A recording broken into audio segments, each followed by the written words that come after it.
The first legendary Beastmaster. Audiobook by the Nut Lord.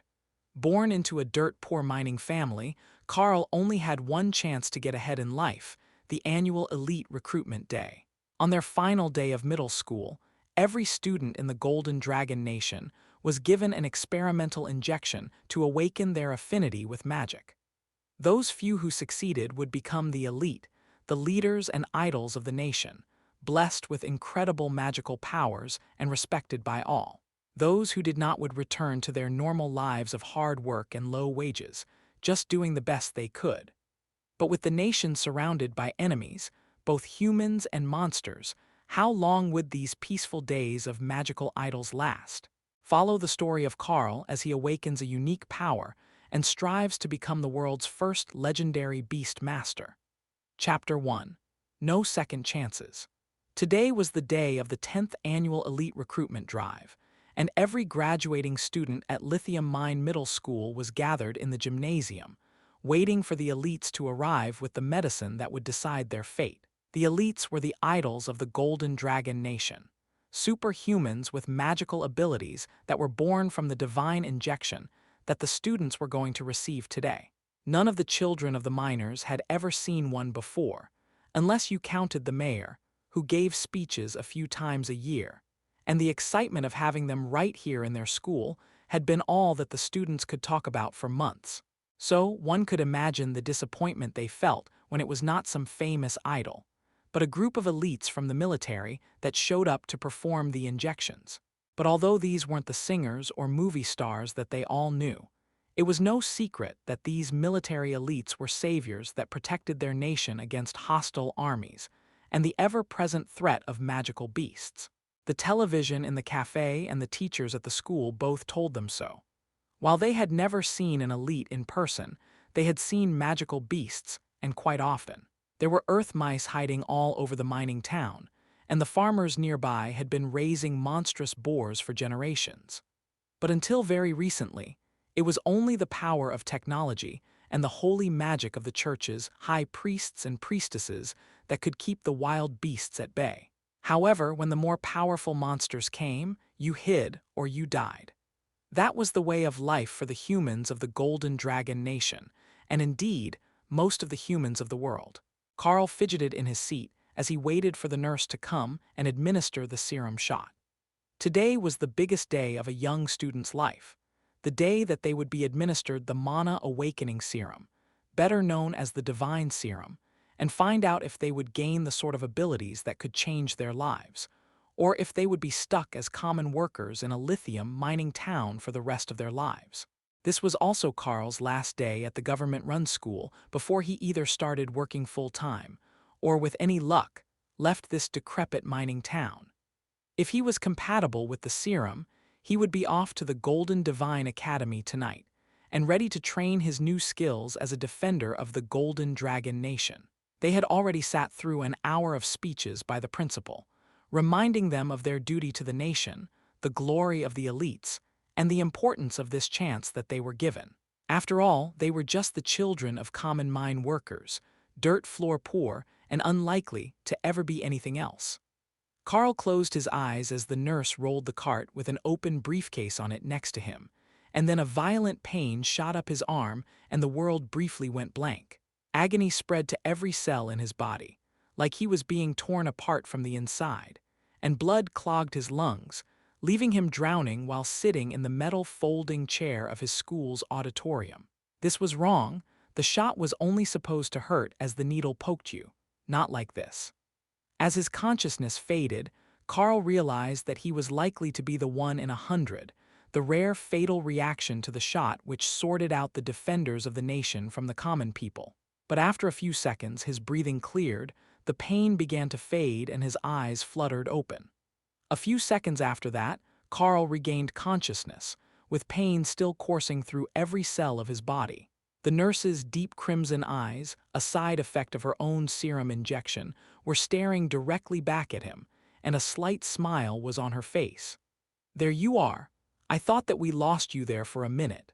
It's a good sign. 0 casualties at this stop always means there is a powerful one in the bunch." The woman moved back, and Carl took in the smartly pressed green military uniform, pencil skirt and heels. It was all familiar, but all wrong. Did he lose some of his memories after the injection, or was there something wrong with his eyes? On second thought, there was definitely something wrong with his eyes. The world was still a little blurry when he didn't have someone to focus on. He flinched as his head began to pound again, and a new wave of pain racked his body. But the military woman with the strange red eyes seemed unconcerned, as she stepped to a chubby young girl near him and took a large needle full of a glowing golden liquid out of the briefcase on her cart. Without a word of warning, she jabbed it into the girl's arm, and the young girl directly fainted, then slowly recovered her composure. A quick glance down at his hands showed Carl a familiar bronze tan, but the scars and peeling skin from a childhood spent working in the mines after class were mostly gone, replaced with a deep red mark that looked like 3 long claw marks running the length of his forearm.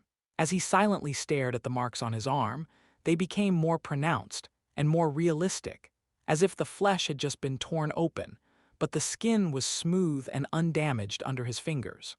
After a few minutes, the sound of frightened children fell silent, and Carl looked up at the front of the room, where an officer in the formal military uniform was standing behind a podium, waiting patiently for the process to end. The red-eyed woman joined him, along with the 6 men in doctors' coats, before he began to speak. "Thank you all for your cooperation. This year's choosing trial has completed, and those of you without the mark may return to your classes as usual. But for the rest of you, congratulations. You have been chosen as the prodigies of the Golden Dragon Nation's new generation, the blessed ones who will lead us to victory over our enemies, with the benefit of supernatural powers bestowed by the divine serum." Soldiers poured into the room, twice as many as there were children, and Carl began to panic. His mind still hadn't quite grasped the fact that he was one of the fortunate ones yet, the children who were compatible with the artificially induced superpowers, the ones who would become mages, mighty warriors who could split a mountain apart, or even legendary healers that could even raise the dead. At first, the children resisted the idea that they would be grabbed and taken away by soldiers, especially the ones that had failed the choosing. The problem was that they actually needed the help to walk after the injections. The situation was only making Carl more confused, but he didn't dare ask what was going on with his body, in case they determined that something had gone wrong with whatever the serum did to the newly awakened elites and disposed of him. Or worse, sent him back to work in the mines. According to the lessons that they had been taught in class, he should be a mighty hero by now, not a below-average-sized teen boy racked with pain and so weak that he couldn't get out of his chair. "You look a little disoriented, kid. Just let us carry you, and you'll be right as rain after a few days' sleep. Just don't forget to do the homework before we arrive," one of the soldiers who stepped up beside Carl instructed. That was how he found himself carried into a luxurious train car and placed in a private room complete with its own desk and a call button on the wall that was marked with room service. Unfortunately for his plan to understand why this process was so painful, the moment that his head hit the pillow, Carl was asleep. How long he was out, he had no idea, but when he finally awoke, there was a stack of papers on the desk, along with a small textbook waiting for him to read it. "So You've Awakened Your Powers" was the title of the book, and the cartoonish cover made it clear that it was aimed at children. Not that he was old, he would only be 14 this year, but being the last in his class to hit puberty, his body was much younger looking than average.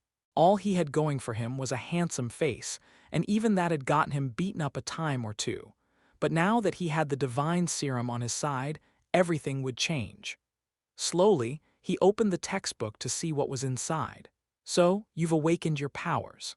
Congratulations, and welcome to the upper echelon of society, the elite 5% that have been found compatible with the awakening serum that will soon activate the latent magical powers in your bloodline, passed down from the time of our nation's founding by the immortal Golden Dragon itself. Though you have all learned about it in class, there are a few things that you don't yet know. First, your powers won't fully awaken until you use the first skill related to your specialty. Just follow the guidelines in this text, and you will discover the primary awakening method for your abilities. Once you have finished that most basic task, you can begin the homework assignment. Carl read the first page 3 times before he flipped the page. Next up was a listing of different marks that the awakened classes should have, and most of them seemed self-explanatory. Ice shards, fire, blades, shields, paws, bows, and even an ornate fan were all detailed with page numbers that would lead the students to their awakening methods. But there was nothing that resembled claw marks. So, instead he turned to the homework assignment, hoping for answers. But that was even more useless. It was all about the students' abilities. How strong they were, the description, activation times, speed, energy usage, side effects. In short, he couldn't fill it in at all. All the marks seemed so obvious as to what sort of abilities they represented. Even the red aura around a pair of axes was clearly a berserker in Carl's mind, but the claw marks didn't make much sense. There was a similar one with an animal paw that was some sort of druid shaman, but nothing that was as simple, but confusing as his. Was he supposed to be a punching bag for monsters? That didn't sound right at all. The book said that these marks represented superpowers. But after a few hours, there still wasn't any clear answer as to what he was supposed to do. It was time to call for one of the soldiers and get some answers before the train reached its destination. Chapter 2. Into the Unknown. While Carl was trying to find a way to awaken his powers, the guards were making the rounds, checking which new students were already awake. Those with the most powerful bodies always woke up first, but it had only been half a day of travel, and they weren't expecting anything yet. "Sir, there is one active room already. Room 12A, a boy named Carl, no family name recorded." The patrol guard reported back to his commander in the front of the train. "What is his class? Have we seen him activate any skills yet?" the general asked. "Nothing yet. He appears to have a non-standard class marking, 3 claw marks," the guard replied. The general gestured for his assistants to go look for the details on this class, but even after a few minutes had passed, there was still no news. Other markings in their records were close, but nothing exactly like that one was found. "Well, then he will have to awaken on his own. I hope that the boy has good luck or thick skin. He's going to need it if he turns in a blank sheet for his assignment when he gets to the academy." It wasn't unheard of for a student to get the mark, but fail to awaken their powers immediately, even if they followed the instructions. Some would have gotten a non-standard starting skill, and some were just worthless at using the power that had been given to them. The general even recalled a case where a child had awakened the mage class, but didn't have enough mana to cast any spells until nearly the end of the first semester. In the end, that student had proven to be a dismal failure, and had run away during a school outing to live the life of a commoner, without ever getting past the beginning of the first level of his training. That was the fate of many of the students who never learned to awaken their skills, either because they were completely unsuited to the abilities that they had received, or because they had a marking that no guidance could be issued for, like the 3 claw marks boy in room 12A. The divine serum was a modern invention, created after extensive research of an astonishing archaeological find at a holy site under an ancient world dragon cathedral, had detailed the inner workings of an ancient divine device known as the System Stones. The device itself was broken, but an initially unidentifiable power within it remained. Using the stones as a guide, and after decades of study, the serum had been created to attune humans to that power and give the Golden Dragon Nation a chance to overtake the military might of their neighbors and change the fate of their citizens. What did it matter if the ocean people had water magic to guard their ships against the rockets and guns of the Golden Dragon fleet? Now, they had mages of their own. Even if the untamed monsters of the beast lands attacked, they had warriors and guardians with powerful skills that could cut down the most ferocious magical creatures with ease. That was the strategic value of the divine serum, and the reason that every student who was found to be compatible was taken in by the military and intensively trained in the duties and responsibilities that came with being a protector of the nation. Life wasn't all military training and duty, though. If it were, There was an absolute certainty that the serum-compatible and freshly empowered future guardians of the nation would rebel against authority and either turn traitor or stage a coup. So they were treated as the legendary resources that they were, able to live in luxury all their lives on the condition that their power was enough to justify their salary. Once they could pass all the tests that the Golden Divine Academy placed before them, they would even receive official titles from the church, and a collection of legal and social benefits to match. Society had always belonged to the rich and powerful, but now the phrase had taken on an entirely different meaning. Carl was blissfully unaware of the topic of the observers' conversations, and while they were discussing the likelihood that he might not be able to awaken his powers in time to keep up with his classmates, Carl was preparing to ask the passing guards for advice. "Sir, pardon me, but my skill marking doesn't seem to be in the book.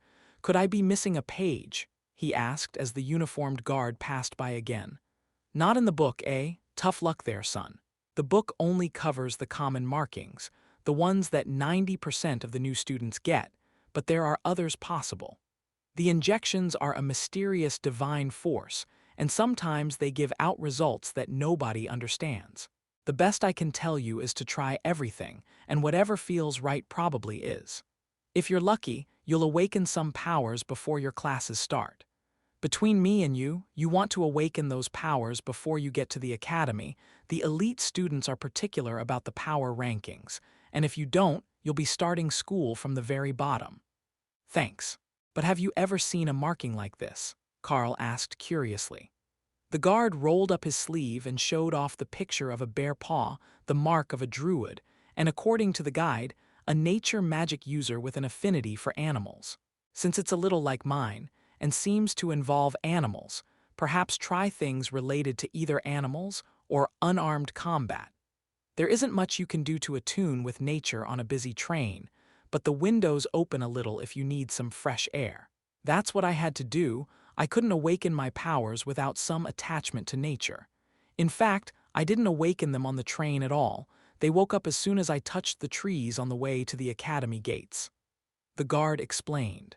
"Thanks for the help," Carl called as the guard walked away. He didn't seem to be big on talking, or perhaps he just didn't want to get Carl's hopes up, but the advice gave him something to go on. Chapter 3. The Early Bird. Carl flopped on his bed and looked out the window to see if there was any sort of hint as to what his powers were supposed to be. The guard had a point, and the claw marks definitely had to refer to some sort of animal. Humans didn't leave marks like that, so the first thing that he tried was focusing on adding claws to his hands. Claw. Nope, yelling out skill names isn't going to do it. How do the other classes activate their skills?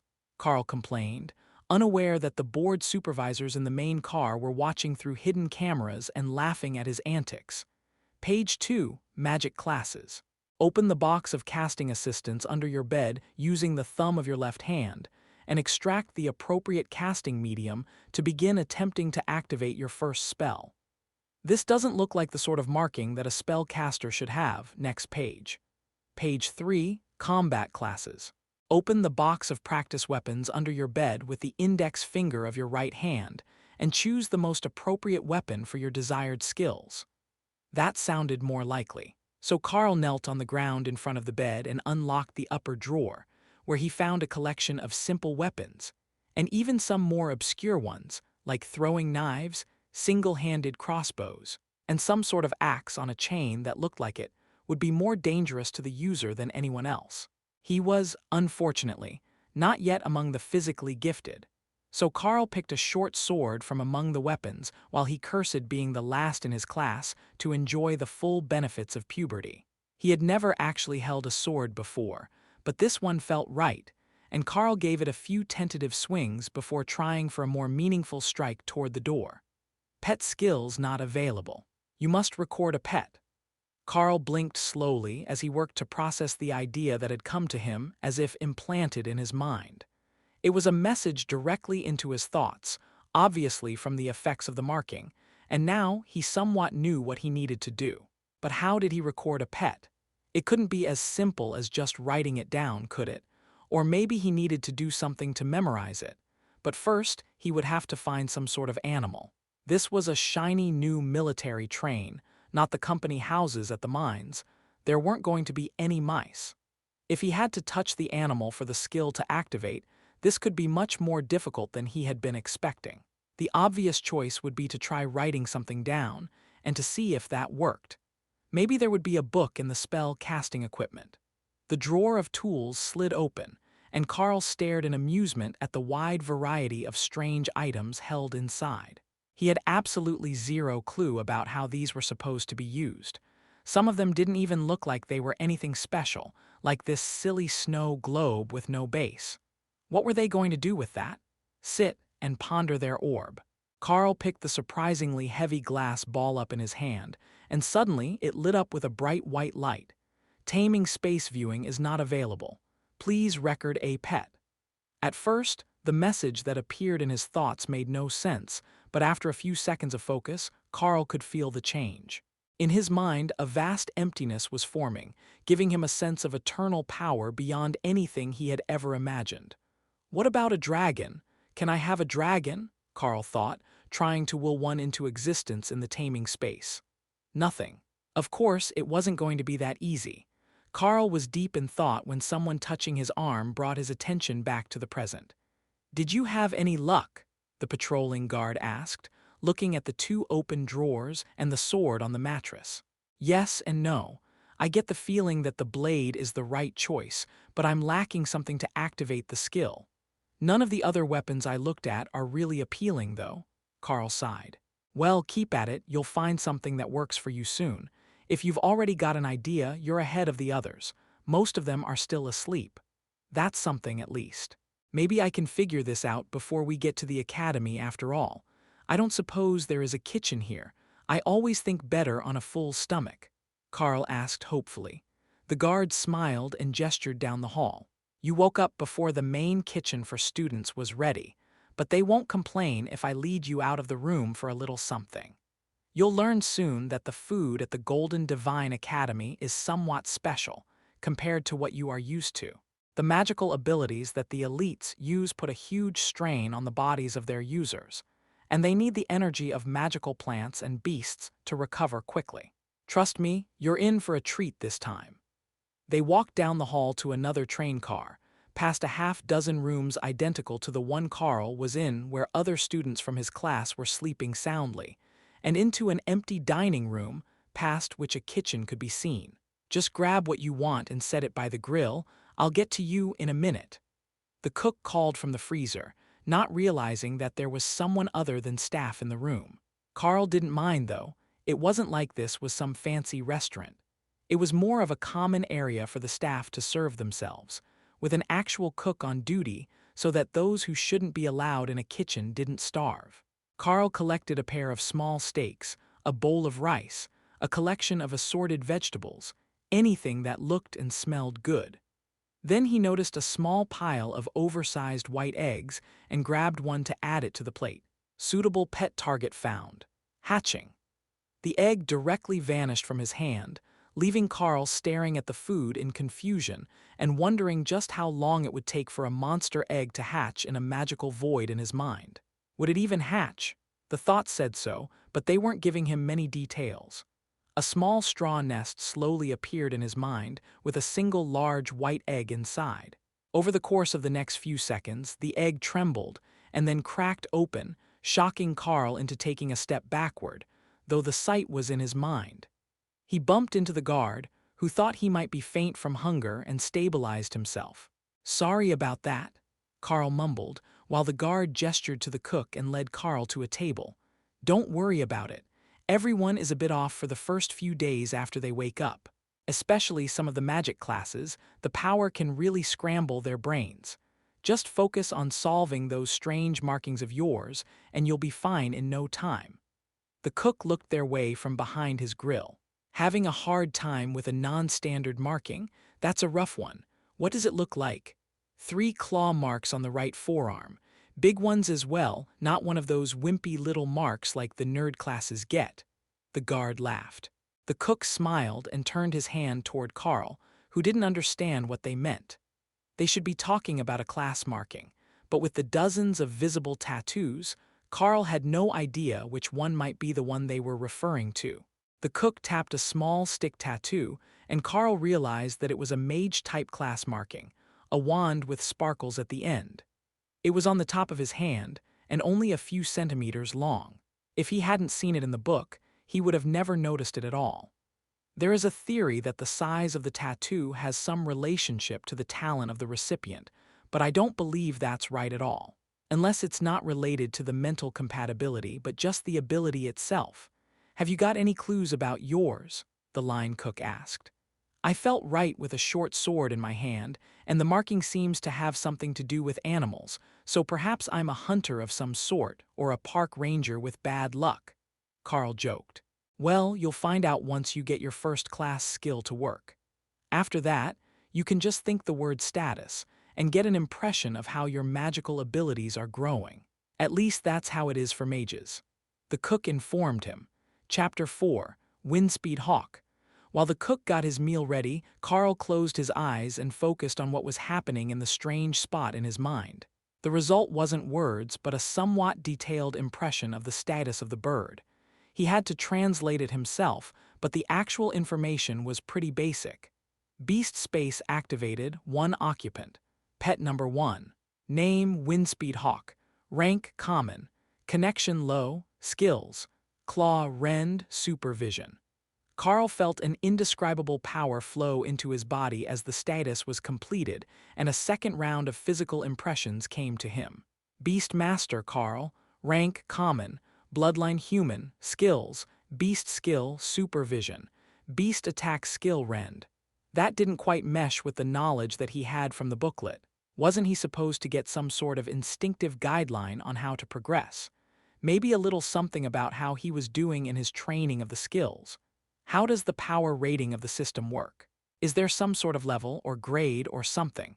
How can we tell who has real power and who is like me, a newbie waiting on his skills? He asked the 2 older men. Older being a relative term, as they likely weren't much more than 20 themselves, but older than him and finished their time at the academy. That's the fun part. You don't. Unless they directly tell you, or you have some special skill to sense energy fluctuations like some of the mages, you just have to go with your gut instinct or the public rankings. The problem with the rankings is that they're all subjective. You see, I'm a wand class mage. I can use the fire element. If I was an orb class mage, I could use 2 elements at once, but that still doesn't tell you anything about my power. The important part is that I never made it past level 1 in my spell book. I just don't have the talent for it. But the druid here, he describes his powers entirely differently. The guard nodded. I'm a level 6 mortal grade druid. My grade has never changed, but I can use much more powerful nature magic than when I was starting school, and I can even transform into a bear. Because everyone's internal measurements are so wildly different, we judge everyone on the same scale as magical beasts. From common to mythical, in rank based on what they can defeat in battle, or how effective their healing and support skills are compared to beasts at the same level. So, while the cook is still considered to be in the common grade, I have made it 1 rank up to the awakened grade, and I can fight awakened magical beasts on my own. At least in limited numbers I can. But I was near the bottom of my class all the way through. My skills are varied. I can heal, fight, transform into a bear, even help plants grow, but I can't do any of them worth a damn, so I'm stuck at the awakened grade. Carl nodded, understanding the concept if not the actual power level. Sometimes focusing on too many things would lead to you never getting good at anything. There was a guy like that in his neighborhood, a jack of all trades. He could fix your car, your sink, or your fridge, but only the common issues. If it were really broken, he would refer you to someone else. I think that I follow the idea. How powerful were the top students of your class? He asked. Have you heard of the Archmage Mia, that new idol spell caster? She was in our class, and she reached the awakened rank in the first year. By the end of the second, she could defeat ascended beasts with ease, and by the time we graduated, she was already a commander grade mage. Then only a few years after that, she got some super secret resource from a mission, and it pushed her to the royal rank. That's when everyone started calling her the Archmage, and the fame started to get to her head. She doesn't answer our messages anymore, but we can still proudly say we went to school with someone super famous. Royal grade monsters were a terrifying thought to Carl. Even one of them could level the mining town he grew up in without breaking a sweat. The strongest fighting force in town was likely the mayor, a commander-grade warrior, and in Carl's opinion, he was getting too old to be picking fights with monsters. Plus, the town didn't have any sort of armed guard, other than the handful of police. If it came to a fight, the old mayor would definitely not have a good time proving he still deserved his rank. Carl sat in silence for a moment as he ate, then smiled at the two senior graduates in front of him. I suppose that I should get back to my room and see what I can do about awakening some sort of skill, then. If not, we will all be shut out of the class idol's phone list in the future. The cook laughed. I like the way you think. A bit of motivation goes a long way when you're trying to find a reason to get through the most grueling parts of your training. Carl thought a lot about that as he walked back to his room. The hardest part of any task was seeing it through to the end. It was easy at the start when you were motivated, but somewhere in the middle it became a dreadfully dull grind, with no reward in sight and very little progress to be made. That was when you would lose sight of the goal and start to slack. If you were lucky, you recovered from it, but if not, you would end up in trouble and behind schedule. Even the mine foreman had said the same thing to the students when he came to talk to them on career day. Not that anyone truly listened to him, with the prospect of the divine injection coming up only days later. But the others, the ones who returned to class afterwards, would be thinking more about it every day. Once the door to the room closed behind him, Carl stared out the window and tried a skill for himself. Supervision grants the beast tamer the sight of the contracted windspeed hawk. The forests in the distance were suddenly crystal clear in his eyes, and everything in his peripheral vision became just as clear as what was right in front of him. A bit of movement caught his eye, and Carl noticed a quill beast moving through the grassland over a kilometer away. It was incredible, and the world was so much more vivid, with colors that he didn't even have names for. As he recalled, not only could the windspeed hawk see into the ultraviolet and infrared spectrums, but they were also accomplished nocturnal hunters, with excellent night vision as well. While Rend was the much cooler combat skill, supervision was incredibly overpowered in Carl's estimation. Just being able to see where you were going at night would give him a great advantage over other students in the practical tests, maybe the written tests as well. He could easily read other papers from across the room without moving his head or looking straight at them. Cheating on a written exam would be simple if he weren't already certain that none of the other students from the mines were smart enough to cheat off. Chapter 5. Rend. With the issue of activating his very first powers settled, Carl could finally rest easy for a few seconds. That was all it took for him to see the homework assignment on the table and realize that there was still a lot for him to do before they reached the academy. All right, let's get this done in advance and then I can relax. His silent motivational speech had very little effect, but Carl sat down with a pen and the homework assignment in front of him. Name, Carl, age 14, skill name. It only had one spot for a skill name, and that made him assume that it was normal for a newly awakened student to only have one skill. But which should he put in there? Beast taming, supervision, or rend? This homework would be posted for the class. He was certain, so he didn't want to give away the extent of his abilities to the other students and become the target of other students' envy before he could defend himself. Plus, the contracted pet might be a magical beast, the windspeed hawk, but it was still a gosling and wouldn't grow into its full power for months or even years. Wouldn't he just become a new target of bullying if he showed everyone a baby bird as his power? Supervision seemed like it was much cooler and more useful, but it wasn't a combat skill, and for the elite, combat strength was king. So he went back to the bed and picked up the short sword again, determined to make Rend work. Activating the skill was incredibly easy. A single thought lit up the blade with a dull red light, and when he swung it toward the portion of the wall that was marked testing area, a crescent arc of destructive power was thrown out and absorbed by the high-tech alloy. Drawing the blade through the air when using rend was like mixing thick dough. He could barely move his arm and the blade speed was slow, but the skill formed as the blade moved. So with a bit more training, it should be faster to activate. Rend would definitely make him friends in class. With a bit more effort, it could slice a wide swathe through enemies and allow him to target an entire group. Carl hurried back over to the sheet and filled out the questions about his skill, including the restriction on movement speed when using the attack, which limited how fast it could be activated. If he thought about it, there might be a way around that if he was already moving when he activated the skill. Wasn't that how hawks hunted? They didn't rely on strength, they came in at high speed and took out their prey in a single strike. If he could determine how that skill was supposed to be used, his combat power would increase drastically. But other than the skill, the questionnaire also asked about the user. Any headaches, feelings that you had forgotten something important, physical increases or decreases? Carl tested himself, and other than the supervision, he had definitely also become a bit more flexible.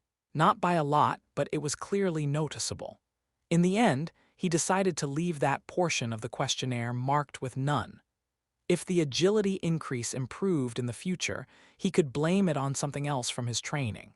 After all, some of the elite were said to be true superhuman monsters, and some were just as frail and human as always, but with mind-boggling supernatural powers. One of the idols had even sprained an ankle after stumbling to go on stage for a meet and greet event. That seemed like pretty conclusive proof that the injection's skill distribution system did not distribute physical enhancements in a fair and equal manner. Once he was satisfied that the answers would be enough for the academy to rate him fairly highly among his classmates, Carl carefully slid the paper into the envelope provided and placed it in the tray by the door. That was everything that he was expected to do until they arrived at the academy, but he couldn't help wanting to try out more and better ways to use the rend skill. What if he tried to be more like the hawk? There should have been a clawed gauntlet among the equipment there, as well as a trident. Both would replicate the 3 claws of the mark on his arm, but the trident was a stabbing weapon, which didn't seem well suited to how the skill worked. He opened the drawer again and put back the sword before taking out a pair of gauntlets with clawed tips on the fingers. As a weapon, they weren't too impressive, but they looked like they would work with the skill that he had. They were a bit big on his hand, as Carl was slightly smaller than average, but after a few buckle adjustments, they fit well enough, and he tried the skill again. With his hand extended out in front of him, the way a hawk would when swooping down on prey, he flexed his fingers, and 4 small streaks of red light tore through the air in front of him to hit the wall. Each of them was much less impressive than the one created by the sword, but the speed was incredibly fast, and they would hit multiple areas on the target. Against lightly armored targets, that seemed like the better path. The more attack blades they had to dodge or block, the better. Each time he used the skill, it seemed to drain some of his energy, and after only a few more swings, Carl could feel his arms getting weaker, and he had to sit down and catch his breath. This was going to become an issue very quickly while doing combat training. He had spent plenty of time in the gym, but he was trying to improve his physique, not build his stamina and endurance. But that was what the school was for. All he had to do was focus on his training, and it would definitely work out in the end. As Carl massaged his sore arms, the first of the other students were only just beginning to wake up and begin reading the guidebook. It wasn't much of a head start, but the first awakened elite of the batch was already determined. Chapter 6, Drop-Off Site. All new students, gather your preferred weapons, your school uniforms, and wait for the notification to disembark. We are now 5 minutes from the Golden Divine Academy. The train's announcement declared just after breakfast on the morning of the second day after Carl woke up. He packed the snacks he had obtained in advance from the train's kitchen into the provided backpack, along with the spare uniforms and shoes, then put on the black metal-clawed gauntlets and hung the short sword from a scabbard at his hip. There was no rule saying you couldn't prefer more than one weapon, and the guards hadn't mentioned it when they saw him practicing in the room that way, so it should be all right.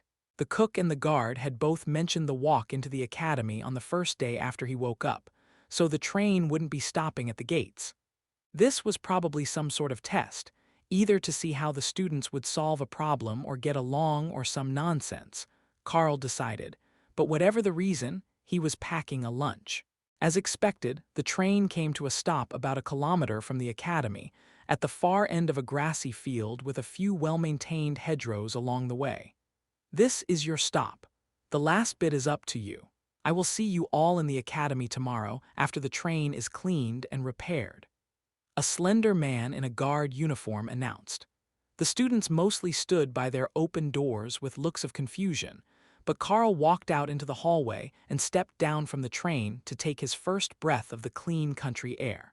Without all the dust from the mines, it smelled strangely like trees and flowers here, and he could feel the power of the academy in the distance, like a tingle in his bones, warning him that it was something abnormal, something magical. The first student out was like a beacon to the others, and slowly the new students started to leave the train, mostly still exhausted from practicing their new skills and a lack of sleep. But the sun was directly overhead in the sky, and sleeping under the scorching morning sun wasn't going to be easy. The slender man in the guard uniform stepped in front of them again once everyone was off the train and raised his voice to address the crowd. Welcome, everyone, to Golden Divine Academy. As a special welcoming gift to all of our new students, we have prepared the traditional walk across the grounds to the front gates for you. Every year, the new arrivals make this trip, entering the gates as awakened elites to begin their new lives. Now it is your turn, but be warned, the grasslands look empty, but that isn't always the truth. He wasn't lying. Carl could see that the train tracks circled the academy at a distance of roughly a kilometer, passing through these grasslands, a large portion of forest, and even through a swampy bog around a river. They must drop every group off at a different point, so they could watch them come into the academy.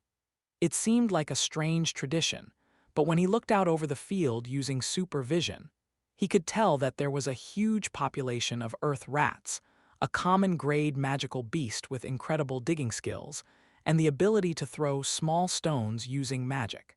They were mostly harmless, and Carl had dealt with them using a slingshot as a kid, but in large numbers, they could be a real menace. In this case, it was likely to be a nuisance, just an amusing prank by the seniors to watch the new kids get pelted with rocks as they ran to school.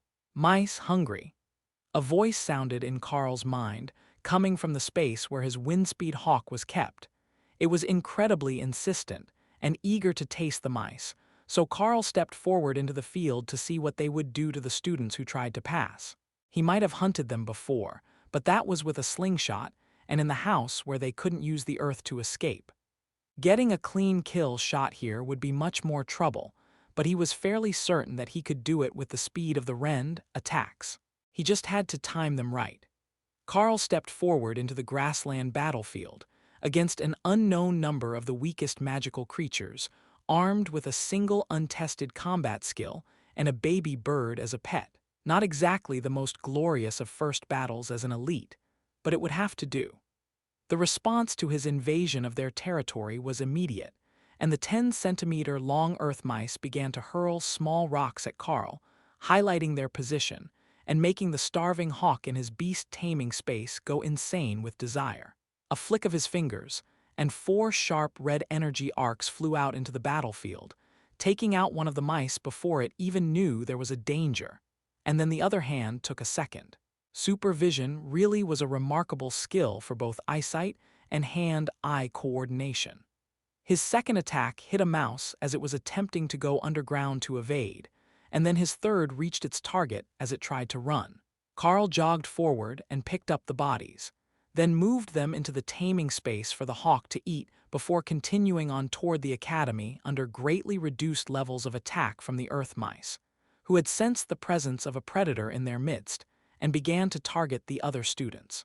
Only a few brave ones would still throw rocks at Carl from a distance, all of which were easily swatted away with the armored glove. That glove is such a cheat code here in the open field. A dark-haired girl with a wand in her hand complained from directly behind his back. You're a mage, a real magic user. Just blast them if they throw rocks at you. Carl reminded her after seeing the magical casting device. and pass out again in the middle of a field? I'm not sure if you're aware, but magic is hard. I can only cast like 2 or maybe 3 spells before I collapse from exhaustion. The girl complained. That was what had happened to Carl the first day as well. But once he got a bit more used to it, the consumption seemed not to be as bad. Just stay behind me then, and undo your coat so you can hide your head. Earth mice aren't smart, and they won't target your face if they can't see it. Chapter 7. The Fields. The other students quickly saw the tactic that Carl and the mage had come up with and began forming groups. From what Carl could tell, almost all of the newly empowered students were some sort of magical warrior class and carrying various melee weapons. Not many of them had chosen shields, but those who did have shields took the lead in a group to push forward, while the ones with ranged skills fell in behind, encircling the mages and others who got no physical attribute enhancement. 2 more classmates fell in behind the mage, following the example of hiding their faces, though they didn't know why they were doing it. The sight frightened the weak-minded earth mice.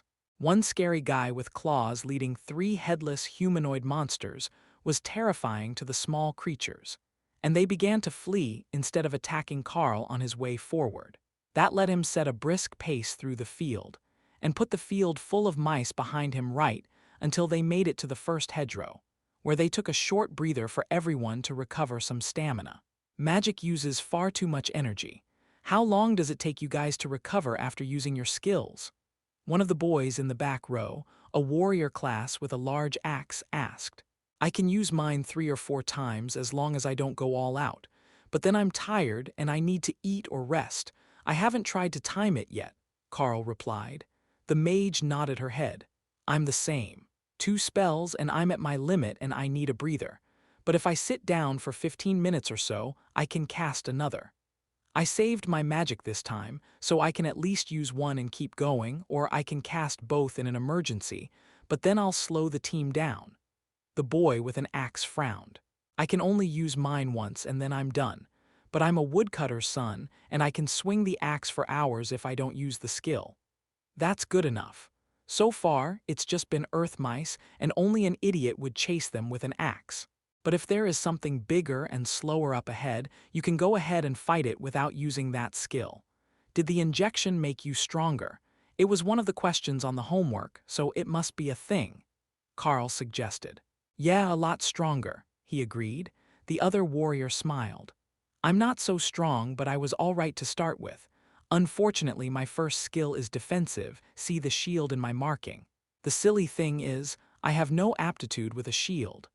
I tried everything with the one in the storage box, but nothing worked. However, if I use a 2-handed sword, I can activate the skill no problem and keep it active all the time. The only problem is that I can't swing the sword fast enough to block those rocks the way that you do with your gloves. Carl nodded. So, we've got a super strength axeman, a durable swordsman, a mage and me with my claws. That's not bad, and it looks like the teachers wanted us to group up to fight our way through to the gates.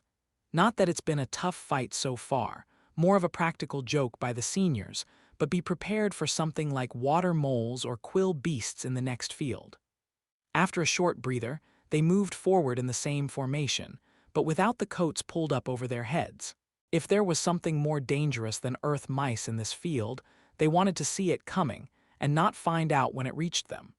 Carl's supervision scanned the field, but currently it appeared to be empty and easy to pass. Likely, whatever lived here was just sleeping or going about its daily business, unaware that something was about to invade its home turf. Do you think that we should move through the trees? That would bring us to the academy without crossing the field. We just need to go to the side a little. The mage suggested. Carl scanned the tree line and shook his head. There are at least 2 iron tusk borers in those trees. I can see the torn tree bark at different heights. It might be a different species, but those marks are pretty distinctive. He quietly informed the others.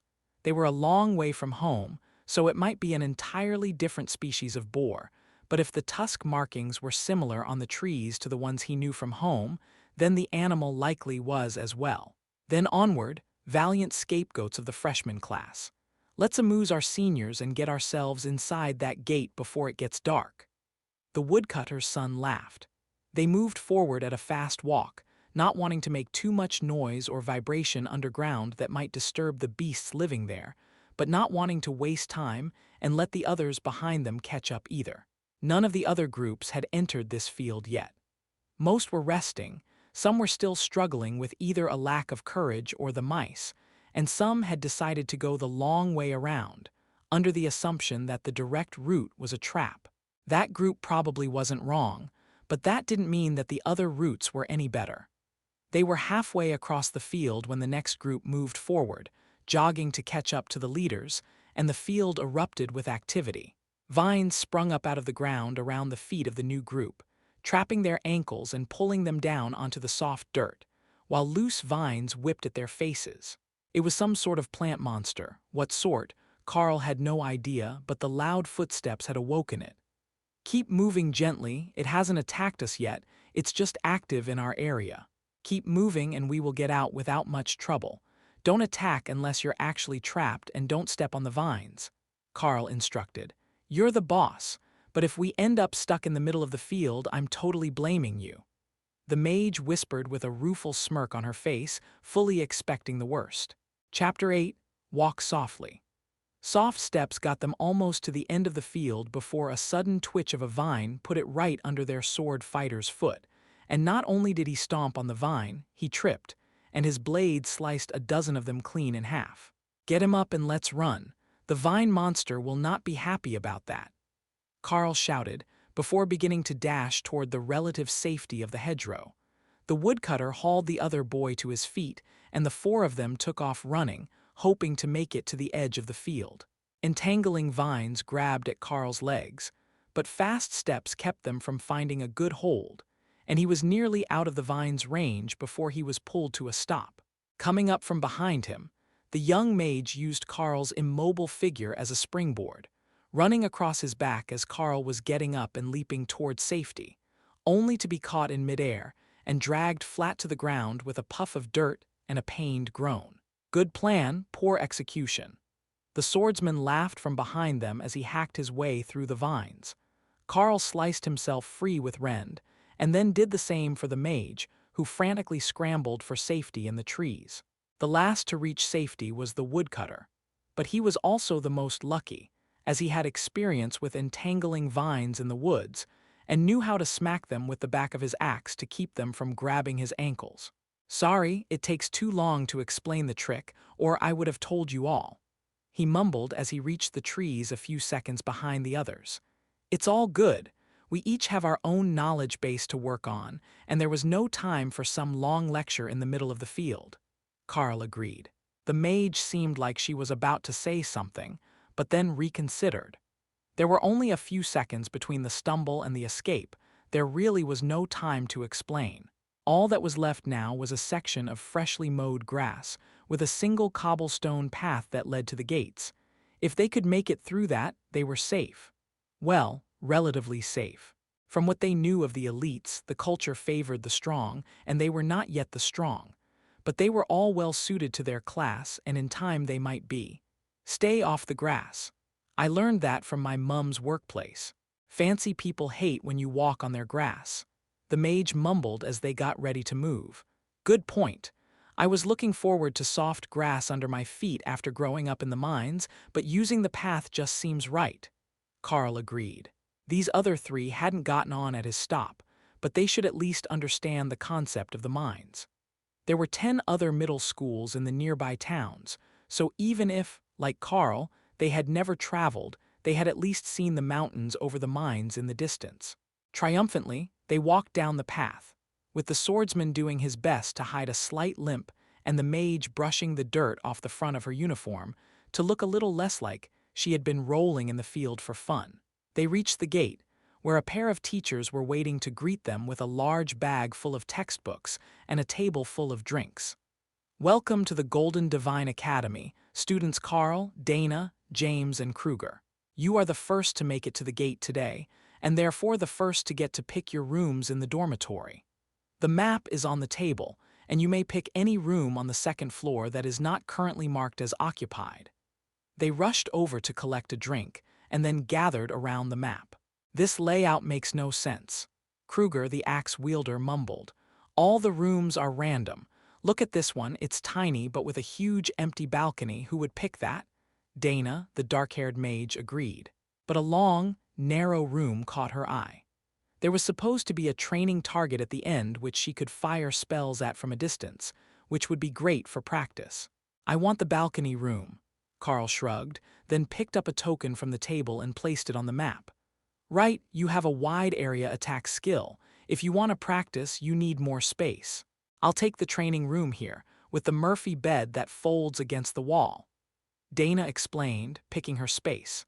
The other two went for the largest pair of dorms, with a training dummy in the main room and a separate bedroom. Each of the rooms was a bit special in its own way, but Carl noticed that there was one selectable option that seemed quite inferior. Someone could actually pick the supply closet as their dorm. It was marked as an option, and might be left to the last person to complete the trials. The windspeed hawk in Carl's taming space looked out through his eyes and squawked in appreciation of the choice. The big balcony was one of the few rooms that had proper outdoor access. In fact, it blocked a half-dozen other rooms' access to the outside, unless they had a window that opened onto the balcony. It was perfect for the bird, and once it digested these delicious earth mice, the tiny monster was convinced that it would have the energy to grow enough that it could fly around outside.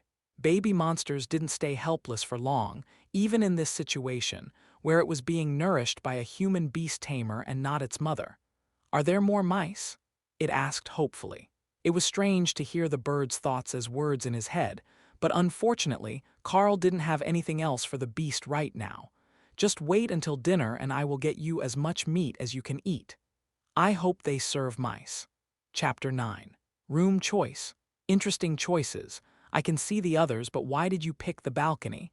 The room itself is barely a bedroom. The teacher in charge of reception asked Carl. "I can always set something up on the balcony, but mostly it's for training. I have an area attack skill that I can't train indoors easily.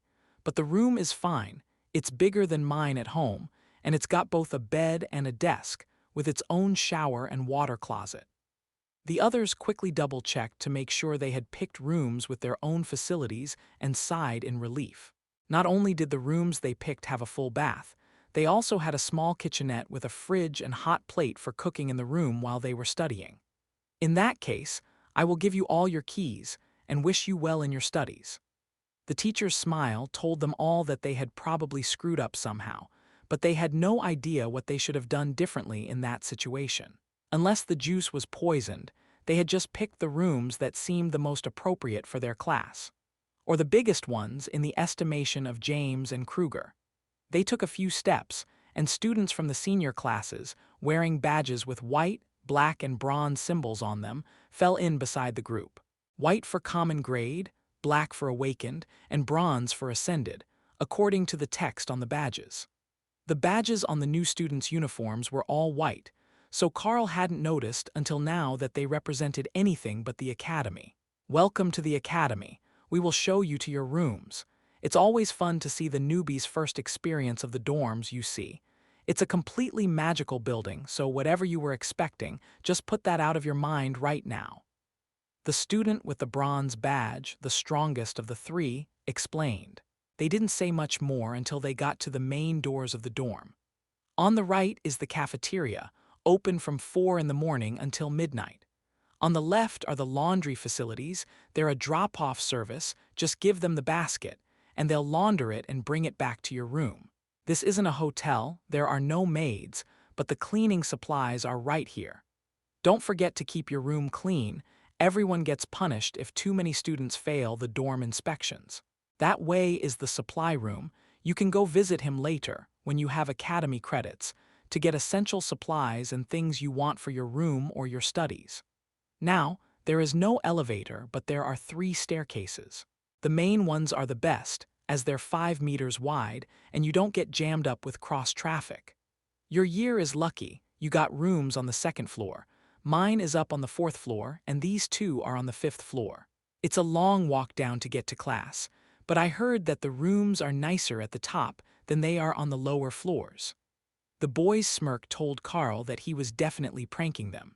Either there was an elevator, or the rooms were all strange, no matter where you went. The three older students put their hands on the shoulders of the newbies and led them up to the second floor with a smile. You two are right here, since you picked the square internal rooms. The leader of the senior students informed them, gesturing to the doors on either side of the stairs. That was a factor that they might have forgotten to consider. Being right next to the stairs could be loud. But the hallways were decorated with thick red carpets, hanging tapestries on the walls, and plenty of decorations that should prevent echoes. The two warriors opened their doors and looked at the bare rooms. Stone walls with multiple scorch marks, cut marks, and absolutely zero furniture in the main room greeted them. They stepped inside in shock and found that the bedroom had a simple single bed in it, unmade, but with quality linens and a comforter emblazoned with the school's crest folded at the foot. The main room had a stone golem standing in the middle, the training dummy that the diagram had informed them the room included, and the older students whistled in appreciation. Now that's a nice bonus. They left you the training dummies from the last senior class. Those are commander class. You'll never break them in the first 2 years, maybe not at all. I think it's a good trade-off for the initial cleaning you'll have to do. The student with the black badge laughed. Carl gave them a suspicious look. Are these just as the students left them, or is there some system to it? The others just smirked and shrugged. Why don't we let the others get settled in and see where you and the mage are staying? Dana sighed and gestured down the hallway. If I remember the map right, I'm that way. Room 17, the long training one. The student with the bronze badge nodded in appreciation. I'm also a mage, so I picked the same room on my floor. Let's see what you got. They opened the door and looked at an incredibly long hallway, far longer than the actual dimensions of the building should allow. But at the entrance was a small bedroom, restroom, and a kitchenette along the wall, followed by the vast stone expanse of the training hallway. It was spotlessly clean, and there was a single potion sitting on the table with a welcome note from the last occupant. Congratulations, you got a decent senior. Check out your welcoming gift. We will get Carl here settled into his room. The balcony room was just around the corner, and at first, Carl almost missed it. The supply closet room was right next to his, so the doors were narrow and very close together, but the older students knew which one it was. Right here, let's see what it's like. The balcony on our floor is empty. We didn't have as many students as you guys do, so some of them aren't in use. The door swung open to show a very plain room past a short hallway with a bathroom on the left. The main room was just a metal desk and a large bed, trimmed in black leather, with drawers underneath. The walls were painted dark gray, giving the room a very odd feeling, but the curtains were the Academy logo gold ones that presumably came with the room. Well, this must have been the kitchen witch's room. Creepy goth girl. You can repaint once you get some credits to buy the supplies. Good luck with that. The gold-badged student sighed, obviously disappointed that there wasn't anything special about the place. But they had forgotten the most important part.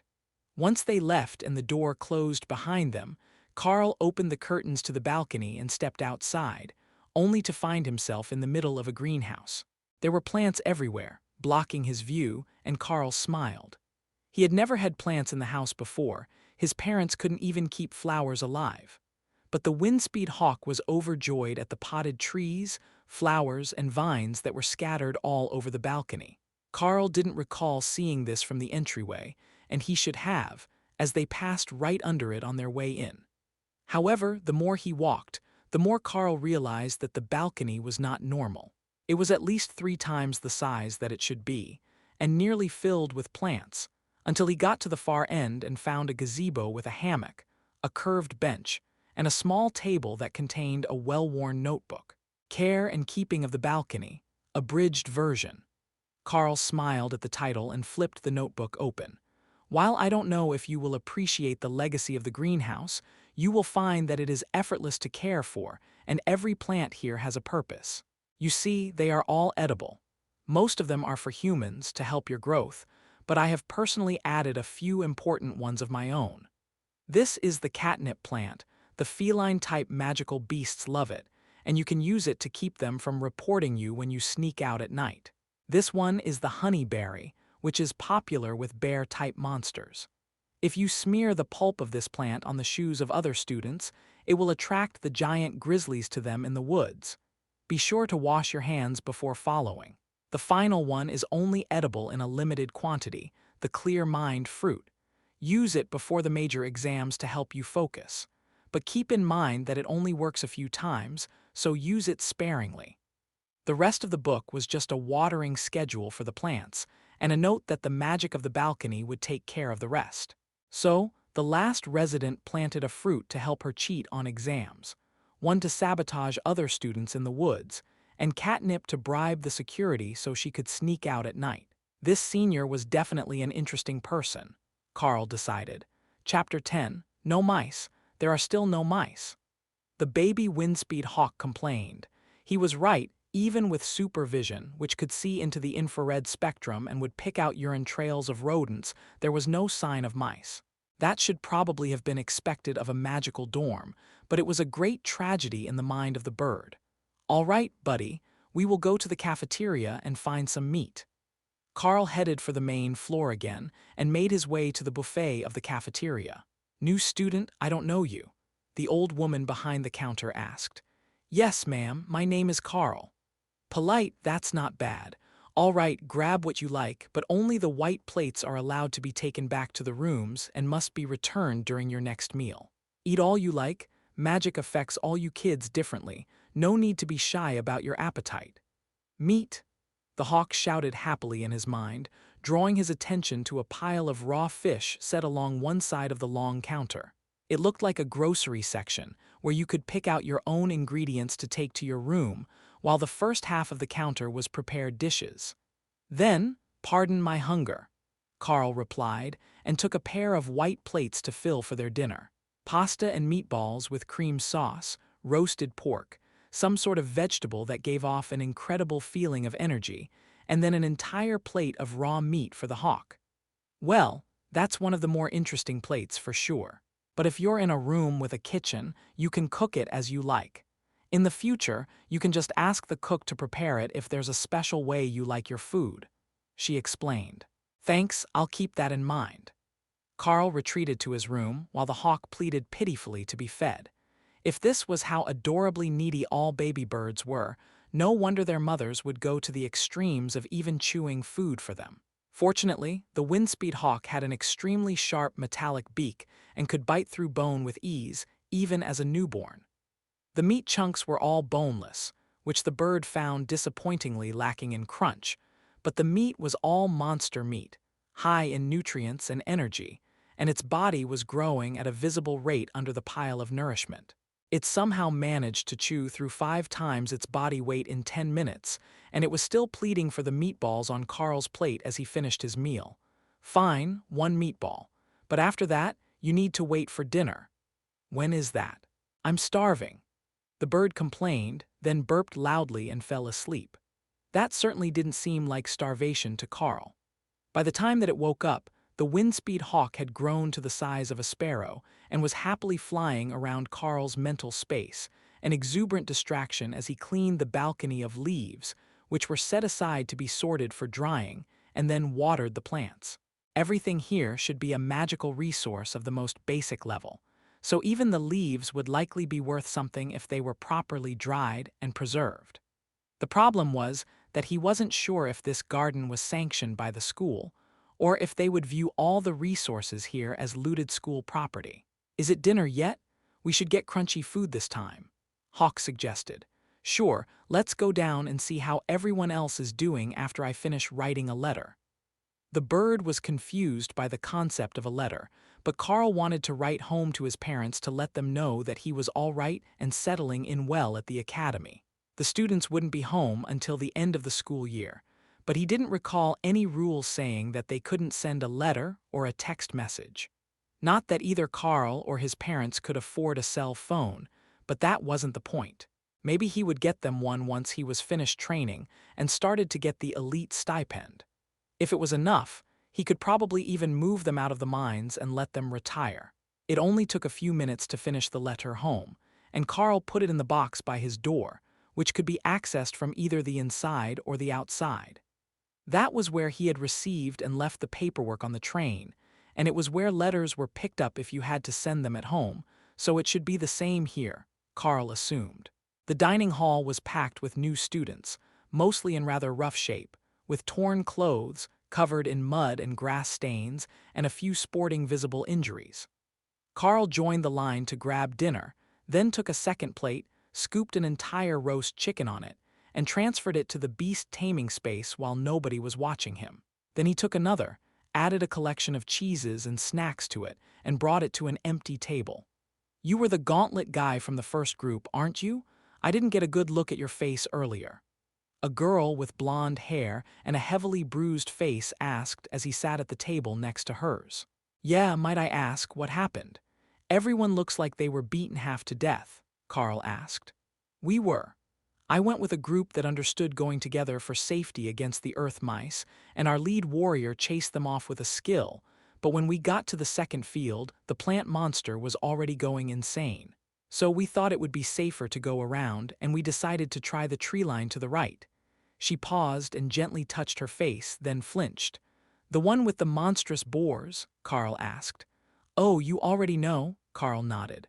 "That's why we went through the field. I saw the marks of the boars on the trees and recognized them from outside the mining town where I grew up." The girl laughed. "It's me, Jasmine. I guess you really didn't recognize me with my face like this." That explained why she didn't introduce herself when she started speaking. He should have already known her. Carl looked her over again. He was absolutely certain that when they left, the Jasmine that he knew had not been a blonde, and that she had been at least 20 kilos heavier than she was now. "You look different. It must be the hair," Carl mumbled, not wanting to insult his classmate by mentioning what she used to look like. Maybe it was puberty, but he should have noticed a change like that, he was sure of it. There were a few other familiar, but also not familiar, faces in the crowd. It was like everyone was a bit different than he remembered, and most of them had improved in the best of ways.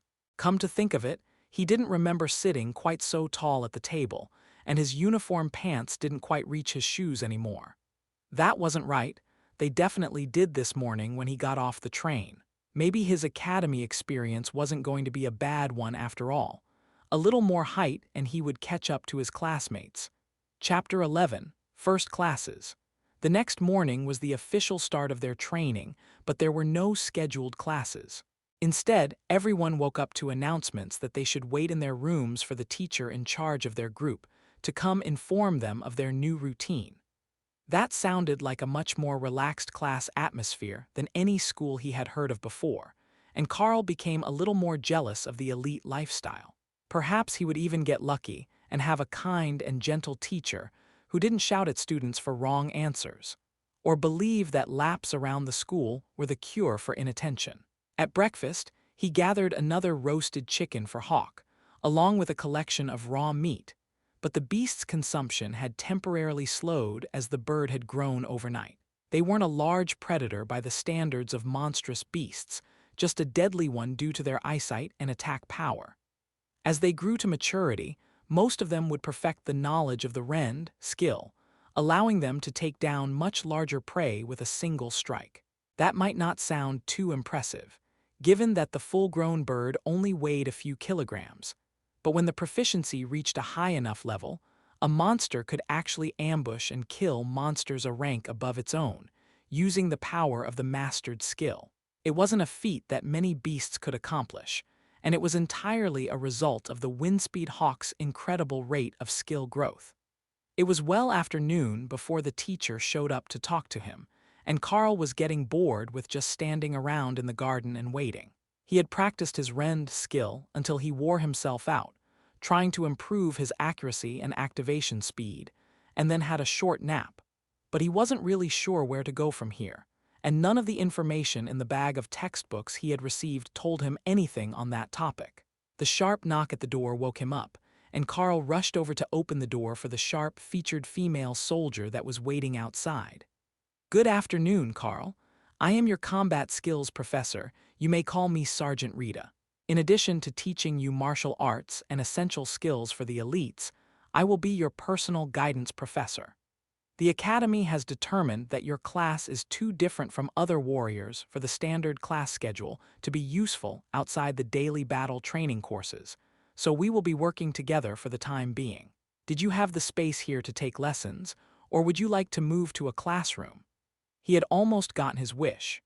Rita certainly wasn't ugly, but her nature was about as far from kind and gentle as was possible, and laps around the academy didn't seem like they would be outside her list of preferred teaching methods. There is a spot on the patio that should be suitable. Please come in, Sergeant.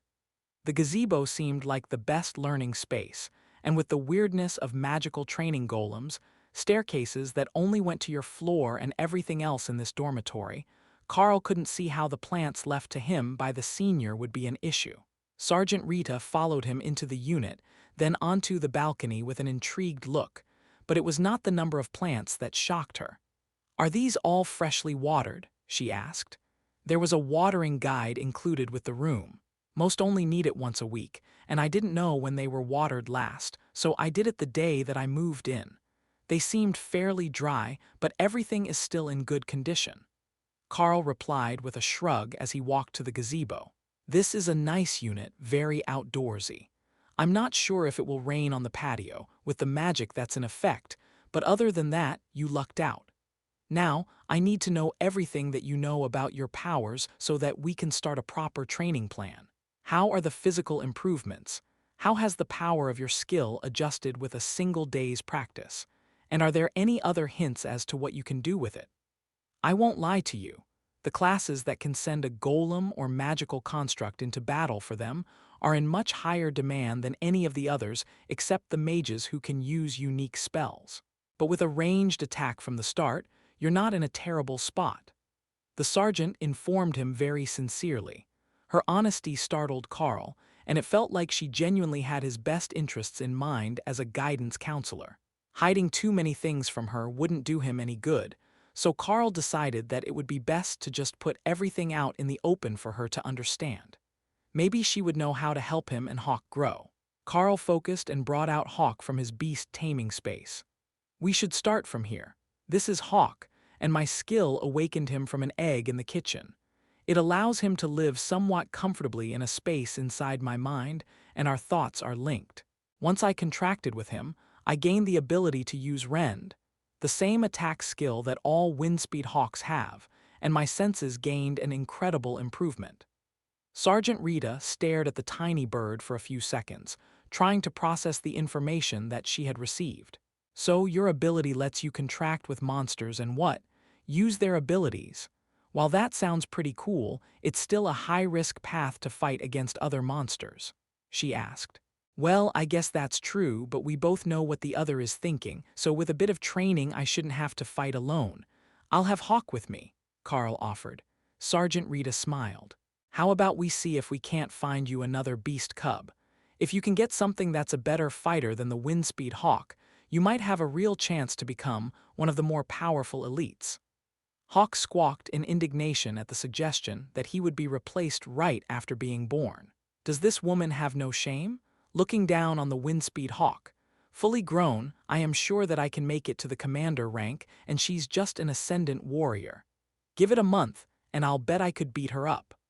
Hawk's mental communication was accompanied by audible screeching when he was outside like this, and the sergeant smirked at the irate fledgling. What is he saying? She asked. He says that when he grows up he will be a commander and you'll still be ascendant. Carl gave her the abridged version. The sergeant glared at Carl, who raised his hands in defeat. You asked and he said it, I'm just the translator here.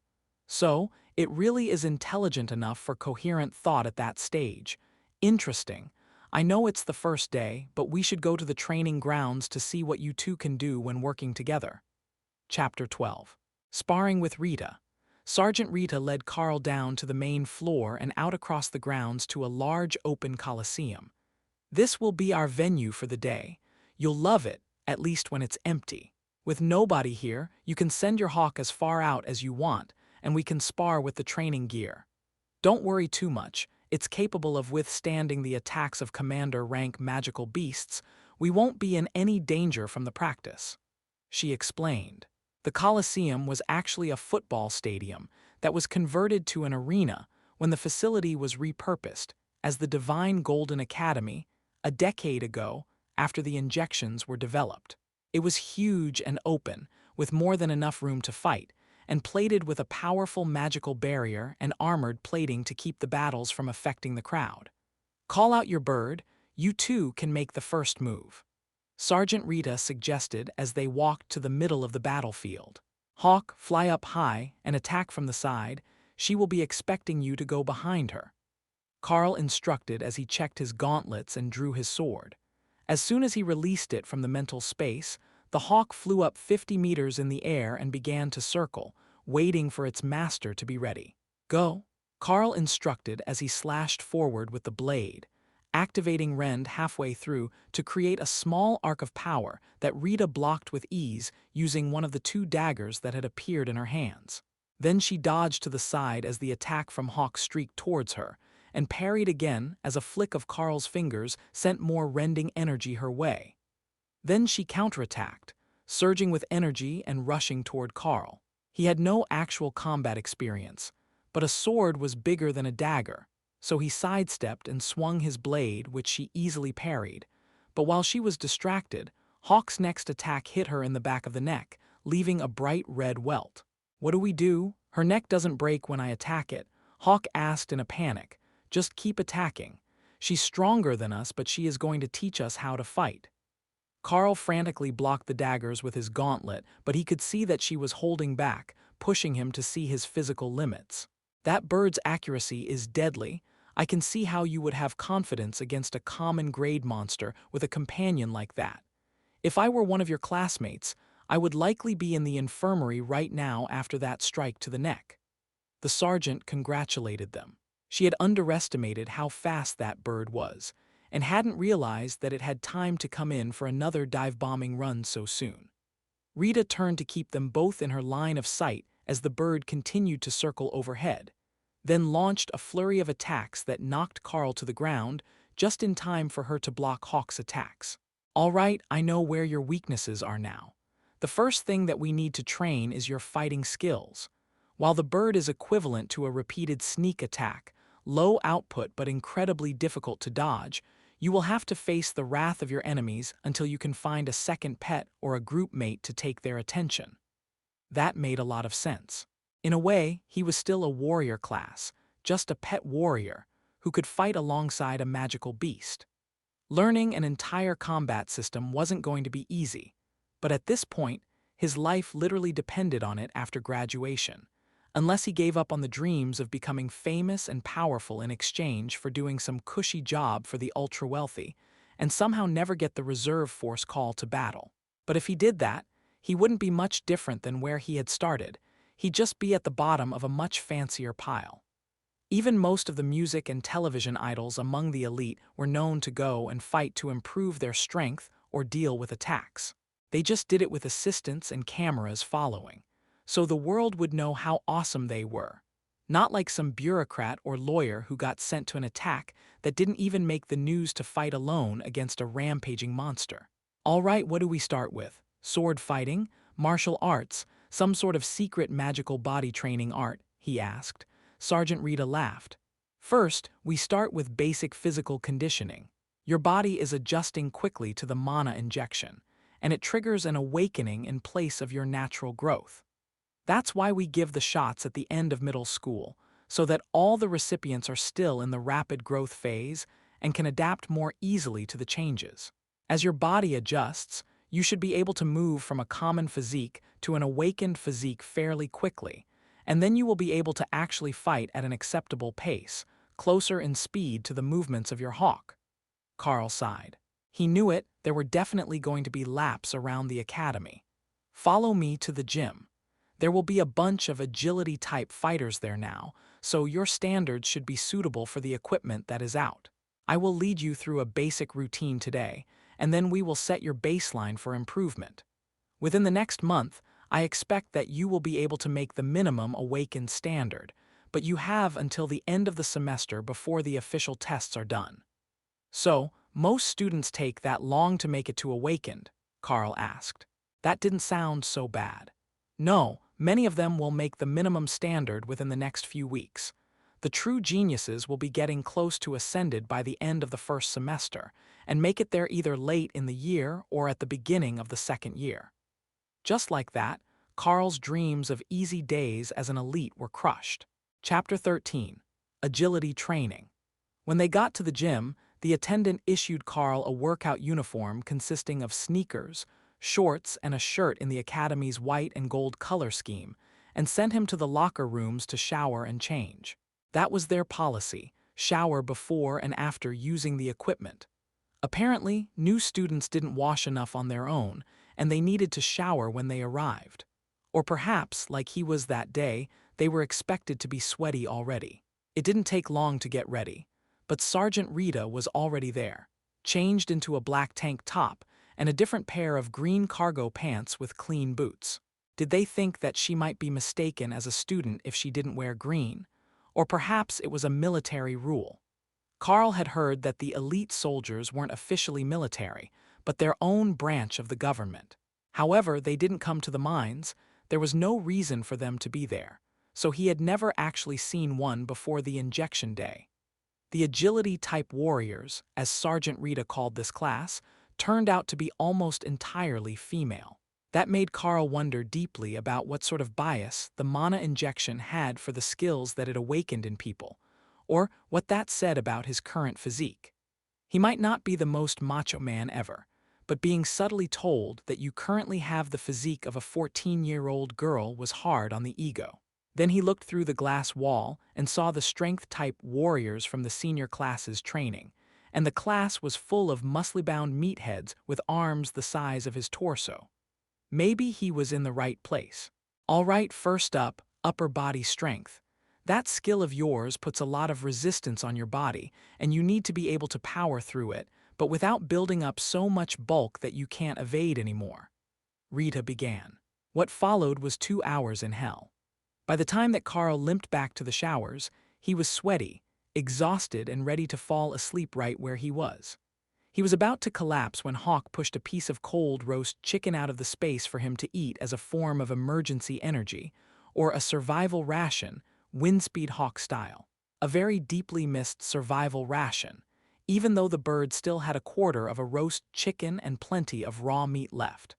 Once he was changed, Carl made his way back to the dorms for the afternoon and straight to the cafeteria for some much-needed sugar and caffeine. If this was going to be the daily routine, he was going to have to start eating much heavier meals than usual. Somehow, despite feeling like death, he still managed to look like he was in better shape than the next few groups to arrive. They were holding each other upright and mostly bruised, cut, scorched, or dripping with some sort of mystery liquid. "What happened to you?" Carl asked the mage sitting at the next table, startling him so much he almost fell out of his chair. Skills training. All day long, the magic classes undergo skills and theory training. I have one spell, Lightning Bolt, and they had me drink supplements over and over to cast it 30 times today until it stopped hitting me and everyone around me. He complained, clearly in agony, and so tired he was about to pass out. "What about you?" the other mage at the table, a girl with charred sections on her uniform, asked. "I had a combat class with the instructor, then 2 hours of fitness routine with the agility-type fighters. I think my legs have started to turn into pudding already," Carl sighed. 2-hour fitness routine? What did you do to the instructor to deserve that? Even the newbie warriors only get a 30-minute intensive weight training session and a 30-minute cardio session along with their weapons training. The girl asked. "No idea. I think that she's got high hopes for me, though, because she's already talking about forging me into an awakened body this month." The mages winced. "We need to get our mana levels up to awakened levels before the end of semester exams, but that's way harder than it sounds, and we need to meditate whenever we're off, but you can't do it when you can't focus, and we're all too sore today." "Well, almost all of us. I think that she might be fine. That woman is a demon." The boy Carl had spoken to first complained, gesturing toward a woman covered in slime at the next table. "Slime girl?" Carl asked. "Don't let it fool you. She's a water mage, and her first spell is refreshing water slime. It helps her recover stamina and mana, so she's been wearing it like that all day. That was almost a cheat ability. From what these two said, the mages trained their aptitude by maintaining and controlling their spells, and hers refreshed her stamina and magic while she wore it, so she could do it all the time without getting exhausted. She would almost certainly grow quickly. That was the sort of luck that a true protagonist should have, Carl decided. Slimes suck, you can't even eat them, they just squish. Hawk had a point. Not only was he an excellent combat assistant, he was also edible. The students slowly made their way to their rooms, and Carl let Hawk sleep off his overindulgence while he lay in bed, too tired to sleep, but too sore to do anything else. He wasn't sure when that changed to blissful slumber, but he was very aware of his alarm going off the next morning, alerting him that he had 15 minutes before Sergeant Rita arrived. Carl took a quick shower and changed into his uniform before the sergeant was at his door, impatiently knocking and holding a breakfast tray in her other hand. "You're running late, so I brought food. Let's go to the gazebo so you can eat while you study," she instructed. Once they sat down, Sergeant Rita took out a small stone and set it on the table. "What do you think of this?" she asked. Carl looked it over. It wasn't an egg, it was just a rock of some sort. He even poked it, first with the handle of his spoon and then with his finger. No response. "It's definitely a rock," he replied. "Interesting. So the psychic stone has no response to you, but you can communicate with your bird," Rita noted. "Now try this one." Again, Carl put his hand on the stone, tried to make it do something, but it was just a rock. Then another and another. But when she put a small golden coin on the table, an ancient monetary instrument from the Golden Dragon nation they lived in, Carl immediately felt an affinity for the object, and when he touched the dragon on the coin, a sense of power filled him. So that's the answer. That coin was blessed at the Dragon God Shrine during the last Dragon Festival. It appears that your powers resonate with the dragon energy.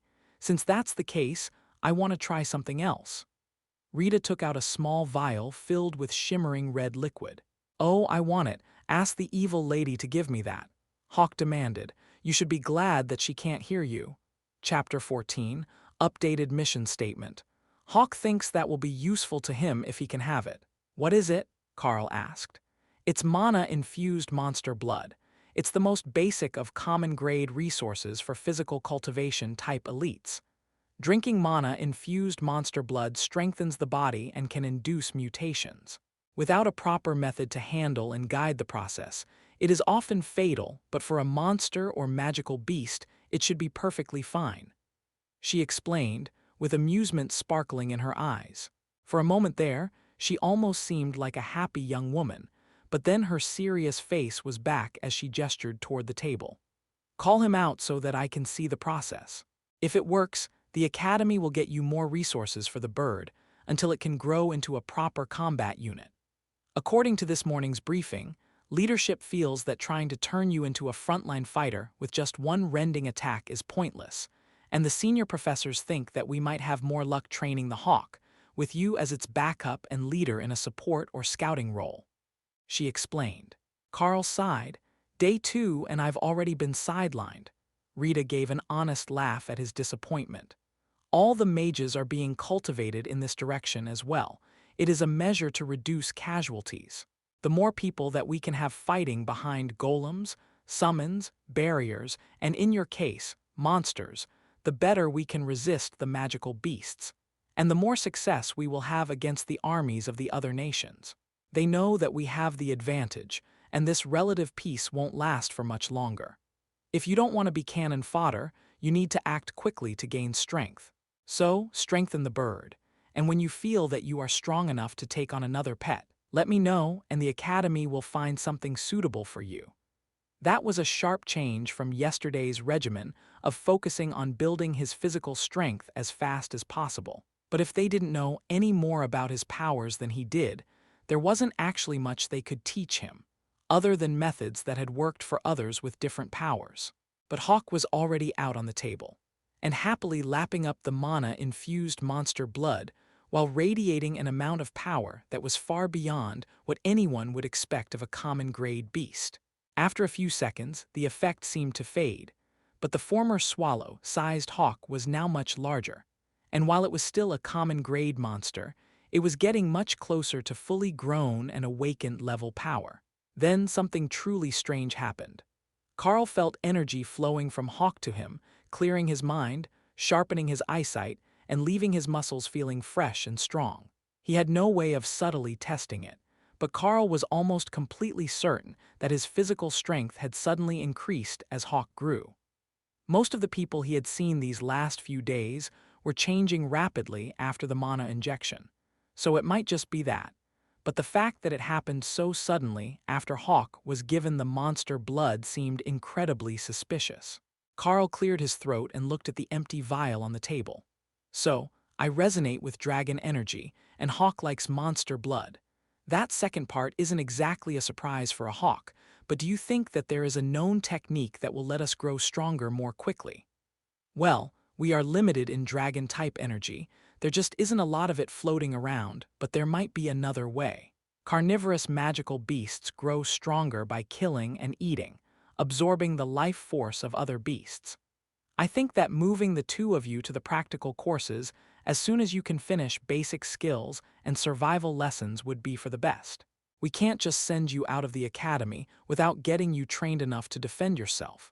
The public would riot if they found out that one of the elite had died during training. The mana injections are great for us. We get the superpowers of all sorts, but to the average people, they are the promise of a safer future, without the nightmares of impending monster invasions or being left helpless during a war. Carl rolled his eyes as she got into the official propaganda. While she wasn't exactly wrong, most of the students here would never fight in any war. Heck, half of them would never develop a skill that was actually useful during a war. No matter how cool a sword skill was, artillery still existed. Unless your sword could deal with an airstrike, it was not suitable for use during a real war. But some of them really could deal with artillery using sword techniques. The mages were a different story. But also, if his beast got powerful enough, or he managed to bond with a particularly powerful monster, he could also become a deadly fighting force. The hide of a powerful magical beast could stop bullets, and many types of beasts could breathe fire, call down lightning, or even slice apart armored vehicles with their claws. He was already headed down that last road, with Rend, and if he could get it past the awakened level of the power scale and into the ascended levels, there was no reason that he couldn't tear through an armored vehicle on his own. But for now, that's mostly hypothetical. We're not at war with anyone, and the magical beasts are being held at bay throughout the Golden Dragon Nation. Carl replied. For now. Just trust me, Carl. You want to get in as much combat training as you can, and I will apply for improved resources for Hawk. I know that birds are usually fine with whatever sort of meat you feed them, but if we want to force it to grow faster, it will take a detailed plan. Rita informed him. Carl thought about that. A windspeed hawk was full-grown at 4 months old, but at that point, they were only low-awakened level beasts with a common grade physique. It would take time and hunting stronger beasts if they wanted to grow past that strength level. Without some sort of reference or plan, he could be stuck at a very low level in his second year. Chapter 15. Resources. Rita started to take textbooks out of her bag, but a very different set of books than Carl had been issued his first day here. These were all about magical beasts, their diets, traits, abilities, and other factors that might be relevant to Hawk. I will leave these for you and come back tomorrow morning. What I want you to do today is come up with a care and feeding guide for the bird and justify it with the information from the books. If it's good and it follows the information that we have in a logical way, I think that I can get you some more resources. At the very least, I can get some more of the mana-infused monster blood. We stock quite a bit of that for the warriors and other classes who need an instant physical power boost. She informed Carl with a smile. Rita left Carl alone with the stack of books on monster data, which were all written from the perspective of a hunter. At best, they noted what the beast's usual diet was and where it could be found, but that was much different than a guide to help him properly raise them, much less one to raise them faster than usual to compete against wild beasts and magic users. Fortunately, he only needed a care and feeding guide for Hawk to complete the homework, which was a perfectly reasonable level of workload for the day. Plus, he had a cheat. "Hey Hawk, what sort of things do you think would make you stronger? Something that you could eat or keep near you to grow extra fast?" Carl asked the happy bird, who had settled down in the space inside his mind to rest. "I like meat. And the red juice from the evil lady and those blue fruits over there. Can I eat those? Give me a second while I see what they are and what they're for," Carl replied, before opening up the notebook for the balcony greenhouse. Mountain gooseberries, tasty treats for both humans and animals, used to make monster bait. No nutritional value that I know of, but the smell will attract all sorts of monsters. This berry contains a high mana content, suitable for creating mana potions of the weakest variety. Even in concentrated form, it is not as strong as a normal mana recovery potion. Carl read the description twice and then went to pick 3 of the berries. "You can have this many, 1 time a day. If you eat too many, you will get sick," he warned Hawk. Really, he just didn't want the hawk pigging out on junk food when he had a whole pile of meat in the taming space. The hawk took the berries, looked at them with longing, then spread them all over the raw meat and began to tear it apart with renewed vigor. Carl added a note to the papers for his homework. Windspeed hawks will use the mountain gooseberry as seasoning on their preferred raw meat diet. Once the hawk had finished eating for a moment and lay down to let the influx of mana and nutrients settle into its body, Carl started with the questions. "Why do you call Sergeant Rita the evil woman?" he asked. "Every time I see her, she wants me to work, but there is never food. What else could she be except evil?" That made a lot of sense. The baby hawk was still a magical beast, and his stomach was a primary driving force for his behavior. Whatever bond they had forged made Hawk friendly to Carl, but that consideration didn't extend to anyone else around him. "All right then, where is the most comfortable spot to rest?" Carl asked. "Right here, maybe the branches of that tea tree. Those ones smell good and they hide your scent from prey. Tea trees are good trees." All afternoon, Carl quizzed the bird and wrote out a report with the answers. Then he started to go through the textbooks, looking for supplements that might help monsters or even elites with Rend-type skills. The first group didn't have much research on it, but the second one was pretty common. All sorts of warrior classes had a rending attack after a bit of training, and it was among the skill techniques that the Golden Divine Academy taught its warriors.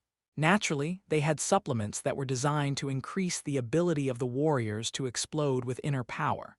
The question was if they would be effective on Hawk.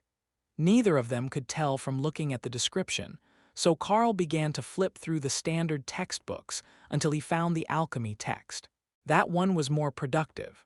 Once they had the list of potential potions and treatments, Carl just had to check the ingredients and see if it was something that Hawk might like. Most of them were all herbal-based, but once he got to the strength potion, he found something promising. It was made from monster blood, infused with the dust of a gemstone that gave off strong magical energy.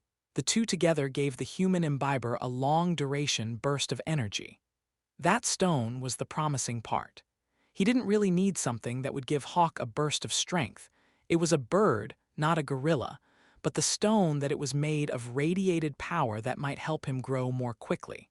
After that, Carl kept searching, but only found one other resource, a wind magic stone of the same sort. That one wasn't a natural resource. It was created by mages as a mana storage device. Hawk loved to absorb mana, and since it was air magic, Carl had some hopes that it would be able to work with that stone to improve its own abilities. That was 4 potential resources. High-energy monster meat with berries for seasoning, the infused blood, the strength stone, and the wind stones. If he could get all 4 of them, he might even be able to get Hawk through to awakened strength in the next few weeks. Chapter 16, Growing Fast. The next morning, Rita returned to collect Carl's homework before breakfast, and then came back with a small bag for their classwork. "All right, I got you what I could to see if the resources actually help a pet beast grow faster than the average. This isn't going to be a short process. The Windspeed Hawk is going to need the whole semester to make it to awaken naturally, so if you can do better than that, you should get good marks on your training. We will still work on your martial arts skills, though. If you get targeted by the opponents in a mock battle, you need to be able to defend yourself, and you do have at least one attack method of a magical variety. She informed Carl with a smile. Well, at least I'm not expected to run and hide while someone beats up Hawk. What did you manage to find us? Rita dumped the contents of the bag on the table, and Hawk went crazy in Carl's mind. There were 2 strengthening stones, an entire liter of infused monster blood, and 6 blue wind stones that were giving off an incredible aura of power. The wind stones were made by the headmaster personally. He was part of the first batch of successfully injected elites, and he is now an overlord-grade mage. He says that if the wind stones really can be a cultivation resource for the Windspeed Hawk, he will gladly make you more and look into ways to awaken more elites in the same direction. Rita explained. I take it back, evil lady is actually nice lady.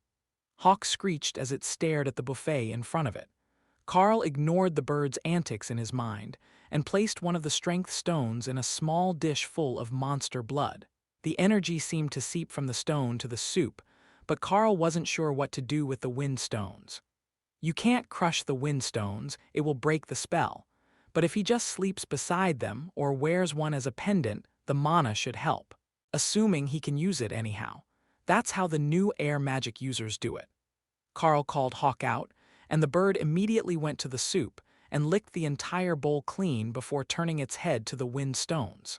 Each was no bigger than the diamond on a wedding ring, but the energy contained inside was immense.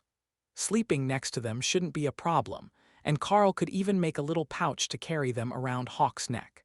But the bird immediately ate one, and swirling winds began to build around the balcony, tearing leaves from trees and nearly knocking over planters for the smaller varieties, before Carl pulled Hawk into his mental space.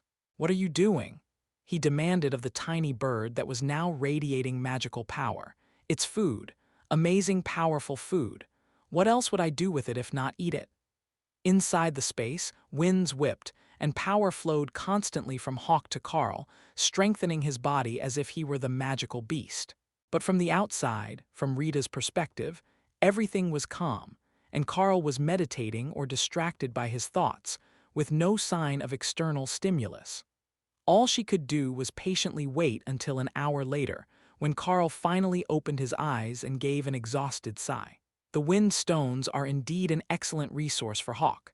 Come on out and let her see you, my friend. The Windspeed Hawk appeared on the table, looking exactly as it always did, with cream feathers covered in mottled brown patterns that matched the common trees of the forest. But now it was much larger, as long as Carl's forearm, as a nearly full-grown Windspeed Hawk should be.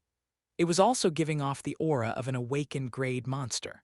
Well, we can say for certain that feeding a wind stone to a Windspeed Hawk will cause an immediate growth breakthrough, and it will progress from fledgling to a young adult state within a few hours. He's also starving again, and he has eaten everything I stored, so I'll pour him some more blood into the dish. Carl offered as an explanation. It really worked.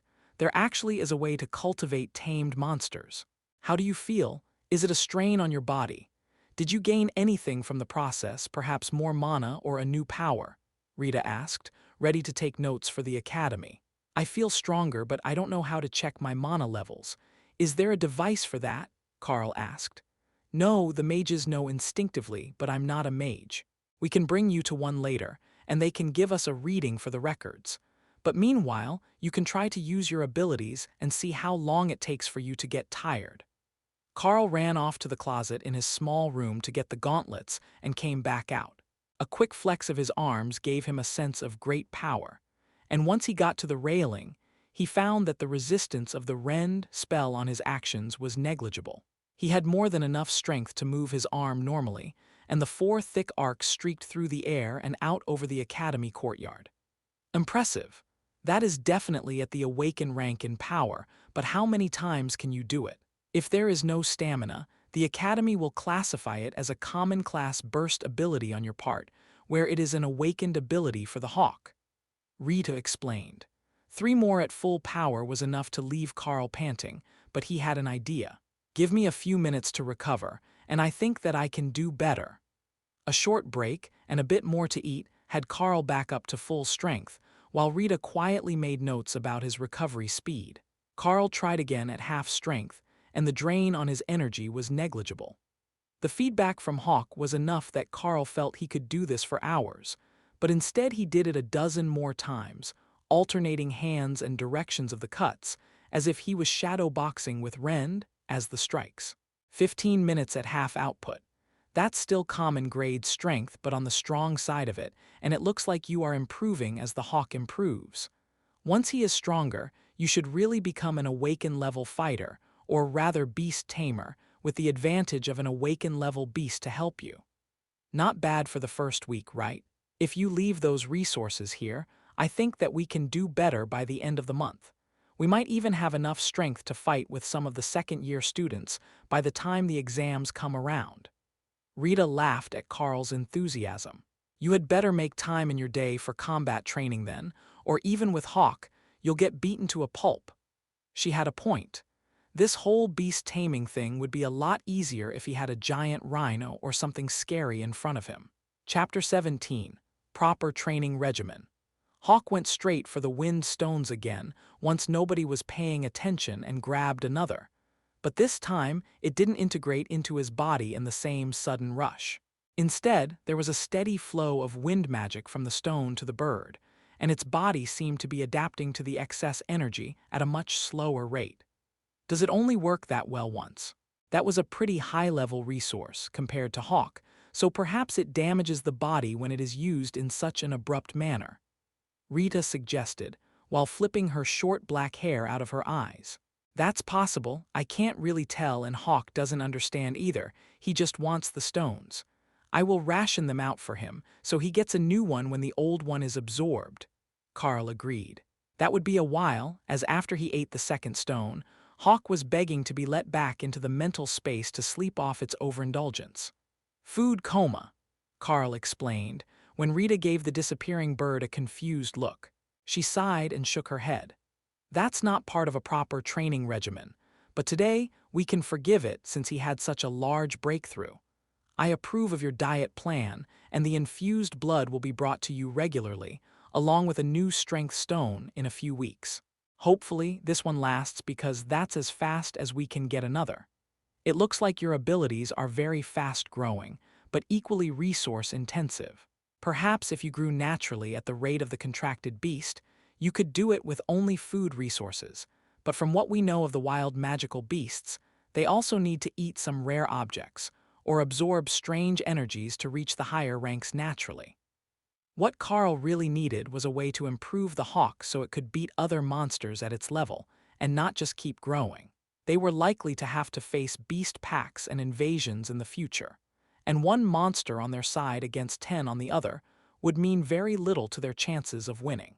Being able to work together was a nice start, but not enough to be considered a truly powerful sort of existence on his own.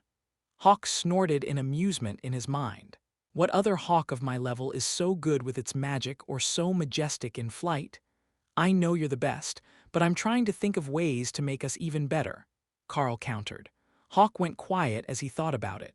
Hawks only needed one skill, the ability to kill their prey, but he supposed that more ways to kill his food wasn't necessarily a bad thing. Maybe if he watched other birds do it, he could find ways to do it better. The Windspeed Hawk wasn't sure that was even possible, but it wanted to make Carl happy, so it was willing to try to use Rend in new ways. Can we go down to the training areas? I think that the more we see actual combat while we're training, the easier it will be to come up with ways to make ourselves better, Carl suggested. Hawk wasn't going to be coming out for a while, so he might as well train himself while he had the chance. Rita led him out of the dorms and out into the field on the opposite side from his balcony. There was a large training area there, with stone squares in the open field, and a large group of students were training unarmed combat techniques there. They were all second-year students, and very good at what they were doing, but just watching them gave Carl ideas on how he and Hawk could work together to overcome them. We're going to try something different today. Since you have a ranged skill of sorts, I want to start you on defensive basics. If you're fighting from a distance without magical armor skills like the mages learn, then you need to have a way to block. Today, we will practice blocking incoming attacks with your claws. The more you practice, the better you will get. Think of it like learning to play catch. Just hit the incoming attack with your own. Somehow, that friendly description sounded extremely sinister to Carl, especially when she led him away from the unarmed combat field and toward a huge bunker. There are mages at your level training here, stronger common class students that are close to breaking through to awakened. They might have a bit more stamina than you do, since they've been practicing longer, but it takes less to deflect the attacks than to form them. Now, at first, they will be firing down the training hall above your head. Don't worry, they shouldn't miss the target entirely at their level. Just do your best to deflect them off target. The mages nearby glared at Sergeant Rita as she said those words. Who was she to come in here and interfere with their training? They were already at the bottom of their class, but now she was bringing in some newbie hotshot just to mess with them. All right. Seniors, I apologize for the inconvenience. Carl apologized as he felt the glares directed his way. It is training for the mages as well. It's one thing to just hit a target, but in the real world, targets will defend themselves. Being able to work around the defense to land a solid hit is also a necessary skill. Rita added. In the end, she was a teacher, and they didn't have any say about her intentions for their training, but the thought that this was a real-world exercise, while they had been mostly abandoned to their own devices as the weakest of the elites, was somewhat reassuring. Rita led Carl to the other end of the training grounds, where a dozen targets were lined up. All right, everyone, here is the goal. You just need to land hits on the targets, the same as always, but this time, Carl here will be doing his best to deflect those shots and keep them from landing. With a dozen of you and one of him, it shouldn't be hard, but he needs the stamina training to help stabilize his foundation. Have fun, and don't be afraid to push yourselves to find new ways to get to the target. They started casting as soon as she finished speaking, and Carl frantically began to cast rending blades at low output, letting them crash into the various spells. Some were deflected, some were only slowed, and some pushed through on their own with only a slight loss of power. It all depended on the element and the power of the spell as to what happened. Fire and water were the hardest to deflect. They just passed over with a loss of power, where ice, earth, and other solid objects could be easily knocked off course. The next time, he only used one rending claw per attack to save mana, but increased the power of each as he swatted aside and nullified the attacks. Carl panted with exertion and sighed. That was a mistake. The power needed was an exponential increase compared to the increased output. It was better to hit a target with multiple small attacks than one big attack. The mages were actually beginning to enjoy themselves, as they realized that he wasn't some wonder genius sent here to humiliate him, and that he was a newbie working on his mana control, just like they had been all last year. Chapter 18. Playing the Game. With everyone limited in stamina and magical power, there were constant breaks, which also became part of the game that was played between Carl and the mages. He would sit down to recover, but still swatted attacks if someone got lazy, and an attack was particularly weak or slow-moving. In the eyes of the supervisor, the lone teacher assigned to watch over the dozen mages in this class, it was the best motivation that they had seen in months. None of these students were good at self-motivating, and their abilities weren't strong enough to get them a personal instructor, even one at the low level that Sergeant Rita had reached. To his trained gaze, the warrior with the rending claws was likely to overtake her in power by the end of his first semester, while she had taken 3 years to make it to the middle of ascended rank combat power. Sergeant Rita was no genius when she had to learn magical powers, but she was a great martial artist, and from what he could see, a superb teacher.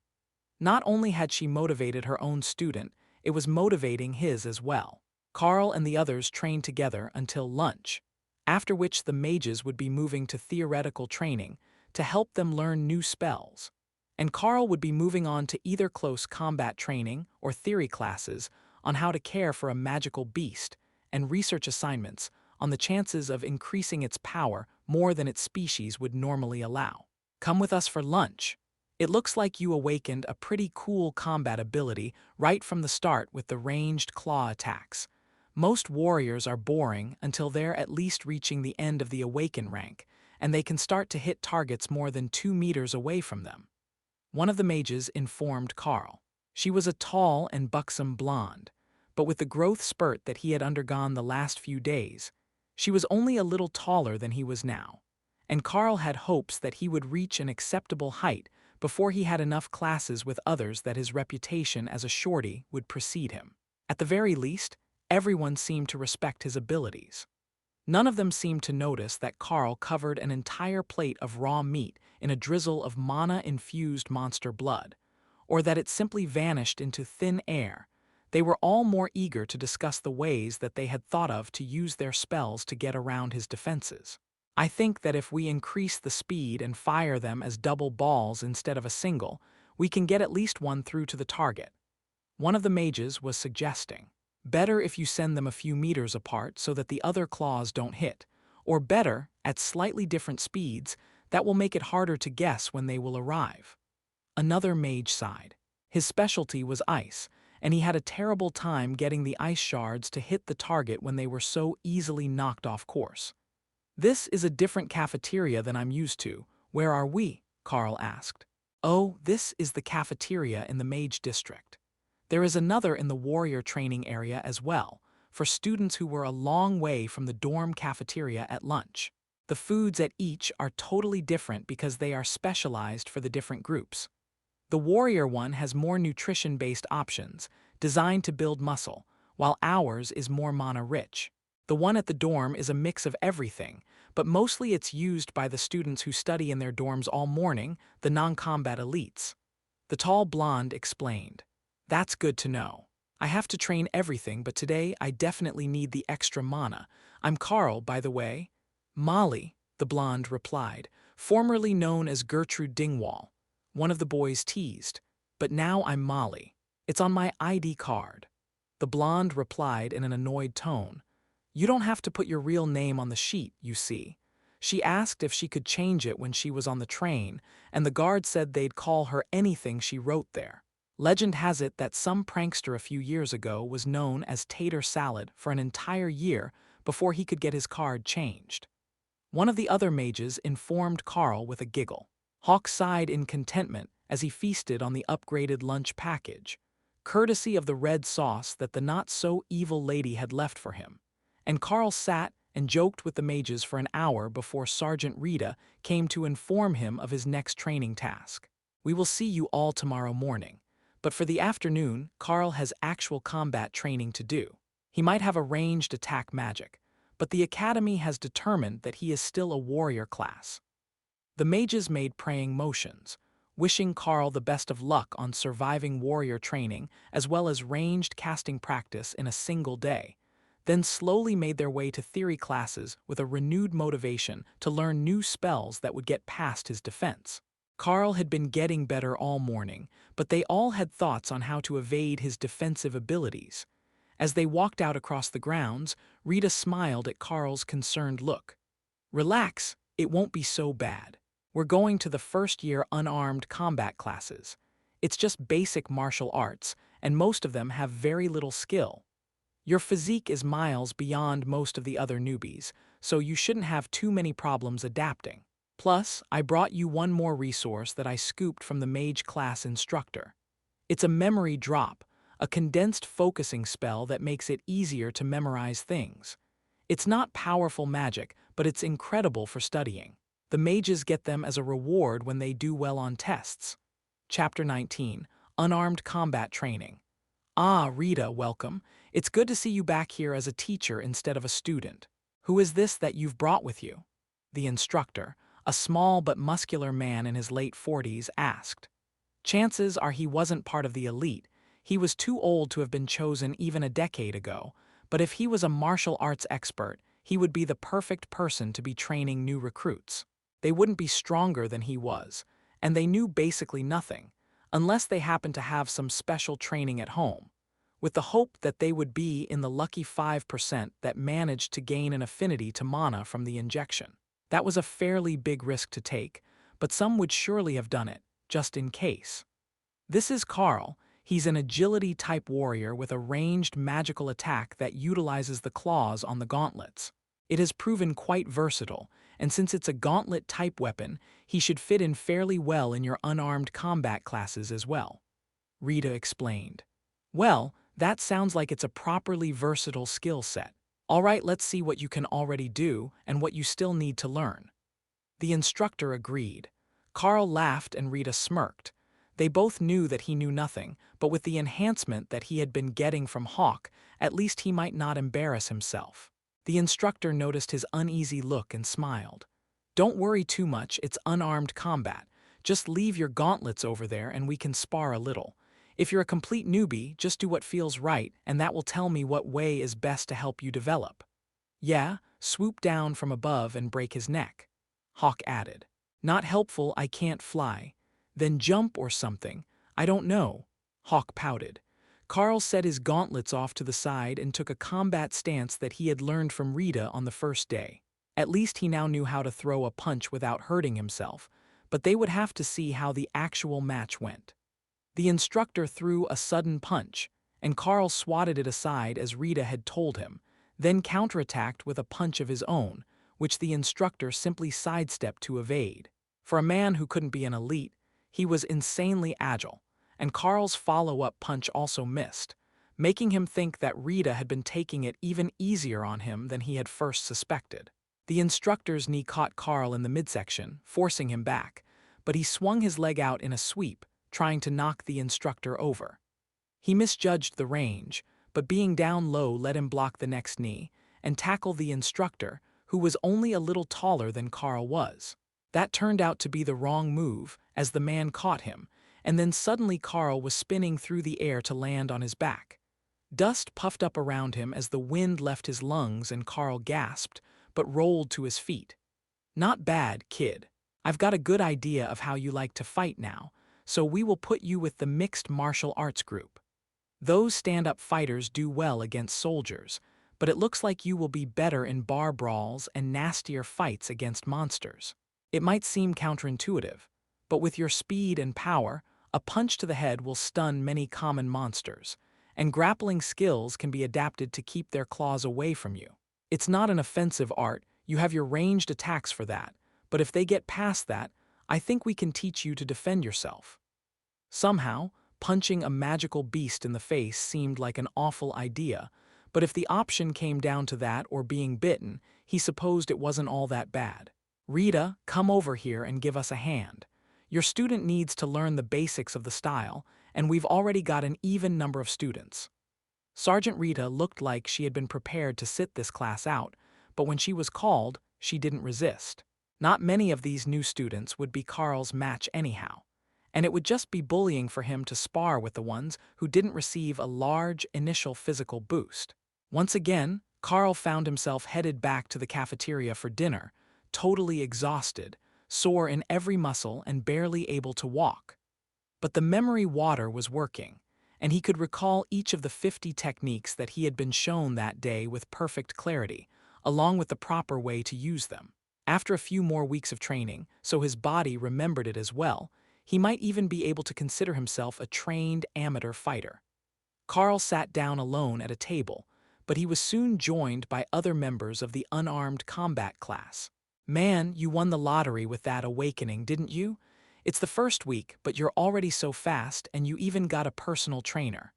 One of the boys from the mixed martial arts group greeted him. Carl laughed. I got a personal trainer because my marking is different from any of the others, and they had no idea what sort of skill I was going to get. So, I was tossed a personal trainer, and we're just guessing our way through it. Most of you guys should have gotten the grappler or monk marks, right? The open hand or the staff over the fist. The small group at the table nodded. Yeah, the initial skills are crap, but at least it was easy to awaken. All you need to do is punch something, and I managed that before I even got out of bed.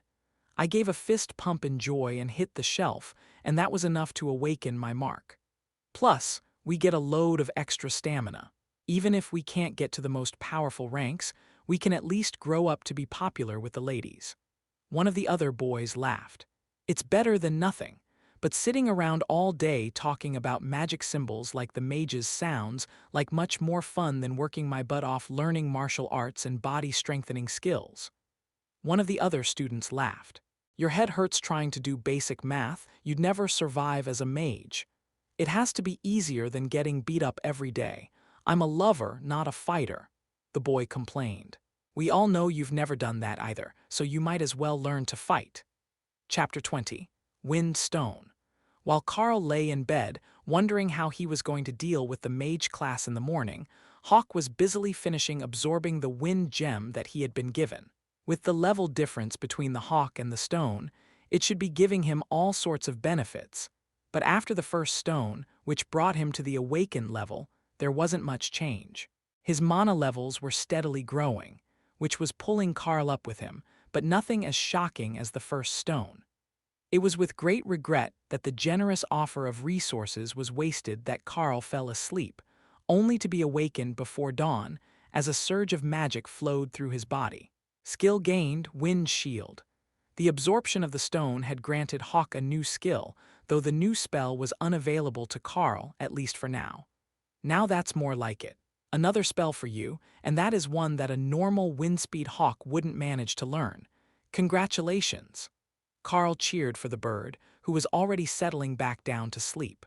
It had managed to comprehend better magic with the help of the stone, and now it had no intention of being awake while it wasn't hungry. Unfortunately for Carl, he wasn't so lucky, and the excitement kept him awake for hours, letting him get back to sleep just before the alarm went off to get ready for breakfast. You're looking chipper this morning. Aren't you sore? One of the boys from the combat training class asked. I recover pretty quickly. It's all just a matter of eating enough to keep up with your needs. Carl laughed as he pointed to the plate in front of him. After the breakthrough yesterday, his appetite had grown much larger, and again this morning, his clothes were a size too small. Before he went for training, he was going to have to go to the supply room and get new uniforms that actually fit. Carl made his way to the laundry room, where the sign said they could apply for new uniforms, and was greeted by a very large woman in a raincoat. What do you need then? A bit early in the day for laundry, it won't be ready until later and I'll put it in your room, she announced. Actually, I need uniforms that fit. I've been growing like crazy since I arrived, and neither of the ones I was given fits anymore. I can't even do up my shoes, I'm standing on the heel, Carl replied. Ah, right then. I'll get you sorted out. Just bring the others down to me later. The laundry woman came back a few seconds later with 2 uniforms in fresh plastic bags and a pair of boots, plus a pair of shoes and sandals. If you turn out to be one of those giants, then you might need the sandals later. Just try to keep things in good condition, so I can issue them to the other students once they're all washed. Once you're settled through the growth phase, you should be fine. Carl returned to his room to change, and then went down to meet Rita for their morning visit with the mages. Hey Hawk, which one do you think is more mana efficient, Rend or Wind Shield? He asked. Rend, of course, but Wind Shield can block big things and water balls. Stupid water balls, Hawk replied. Carl wasn't sure what the water had done to him. The bird had been sleeping most of the morning yesterday, but there was a chance that the young bird was just moody and needed more attention. Why don't you come out and sit on my shoulder for the morning? We can block water balls together, Carl suggested, and Hawk was instantly out, sitting on the shoulder of his coat while impatiently rocking, waiting for them to get to work. I take it Hawk is going to join us for the day? Rita asked. He was feeling a bit caged in, waiting to be able to do something other than sleep and wait. I think it will be good training for him as well, and there are plenty of spells for him to block. Don't worry, he knows to block the spells, not to attack the casters. Rita laughed as she led them to the training grounds, where the mages were already assembled and waiting. You have a pet bird? That is just awesome. Will he be watching? That's a male windspeed hawk, right? One of the girls from the mage class asked. He is. His name is Hawk, and he will be helping me out today with the blocking duties. Carl agreed. The mages looked extra excited. They were wondering what a magical beast would do to block their attacks, but they didn't want to go find a wild one to find out firsthand. This was much safer, and they would be able to learn if the hawk's logic on what should be blocked was different from what a human's would be. The barrage began again, but with faster attacks, variable speed attacks, and multiple castings to try to get around Carl's defenses. As soon as the fight started, Hawk leapt up into the air and circled behind the targets so that he could attack downward, the way that he was used to, and began targeting the water balls. Nobody else noticed at first, as there were only a couple of water mages, but they were quite certain that the bird had something against them. Hey, did that hawk just cast a wind shield? I swear that it used a barrier spell when my water balls split to go around the rending blades. The water mage complained. It's a windspeed hawk. Since when do they have a barrier ability? One of the other mages laughed, and then saw his fireball simply dissipate against an invisible shield. Damn it, they do have a wind shield. All right, I've got a counter for that. The fire mage raged, while the other mages laughed and the hawk screeched happily. His next attack was 3 fireballs, split in speed so they wouldn't be easily blocked. Hawk spread his toes and swung his foot, sending a trio of rending blades out to intercept. They hit all 3 fireballs at once, and the other mages cheered.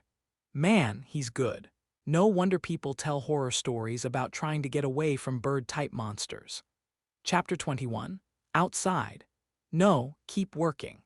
After the skills training with the mages finished, and they had all managed to drag themselves to lunch, exhausted but satisfied with their progression, Carl began to mentally prepare himself for the afternoon skills training. Hawk was happily resting on the table with a chunk of roasted meat. But Carl could tell that the bird's mind had already wandered to the monster blood-treated delicacies that had been stored in the taming space for him to snack on all afternoon, while his leader learned how to fight. Do you think that they will let you go out with the newbie training patrols? I know that you're training alone, and on a different learning program than everyone else in the first-year class, but we also heard the teacher talking today about how they might black badge you soon, and then you'll be able to lead a group into the woods. The actual classes always have wilderness assignments, but they can't go without an awakened or stronger team leader, so most of the first years have to beg for favors from the upperclassmen, or wait until the teachers organize an outing. One of the girls asked. She was also a black-badged awakened mage, but looked older than many others in the Misfit Mages class, so she might be in her 3rd year, not her 2nd. I will have to ask Sergeant Rita about it. I didn't know that the others had to leave the academy grounds to do things in their 1st year, so it's all news to me. Other than the combat training class, where I don't actually spar with many of the other students because I'm physically strong and untrained, you guys are the only student interaction that I have. Carl explained. Oh, that makes sense.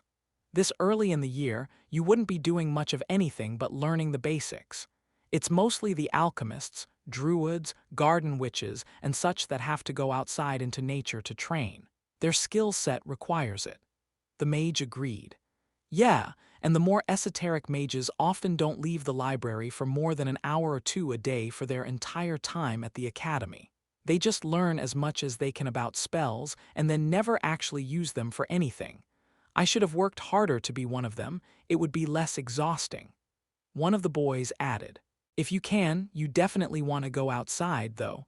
There are all sorts of good things out there, especially for a meat lover like Hawk, and you'll get extra credit for leading the group, which you can spend at the supply room. Sergeant Rita's voice came from behind Carl. Are you lot trying to steal away my student? He's got a long way to go before he's ready to go out into the wilderness unaccompanied. The mages laughed, and everyone pointed at the bird on the table. Did you know that the windspeed hawk can use wind barrier? With that and rend, it's already tougher than most of us. Plus, it's a magical beast, and there's still a whole Carl to go with it. One of the mages explained. Rita gave the mages a stern look that said she wasn't going to be changing her mind on Carl going on wilderness outings, no matter whether he got the black badge or not. Your plates are empty, and Hawk has finished basking in the attention, so pack him away and get to the training class. We will be testing your memory today. Rita ordered, then left Carl to clean up and follow behind her. Looks like the mention of going outside got her upset. I'll see you all tomorrow. Carl laughed as he transferred Hawk back into the taming space. He could do that from a distance, but he wasn't sure just how far it worked from, as he hadn't tried it from more than across the room. That was another skill that he would have to practice with Hawk eventually, once their bond and bodies were strong enough that they could operate individually and didn't have to rely on each other for everything. Well, maybe they wouldn't wait on the bodies to get stronger. Windspeed Hawks were better known for their skills than their durability, but the sentiment was the same. Carl jogged down to the training area, where Sergeant Rita was waiting for him with a few older students, and the regular class was just beginning to assemble in the locker room to get changed. "Give me 2 minutes and I will be back out," he called as he saw the sergeant already changed and waiting, bare feet and shorts, shirt optional.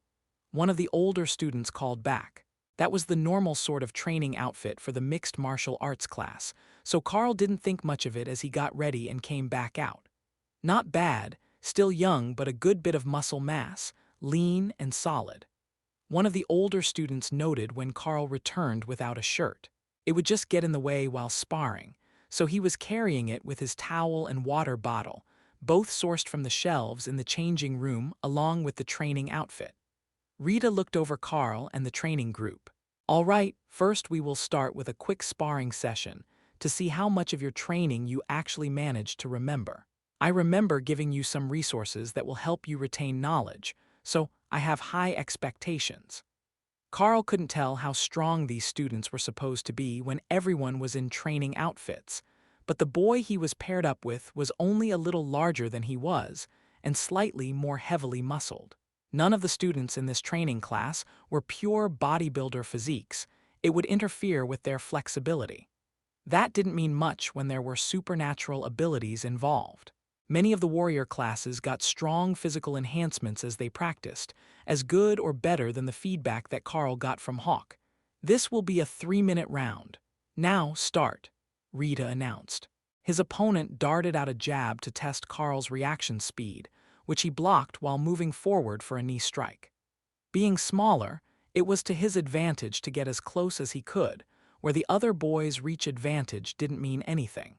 He had learned that yesterday while getting beaten up by Rita. He only knew a few strikes, punches, knees, and elbows, along with a few blocks, but hopefully it would be enough to get him through the next 3 minutes. The older boy aimed a strike at Carl's head, which he ducked under and punched toward the stomach.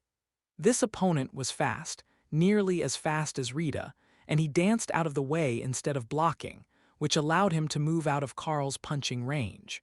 It put Carl on the defensive as the boy counterattacked, but either he was weaker than Rita or he was holding back, and he didn't manage to land a solid hit for the next minute as Carl threw a few kicks and tried to get back in close again. It wasn't working. The boy had figured out the trick to keeping Carl away with knee strikes, and the two were at an impasse when the round ended. "Not bad, but neither of you could land a hit to save your lives," Rita admonished them. "He's short and stupidly fast. If you want someone who can beat him up in a sparring match, ask the monk classes, not me," the boy complained. Chapter 22, Situational Awareness. After 2 hours and a dozen opponents, Rita finally stopped calling more people to the ring. "All right, I have the combat data that I need. It looks like Carl here has a pretty good memory and instinct for someone who has clearly never won a fight before in his life. That's good enough for us to get started on the next round of instruction," she announced. "The next round? What exactly are we going to have to do next? I'm already struggling to win a fight here unarmed. I'm not sure that throwing more knowledge at me is going to help," Carl asked. Rita laughed at Carl's concern. "No, we're not going to force you to learn even more in the next few days. Instead, what we will be doing is tying everything that you have learned into one practical lesson and then grinding it into your brain until it is impossible for you to forget it. You need to be able to block attacks while fighting and work with Hawk at the same time. Like a mage that has been tasked with both offense and defense, you'll be working overtime, and you need to build your situational awareness." Carl nodded like he understood, but Rita saw right through his subterfuge. "What I mean is that you must be aware of where all threats are at all times, or either you or Hawk could get yourselves into a lot of trouble.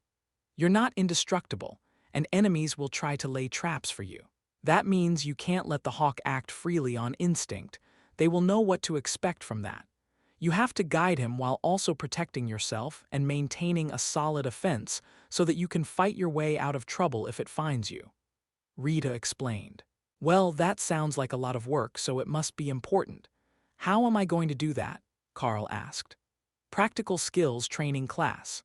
You will have accuracy and speed training with the mages in the morning, martial arts training in the afternoon, and then an entire day of practical skills training every week. Now, tomorrow is normally the odd day for most students, where they take their elective subjects instead of their core training. For you, that means practical skills. Then the day after is an off day, so catch up on rest and healing, and you'll be back with the mages on Monday morning. At least there was still an off day.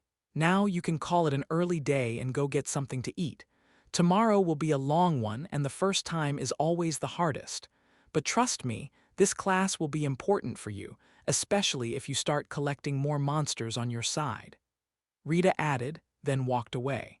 Carl wanted to argue that he could do perfectly well like the mages that he worked with, just doing theory for half the day and practical skills for the other half.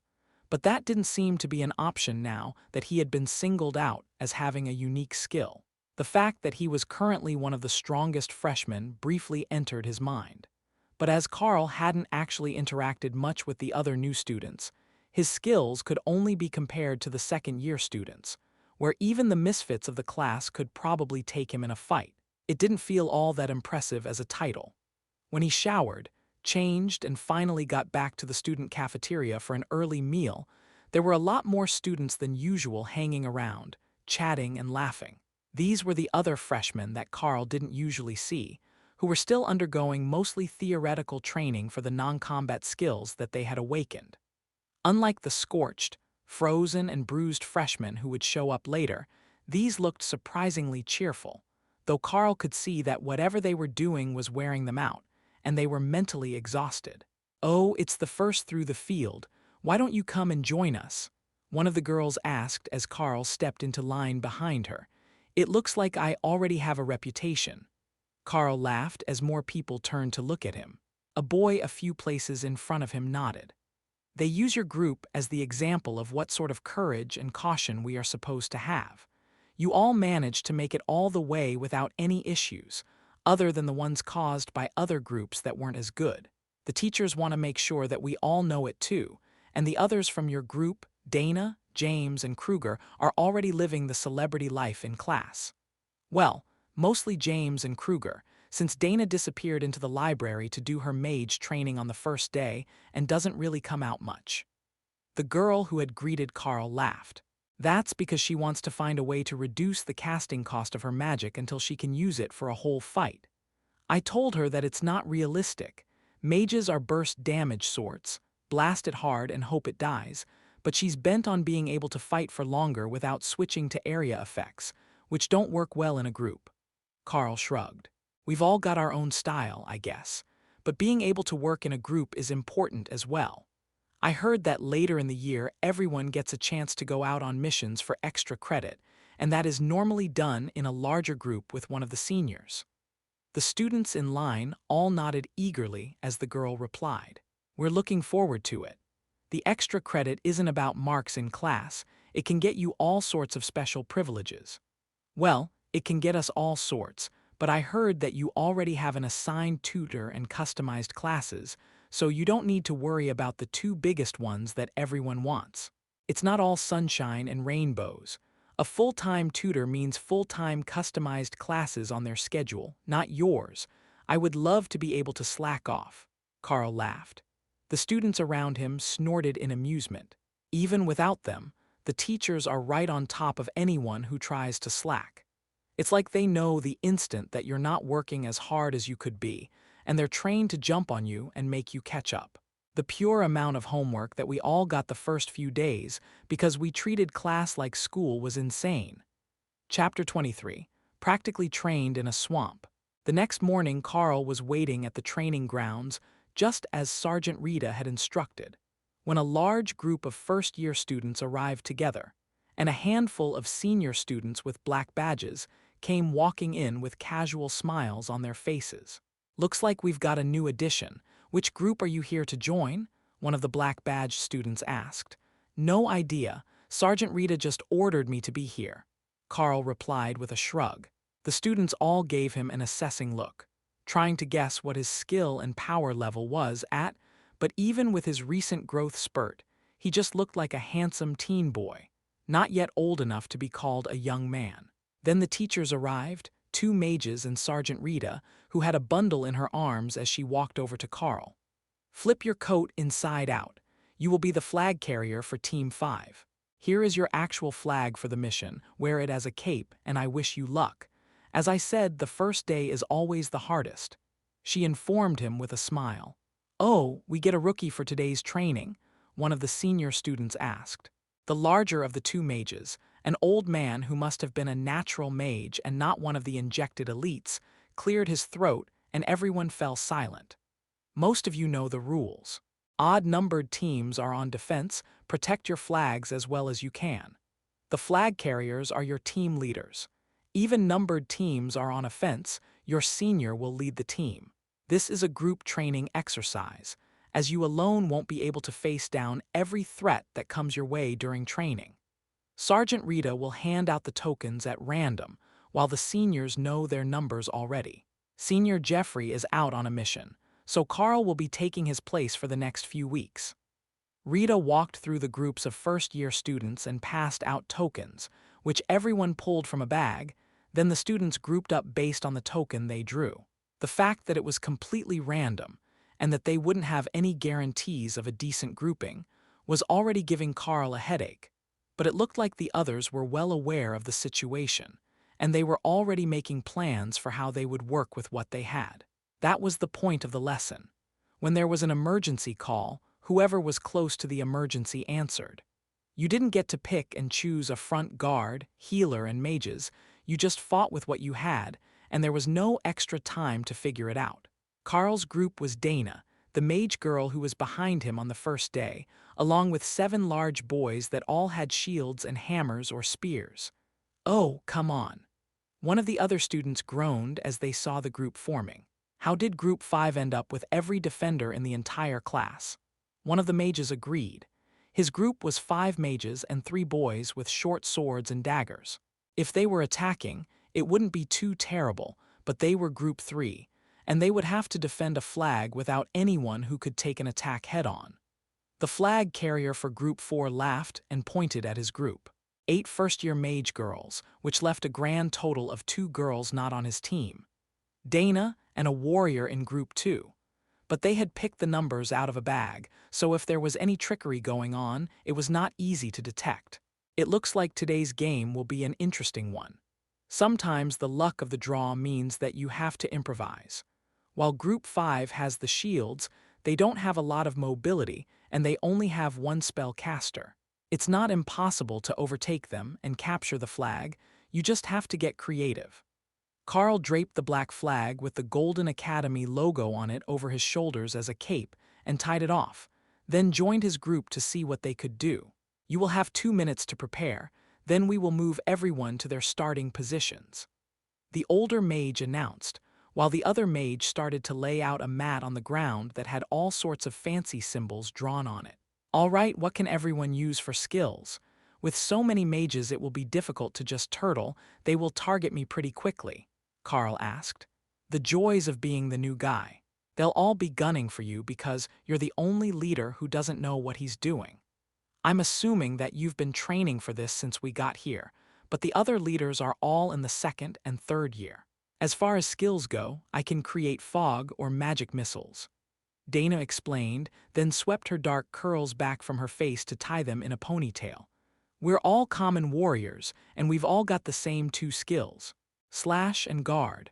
It's a thing that apparently happens every year because guard is the most common skill and slash is easy to teach. One of the warriors explained. All right, what does guard do exactly? At your level, that is.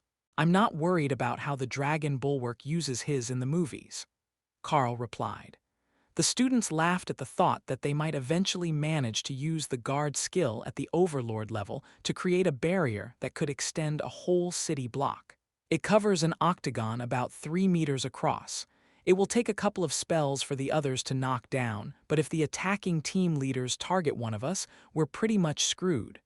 The boy explained. Carl nodded. I expected as much. Does everyone remember the Gladiator movies? The triple line formation and the turtle shell? When we're attacked, form up to create an overlapping wall with your shields, and only when we're in trouble, use guard to block them out. Staying close together will make us harder to find, as long as we're not in an open field, while Dana and I will have to be the offense unless they charge us. Dana sighed. You know, magic missile uses a lot of mana, I can't do it much. The fog is easier though, I'm pretty good at the fog. Is there natural fog where we're going? Carl asked. The others all shook their heads. Then save it until we're under attack. I don't want them to find us because of the fog itself. How fast does it cast? Dana frowned. About 10 meters radius per minute, slowing as it expands. If we want to use it effectively, it will take time. Time is up. Everyone prepare to transport. The mage shouted. Chapter 24. Swamp. Suddenly, they were standing knee-deep in swamp water with a slight mist on the surface and thick trees all around them. Dana, begin the fog spell. Everyone else, crouch down in the water near that stand of trees, Carl whispered. Nobody was happy about being neck-deep in swamp water. It smelled of rot and something even more foul, but they obeyed Carl's order and hid in a circular formation, with Carl and Dana in the middle. Carl released Hawk and let the bird stand on his shoulder for a moment. Hawk, go scout the area for attackers. They're the groups with nobody wearing a black cloak like mine. Don't let them see you, and come back within 5 minutes. He whispered, speaking out loud so that the others could understand what his plan was. You have a pet bird? Dana asked. I do. It's part of my class skills, but it's also a real bird so I don't want him hurt, Carl explained. The bird scouts the area to let us know when someone is likely to find us so that we're not ambushed. The fog hides our exact location, even if they can figure out right away that it is unnatural. Being in the water makes us difficult to target and gives us the chance to launch the first strike. One of the warriors deduced. Exactly. Dana, don't make the fog as thick at the edges. Make it get thicker as you approach the trees behind us. If they are targeting by the center of the fog, I want them to miss us by at least a few meters. If we're lucky, they'll find each other first and we can face weakened groups, Carl added. Dana softly chuckled as she worked. This is such a dick move. What's next? Tearing vines from the trees to hide under. Carl didn't even have to say anything. The warriors immediately got to work pulling some vines free. Not tearing them from the island, but pulling them up so that they could sit a blanket of vines over the group and pretend they were part of the island.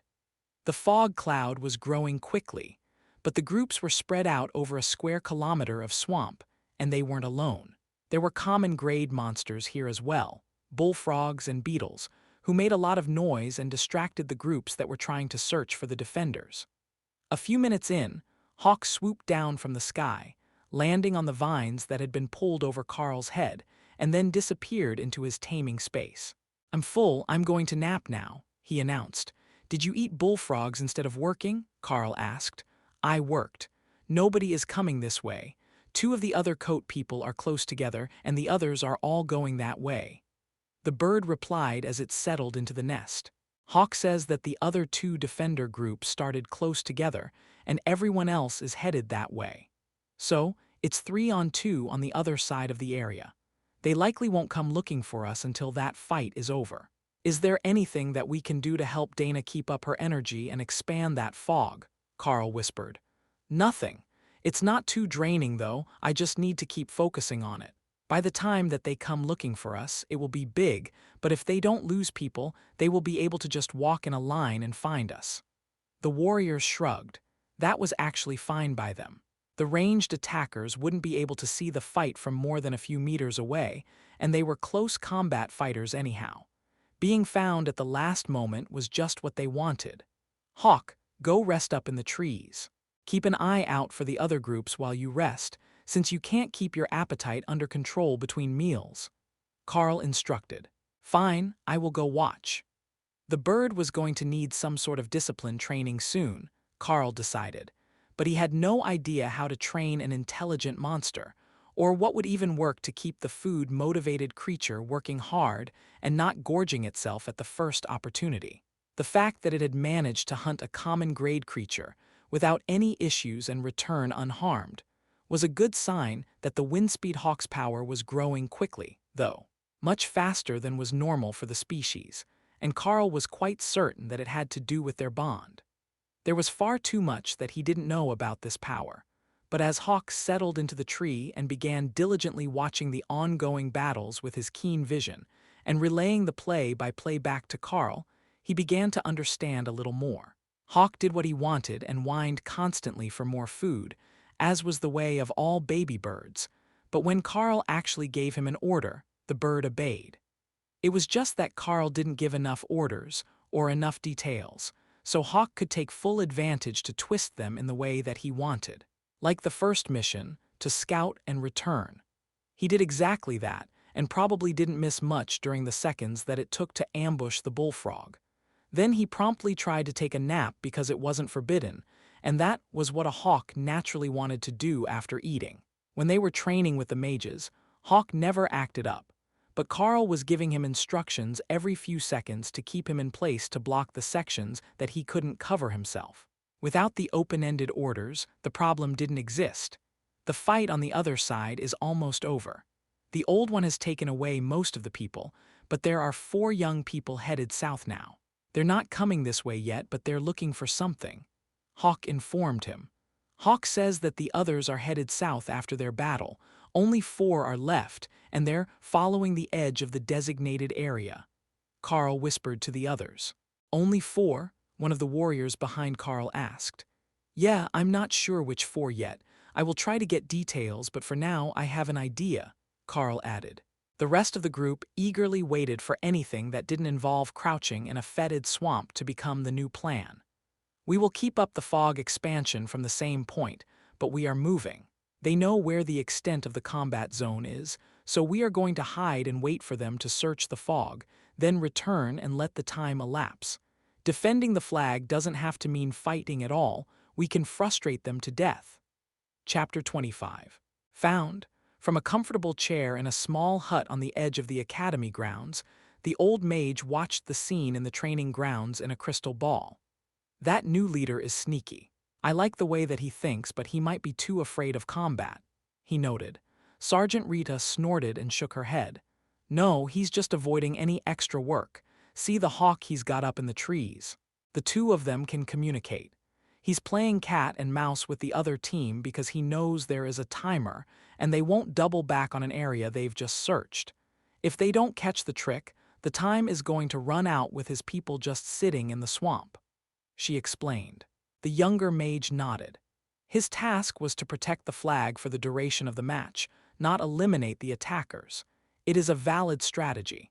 It reminds me of when we collected that grimoire from the Thalian temple and then just sat on the beach for a week drinking margaritas until the search teams moved on.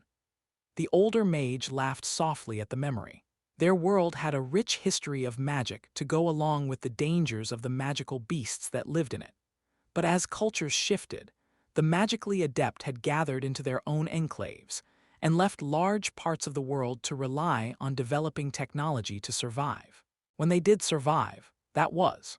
Many of the magical societies in the ancient past had believed that the human population shouldn't exceed a few million for the entire planet, in order to keep the game preserves and rare species that they used as hunting grounds and reagents for their spells intact. So, when those left behind with no magic and insufficient weapons were eliminated, they didn't take any action to prevent the disasters. That bit got glossed over in the history books, described as a failure of allied nations, rather than magic users banding together to the exclusion of everyone else. But that was mostly because the few powerful magic users who stayed in places like the Golden Dragon Nation were instrumental to helping the civilization survive, while they developed enough technology to stand on their own.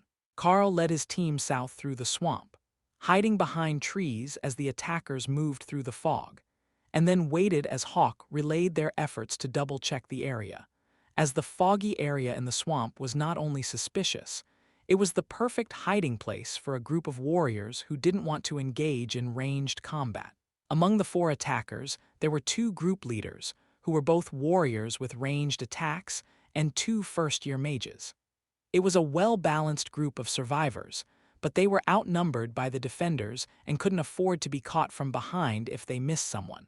"They've moved. I don't sense any life here larger than a bird," one of the leaders whispered. "If your skill says so, then we can keep going, but I think that they will return once they believe that we are gone, so let's circle back."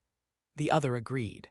The mages weren't particularly happy about wading through swamp water all morning, but they got extra credit for just being part of the special training program, a reward for top-performing students, so they weren't going to complain and risk getting switched out. The attacking group headed north to check for the hiding spot of the last defenders, and Carl prepared to give the order to move again. "There are only 15 minutes left," one of the warriors whispered. "In that case, we wait right here. Hawk says they're going north, so they're not likely to find us at all." The group silently waited as the attackers moved north, then with 10 minutes left in the match, they turned back south, moving more quickly and searching for the last defenders. "They're coming back. Hawk says they're almost to the fog now," Carl relayed as their scout explained the change. They were deep in the fog when one of the two leaders noticed the disturbed routes and groaned in frustration. "They hid here at the start, but they must have heard us coming and moved.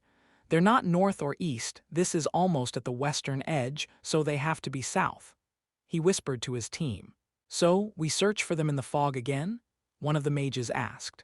"No, they should be outside of it, the fog hasn't spread that far. Just don't let them ambush us because they might have split up to set a trap instead of being in a tight formation." The attack group moved cautiously, but they were moving directly toward the spot where Carl had hidden the defenders. Unlike the first spot in the swamp, they were not in the water here.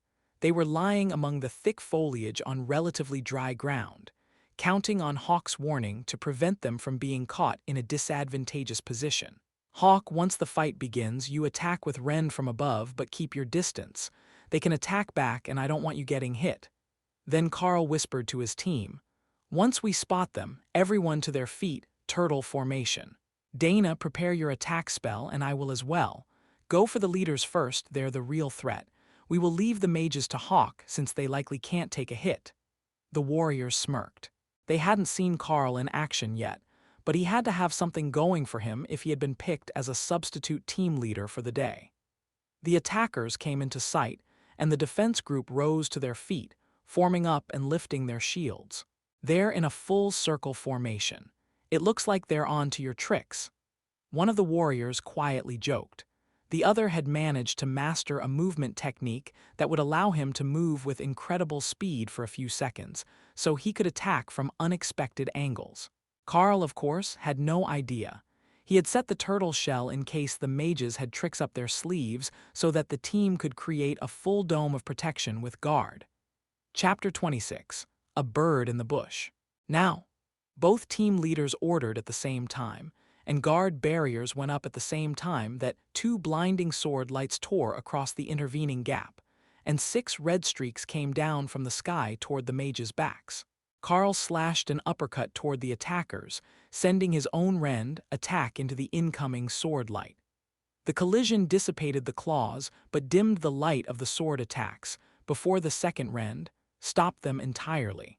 The warriors on Carl's team smiled in victory as Hawk's attacks took down both of the mages, activating the defensive charm on their uniforms and sending them out of the battle. "Son of a bitch, what just happened?" one of the attackers shouted, unaware that they had been ambushed. They looked around frantically, unsure of where the next attack would come from. Hawk was still in the trees behind them, unwilling to fly out and make himself a target if he didn't have to. It distracted them for just long enough that Carl could launch 2 more attacks of his own, forcing them to defend, while Dana prepared her magic missiles. She took longer than most to cast them, but when she did, her strength was much better than average. The attacking team leaders couldn't do anything about the magical projectiles, as their blades were already out of position from trying to parry Carl's rend. They took the hits, absorbing them with their enhanced physiques, then jumped sideways to dodge the next attack by Hawk. That's just low. How did you trick the monsters into being on your side? The boys complained while Carl's team laughed. Didn't they warn you? Carl has a pet hawk, it's the talk of the first-year dorms. Dana joked. Their banter was interrupted as they were all surrounded by glowing magic and moved to the staging area where they had started the battle. The match is over. I let you chat for a moment, but the victory goes to Defense Team 5. The older mage announced. How did we lose? The attackers demanded. You might not have noticed, but there were more than 2 sets of rending claws in the air when you evaded. You jumped right into the second set, and my defensive magic absorbed it for you, so it didn't flay your backs open. You, Carl, was it? How long will it take for your hawk to get back here? The mage added. Carl focused on his taming space, and Hawk appeared, disgruntled about having been left behind. The training area was part of the circle around the academy, though, so he had only been a kilometer away, and could have been back in a matter of minutes. If I didn't call him, only a few minutes. We were only transported a kilometer or so. That is an incredible spell, by the way, Carl replied. The younger mage smiled at Carl's enthusiasm. It is a magical item that came from an ancient ruins. The ability to transport more than one student at a time allows for a much more immersive experience, but the protective magic is entirely the providence of the senior professor. Well, we should get you all washed off. It's not often that a team decides to actually hide in the swamp. Normally they choose a more stand-up fight on the dry land. But I must say, that ambush was masterful. They didn't even realize that they were under attack until the mages were already eliminated. Sergeant Rita added, Yes, while the laundry team might not appreciate your ingenuity, the execution was flawless. I think that the young sergeant has made a wise recommendation, adding a scouting and ambush specialist to the team leaders.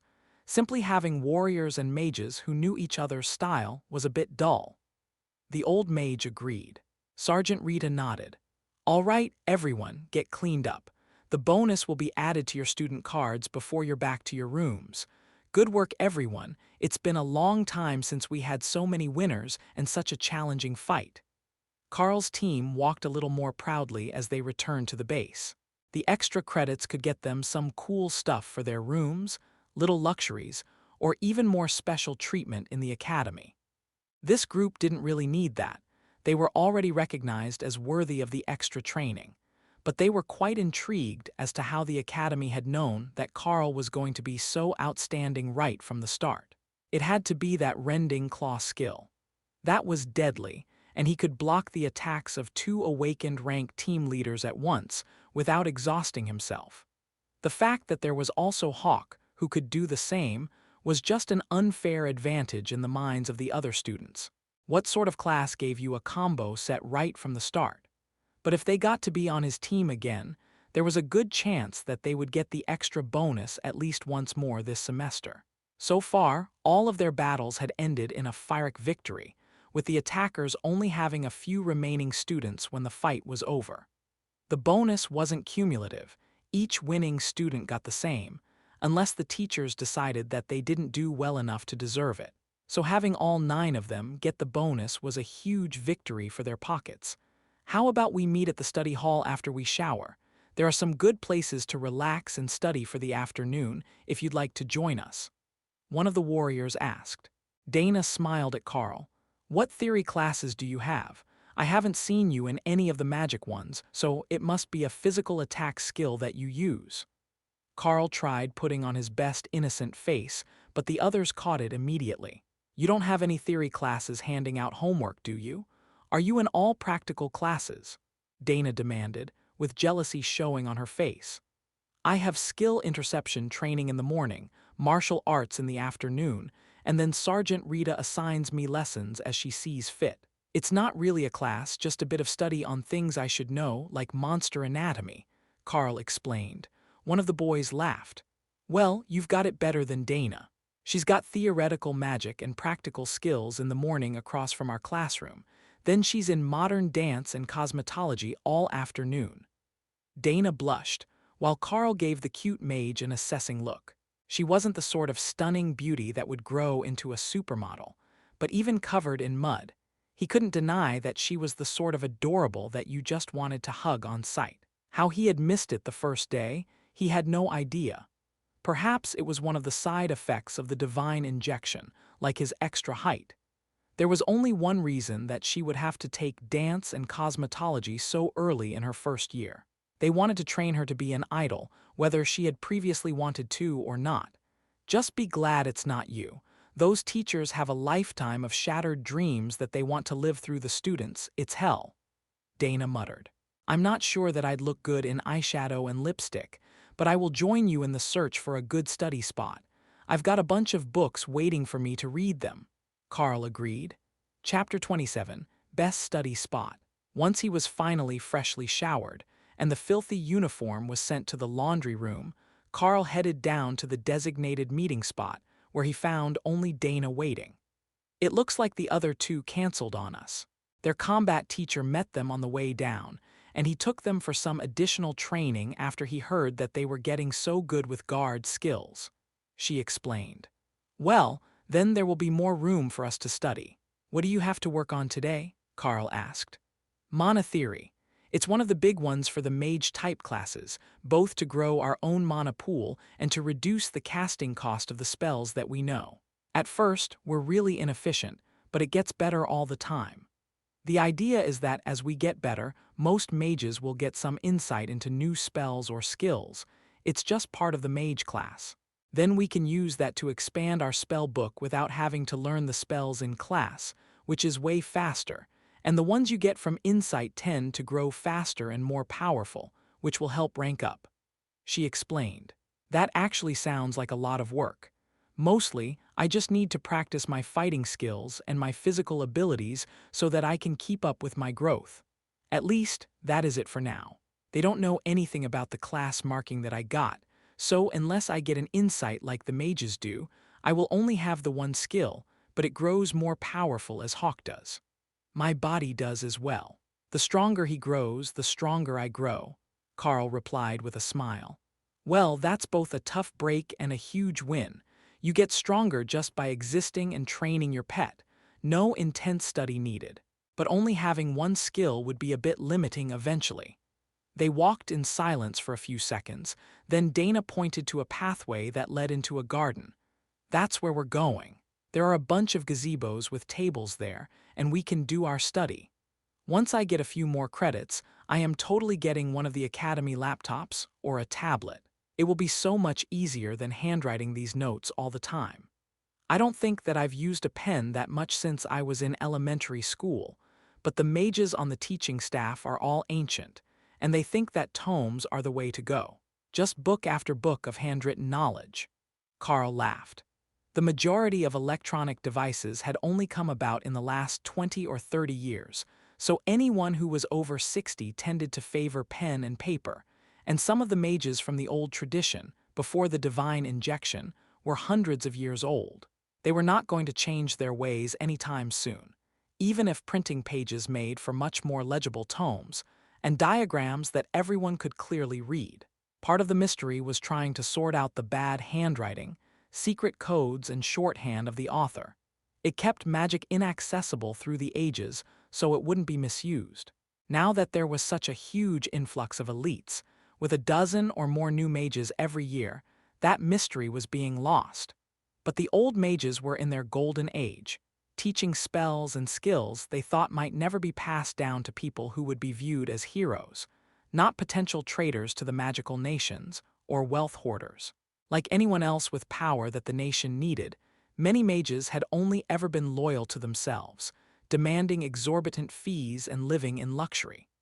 They weren't viewed horribly, but more like the oligarchs of the tech revolution, as detached by their wealth and power, and not entirely trustworthy if you weren't on their social level. Actually, having a laptop sounds wonderful, but I don't know how to type. I came from the mines, and my family couldn't afford a computer, so I never used one before. I know most of the kids from the city use them all the time, but not us. Dana smiled and nodded. I forgot that you grew up there. My family ran a clothing shop in the city, so we needed computers for everything. Taking orders, tracking inventory. That was just one of the many downsides to living in a rural mining town. Infrastructure spending didn't make it to them, except for the railroad improvements that got the coal and metals to town.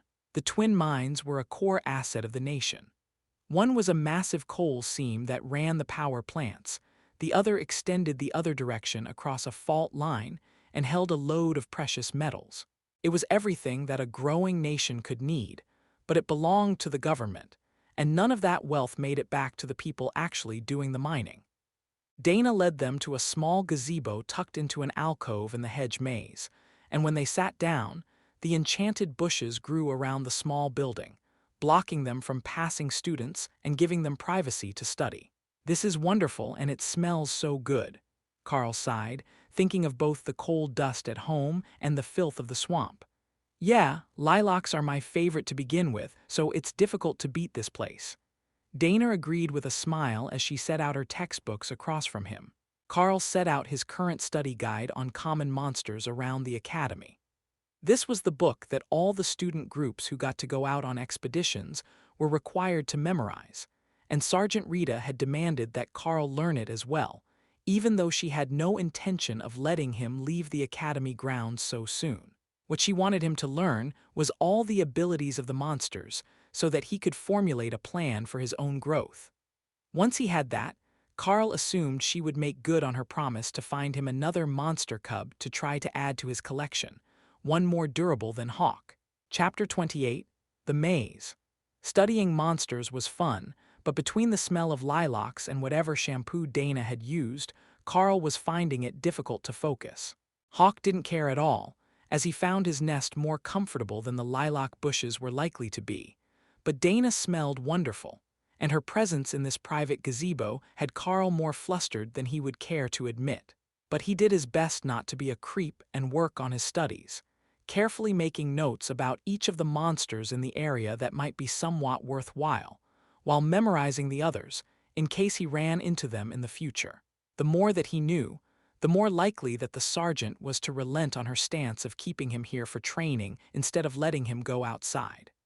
Not that the academy wasn't beautiful or well-equipped, but Carl had rarely been outside the mining town while he was growing up, and he had seen many kilometers of wilderness on their way here. Just getting to see it with a group would be an adventure, like the camping trip that his father promised on that mythical day off that he never got. The two studied silently for hours, until the sky started to change colors as sunset approached. "Well, that's our cue to go back inside. If we don't get going soon, it will be dark before we get to dinner, and they don't light any of the academy grounds except the paths between buildings." Dana sighed, annoyed to have to stop her work. "You seemed really into your studies," Carl noted. "Yeah, the other two are good combat partners but lousy study partners. They don't take anything seriously and they never stop talking. Just being able to sit and study is a pleasant change." She agreed. As soon as they packed their things and stood, the bush around the gazebo opened again, allowing them access to the maze. But the moment that they stepped out, the world got incredibly dark, as if the sun had already set an hour ago and the gazebo had been providing its own light. "Crap, I can't see anything," Dana muttered. "I think it's just because we're behind the bushes and in a cloud's shadow. Once we're back outside it should be better. But I can see just fine, so if you take my hand, we should be able to make it out," Carl suggested. Dana's hand bumped his arm, then slid down to clutch at his fingers, and Carl realized just how dark it probably was to anyone else. None of the colors that he could see were ones he had names for, but the light was coming from the grass under their feet. It must be a form of bioluminescence that was outside the normal human range of sight, which meant that the darkness here was likely unnatural. They hadn't mistaken the time. Someone had cast a darkness spell on the maze. Dana's hand was surprisingly soft and warm in his as Carl led the way back down the path, and her breathing was becoming more frantic as she nearly stumbled in the grass. "Don't worry, I've got you. Just relax and follow my steps," Carl whispered. Dana moved to his side, so Carl wrapped his arm around her shoulders, not letting go of her hand as they made the last few corners to exit the maze.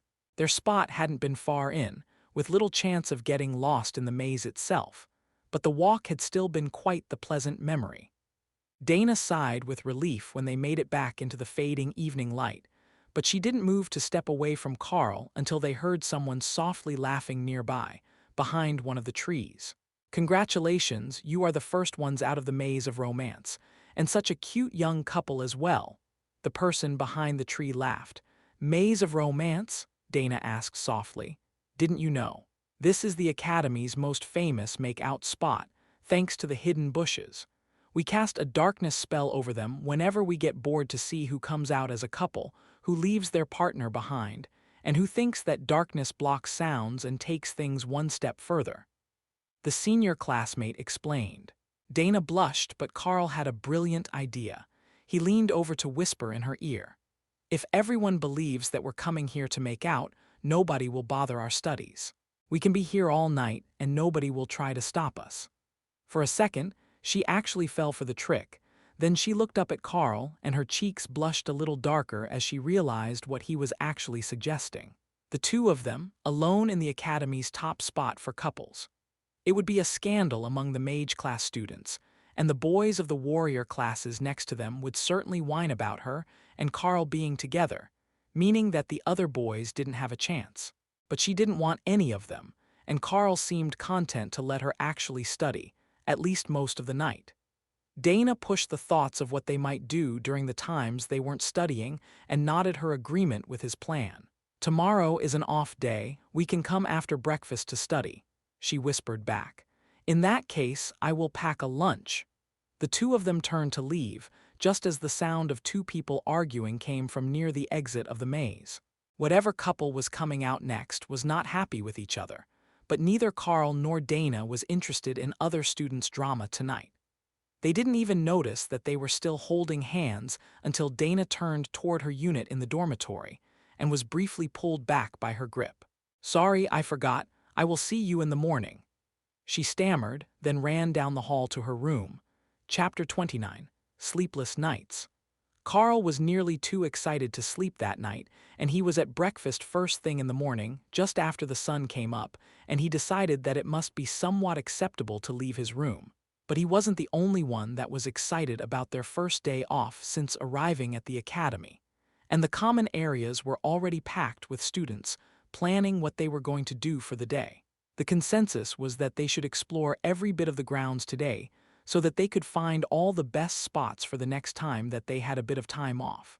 But that would put a serious damper on his plans for a calm day of studying with Dana. She joined him while he was eating, looking just as tired as he felt after a sleepless night. "Good morning. It looks like we misjudged the best spot to study today." Dana greeted him as she sat down with a bowl of oatmeal and a beverage that was so incredibly bright green that Carl was certain it must be toxic. She softly giggled at the concerned look on his face, then sipped the drink. "It's an energy drink. They keep them in the fridge over there for students who spend too much time awake studying. It's not as bad as it looks," she explained. Carl nodded reluctantly. They had them at the corner store at home, but he'd never seen one that color before. The miners liked the ones that were mixed with coffee or juice, depending which side of their shift they were on. Carl tapped his mug. "I will stick with coffee, thanks. But if it's going to be far too loud to study in the garden, why don't we go to the patio in my room? It's plenty large enough, and there is a spell that isolates it from the rest of the campus. It's perfectly silent, and there is a good table out there."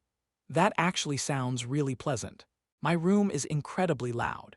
You can hear the explosions from the students on 3 sides practicing, and I swear if it was any worse you could hear them breathing." Neither of them noticed the many envious glances they were getting as they left the cafeteria, or the flurry of conversation surrounding whether they had known each other before they arrived at the Academy, or if they had met for the first time on the way in.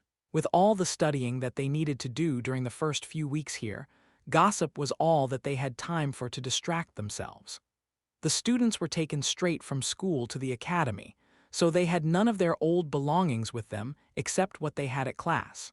Some of the students from the larger towns had brought packed school backpacks full of memories, and they had to cram it all into the Academy-issued backpack when they left the train. But Carl hadn't actually owned anything worth keeping. The only real restriction that the elites advised in advance was not to bring clothing, as the chosen students would be required to be in uniform at the academy, and outfits would be provided for special events. There was a single picture up on the wall, and the upgraded furniture in the room when Carl moved in, so at least his room wasn't as bare as some of them were.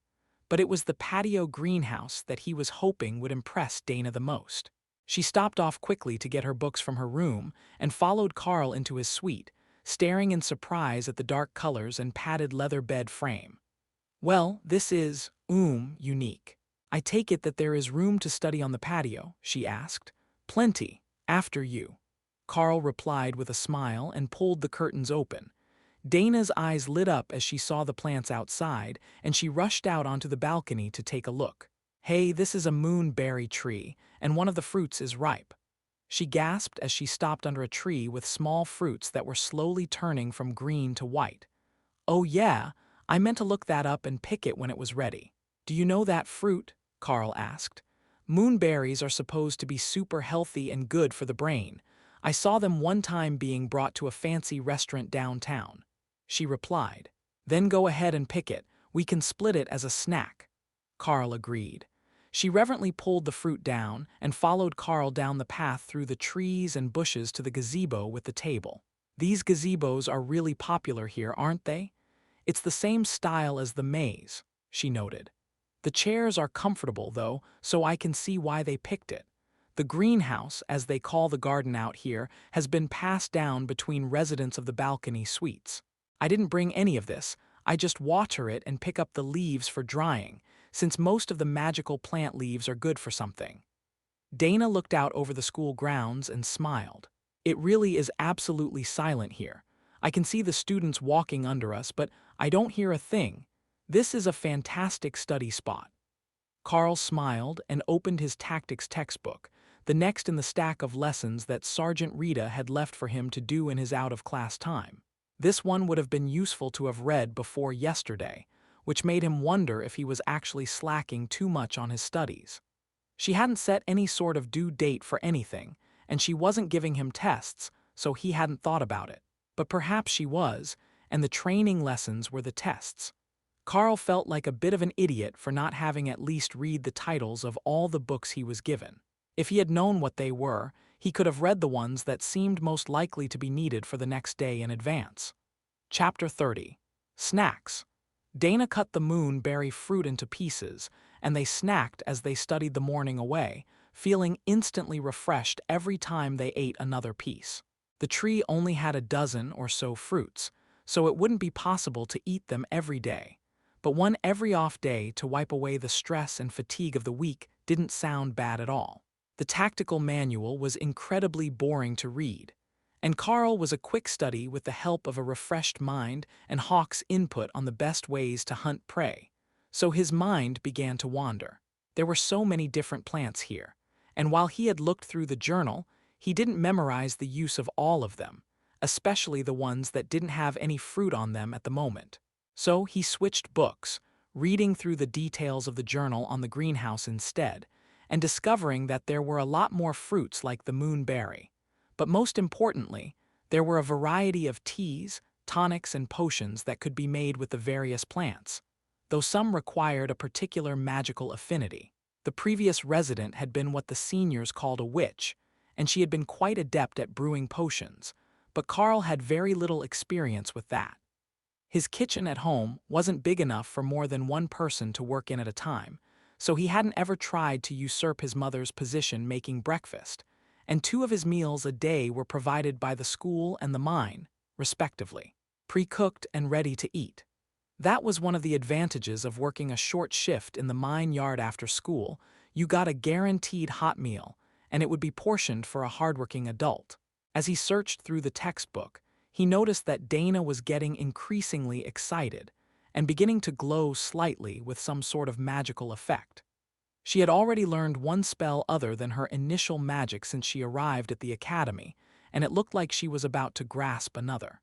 He didn't actually know how fast spells were usually learned, but from the chatter in the common areas and cafeteria, it sounded like most of the students were still working on their initial spell, trying to master it before moving on. But according to the cook and the guard on the train, Everyone had different capabilities, so maybe Dana was one of the fastest learners. The cook made it sound like he had never managed to get through even the basics of the spells he could have learned due to a lack of aptitude, but she seemed to be the opposite. The easiest way would be to just ask, "You're really moving through the spells onto a third one already," Carl remarked. Dana looked up and smiled. "I've got an excellent memory, and while my power isn't as strong as some of the others, I am excellent at new magic. I had my first spell under control before we even left the train, but casting it twice was all I could do. Now, I can get a third casting in, or I can channel the fog slowly. But Gil, the strongest in our class, can cast 5 magic arrows at a time and do it repeatedly. His power is insane, but he's still having trouble controlling the direction and stability of the arrows. So, the early advancement is more about what you're talented in. I can see how having lots of power but no control would become a problem rather quickly in class. But having too little power, like the cook on the train, means that anything else doesn't really matter. They must have high hopes for you if they're setting you up to be a public figure, though," Carl suggested. Dana rolled her eyes. "The dance instructor said that it's because I'm a fast learner. You don't need to be really powerful to be famous, you need to be versatile. As long as I can make it to the upper end of Awakened before I graduate, it should be fine, but Ascended would be best, according to the choreography teacher." Carl chuckled and Dana raised an eyebrow at him. "What do you think that they're training you for? Not many get a dedicated tutor, and you've got a whole dedicated class schedule. They're obviously grooming you for something special." He shrugged. "The first thing that they told me on the train was that it would be better to have a golem to fight for me. And that's how they want to guide the combat mages who can learn it. So they're probably hoping that I will join the military or the government to do monster control. I don't really have a skill set that is good for much except combat or scouting, so that's most likely the only thing that they could think to do with me, and it's a unique class, so I don't even fit into the regular courses." Dana thought about it for a while. "Hawk learned another skill after you got him, right? I heard from the second-year mages that he can use Wind Barrier. Maybe you can teach him to use more skills, or you can learn to use more monster skills. That might make you more versatile. If you could do something like using the ability of the Ascended version of that cooling aloe plant, you could heal wounds. That would make you into a top medic all on its own." Carl looked at the plant. "That thing can heal wounds." Dana shook her head. "No, that one can treat rashes, sunburn, and numb pain a little. It's really useful, but it's a common-grade magical resource. They sell it at the drugstore and in the supply room downstairs. There is a higher-quality version of it, which can reach the Ascended grade, and that one can actually cure all sorts of wounds, but not illnesses or disease. I saw it in a nature drama." Carl's family didn't own a television, so he only ever watched what was on in public, and that was rarely a nature documentary. He had taken a few classes on magical botany, but they were pretty basic and didn't really cover much on medicinal plants. They were more concerned with the ones that might kill you if you happened across them in the wilderness. "Well, I don't know much about raising them, but maybe it's worth looking into how to improve the aloe plant up another rank so that it can treat more wounds. There are plenty of special plants here, but the guide that came with the greenhouse said that they're almost all edible ones, snacks for the residents," Carl explained. "Snacks that might help their abilities grow, but still snacks." Chapter 31. Stress-Induced Learning. They managed to study smoothly until mid-afternoon when they were both too hungry for more research, and they headed down for an early dinner. "I should practice my stamina training and then meditate for the evening to improve my mana, but can I come visit again?" Dana asked with a gentle smile. "I would love to have you over any time," Carl agreed. Studying was much more pleasant with her around, and she knew the strangest things. It was good to have a friend here at the academy, and the more that he learned about the way that mages advanced, the more ideas Carl got about how he could expand his own skills. Meditation sounded like it might be worth something as a technique. The crystal ball in the train car said that it could look into his beast space, so there should be some connection between that and the method to improve it. If everything was driven by the monster inside, it would be totally contrary to the other elites, whose whole goal was self-strengthening in some way. What do you think, Hawk? Is meditation the way to improve the space you're in? Carl asked. Dunno, but if it can be bigger with trees and mice, that would be good. Don't forget the mice.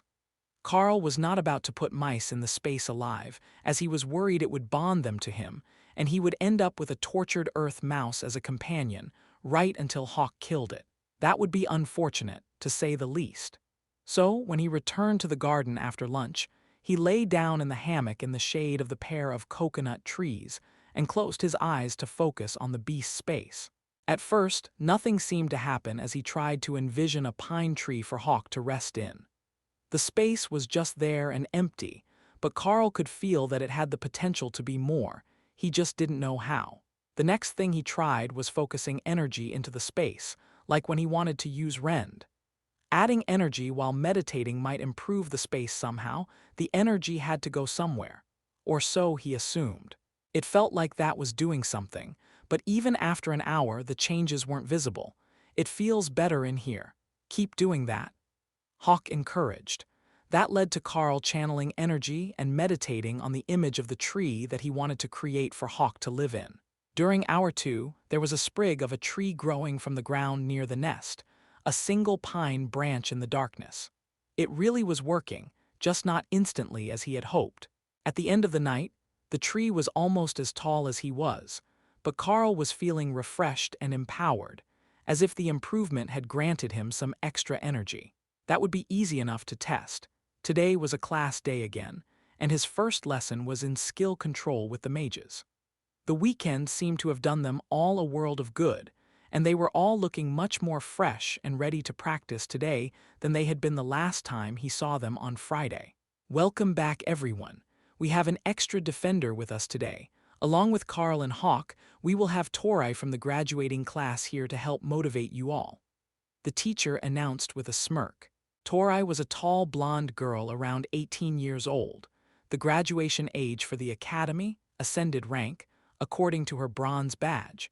So she would be stronger than any of the students in this class individually, and wore her hair in fancy ringlets, along with the short pleated uniform skirt that was somewhat rare among the students, as almost everyone preferred the pants. She looked like the sort of girl that should be extremely popular in school, but from the looks on the faces of the students here, either she was one of the mean girls, or she was hated for some other reason. Of course, it could be because they struggled in their classes that made them resentful. But she was graduating as an ascended mage, so she wasn't some super prodigy that made everyone feel inferior about their skills. Now, are we all ready? Excellent. Begin when you are ready. Carl called Hawk, who flew up into the air, while Tori began to form small blue spheres, one after another, which floated around her in a circle. It was fascinating to watch. She just formed them in her hand, then let go, and they hovered around her, slowly orbiting. Then the attacks began, and Carl realized why everyone in this class disliked her. The orbs released small bolts of magic that intercepted the spells and knocked them off course, or in the case of the weaker mages, nullified them entirely. But the orbs didn't dissipate. They kept slowly sending out more attacks, and the number of them increased as she worked to form more spheres. Carl quickly noticed that they did very little to the fire and water mage attacks, but the solid attacks and the magic missiles had a terrible time trying to stay on course after she intercepted them. The water attacks were fine. Hawk had a personal vendetta against them for flowing around his rend, and that left Carl to deal with the fire mages. After a dozen spheres, Tori stopped making more and had to focus on just maintaining the spell. It would only be a matter of time before she was exhausted, or the spells needed to be refreshed, but currently, a solid 3/4 of the attacks made by the class were being intercepted. Carl was working on pacing himself as well. He didn't need to overpower the spells to block them. Rend tended to split apart attacks and destabilize them even at lower power outputs. That allowed him to use far less than full power and still accomplish the blocks. With supervision and a bit of practice, he was getting very good at defending against attacks, but Hawk was improving even more quickly. The small bird was making a mockery of the water mage's attempts to land a hit, and they were starting to get creative in how they used their magic. Finally, one of the mages managed to turn his water bullet into a collection of small raindrops, which hit the target like a shotgun after the rend. Attack only took out a third of them. The mage had mastered a new spell entirely on his own out of pure frustration. Chapter 32. Efficient Nutrition. After lunch was combat training, the physically taxing counterpart to the mental workout that the morning's skill training was. Carl was certain that if they kept this up for much longer, he would be completely exhausted and just operating on autopilot within a few weeks. But Sergeant Rita didn't seem too concerned. "Isn't it a bit much to have high-intensity classes all day long? It's only 4 in the afternoon, and I'm so sore that I can barely move," he complained once the training was done for the day. "Fortunately, you have the garden on your balcony to help refresh you until your body adapts.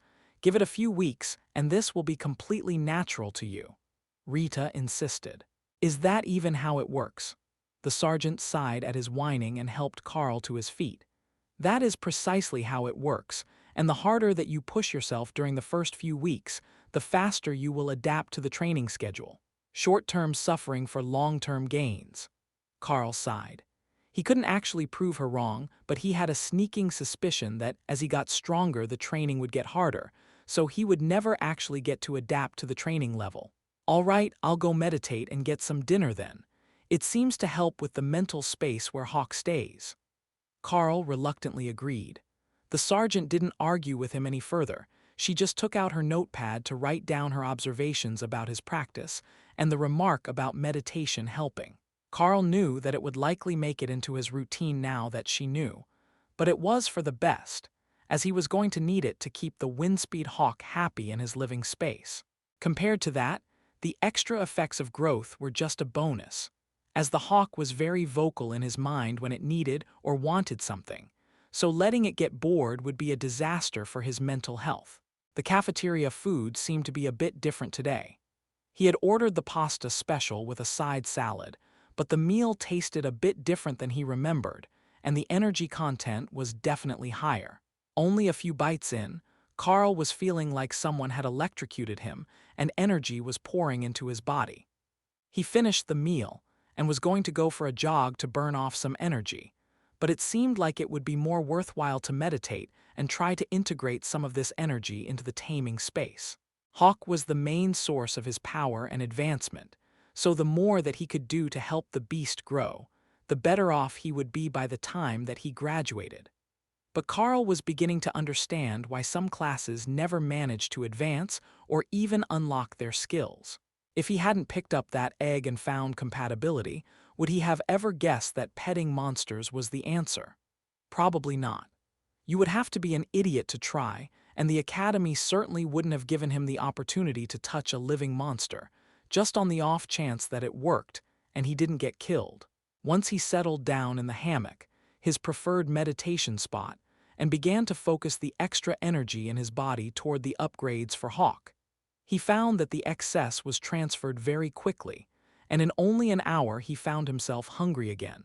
He could meditate as usual, but the tree was growing quickly in that mental space, and there were some blades of grass around it now. If he just kept loading up on energy, he could probably do much better now than he had before. What had changed wasn't clear, but he could ask the kitchen staff if the menu changed. It might just be meat from a different monster that was more compatible with him.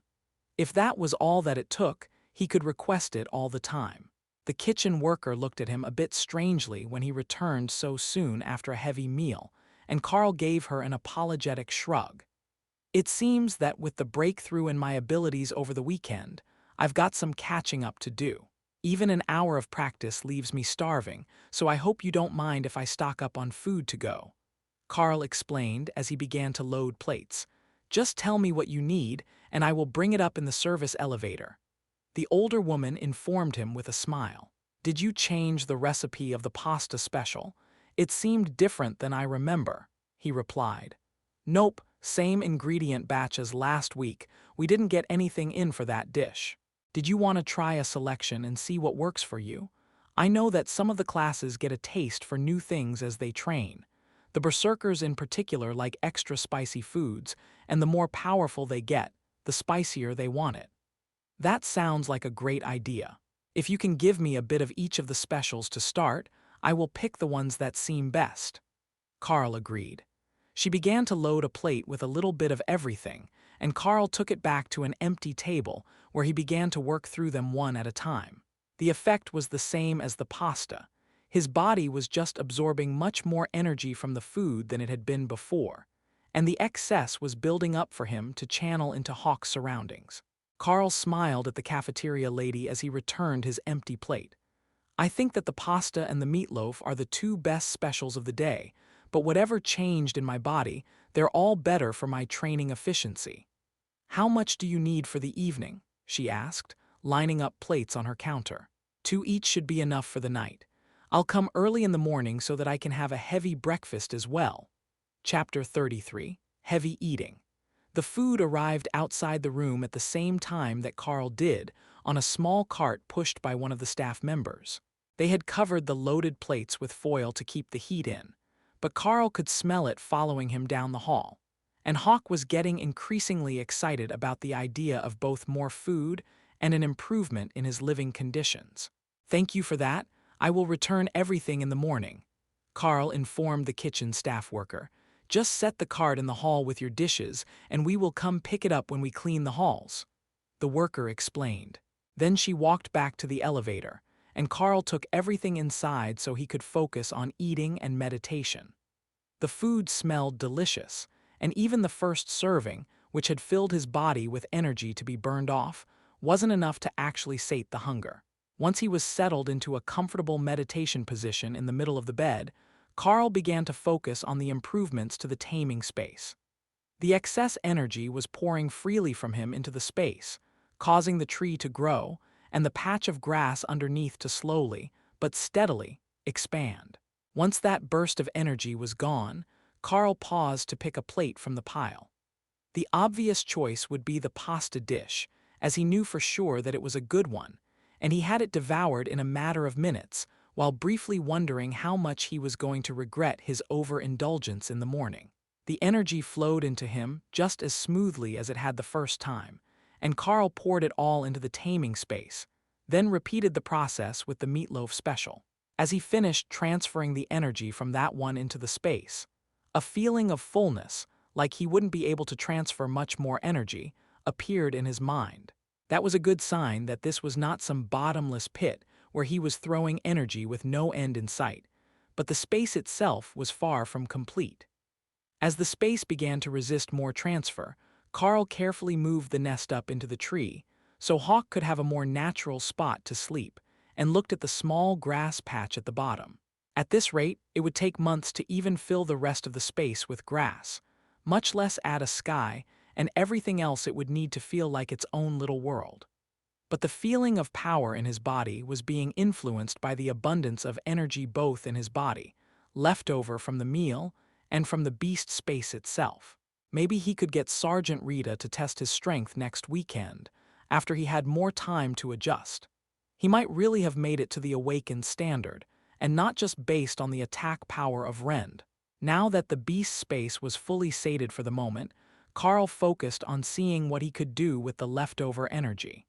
First on the list, since it was food-based, was to try giving the excess directly to Hawk. The bird's body happily accepted the power, but Carl couldn't tell if it was making any appreciable difference. It made Hawk happy, though, so it really wasn't a loss. They were partners now, and a happy partner was never a bad thing. For the rest of the night, Carl focused on using all the energy that he could muster to empower Hawk, who had finally reached the end of his growth phase, and had started to increase only in power, but not in size. Carl managed to finish the remaining 2 meals at breakfast, as Hawk was feeling hungry again, and wanted the filtered energy in addition to its meat and the daily allowance of berries to flavor his food. With the amount that Hawk ate, Carl felt like he might have restricted the consumption of junk food too much. It made a good seasoning for Hawk's meals, and it didn't hurt his appetite, so there was no real reason not to let him use them all the time. On the way back to the room from the patio to wait for Sergeant Rita, Carl went and picked another 3 mountain gooseberries. Now that you're fully grown, you can have more of the berries. They won't make you stronger, but I know that they taste good. Carl informed the overjoyed Windspeed Hawk. Good stuff. I will put them on everything. Hawk agreed. That gave Carl an idea. The meat that Hawk was eating was just plain meat. Normally, the discount cuts that his mother bought would marinate in a sauce overnight. If he squished the gooseberries into a bowl of water and threw the meat in with them, it would coat everything, just like Hawk wanted, without running them out of berries. He would set that up tonight, so Hawk's meals would be ready for tomorrow. A knock at the door let him know that it was time to get to work, and when he opened it, he noticed that Rita was giving a curious look at the cart full of empty dishes. Something changed in my appetite yesterday. It seems to be back to normal now, but I was just ravenous, and my body was taking in all the energy that it could get. Carl explained. That's relatively normal. It usually happens to warriors when their body advances a rank and needs to adapt to a new power standard. I suspect that you actually made it to the awakened rank in body last night, or Hawk did, and the energy needed to come from you. One of those two answers is most likely the correct one. How is his growth coming? Rita replied. He looks fully grown for a Windspeed Hawk. He was growing quickly again last night while I was feeding energy into him and the space in my mind, but then it seemed to settle. Carl called Hawk out onto the bed, and Rita crouched to get a better look at the proudly preening Hawk. He looks more mature now. The softer feathers are gone, and the pin feathers are larger and stronger than the last time I saw him. Your skill is brilliant. 1 week to bring a Windspeed Hawk to maturity. Even if your ability was just to train combat birds, I can guarantee that the Academy would still rate it as a top-notch success. Chapter 34. More Resources. Carl smiled at the sergeant. If it's a great success, that means there will be more resources, right? We're still finishing the ones you gave us, but now that Hawk has reached full maturity, his growth is slowing to a crawl, and it's going to take more than just my efforts to keep him growing at this sort of rate. Sergeant Rita laughed. If you can keep growing at that rate, what would the rest of the elites call themselves? I think it's natural that you would have to slow down at some point and consolidate your powers, but if you can keep feeding Hawk extra energy, he should progress toward the ascended rank from awakening in a relatively short time. I will find you what resources I can, though I'm not sure what the Hawk can use now that we've tried the two that seemed the most beneficial to it. Well, if there is an upgraded version of the Strength Stone, or some more powerful infused blood, that would be great. I don't know if the Air Stone will do much.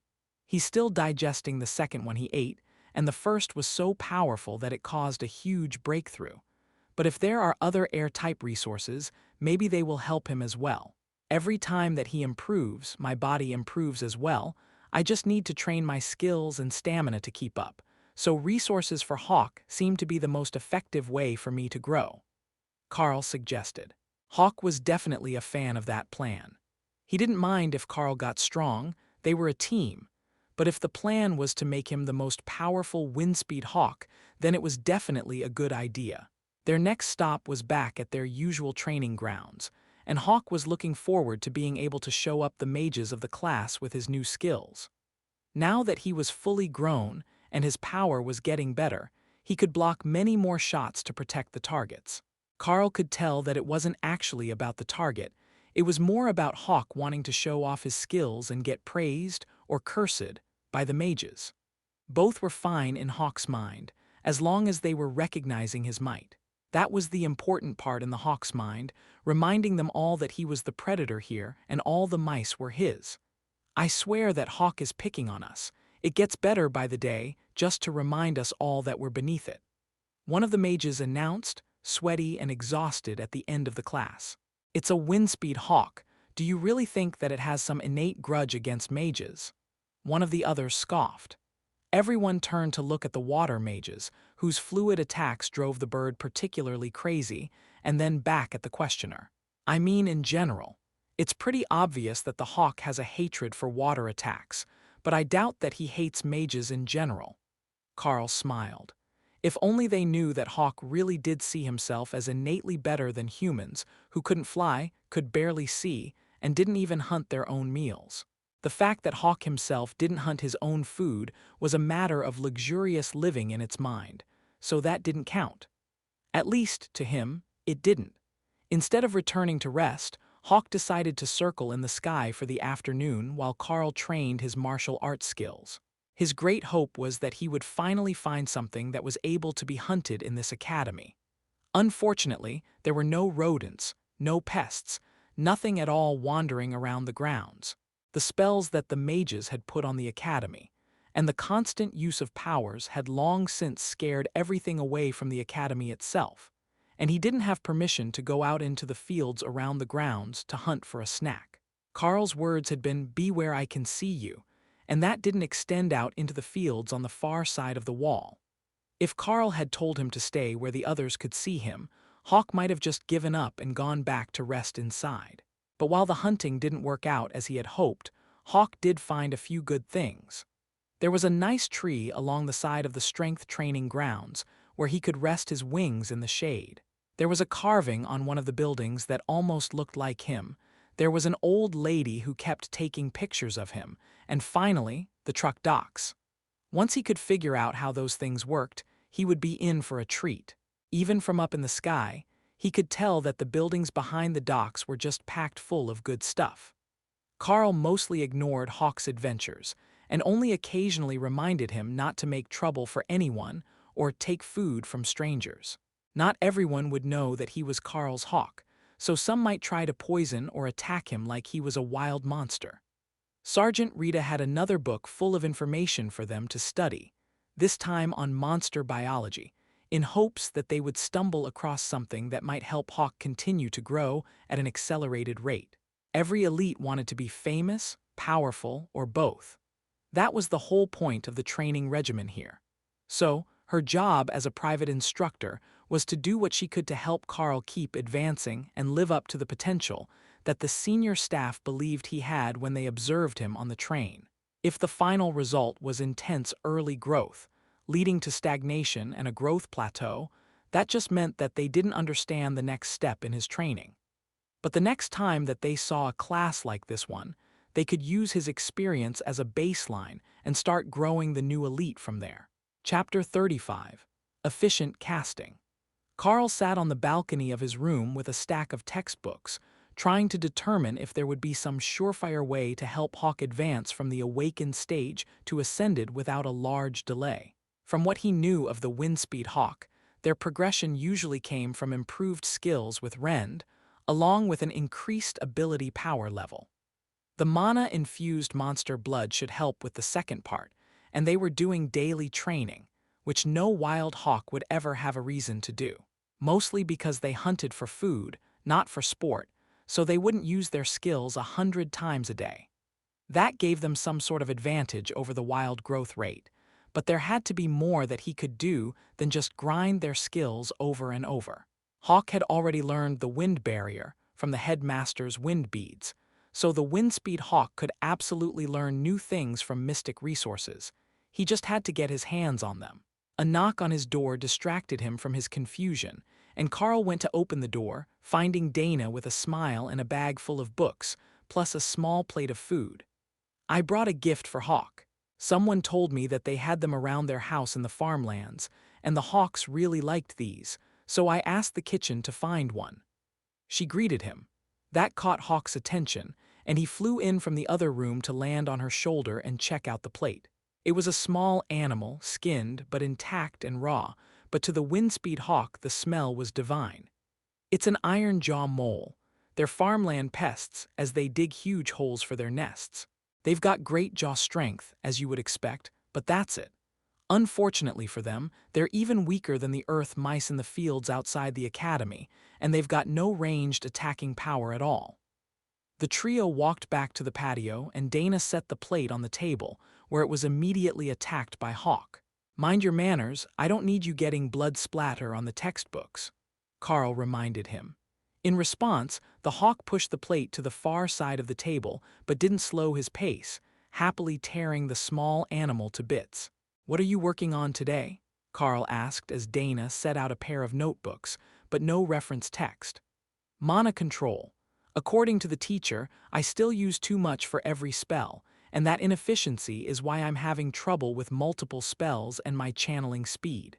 For now, they've asked me to just focus on magic missiles and fog, and not to expand my spell repertoire yet, or I will ingrain bad habits into new spells.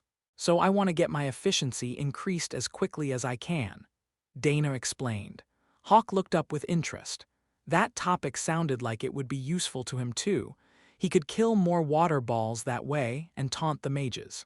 Taunting mages was way more fun than Hawk had expected it to be, especially when they weren't allowed to attack him directly. That sounds like good advice. I need to find a way to keep Hawk progressing now that he's reaching full growth. All this good food and the handful of special items they could find that were suitable for Hawks have brought him up to full grown in record time.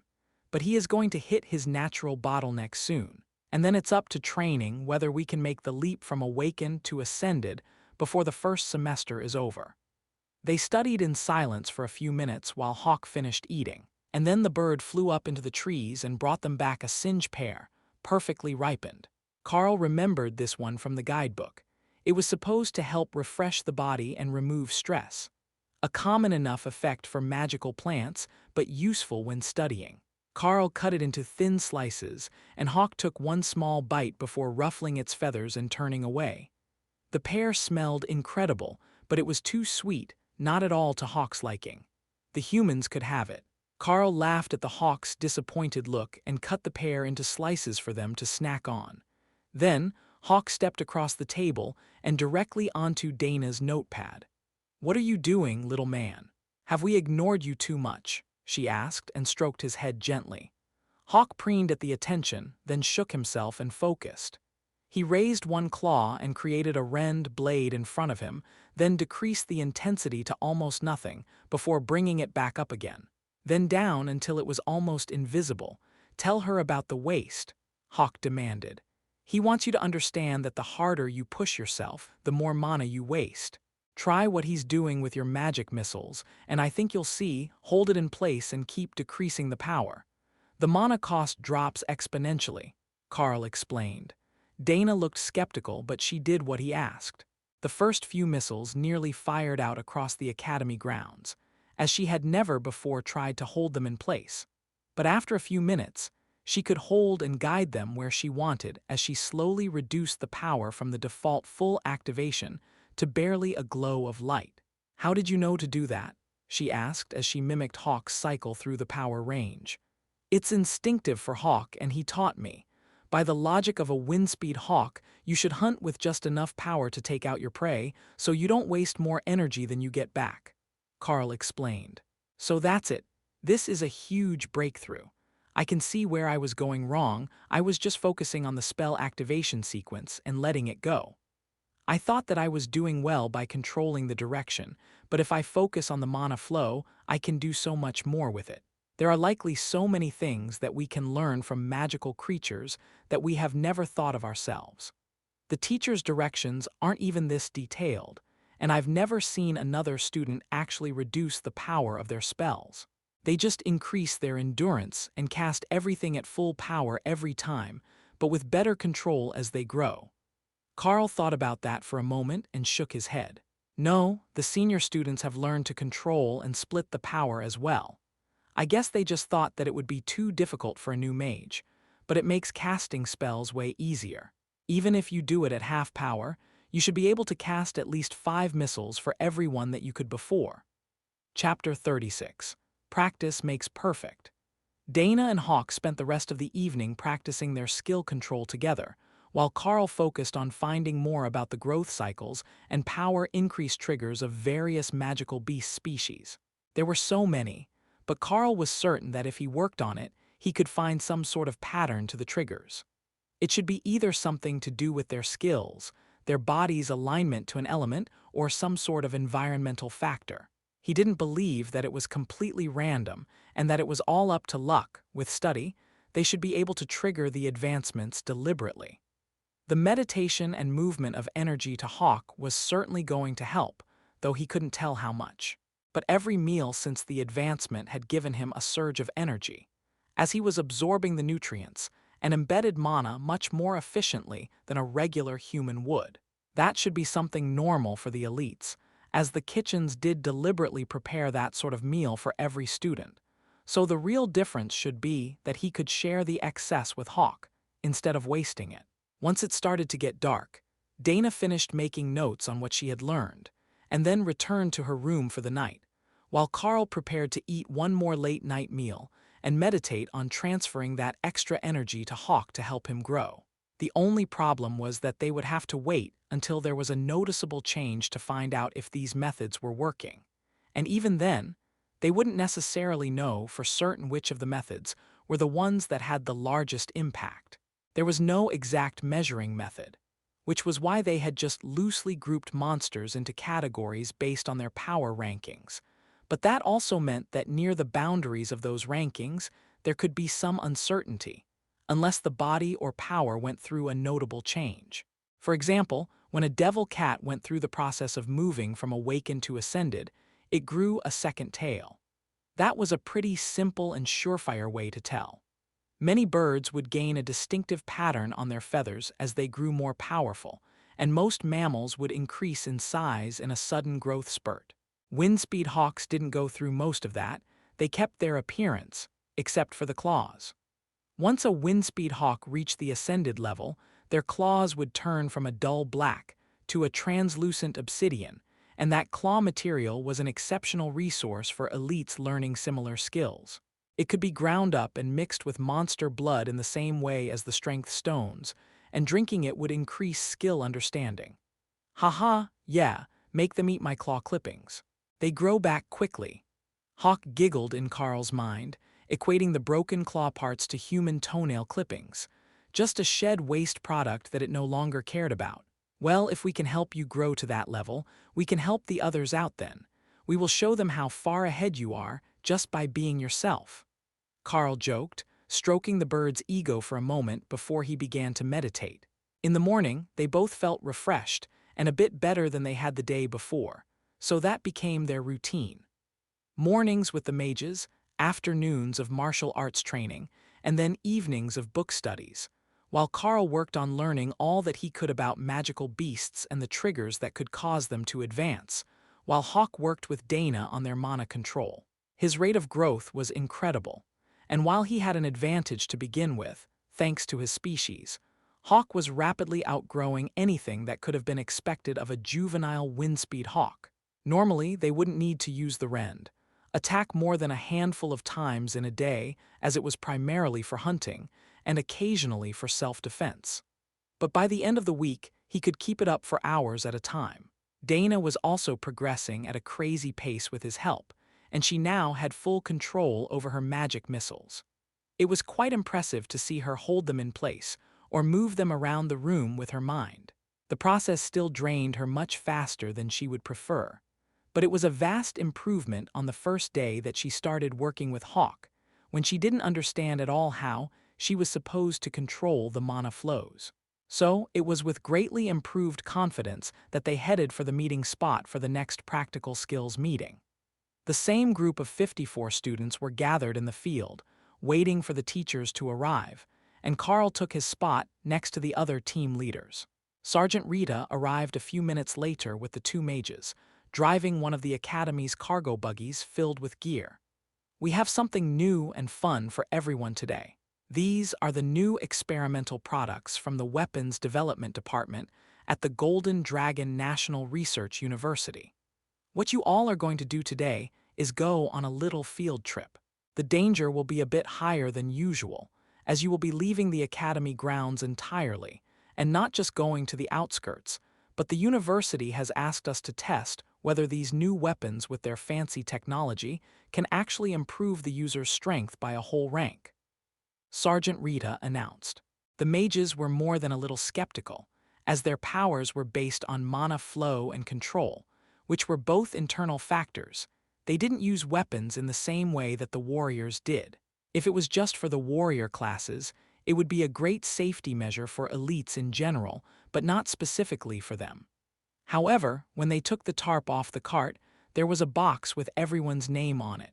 The university really had come up with something for everyone, and the students began to become excited to see what it could do. Chapter 37. New Claws.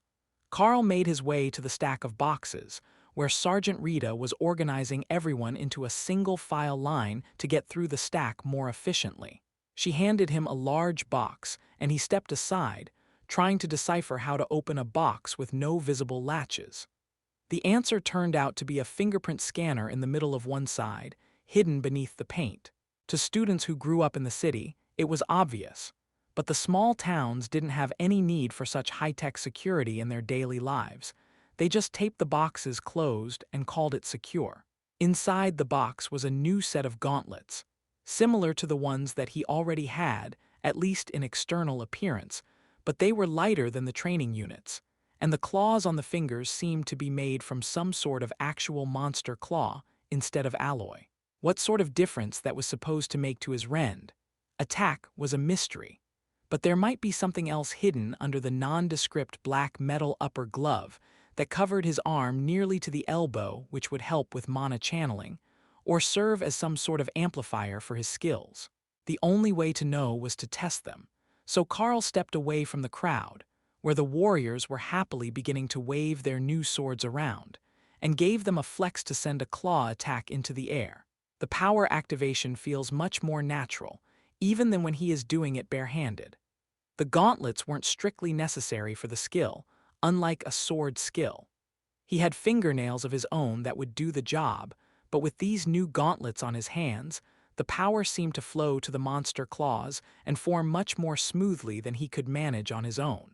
It didn't feel like it was more powerful than usual, and the energy he put in was the same, but his recovery felt like it was faster than usual, as if the weapon was returning some of the expended energy to him. With these gauntlets, Carl was certain that he could fight all morning with ease, and not have to take nearly as many breaks during the defensive training with the mages. It would certainly drive his classmates insane to have that many more skills coming up to block their attacks, but they were getting better anyhow, so it could be good for them. It only took a few minutes to get all the weapons handed out, and for chaos to spread through the field where they had gathered. There were sword attacks and spells flying all around, a large stone golem standing to one side, and the ground was trembling from someone's magic. It was insanity, but the teachers were content to wait until the students had all begun to calm down before they said anything else. "All right, calm down, everyone. You know what's coming next, but this time there is a twist. This week we will be putting you in pairs.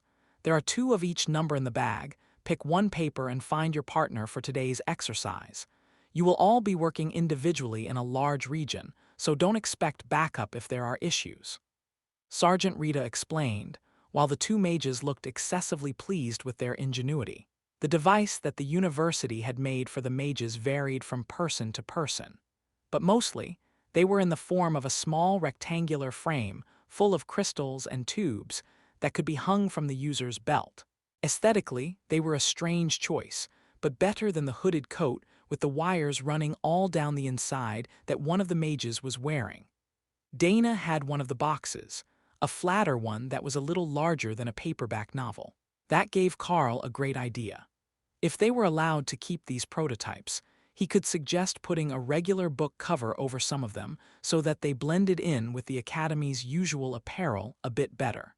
That should also protect them from damage and dirt, which clearly wasn't a concern for the design team working on magician-enhancing tools. "Sergeant Rita, what are these gauntlets made of?" "Do you know?" Carl asked as she approached him with the bag of numbers. "Just various monster parts combined, as far as I know. It's supposed to be something about combining the aspects of magical beasts to create magic items." She replied with a shrug.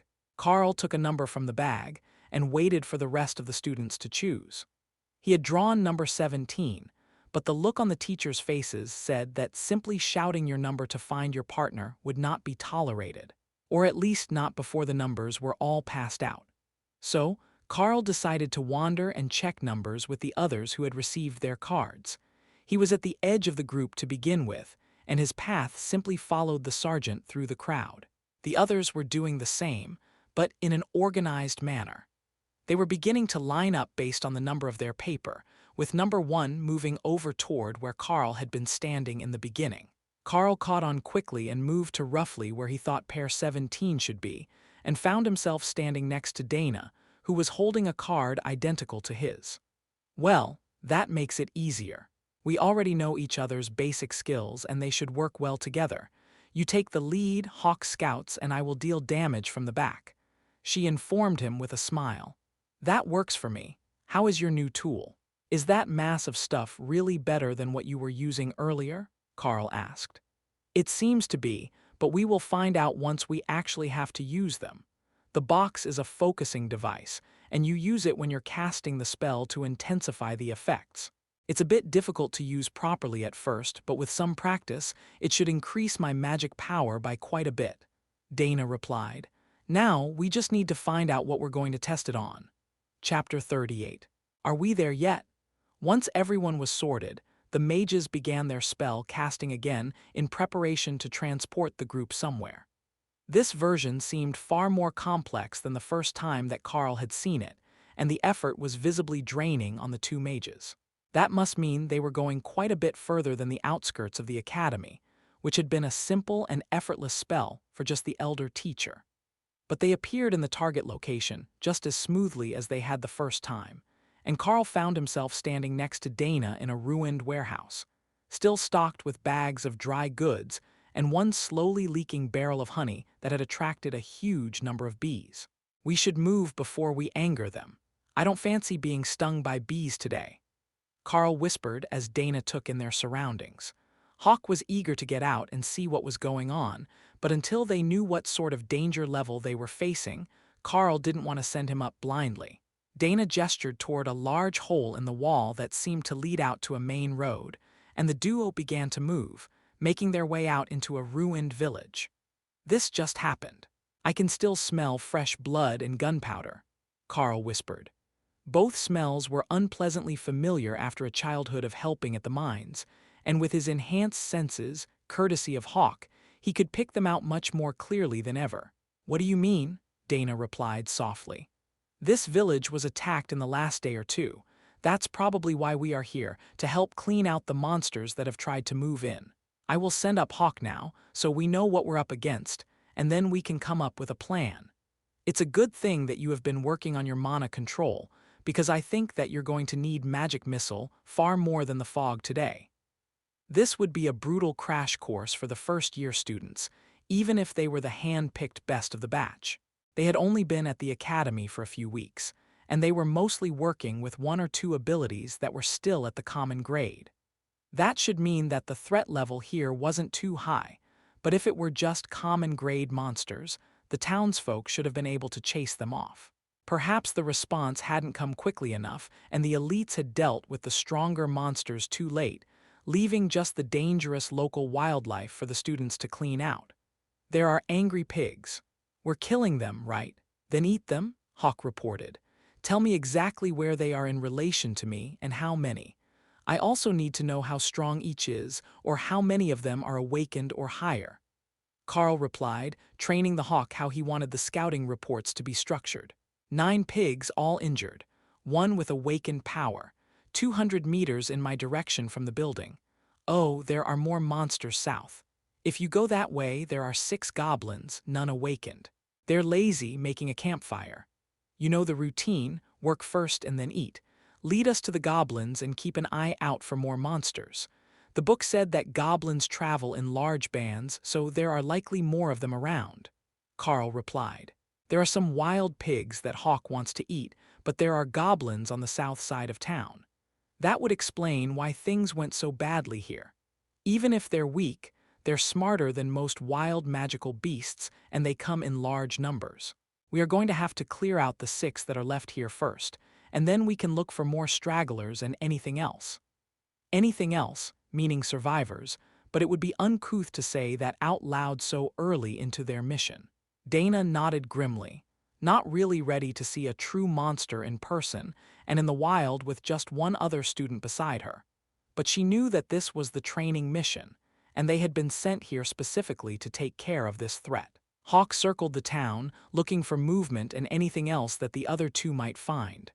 Work first, and then eat, so the faster he helped them get all the work done, the better.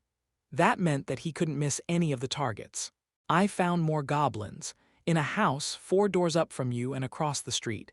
I can see 2 of them from my perch." Carl relayed the message to Dana in a whisper and then kept walking. "What are you doing?" she hissed. "If they know that we have seen them, they will call for assistance instead of trying to ambush. Hawk has his eyes on them. He won't let them actually ambush us. Just stay close to me, and when they rush, you cast magic missile." Carl whispered back as he walked. Carl crossed the street, watching the building that Hawk had marked with his enhanced peripheral vision without turning his head. The goblins didn't have great eyesight, so they would assume that if he wasn't looking at them, he hadn't seen them, and sure enough, as soon as he passed, they charged out with a battle cry. It was just 3 wounded common-grade goblins, and 2 of them fell to Hawk's rend before either Carl or Dana could respond. Carl took the last with a flex of his fingers, and the town fell silent again. "Hawk, keep searching, that cry might have alerted the others," Carl directed. The hawk flew away and Dana gave it a look of admiration. "He's got great reflexes," she muttered. "He's definitely a good friend to have on a day like this. He's gone to scout for more goblins, in case something heard and responded to that battle cry." Chapter 39. Goblins. Carl kept them moving south toward the edge of town, even when he felt the occasional pull of exertion, as Hawk took out lone goblins that had been hiding in town. He was not happy about the situation, as they smelled terrible and were inedible to him. But there was the promise of iron tusk boars in the distance as soon as he found and eliminated them all. They really prepared a brutal test for us today. Hawk has found 5 more wandering goblins so far, and we're still not to the larger pack of 6. Take out whichever ones you want when we arrive. Your spell is slower to cast than Rend, so I will let you lead off the attack, and then I will keep them from getting to us. "How are you doing on the multiple missiles effort?" Carl asked. "I can still only control 2 at a time, but once I get the spell started, it should be much faster to send the next volley." "Are there any awakened rank goblins in the pack?" she replied. "According to Hawk, they're all common grade followers. There is no sign of a stronger leader. The elite who came here first likely dealt with the stronger foes and then left the rest, or they ran and came back," Carl replied. Carl caught a glimpse of flames in the distance, on the outskirts of town, and put a finger to his lips to signal silence from here forward. The goblin camp was loud, preparing for something, and they didn't even have a guard out when Carl led the way to the edge of the clearing where they had set up.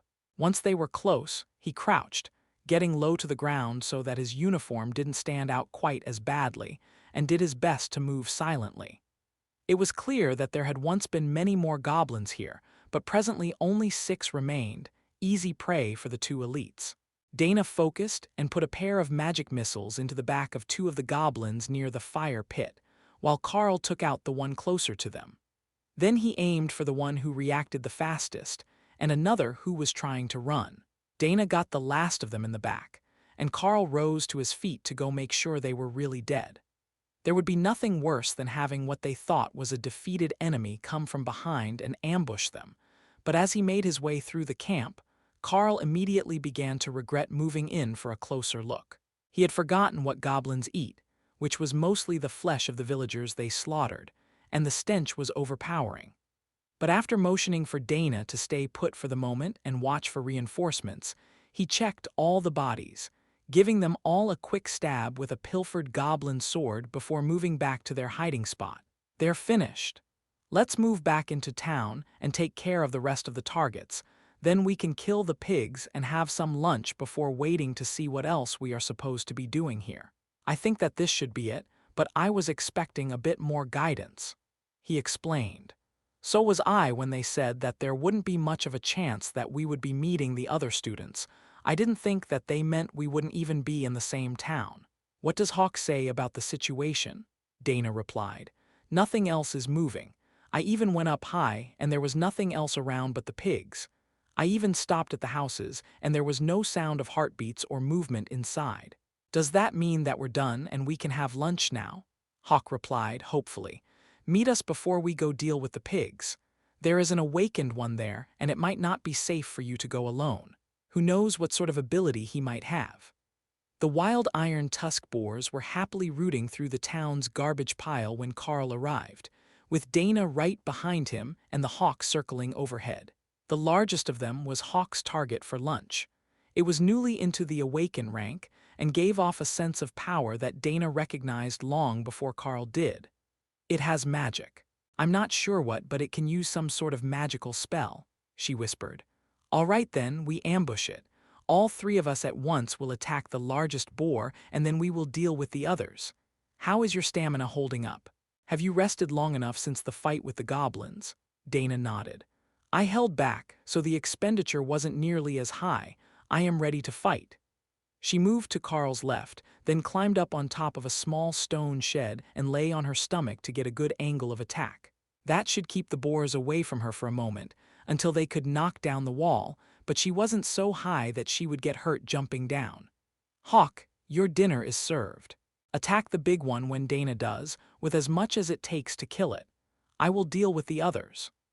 Dana fired a pair of magic missiles into the awakened boar, and 6 streaks of rend came down to meet them, converging on its neck as the beast reared back to block the missiles with its tusks.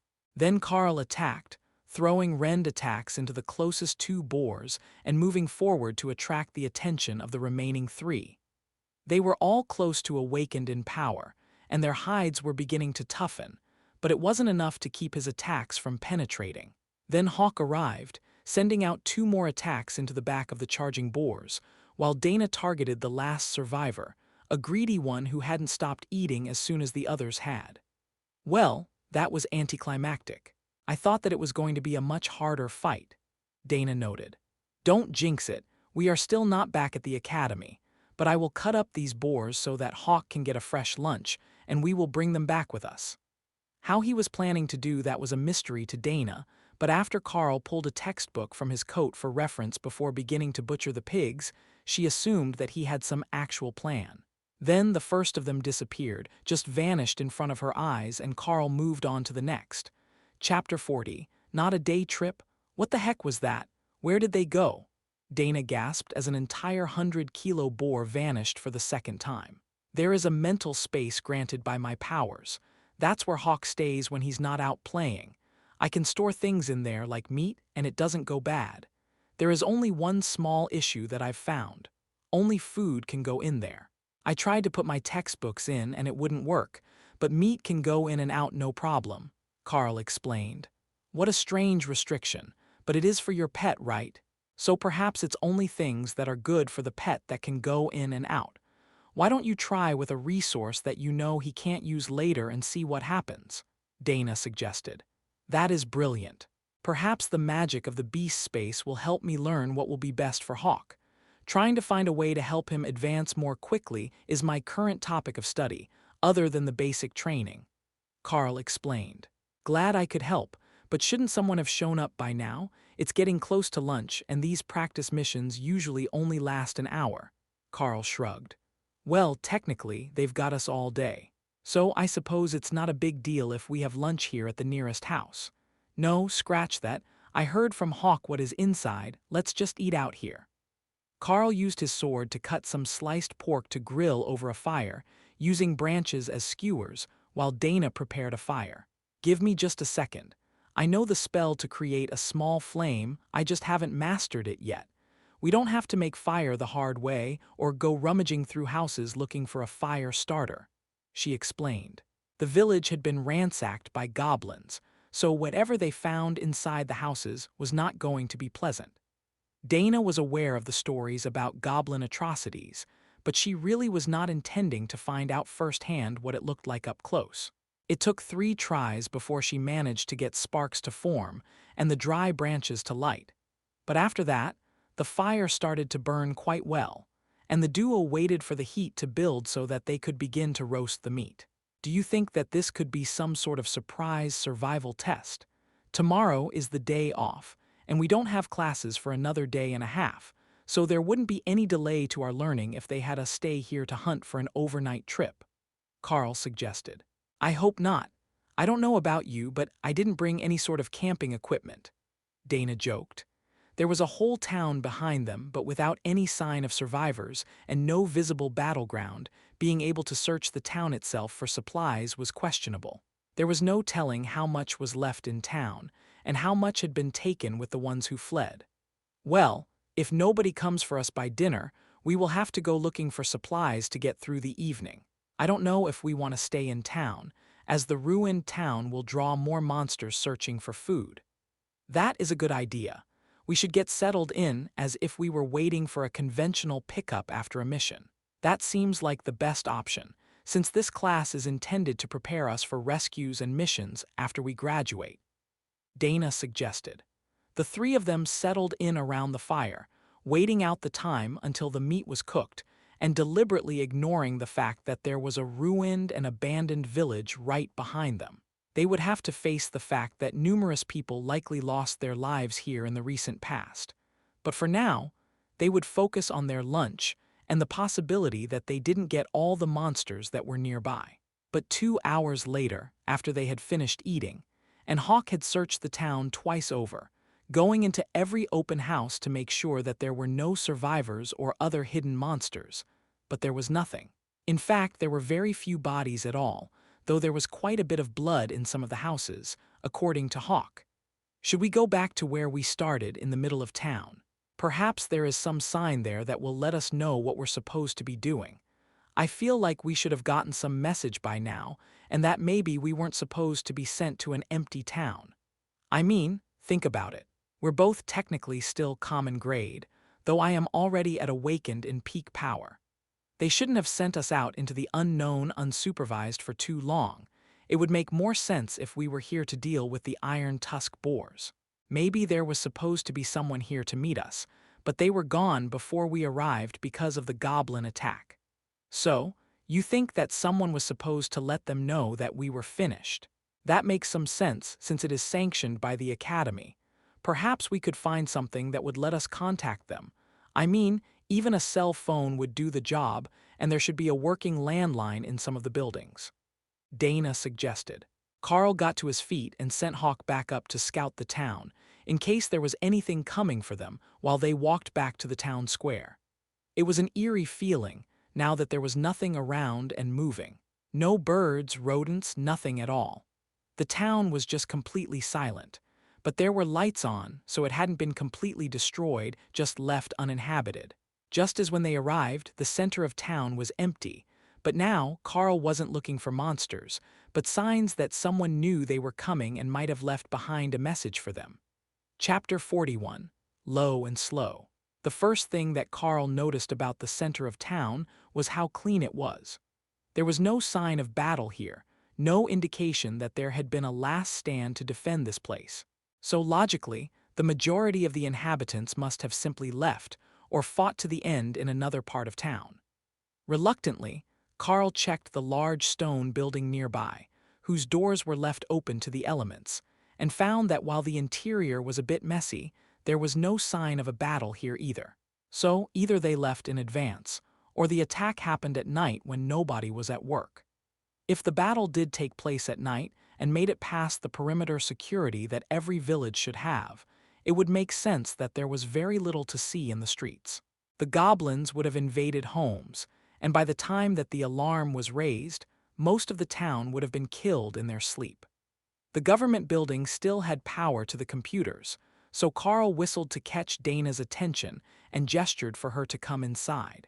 "Do you know how to work this? I've never seen that operating system before," he asked. "Oh, no problem. We use the same one at school. It's even still logged in. I wonder why their computers don't have a timeout feature when you're gone too long," she asked. She tapped a few keys and then clicked on the home button and smiled. "It looks like they did leave us a message. There is a text file in the middle of the home screen. Dearest explorers and salvage teams, the residents of this village intend to return within 30 days of the posting of this notice, making the town's property ineligible for salvage. A surprise goblin attack with the threat of ongoing invasions forced us to evacuate to Safe Point Alpha, as designated on the government maps for this location. And once the region is deemed safe and the elites have finished their work, we will return. Mayor Dingwall." That's dated this morning. We were likely already gathered for the morning briefing when this was posted, but I think that a lot of the blood we saw was a fair bit older than that," Carl noted. Dana thought about the timing of the message and its implications, and then looked back outside. They said that it was likely there would be continued attacks.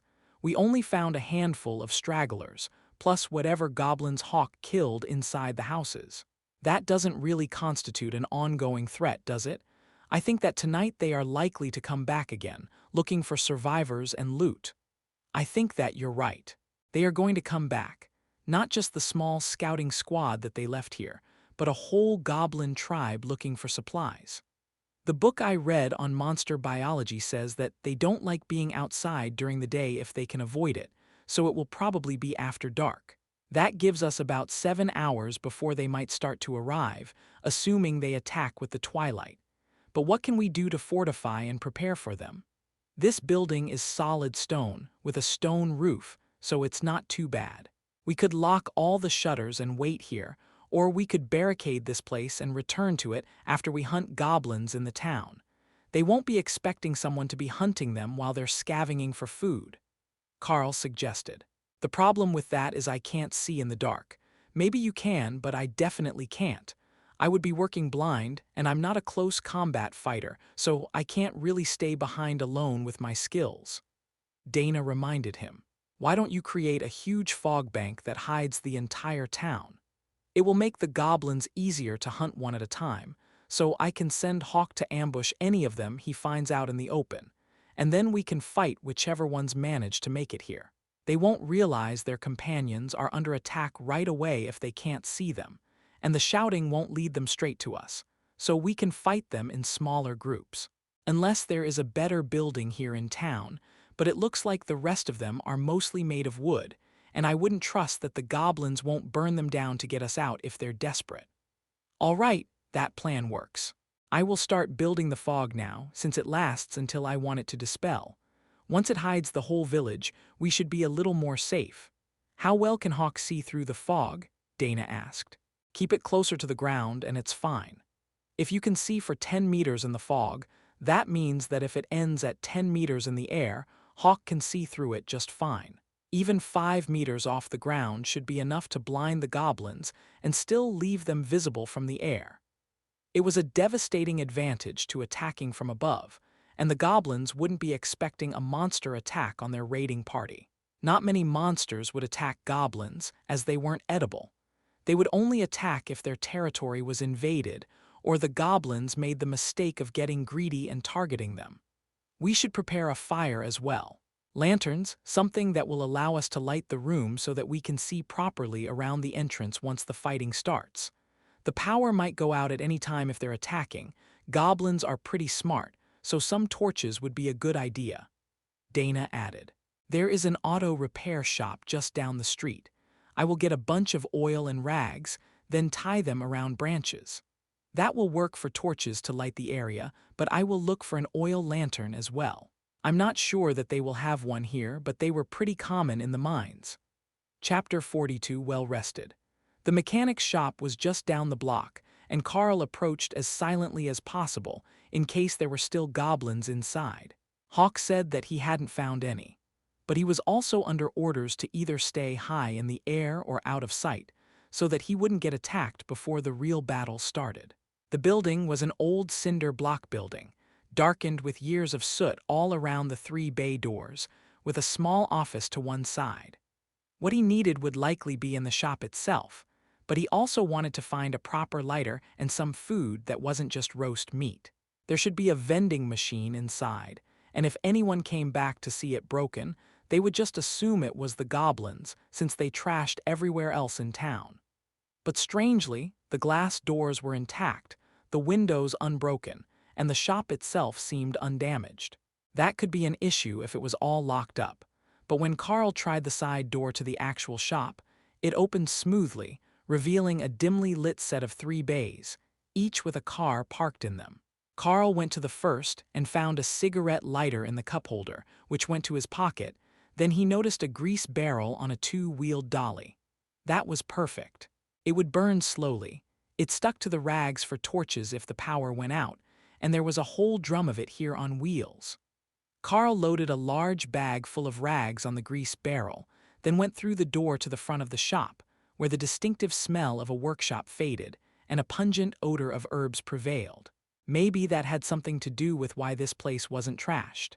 It was worth a shot, and Carl quickly found the source of the smell: bags of herbs soaked in fuel, giving off a rather obnoxious odor. There were spares in the front office, ready to be assembled, so Carl grabbed two and a small can of fuel to activate them. Then he made his way to the vending machine, which was unlocked and open, seemingly prepared for the likelihood that someone would be here before they returned. So he grabbed a few bags of snacks and stuffed them in his coat, just in case they were here all night. "Hey, is anyone here? We're elites from the academy, here to deal with the monster issue," Carl called, just in case someone was hiding in this well-protected shop. There was no answer, and the room was deathly silent, so Carl returned to his work. He needed at least a few long sticks for the torches, and those should be found in the parts department. Any long metal or wooden rod would do, and as luck had it, they stocked cargo bars for securing freight inside trucks. 2 meters long, made of light metal and easy to disassemble to shorten them up a little. They would make great torch bases, so Carl grabbed 4 and brought them to the grease bin along with the scent buckets. There was a large length of chain nearby as well, so Carl added that to his pile of goodies and headed back out the way that he came in, carefully closing the side door so it didn't make a loud noise. Dana's fog was already spreading out from the government building, covering most of a city block and pouring down the streets. Given a few more hours of work, and she would certainly have the whole town covered, making Hawk's work easier this evening. "I've got what we need: snacks, torch materials, and even a couple of bags of herbs that should get soaked in fuel to keep monsters away. The shop was completely untouched, so I'm pretty sure that they work. We can set them up in the entryway to the building and see if they keep the goblins away for the night," Carl explained. "Perfect. Once I finish with the fog, I will need some sleep, so if you want to rest now, I will wait for Hawk's signal that something is coming. It's going to be a long night," Dana reminded him. "Good point. Hawk's warning should wake me up, but if it doesn't, just poke me or something. I'll rest on the couch at the back of the lobby, out of sight of the doors, in case something passes by." He had left the door open a crack, the same as they had found it, and there were only a few lights on in the lobby, but there was still a chance that a monster passing by the door would notice them. "Wait, first put the herb bags where you think they need to be. It will be too late to mask our scent if we do it later in the evening," she reminded him with a grim look. Carl was still hoping for the best, that there wouldn't be anything coming back tonight, but Dana was prepared for the worst, and that was a full goblin tribe arriving to clean out the town tonight, and finding them holed up in this one stone building. The bags were quick to prepare, and the scent rapidly filled the lobby, making Dana's nose twitch in irritation at the pungent odor. But if it kept monsters away from their resting spot, it was a good thing, and they might actually be able to rest until Hawk gave them the signal that something was coming. He was resting in the beast space right now, preparing for his night of activities, but he would come out once Dana was finished with the fog or the evening approached. Some foods could only be hunted at night, and the windspeed hawks, as a species, had a great sense of when the transitions would be, as that was the point when the nocturnal animals would be active, but groggy and not quite as alert as usual. But he didn't get to sleep that long. Dana woke them both up around 6 in the evening, an hour before sunset, to let them know that the fog was finished, and it extended out past the edge of town. Now she was going to rest until the attack started, while Carl and Hawk could take over. "You know what to do. Head up into the sky and make sure that nothing is going to sneak up on us. Let me know if you see anything moving out there." Chapter 43 from above. The Hawk took off into the afternoon sky, making a larger loop around the town to see if there was anything approaching, while watching for anything that might take the opportunity of the fog to move about. He was pretty sure that he hadn't missed anything during the day, but there were always ways to hide from him, so maybe like a mouse in a hole, there were hiding monsters in the town just waiting to come out. He had gone 10 kilometers out, moving in a spiral pattern as he circled the town, when he found what they were waiting for.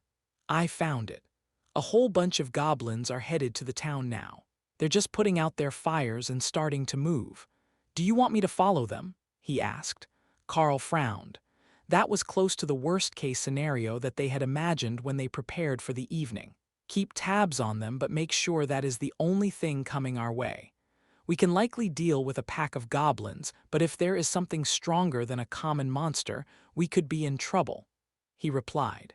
Carl had an impression of where Hawk was in relation to himself, so he knew that goblins weren't too close to the town yet, and he had some time before they arrived, but not enough that he could count on making any real fortifications. What he should do was call the academy and make sure that this was part of the plan.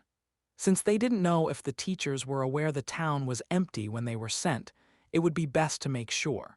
All he had to do was find the academy's phone number somewhere, assuming that it was even listed. Contacting the elites wasn't something that a regular person could just do casually, so the number might not be easily available even with the computer here in the lobby.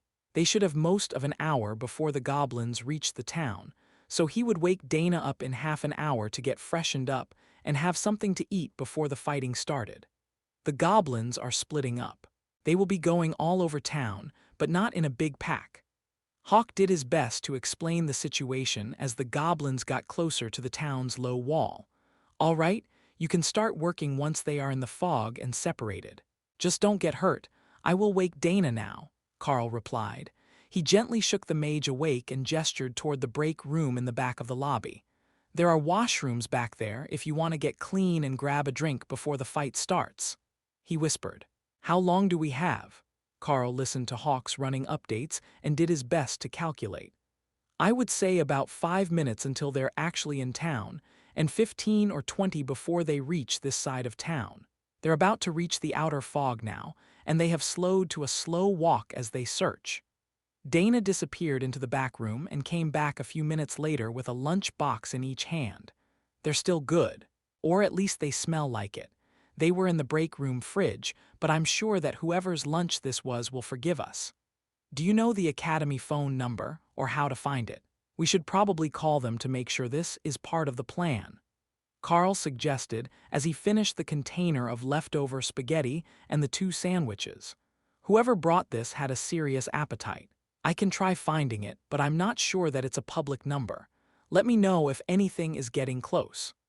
Dana agreed. She sat at the computer to search for the academy's contact information, and Carl moved to watch the outside of the building on the monitor at the other desk. There were only a few security cameras, but they circled the building, and there was an extra one at the entrance. Wait, we forgot to check the other doors. Give me 1 minute and I will make sure that none of the side doors are unlocked, Carl hissed as he realized that they had missed an important step in securing their base. There was only one other exterior door, a fire exit at the back of the lobby, but when Carl reached it, he realized that it wasn't and couldn't be locked. But he had some supplies, so there was a chance to barricade the door. He went back to the front and got one of the cargo securement bars and the length of chain he had taken from the auto repair shop. The bar could be set across the hallway, and the chain looped around it and through the handle on the door. The hooks on either end of the chain would hold it in place, and the handle looked solid enough, bolted through the thick metal fire door.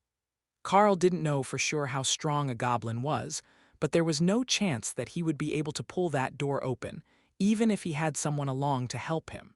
It took a few tries to get the bar in the right spot across the hallway walls, but once he had the chain pulled tight, the door was very secure, and they no longer had to worry too much about anything sneaking in behind them. There in the fog, I will start to eliminate the goblins now, Hawk reported. They're in town. Hawk is starting to work now, but we've got a bit before they reach this side of the city. They're probably going to try to loot the houses as they go, so it might take quite a while before they reach us, Carl whispered. They're not all stopping. A bunch of them are running further into town through the fog. They could be near you soon. Do I scout or do I hunt? Hawk asked. They're not doing a methodical search. They're spreading all over town and coming our way. Get ready. Try to give us a warning when anything gets close to us, but hunt as much as you can. Chapter 44 Night Fight. Carl checked the placement of the scent bags in the lobby, making sure they were going to fill the room to deter goblins, then put another one out in the back near the lunchroom, in case they had to retreat. Making it harder for the goblins to pick up their scent would make it easier to ambush them, and the more that they could kill before the tribe realized anything was wrong, the better. They are coming right for you. Maybe they can smell you. Hawk asked a few minutes later as he watched the goblins headed directly for the middle of town, next to the government building where Carl and Dana were hiding. Thanks. We're on it. Dana, climb up on that desk and open the window above you. You can fire magic missiles from there, right? That should give you a better angle on the goblins that are coming for the town square. I am going to step outside and close the door behind me so I can attack them properly, Carl whispered. Dana didn't approve of that plan, but if they were going to fight the goblins, it was better if someone drew their attention away from her. If Carl was inside the building, he couldn't do it. But if he was outside and her scent was blocked from the goblins while she attacked, it could work well enough for them to clear out most of them with little risk. The real danger would be that they would get tired from the exertion of multiple spell castings.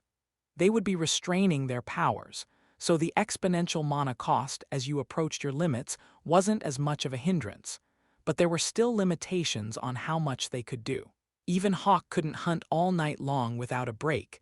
That wasn't in his nature at all. What Dana needed to focus on was making the magic arrows more like actual arrows.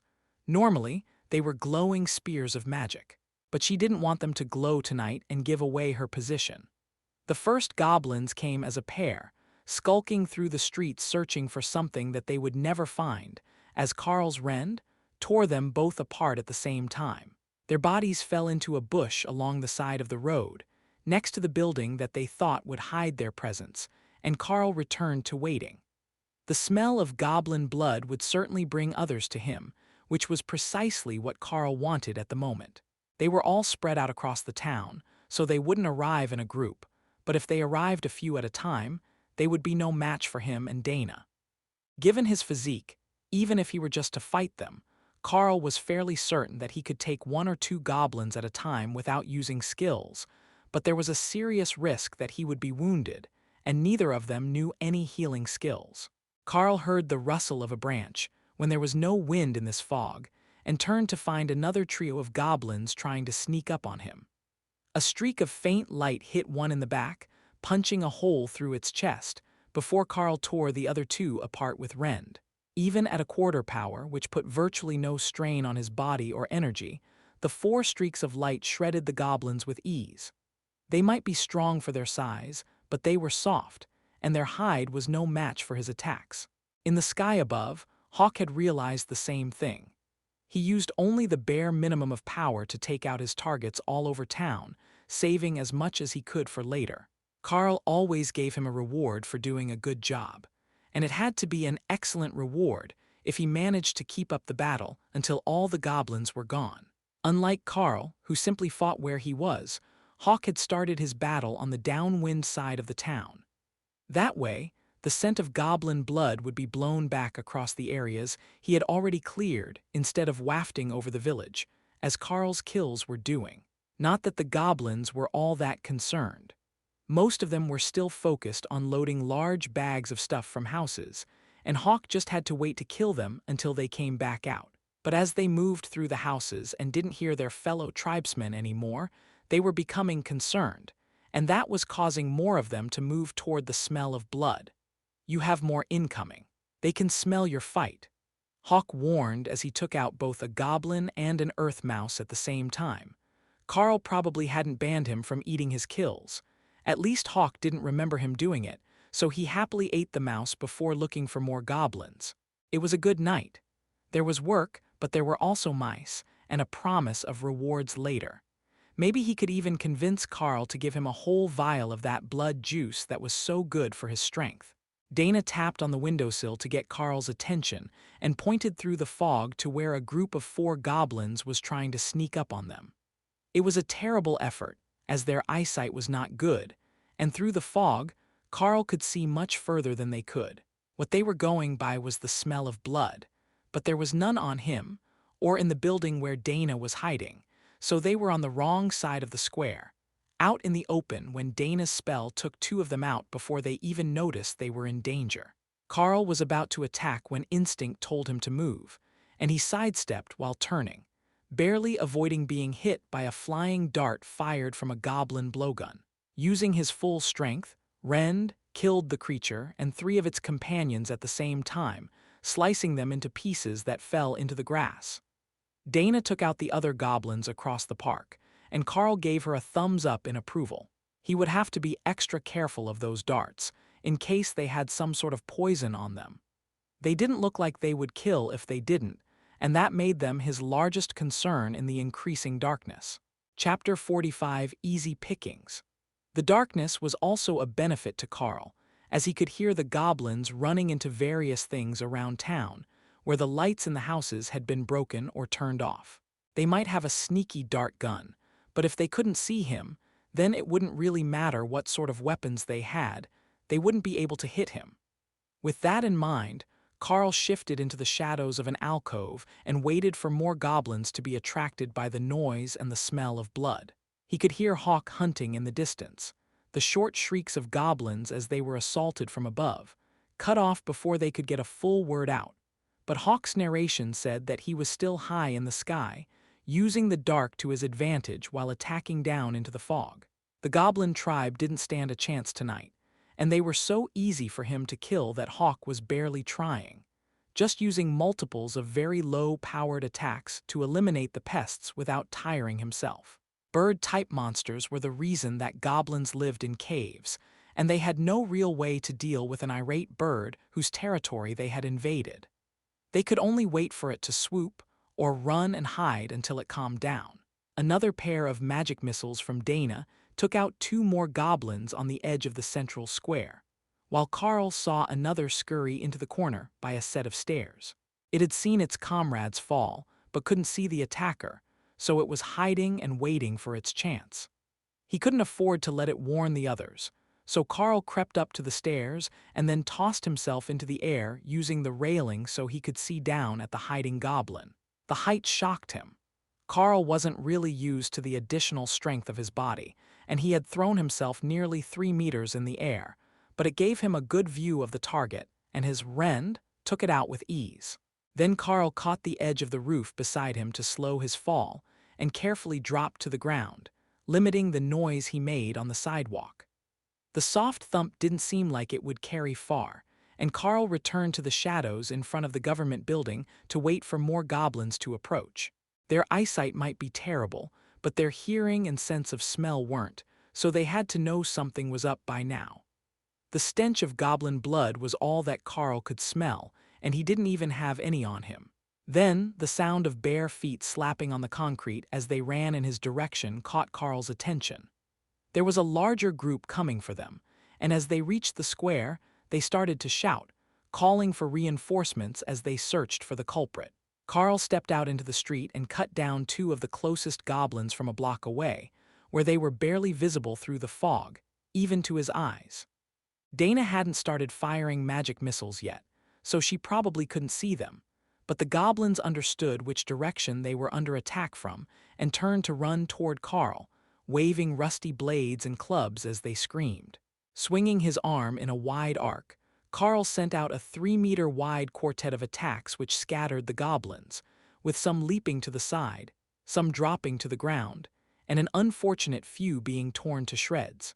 That made them stationary targets as the first magic missiles hit them, and Carl picked off a few more with smaller attacks that would be harder to see in the dark. More bare feet were running toward them in the fog, and a shrill screech of Hawk hunting came from overhead as he followed his targets back toward Carl. It took a moment to activate Rend, and Carl couldn't do it as fast as Hawk could, but for a moment the goblins were held at bay, creating a mess of bodies in the middle of town and covering the blood in black blood that stunk of rot and metal. Then the goblins were too close for Carl to keep them away with Rend, and he decided to switch tactics. He drew his blade and chopped at the closest one, breaking its arm and knocking its crude wooden shield aside before the blade cut deep into its neck. Dana focused on the goblins closest to him, keeping them from surrounding or bypassing Carl and heading for her, while Hawk worked his way in from the back.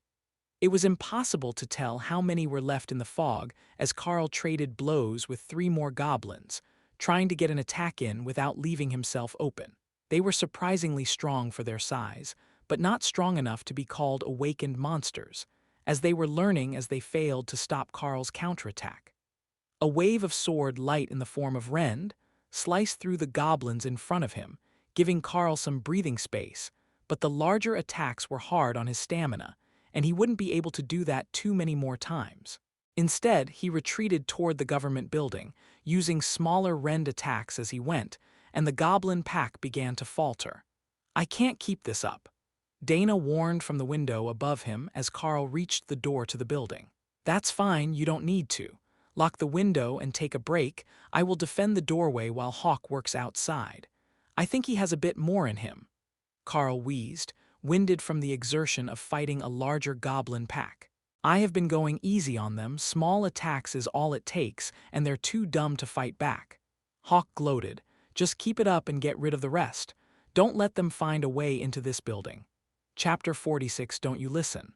Hawk circled the square, targeting the goblins who tried to leave the area in other directions, while seeing Carl standing in the doorway of the building, under the lights, drew more of them forward.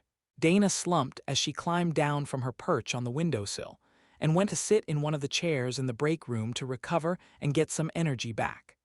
The snacks weren't much when you were used to roasted monster meat, but there was some of that left as well, and the break room was well supplied with energy drinks and a free coffee maker. The goblins were hesitant at first to approach Carl, after seeing him kill so many of their own, but mostly they were waiting for more numbers. Numbers were strength to goblins, and once they had enough, their courage was unbreakable. Carl leisurely cast Rend at the best targets, forcing them to keep moving or become lumps of meat, while Hawk gave him steady updates. "We are down to less than 10 of them now. Most are in the square, but there are some on the other side of town who are running away," Hawk informed Carl after 5 minutes of the cat and mouse game with the hiding goblins. "Don't let them get out of town. If we're going to make the area safe for the locals to return, we can't have them sending survivors back to wherever they came from. I will keep fighting these while you're gone." Carl sensed Hawk turning to find the cowards and looked for a clean shot at the remaining attackers near the building. They were trying to sneak up on him, staying in the bushes around the other buildings, but that wasn't hard for Carl to pick out. What he didn't want to do was to attack too fast and tire himself out before they made a large push toward the door. Hawk said that there were less than 10, and with the one he had just killed in the rose bushes, that should be less than 6, but he didn't know how many were still hiding somewhere nearby and how many the hawk had found running away. The bird was too distracted with his hunt to give updates, but there was nothing moving near Carl right now. So he waited, and then waited some more, until finally, one of the goblins came sneaking around the corner of the building and tried to jump him. Carl didn't even turn his head as he flicked his finger and sent a blade of energy to cut the creature's head off, dropping it on the steps with a thud. Hawk finished his work and began to circle the town, looking for more targets, but there were none to be found. Everything in town was either dead or in hiding, which meant that all that remained was for the local police force or militia to do door-to-door searches and clear all the houses before the residents went back in. Hawk landed on the roof, and Carl opened the window for him so he could come inside when he was ready. "I'm going to close the door and rest for a bit. Hawk, keep a lookout at the front of the building so nothing surprises us. Dana will switch with you in an hour or two." Carl informed the bird, making sure that Dana could hear his side of the conversation. They both needed the rest, and though they wouldn't be getting much sleep today, just relaxing and meditating would help a lot. That's precisely what Carl had planned.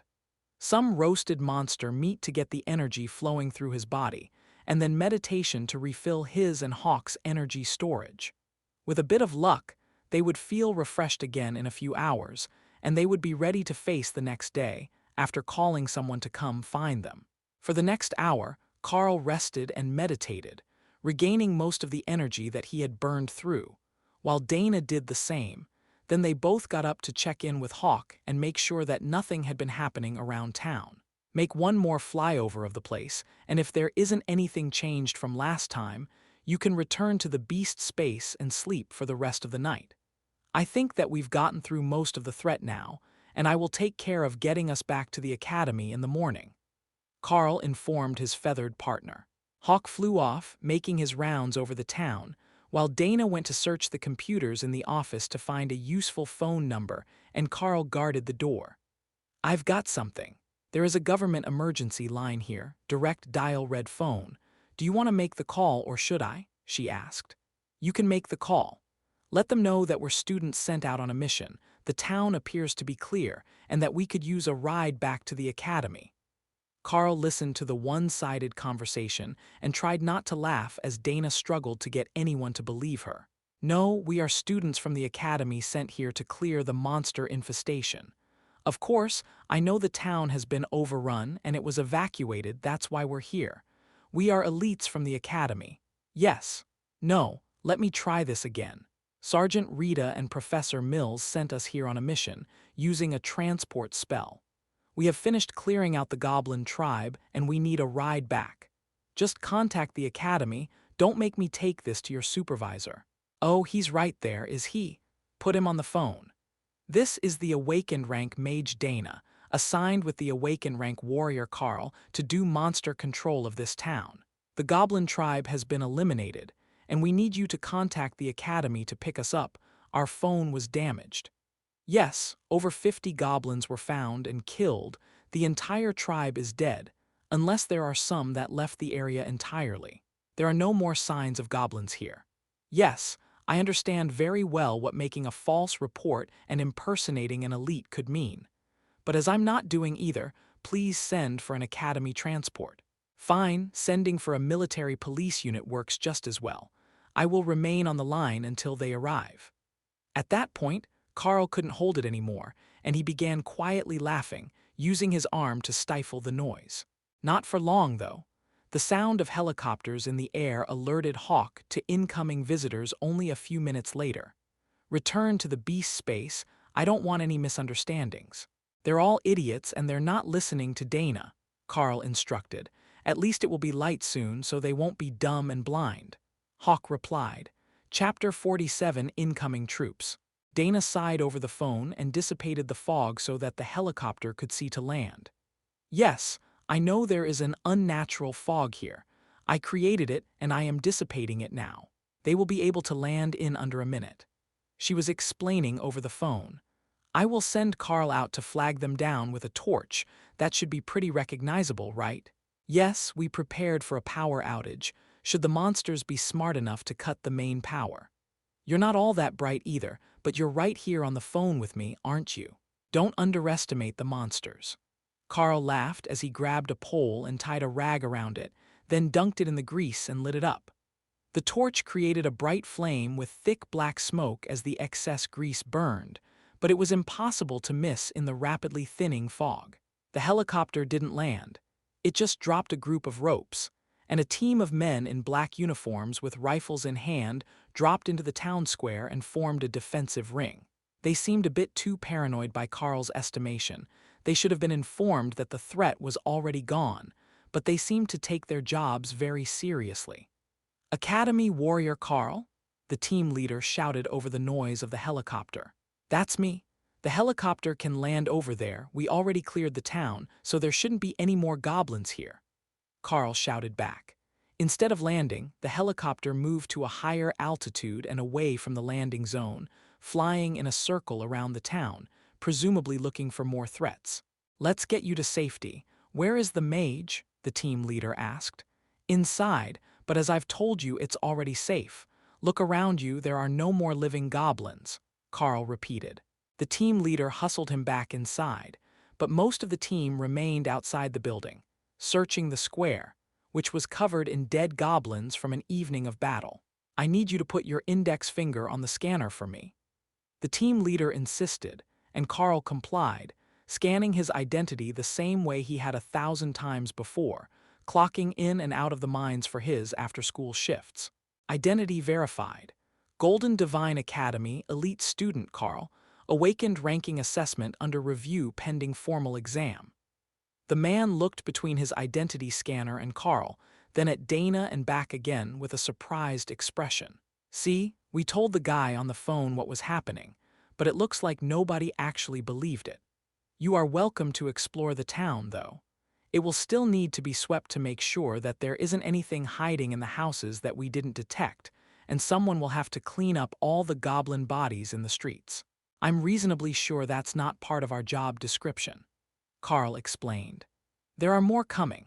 We were scrambled in advance from the base when we got the report that there were some kids pretending to be elites in the town, but they were already scheduled to be dispatched here to clear the village and find the goblins. It should be 200 men, so they can scour a town this size on their own. Now that we have determined that you two are who you say you are, is there any coffee? The team leader replied. Right here. There is a free coffee maker in the lunchroom. We weren't sent with overnight supplies, so we owe a couple of people for a lunch, but other than that, everything in the building is still mostly intact. Carl informed him with a smile. Oh, that's an easy fix. You don't have them yet, as you're still students, but once you graduate you'll get a code generator app for your phones. Just write out the redemption code for anything that you need to use in the line of service, and they can apply for reimbursement from the government. I will put in for it today. It will make their overall damage claim easier to process with one pre-approval code in place. The team leader grabbed a couple of napkins from the counter and wrote down a string of numbers and letters on each of them before stuffing them into the empty lunchboxes. Then Dana put them back in the fridge where they found them, and the rest of the team started to enter the building. Sir, the area is clear. No sign of life anywhere in the area. We will secure the building now. One of the soldiers informed them in an extra serious tone. You can relax, they're real elites from the academy, not kids playing pretend where they shouldn't be. I'm not sure why we didn't get the message, but when they say that they killed off the goblins, I believe them. The team leader informed his men, who began removing their face masks and lining up at the coffee machine. Best news I've heard all day. I can't believe we got chased out of bed at 5 in the morning because some pencil pusher didn't know what to do with academy elites who don't have an authorization code yet. One of the men grumbled. The team leader set his mug down and nodded in agreement. You have to understand, they're minimum wage assistants. The ones who answer the phone, that is. They live off the minimum subsidy for elites and answer the phones at the call center for elites and government officials, but they're not elites themselves. They don't have much else, so they like to go on a power trip at work. Just give them your student ID number the next time they ask, and it will automatically transfer you to one of us. Their job is to deal with local bureaucrats requesting assistance, but when we call, they're just the receptionist. I'm assuming that the two of you are starting your final year, preparing to go into the military? The team leader asked. Actually, we're in our first year, and they were preparing her to become an idol. We are both in the practical skills special class, since we're a bit ahead of most, and they sent us here for training without any explanation. I would assume that they thought that there was still someone here to greet us, since the town was evacuated only a few hours before our arrival, but it is what it is. The situation is dealt with now. Chapter 48 Special Forces inbound. The Special Forces team all turned to look at Dana with smirks on their faces. Oh, they're preparing for the next Archmage, are they? An idol's career is notoriously short, and her attitude is shit, so they're going to have to replace her sooner than expected. Don't get me wrong, her power is top-notch, and she will be one of the top elites for a long time, but as an idol, you can't be that horrible to your fans forever. One of the Special Forces team members laughed. Does everyone just know everyone then? Dana asked as the soldiers laughed. Well, there is only one academy for the elite students, you see. Other than the team leader, who is a bit older, we're all about the same age, so we were in school together. Once you're through the first year of crammed classes, you'll find that there is a lot of time to socialize and get to know each other. The most popular people in school become famous outside school as well, and there are only 100 or so of us per year who graduate at Ascended or higher. You're both reaching Awakened in your first year, so you're almost guaranteed to be part of that group, and you will know a lot of soon-to-be famous people. That's just how it is as an elite. That made sense. Only one rank above Ascended was Commander, and they were the sort of powerful people that everyone in their hometown would know by name. Either because they became politicians, or because they were so fantastically wealthy that they owned half the town. The lithium mines had a commander-rank warrior who took the experimental treatments during development of the serum as the mayor. But most towns only had a few elites stationed there for security. Between the government stipend for powerful elites and their connections, it wasn't hard for them to get wealthy in only a few years and live in luxury wherever they had been stationed. Other than the two that were on duty at the door, the rest of the Special Forces team gathered to secure the two young elites and drink coffee while they waited for the main force of the army to arrive. "Did you find anything stronger than a common monster here?" the team leader asked as he got up to pour another cup. "Just one iron-tusk boar that was clearly awakened.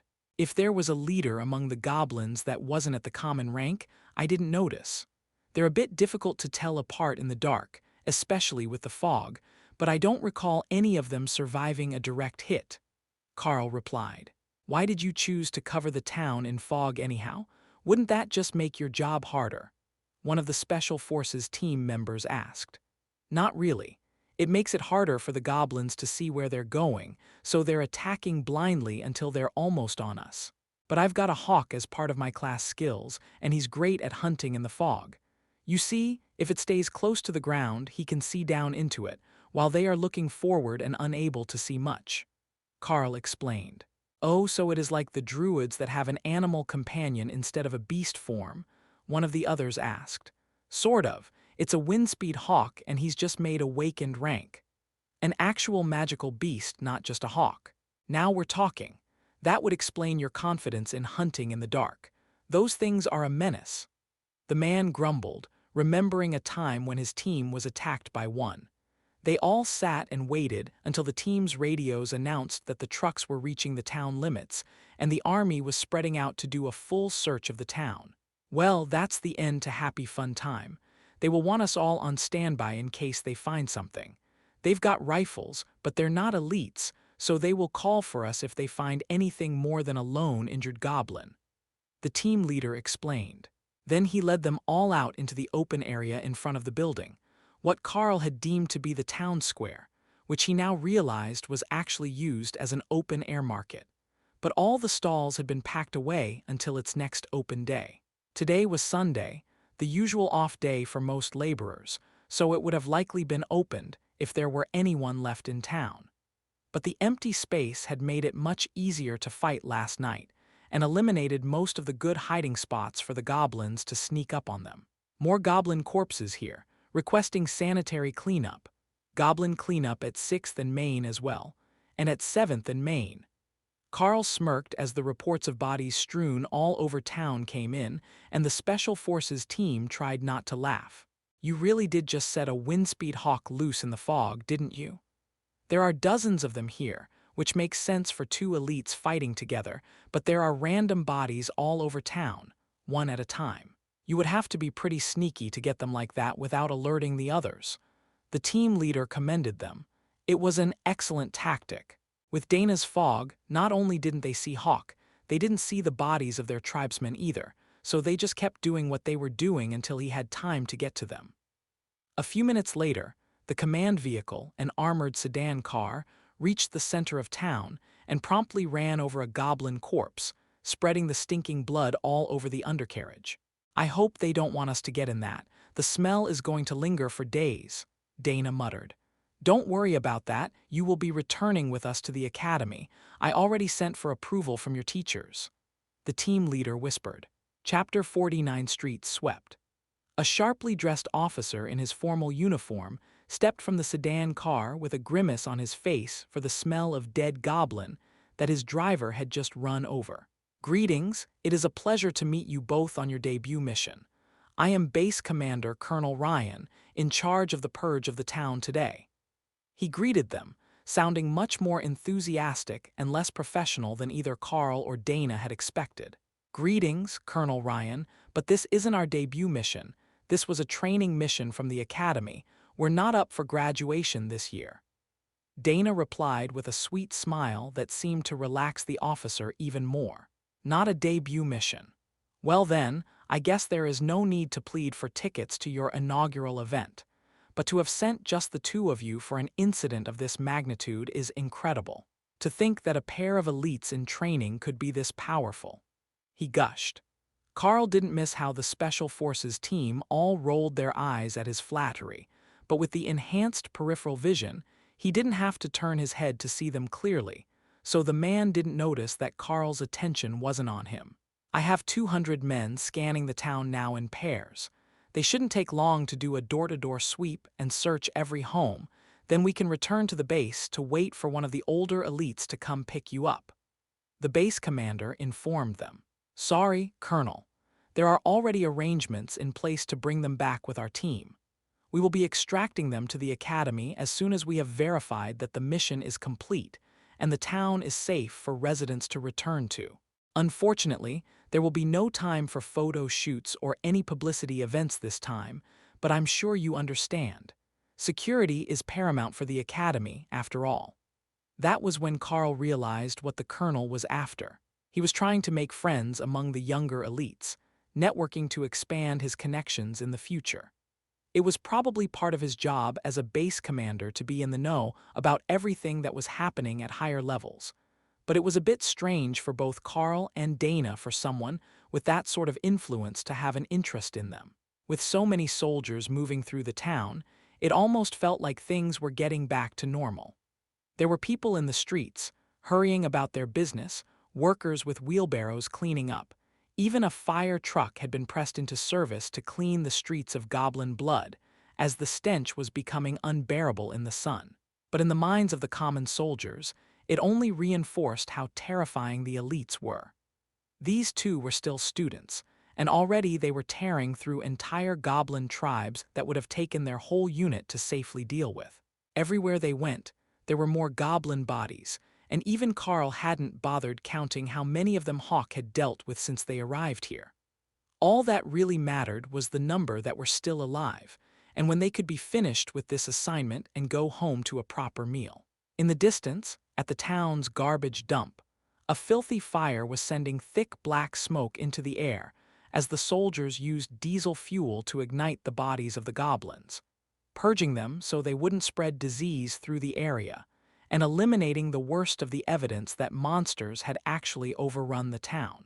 From what Carl could hear on the radio in the base commander's car, they were instructed to clean up as much as possible so that the residents would feel safer when they returned, as if the disaster had been mostly prevented, not dealt with after the fact. It was one of the small political niceties that helped the people feel confident that they were being looked after, and in this case, it could have been much worse. If they had waited for the army, the goblins would have looted the majority of the houses and caused massive amounts of property damage during the overnight hours. The Special Forces team leader observed the progress with satisfaction. They will send a cleaning crew through in the afternoon, as it appears that the town really has been cleansed, but the soldiers will remain for most of the week, just in case. We can start getting ready to head back.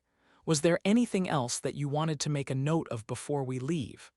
Yes, these herb packs, I want to either know what is in them, or bring one with me to analyze at the academy. They seem to be an effective monster repellent, and it kept the goblins from trying to go straight for us in the government building. Carl noted. The team leader opened the bag in question, sniffed, and then nodded. I have the recipe for this.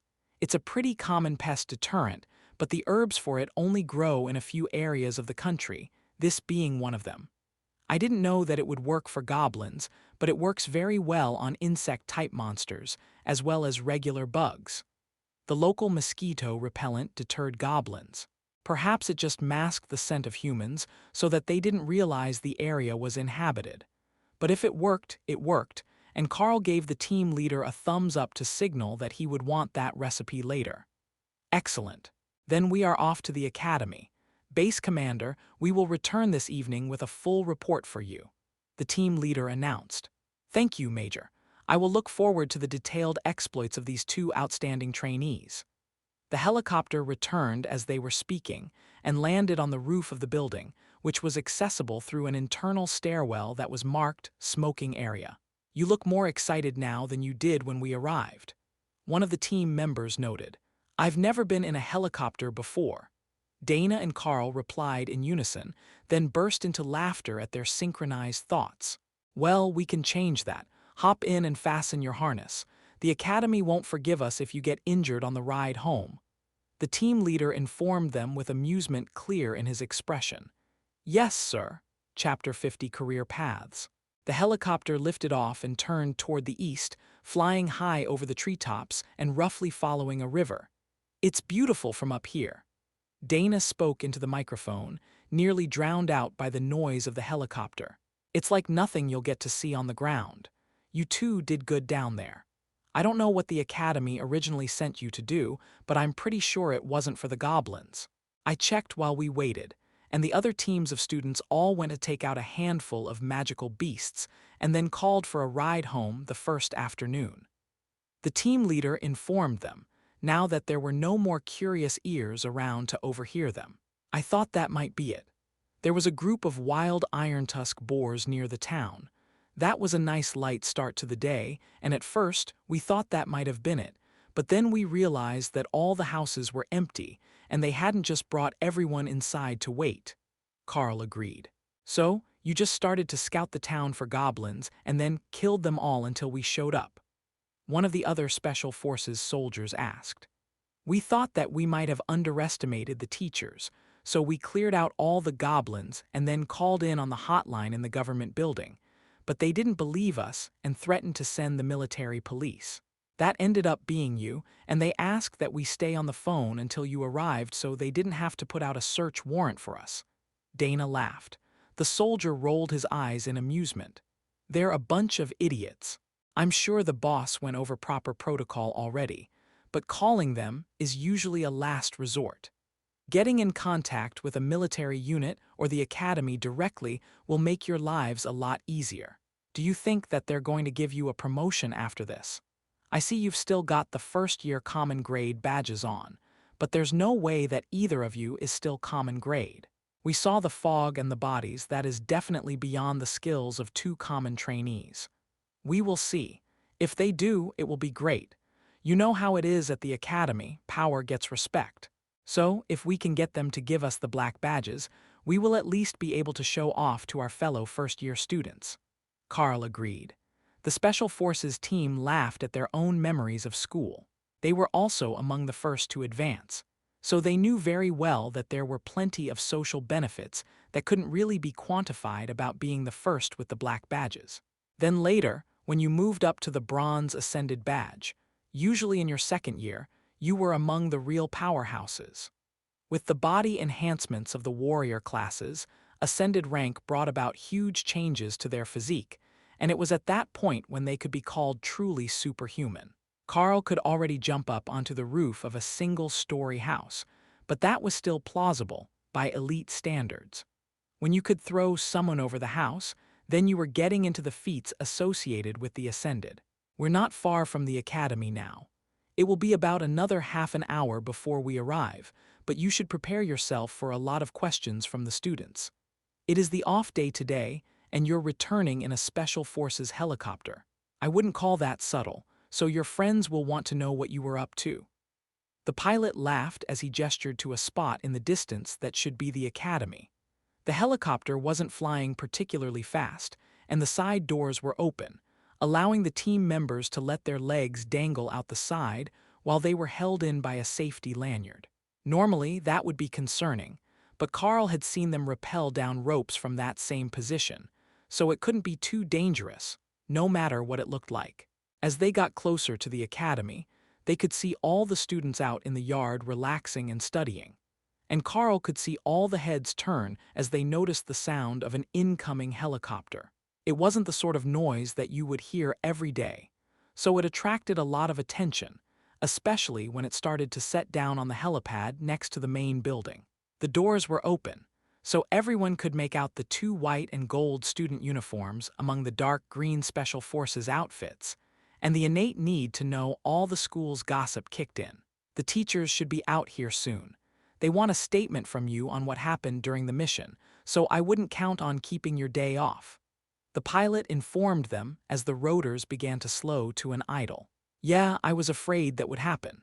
But hey, if you guys put in the good word for us, maybe we can get those black badges right away. Carl joked. The men at the door unhooked themselves and stepped down to offer a hand to Carl and Dana as they exited the aircraft, while Sergeant Rita and two teachers that Carl didn't recognize were jogging across the field toward the helipad. "It looks like we're in for it right away. Sergeant Rita is my personal tutor," Carl informed the team member beside him. "She's not all bad, but if I recall, she really loved her physical fitness, so as her student, it might be difficult to see." The man joked. "She is pretty good, honestly. But I've got a class that nobody has seen before, so she's always pushing for every bit of new information. This report will be a long one," Carl explained. Dana seemed to recognize the other two teachers, so they must be from the mage classes, and they were gesturing for everyone to come meet them, not just Carl and Dana. Audiobook by the Nut Lord. The First Legendary Beast Master. Audiobook by the Nut Lord. Chapter 51, Safe and Sound. "Carl, Dana, it is good to see you back in one piece. The mages said that they were monitoring your vital signs and you weren't heavily injured, but we got the message that the town was overrun after we sent you. Tell me, what happened after you got there?" Sergeant Rita demanded the moment that they were far enough from the helicopter to speak somewhat normally. "We found a pack of wild boars on the edge of town, so we hunted them and packed them up for meat. Then we went to take care of the goblins that were around town and the group that they left on patrol. That part was easy, as it was almost all common grade monsters. We had hawked clear the ones he found looting in the town, and then we went to the government building to see if they had left us a message or something. It's not like we're sent anywhere at random, so they should have known that we were coming. But we didn't find anything, so we assumed the mission wasn't over, and we set up a fog trap for the goblins that would return that night. We managed to eliminate the entire goblin tribe by morning, and then we called these fine gentlemen for a ride home." The Special Forces team leader smiled and nodded along, then gave Carl a gesture of approval. "Short, succinct, but covering all the major steps of the plan. I approve, excellent summary." The soldier chuckled. "I will expect a full report by tomorrow morning, but before that we all need to have a meeting. It appears that the base commander has some fine things to say about you all, and it has raised some questions here at the academy." Sergeant Rita informed them. "And that is my cue to retreat. Have a good afternoon, cadets." The Special Forces leader laughed. "Oh no, you're coming with us. We need a full report from your team on what they found when they got to the town, body counts, the state of the students' combat readiness, and anything else that the mages come up with. Since the students claim to be awakened rank when they reported to the phone operator, we need to determine if they lied to a government official." The soldiers smirked at her assertive manner, as the sergeant didn't actually outrank them. She was just the messenger passing on the bad news that they would not be returning home so easily. "Well, we've got just the thing for the testing then. We have an entire Special Forces team of trained officers at the commander rank who are willing to test the two students right now if necessary. I believe that not even the stuffiest of bureaucrats will question our judgment if we can show the results," he replied. With that much of a power gap and their level of experience, it wouldn't be a problem for them to somewhat accurately gauge the performance of the attacks made by Carl and Dana, but this particular team had their own estimation method. "I will have Lieutenant Keyes set up a series of barriers, each one at 10% increments of his total power. There is no doubt that he is in the middle of the commander rank, but there is a big jump between ascended and commander. The power nearly doubles. If they can make it to 50% of his barrier at full capacity, I would say for certain they can put out ascended level damage. If they can make it to 25%, it should be at least awakened level damage. That's straightforward enough, and then we can just have them repeat it to prove they have the stamina for a fight. I don't think that will be an issue either, after seeing that they could cover an entire town in magical fog and kill goblins all night long." The teachers from the mage department were much happier than expected with that plan. They were around the same power level, and they would have used the same general testing method. But having an official examination done by the Army would remove all questions about bias in the testing. They were the instructors of the students in question, after all.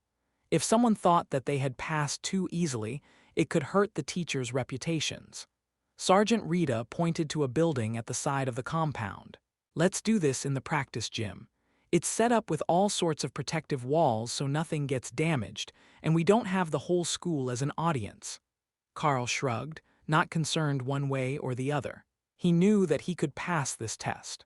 But Dana was happy to get out of the public eye, just in case the teachers were not convinced that her magic missile was up to the standard for an awakened mage. She had been holding back quite a bit all night long, but the goblins were pretty soft targets, and they were easy to kill even with a third of her total power. Getting away from the crowd just wasn't going to happen, Carl realized once they made it into the gym. There were viewing boxes up on the second and third floors, and with the scene that they had made, arriving with soldiers and going straight to the gym with a group of teachers, they had gathered numerous curious students that were anxious to find out what was going on. Normally, only the senior classes would be off campus at this point in the year, so seeing two new students coming back from somewhere was gossip-worthy all by itself. Seeing them coming back like this, and getting a full welcoming committee from the school that wasn't the disciplinary committee, was even more juicy of a story. "All right, who wants to go first?" The mage known as Keys asked as he set up a row of glowing squares along one side of the room. Carl stepped forward. "I will go first. I will do it alone first, then with Hawk since we're a team, but the testing is supposed to measure the elite." Chapter 52, Awakened Exams. Keys nodded toward the barrier squares that he had set up, and two of the other team members set up cameras, while the teachers took out a set of sensors. These measure energy disturbances. They will give us a pretty good idea of how much power you are using on each attack. We would like you to use all your power on each strike, even if you know that it will break the barrier. There is a sensor dummy behind that, made of armored plate, and it will measure the residual impact if your attack isn't dissipated. The teacher explained. That should be simple enough. I will send a full strength rend at each of them, and we will see what the barriers say. Carl agreed. As soon as he stopped speaking, Carl sent the first attack at the barrier that should be 10% of the mage's total power. The barrier shattered without any hesitation, and the plating behind the barrier lit up with the impact. "Not bad. Keep up the pace, and then we will have you continue your attacks on the barrier that you can't break to test your endurance," the teacher reminded him. The second attack likewise shattered the barrier without issue, but the third left the rend attack visibly dimmed. The fourth barrier seemed for an instant like it was going to hold, but it also flickered and collapsed, nullifying the attack the same way that Carl had been nullifying attacks against the school's mages during practice for the last 2 weeks. After seeing that, Carl knew that a simple rend was not going to take out the next barrier, no matter what he tried to do, and the teacher wouldn't call multiple concurrent attacks a win for actual attack power. So he held the rend on the claws of his new gauntlets and slashed at the barrier with his hand. The brute force did what the ability alone could not, and the fifth barrier cracked, but held together for 2 attacks, and only collapsed when Carl hit it a third time. Carl coated the claws on both gauntlets and fiercely attacked the 6th barrier, leaving claw marks on the magical shield that quickly reformed to a smooth surface. For 10 minutes, Carl beat on the magical barrier with no sign of it collapsing, then he stepped back to catch his breath. "That's what I've got," he informed the professors and the gathered Special Forces team. The Special Forces team leader nodded in satisfaction before speaking. "Impressive. Combining the skill with a physical attack noticeably increased the total damage output, and you've still got your pet in reserve. There is no doubt that you are at the awakened level. Being able to reliably break the 3rd barrier until you are exhausted would be enough for that. If you could have gotten through the 5th in a single attack every time, we would call it the minimum for ascended, but you're not quite there yet, even with the physical and magical combined. We allow the warriors to enchant their swords, so the methodology is sound. You have our certification that you are indeed an awakened rank elite." The teachers and Sergeant Rita conferred for a moment, and then the longer-haired of the 2 nondescript teachers cleared his throat. "The teaching staff is in agreement. You are promoted to the awakened rank," he declared. "Student Dana, please step forward to begin your test," Sergeant Rita requested as the Special Forces mage recast the spells. The team leader leaned over to whisper to Carl as Dana mentally prepared. The reason it has to be one attack is that if there was an actual mage on the other side of that barrier, they would be reinforcing it constantly to keep their defenses up. If you can't break it in one shot, you can't hurt the mage. That made a lot of sense. The commander rank mage on the Special Forces team had just put the barriers there. He wasn't doing anything to upkeep them. But a magical beast with a barrier ability wouldn't let you just keep attacking without even trying to defend itself. Unfortunately for Dana, Magic Missile wasn't well suited to this test, or to combating creatures with magical barriers. It was more of a multi-target, dispersed damage type of ability, but it could be condensed to fire all the mana she could gather into a single spell. It would be best if she held back a bit until she knew what she needed to break the barrier, though. Unlike Carl, who had an easy time using multiple rend attacks, her magic drained her stamina rapidly at full output. But she focused her magic missile into a single full power bolt and shattered the first two barriers in rapid succession. Then the third, which nearly nullified her missile, but which shattered smoothly enough that the teachers gave a satisfied nod. You can split it into multiple missiles, and we will still count it as one casting. We understand the limiting nature of the spell. The professor encouraged her. So, the fourth was a barrage of 5 missiles, the last 2 of which made it through the broken barrier, but the fifth remained solidly intact, only glowing briefly the same way that the sixth had for Carl. She tried multiple attacks, long sustained barrages, heavy single attacks, but nothing worked. The fifth barrier simply wouldn't break for her. That's good. We have seen enough to know that you can sustain awakened rank magical output. Congratulations, Student Dana, you have been promoted to the standing of Awakened Rank Mage. Cheers went up all over the waiting rooms as the 2 first-year students were officially promoted, and the teachers handed over the black embroidered student badges to go on their jackets. You're not free yet. I still want those reports done, and that means you too, Mr. I'm Special Forces now and too cool to call my family on the holidays. Sergeant Rita added, looking at one of the team members with a hard glare. The entire team burst into laughter at that, and Carl marveled at the twist of fate that must have been for their relatives. Having 2 successful awakenings in the same family was incredibly rare, from what Carl knew. But then it could just be that there weren't many big families in the mining town, so it just hadn't happened to anyone he knew. It was quite possible that certain families had much more luck than the average in awakening their talents. The so-called blessed families, as the nobility referred to themselves, but for a compatibility with the serum and not their relation to royalty. Chapter 53 Mission Report. Sergeant Rita led them all out of the gymnasium and into a classroom, where the computers had already been brought to the screen for an official mission report. I want everything. The general insists on no less than 1,000 words, and then you can leave, she announced, and closed the door behind her, leaving Carl and Dana with the bemused Special Forces team inside. So that's the infamous cousin that you're so afraid of, is it? You know that you're stronger than she is now and higher ranked, she can't bully you, the team leader joked. What does strength have to do with anything? That woman holds a grudge like no other. The man muttered, making his team members smirk. They had obviously been over this before, though they hadn't met her in person, and the air of friendly camaraderie set Carl and Dana at ease as they sat down to begin their reports.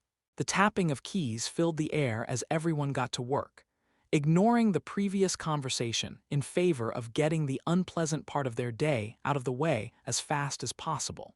The warriors had a clear advantage here, Carl included, in that their bodies were enhanced, so even if they were not the greatest typists, their hands were so fast that they could still easily type out the entire report as fast as they could frame it in their minds.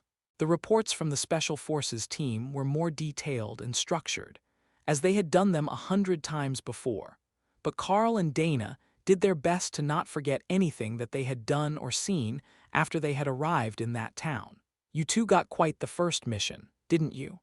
I can't think of the last time I talked to someone who got to do something as amazing as a pair mission against an entire goblin tribe for their first time out. The team leader announced once he was finished his writing. Unless you count Jenny, but I think that we all know her story isn't quite as verifiable as this one. One of the others added with a short burst of laughter. Carl looked up in interest as they joked, and the team leader filled him in. She was a student a few years younger than us at the academy. She was with a four-person team, looking for herbs in the forest for her first mission. According to her, she ended up meeting with a mystery man that she said was one of the local elites, who was in the woods for the same reason. Long story short, she was pregnant when she returned to the academy. She only found out 2 months later when she started getting morning sickness. He explained. Carl avoided the mental math that told him there was something wrong with that age gap, but since he didn't know exactly how old Jenny or the elite in question were, he decided to keep silent. For all he knew, it could have been a cover story for a relationship with someone else entirely.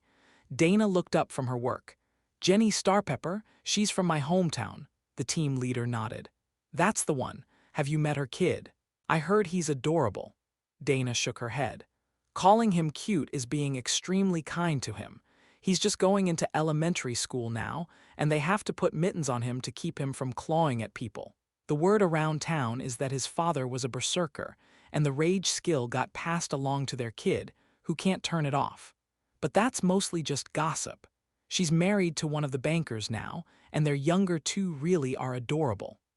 They all quickly finished their reports and chatted while they waited for Sergeant Rita to return. They could have gone looking for her, or simply left in the case of the Special Forces team, but when they got back to base, they would have to work again, to do the report for their own commander, who would expect something other than a copied and pasted version of this report. And they were in no hurry to do that now that they were comfortable here. Can we meet your hawk? You've been talking about him, but I haven't seen him since we arrived. Is he flying outside somewhere? The team leader asked. Actually, my class created a separate space for him. Hawk, come out and say hello, Carl replied. The bird appeared in the air in front of him, then settled onto the top of one of the monitors and warily stared at the new people. Dana gave him a slice of jerky from her pocket, and Hawk's mood immediately improved. He would gladly meet more people if there was food involved. One of the team members nodded his head and whistled in appreciation. Awakened rank Windspeed Hawk male, and my ability says he's under a month old, but that's far too young for him to be fully grown. Carl nodded. My skills helped him grow much faster than usual. I hatched him on the train on the way here, so that's as old as he is. We're just hoping that I can keep him growing at this rate so that he can become a true elite among magical beasts. The soldier nodded. Well, it's not impossible with a bit of energy and some resources. All beasts grow based on what they eat. It's not a precise science, but what I do know, as a hunter, is that they will instinctively search out stronger creatures or plants to eat, and if they don't get them, their growth will either stagnate or they will get weak from starvation. The more powerful the beast, the more powerful the food source must be. That's why there are a limited number of truly powerful beasts. There simply isn't enough food for more of them in most regions. Oh, that's a useful class skill, Carl noted. Yeah, my talent is to know where and how to hunt things that I have seen before. I can see the hawk, so I know where one would usually find them as well as some of their habits, and I built up the rest of the knowledge through observation and practice. He shrugged. Well, it's still useful to me. I was going to request some higher-ranked foods for him to try to force progression. I started absorbing nutrients much more efficiently a few days ago, so it should be good for both of us. Carl suggested. Just don't overdo it. If the difference is too great, you won't be able to absorb anything. It would be like going back to your first few days, before your body adapted, when you couldn't absorb proper nutrition from the foods. Chapter 54 Quality Kibble is needed. Carl considered the information that the Special Forces team had presented him with. If it was true that the quality of the diet limited a monster's growth, it made perfect sense that most Windspeed Hawks never made it past the Awakened rank. Their favorite food was the Earth Mouse, a common grade monster. Eating that every day would give them a steady source of nutrition, but of a limited quality. If they were going to advance further, they would need higher quality food, but their usual hunting targets couldn't provide that. They were capable of hunting larger targets, but larger bodies would bring scavengers and other predators, which would interfere with their usual hunting grounds and force them to move. So they would end up trapped in a vicious cycle where they could only rarely eat higher quality meals, and they would slowly grow to awakened rank as they got older. Hawk was certain that he would make it to the commander rank, just like these special forces men, but that was largely wishful thinking on his part. And unless Carl could provide the diet he needed, it wasn't realistic in the time they had at the academy, much less in the short term to overtake Sergeant Rita like Hawk wanted to. But the academy should be able to provide him with at least that much assistance. If the food in the cafeteria was common grade monster meat, then just increasing it one rank should bring about a new growth spurt for the Hawk. That would be the first thing that he requested, other than more of the mana-infused blood with the strength stones in it. Hawk loved that stuff, like Carl had loved ketchup on chicken nuggets when he was little. Though the bird's actual dietary requirements had slowed a lot since it hit maturity. Now, it was relying more heavily on the energy provided by Carl, and not eating multiple times its own body weight in a day. Hawk was still a little glutton, but when the total amount was under a kilo of meat a day, it was much more reasonable. At the rate that they were going, the awakened rank boar meat would last Hawk for months, and it seemed that the meat left in the space would not spoil. Or at least it didn't spoil as quickly as it would in a refrigerator. Since we're here at the computers, we should send a letter home. I can send it to the mayor, and he will print it for my parents since they don't have a phone or a computer, Carl suggested. You know that almost everything about your life is currently confidential, right? They will censor any information that outsiders are not supposed to have, like the location or layout of the academy, plus any details of your training. The team leader reminded him. That's fine. Just a little update to let my parents know that all is well is enough. I know that some of the other students are more eager to get away from home, but I was just eager to get away from the mines. Carl laughed. The shortest of the team members reached over to pat him on the head. That is understandable. I came from an island fishing village. There are no options there but the fishing boats or the cannery. You work on one or in the other.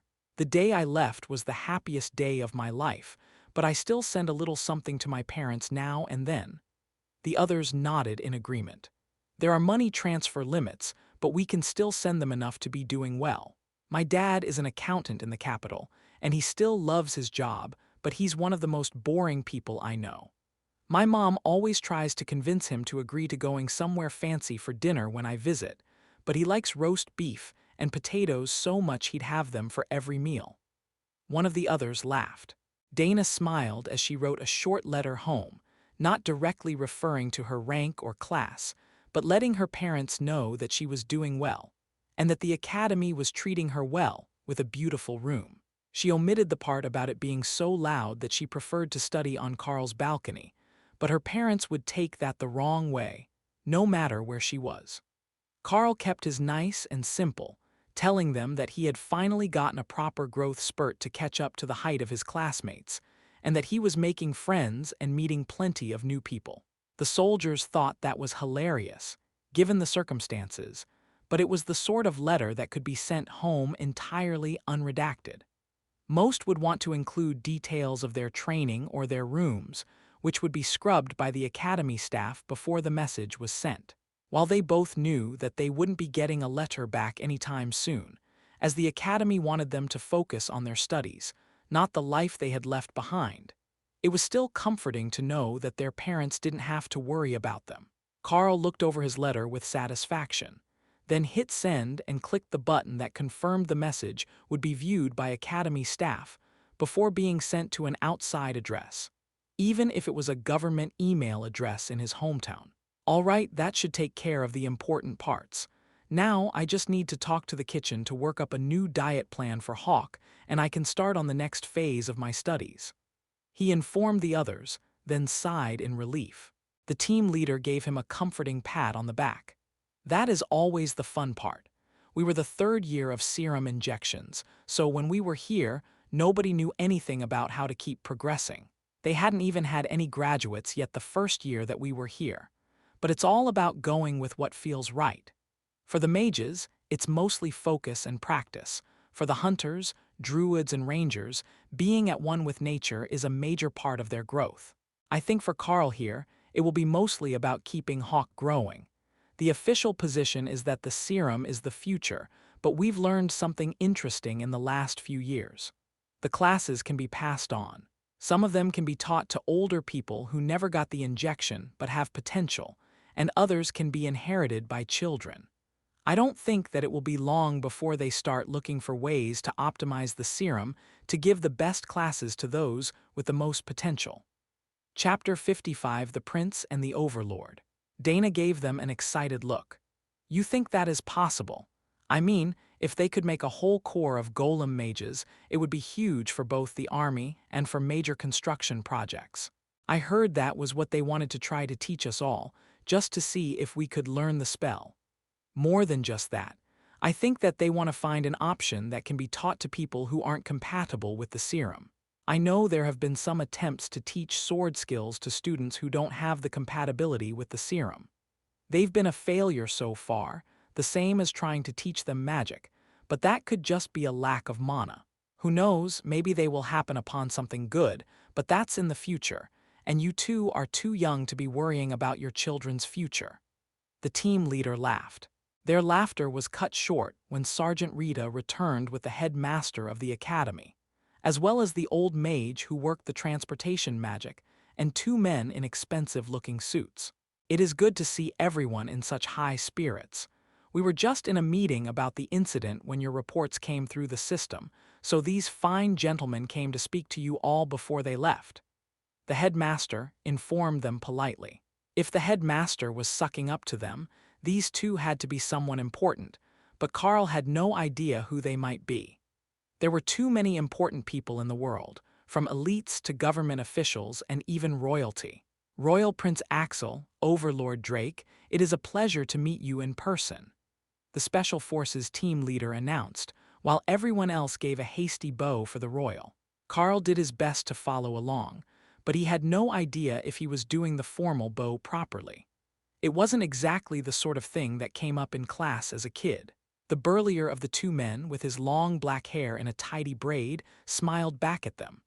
No need to stand on formality. We're here on business, not in our official roles. I wanted to see the promising newbies, and to hear firsthand how they feel about seeing the real threat to the nation. That must be Overlord Drake, as Hawk felt the man's power and warned Carl that he was dangerous. Overlord Drake, it's an honor.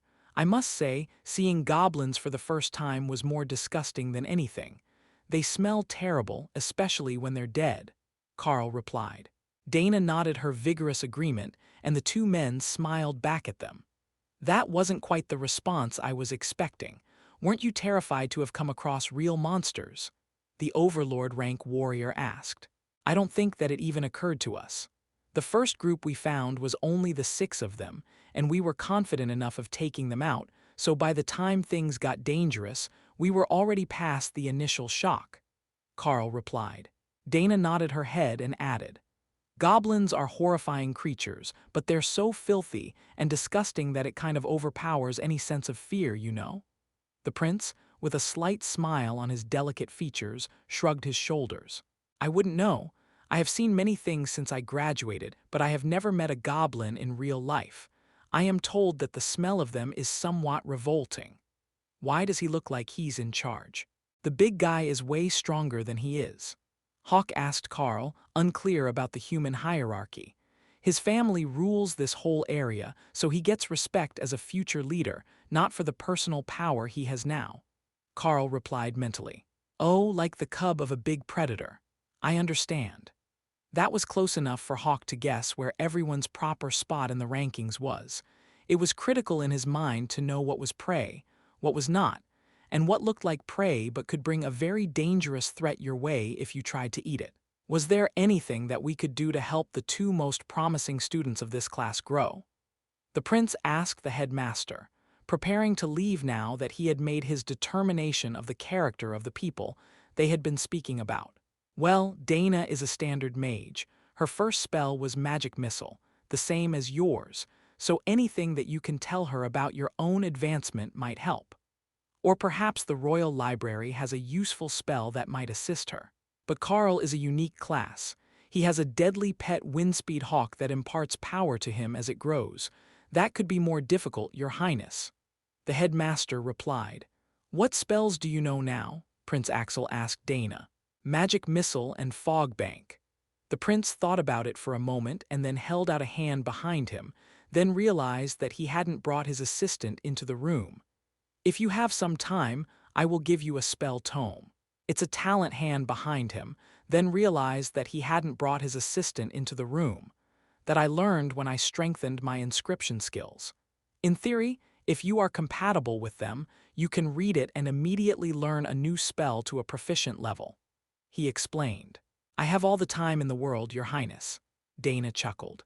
Right, first-year student. You won't be going far, or at least you won't be gone long if you are. I will have my assistants deliver the spare one I brought to your room later. Drake reached into the inner pocket of his coat and held out a small red book. It looks like this, but likely thicker than this one. This is the attack skill that we have been trying to teach all our warriors. It's a wide area attack skill, great for clearing groups of monsters.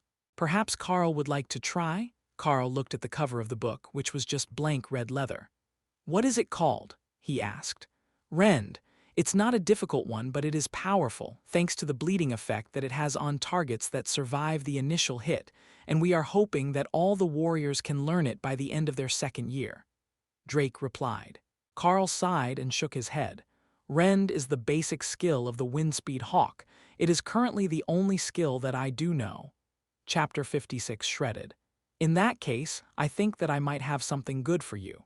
After Rend, there is an advanced version of the skill known as Shred. They're similar in function, but Shred is much more deadly at the same rank and leaves jagged wounds that make it difficult to stop the bleeding if they lack magical healing. I will get someone to bring you a skill book to see if you can learn it or teach it to your hawk. If either one of you knows it, you shouldn't have too many problems fighting above your level as an awakened warrior. Overlord Drake announced. Better than Rend? Is he being silly? Rend is the greatest skill in the world. Hawk complained. It's an improved Rend used by more powerful creatures. Trust him, it's a good thing. Carl replied. Then he bowed politely to the powerful warrior. I would appreciate any help we can get. I don't know what the limits of this class are, but if we can learn some more powerful attack magic, it would be incredible. The headmaster reached into a bag hanging from his side and pulled out a book that looked the same as the one for Rend, but with a bit of silver trim on it. I have a spare copy with me, just send the new one to my office, and I will give this one to student Carl. The headmaster suggested. That is much easier. My assistant should still be waiting there and he has one with him.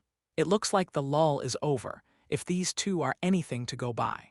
It has been a few years since any really outstanding students began their training, and we were beginning to worry that it was only luck that brought us a flood of geniuses in the first few years.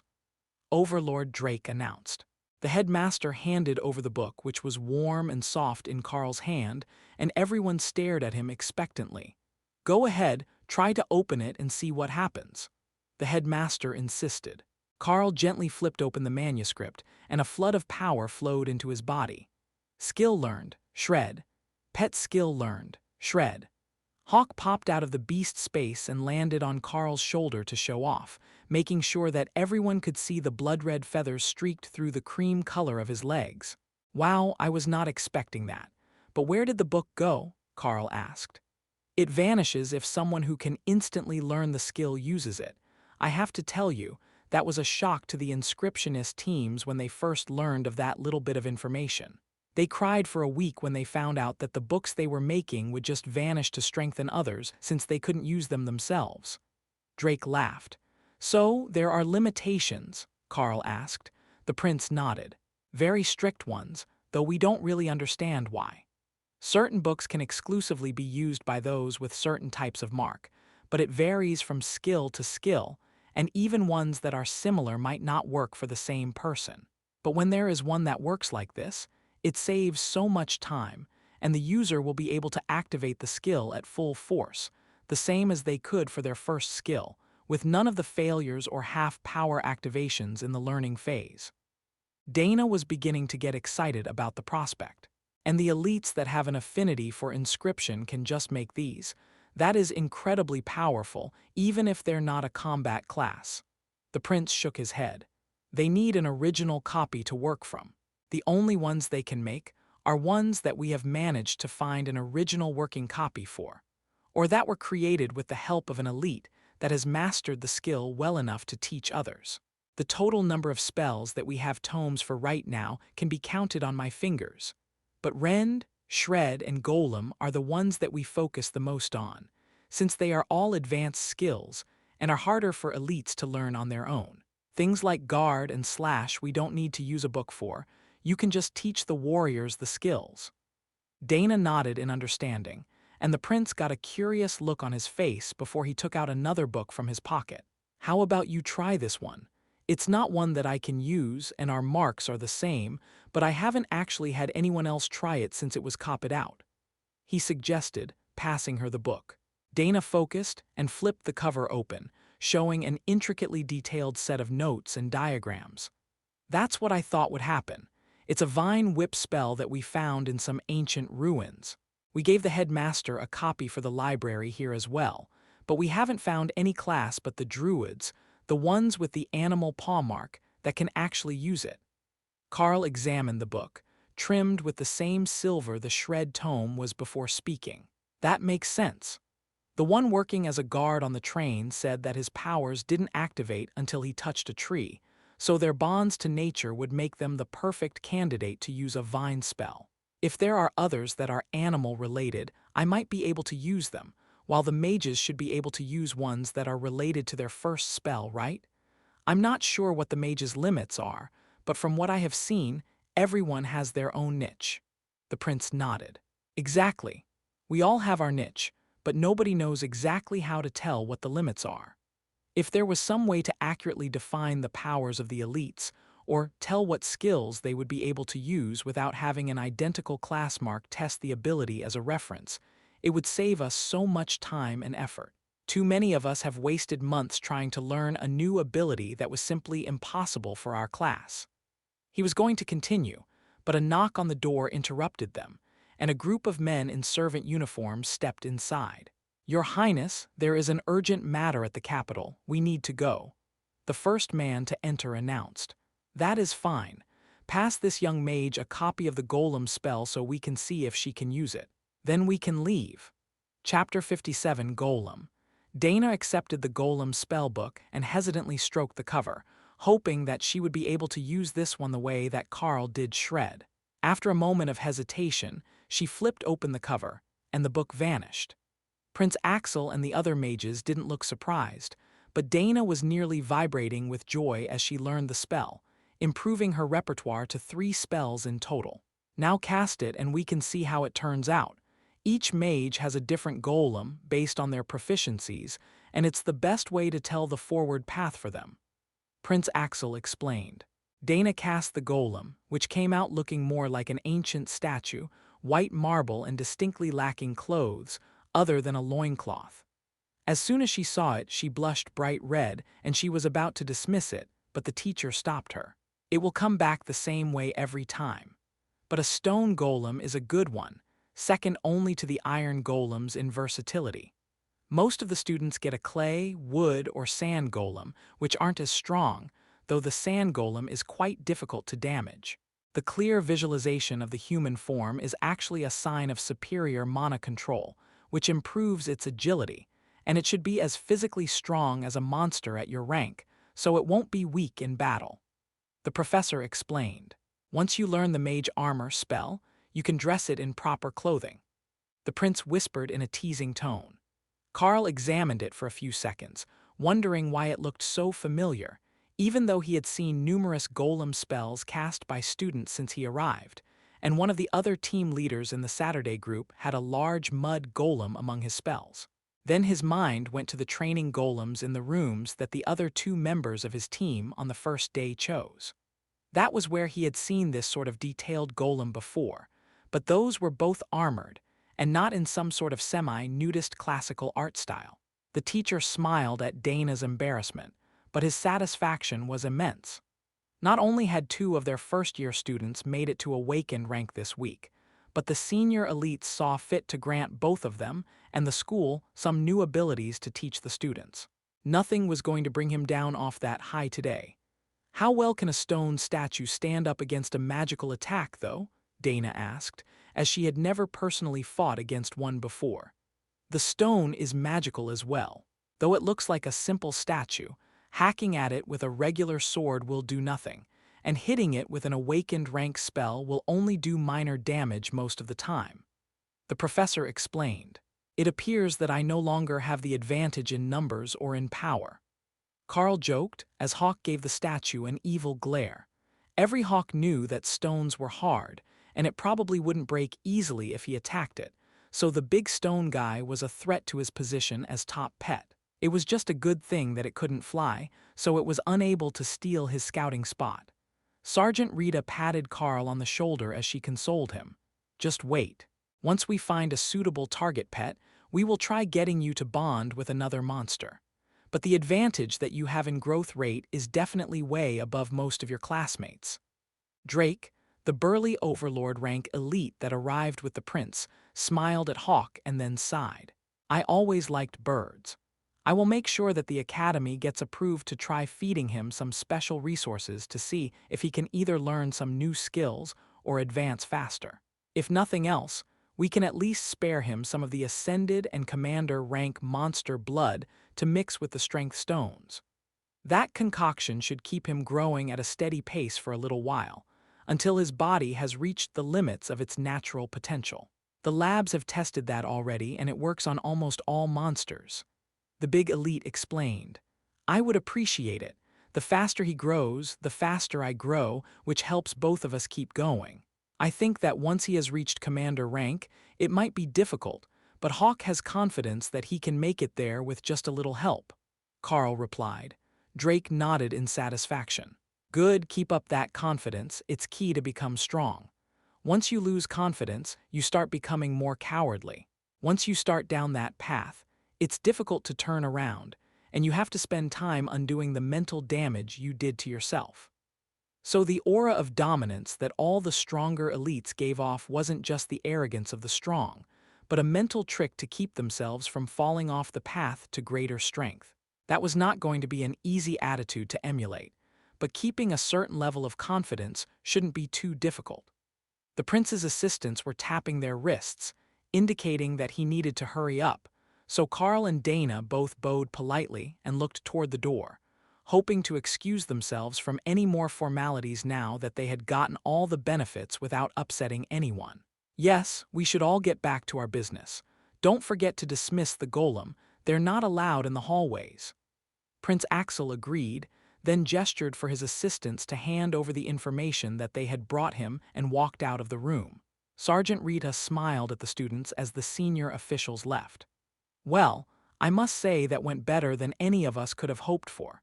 If you're done socializing with the soldiers, you should get something to eat and then meditate or practice to consolidate your gains. New spells and skills can be tricky the first few times even if you have used a skill book to learn them, so don't overestimate yourselves. The Special Forces team leader chuckled. Not that we would know, none of them were publicly available when we were in the academy. Chapter 58, Interrogated. Carl and Dana headed back for the main floor of the dorms, where there should be dinner served right now, and silently hoped that the other students had not noticed who got out of the helicopter.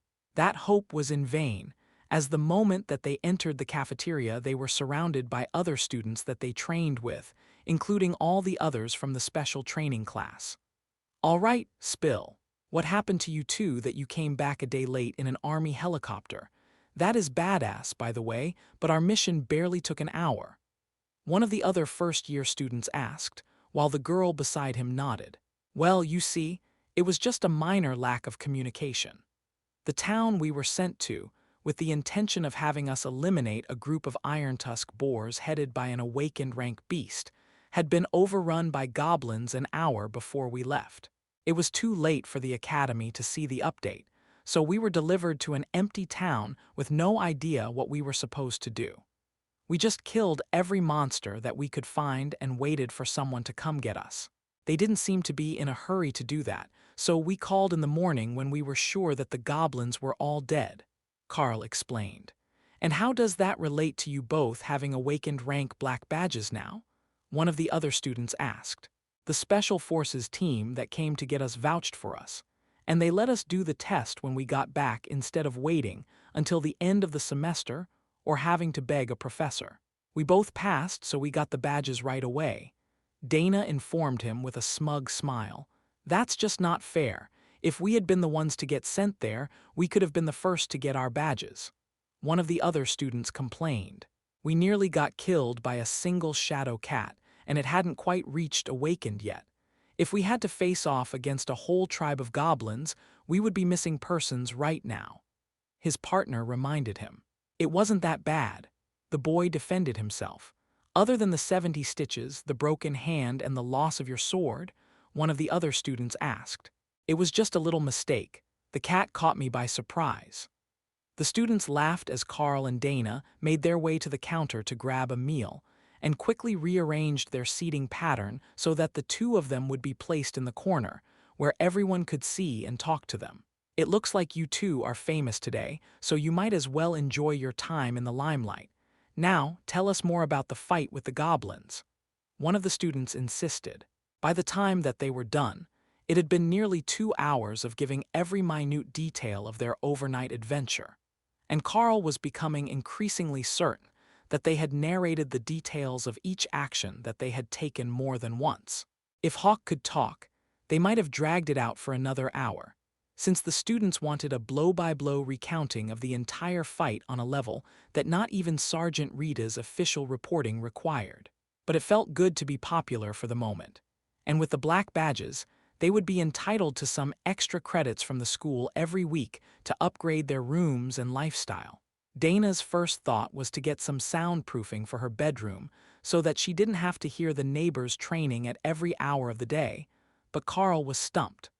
They were going to bring him resources for Hawk free of charge, and he wasn't sure what he needed. Plus, his room was perfect the way that it came. Sure, he could redecorate, but that wasn't really necessary, and they had to be in uniform on campus, so even if he was a fashionista, it wouldn't matter. He could get some more notebooks, and maybe a tablet so he could digitize all his information, but that was about it. When they finally escaped the cafeteria to head to their dorms, the sounds of explosive attacks were echoing through the hallways. The noise was coming from the 2 doors on either side of the stairs, where the large square rooms for warrior training were.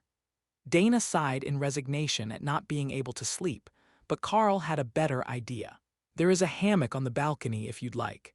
It's quiet, and the only one likely to wake you up out there is Hawk, unless it starts raining. I don't know if the spell around the greenhouse balcony actually stops rain, since it hasn't happened since we arrived, Carl offered. As soon as he said it, Carl realized that he should likely get an award for the most awkward way to invite a girl to spend the night in your room ever. But she clearly needed the sleep. And even when they got to his door, he could still hear the first-year students frantically training on their day off. The news that 2 of the students had made it to awakened rank had spread like wildfire, and everyone who thought they had a chance to be next was working hard, as well as those who were a long way from the goal, who realized that they might be the first to be shunted to the slow progression courses. Nobody wanted that. It was a necessary part of the academy's curriculum, and they weren't really the slow classes, they were the regular classes. But as time went on, the top third of the class would be moved up to special training, leaving the others behind. Carl was among that group for all of his training, while Dana was already there in the Saturday classes, with a good chance that she would be gaining a personal tutor in the next few days. They were already way ahead, and only gaining more ground on the rest of the class, as they got the sort of special treatment that the true elites enjoyed. But while the special treatment that the most powerful got was enviable, the fact that they seemed to be together as a couple was enough to provoke jealousy in the hearts of many students. Chapter 59: Contact and Contacts. Carl woke up the next morning to the sound of laughter and stomping feet. It wasn't a combination that he associated with his room, which was normally silent, and for a moment he was completely disoriented. Hawk, he's not a perch. I am trying to train the golem to fight. Dana's voice laughed. The sense of confusion faded, and Carl hurried to get dressed before heading out to the balcony, where a nearly naked statue was doing some sort of kung fu, while Hawk sat on its head and chirped directions that neither the golem nor Dana could understand. He says that the foot is too high and it makes you vulnerable to leg sweeps. Carl informed the mage as he stepped outside to meet them. "Oh, good morning. I hope you don't mind, I used the shower first. The plants are all watered as well, and I think that hammock is enchanted. I might not have slept for long, but I haven't felt this refreshed in a long time. I was meditating, but Hawk was bored, so we started to water the plants, and then I thought I should try out my new spell.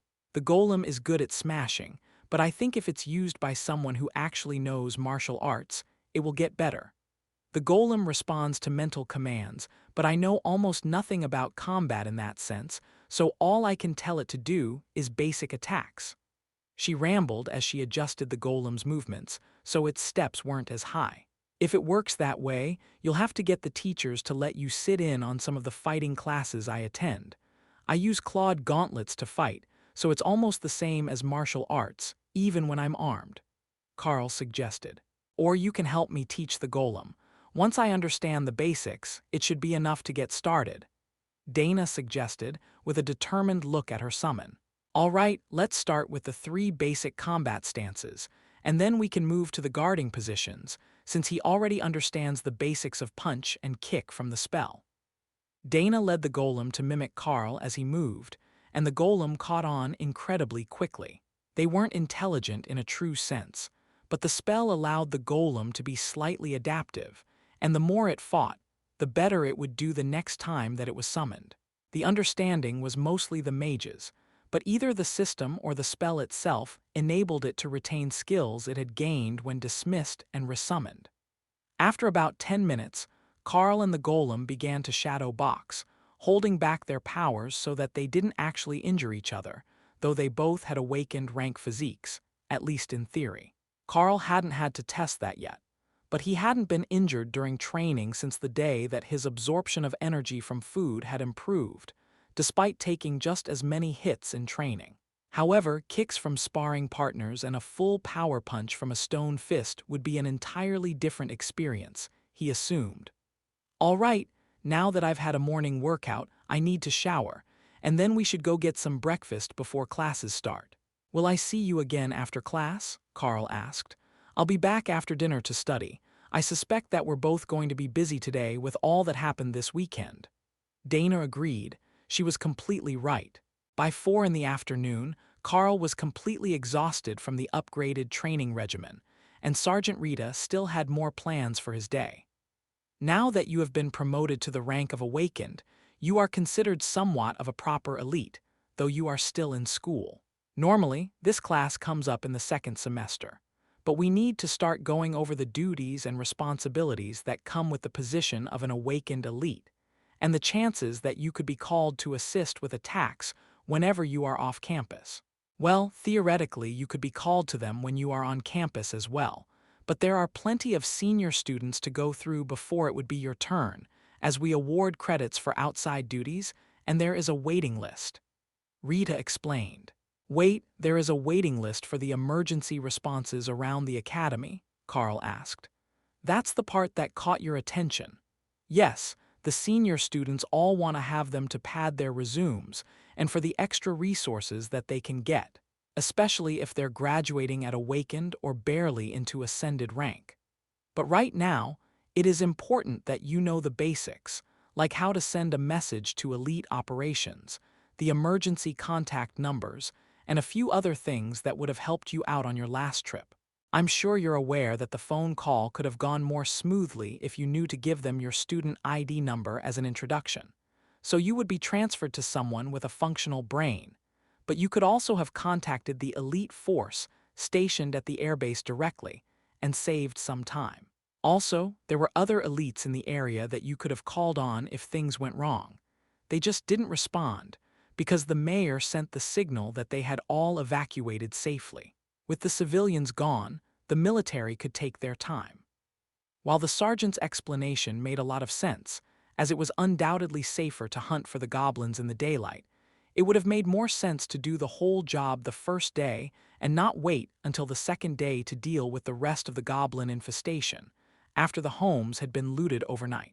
But Carl assumed that this wasn't the only thing that they had to do, so he wouldn't hold it against the soldiers for showing up when they were ordered to. All right, let's see that data. I will start memorizing it before dinner, then keep working on it after class until I have it all down. Carl replied, resigned to the overload of data that was coming his way. Chapter 60, Orders from Above. The information turned out to not be all that bad. He had a few dozen items and protocols to memorize, but once he had seen them, they were mostly common-sense items, and they wouldn't be difficult to remember at all. He wrote down the emergency call numbers and essential protocols for meeting elites with high positions on a cue card, and took it down to have the supply room laminate it on his way to dinner. But other than that, there wasn't much that he couldn't remember on the first day. The top of the class has finally graced us with his presence. How does it feel to be the most elite of the first years? One of the second-year mages from his morning skills training joked when Carl entered the cafeteria. I'm not sure, you will have to ask Hawk. Carl joked as the worker passed him the daily special, a fried noodle dish with large chunks of monster meat in it. That's probably true, his skills are insane. I heard that they're going to move up your studies again. Does that mean you're not going to get to practice with us in the mornings anymore? The blonde boy asked. I don't think they are planning to take me out of that training so soon. I heard from Sergeant Rita that they will change my close combat training partners, but they were already preparing to do that. Part of my abilities seems to be faster learning speed, so I'm doing really well in the mixed martial arts class, but I still can't block magical attacks fast enough or in large enough numbers that the morning class needs to change. Carl's reply made the other mages in the room laugh. If one elite could block all the attacks from 24 of them, did they really deserve to be assigned the same rank? Even if he could block half of them, it was already an unfair advantage at the same peak power level. But the nature of his skill, that the rend could separate into multiple parts with a single cast, made it much easier to hit multiple targets. And the mages had to admit that both Carl and Hawk had impeccable aim. Again that evening, when Carl went up to his room after dinner, the hallways echoed with the sound of students furiously practicing, and he knew that Dana would be waiting for him to let her in. He didn't even have to wait after knocking on her door. She answered instantly, as if she had been standing right behind it and had her school backpack at the ready, packed with her books and a change of uniform for the morning. I asked about a soundproofing measure for the room, but it's not cheap. We would need to take on at least one more mission at the same level as the last one to afford it. She apologized as she closed the door behind her. Carl winced at the sound of echoing attacks from the neighboring rooms. It's still a good place to practice, and once the others calm down, it shouldn't be too bad. I can see why all the senior students like to spend time outside, though. Even here in the hallways it's loud, so in their rooms it must be terrible. On the far side of campus, in a meeting room facing a wall of security camera feeds, the school administrators watched the two young students walk into the second-floor greenhouse room. Are you certain that this won't lead to a premature pregnancy? I feel like we should separate them for the good of their planned career paths. An older woman insisted. Despite the appearances, they're two pure souls. I think that even if they were sharing the same bed, we wouldn't have to worry too much about it. Besides, there are prophylactics available for free, and we can have their individual counselors recommend long-term birth control injections for both of them. The headmaster replied with a shrug. They're advancing much faster than the others, despite not having the strongest starts. Should we put a camera in the greenhouse room to see what sort of training they're doing? One of the other board members suggested. The headmaster made an annoyed sound and shook his head. Feel free to ask them, but I will not allow cameras in the students' dorm rooms. There are standards here, and I won't bend on that one. Every one of the elites had some secrets of their own, and when they were exposed, they could expose weaknesses of their class and abilities, which could put the elite in danger from the human sort of enemies. It was better that the students could keep those weaknesses to themselves. The headmaster had decided when he was appointed, and for 10 years, it had been working very well for everyone. Which one should be reassigned? Or are we going to separate them into career training paths as planned? The leader of the Elite Career Training Oversight Board asked. The Beast Master is going to become a strategic asset if he can bond more than one pet. I say that we allow them a bit more flexibility than the other class leaders.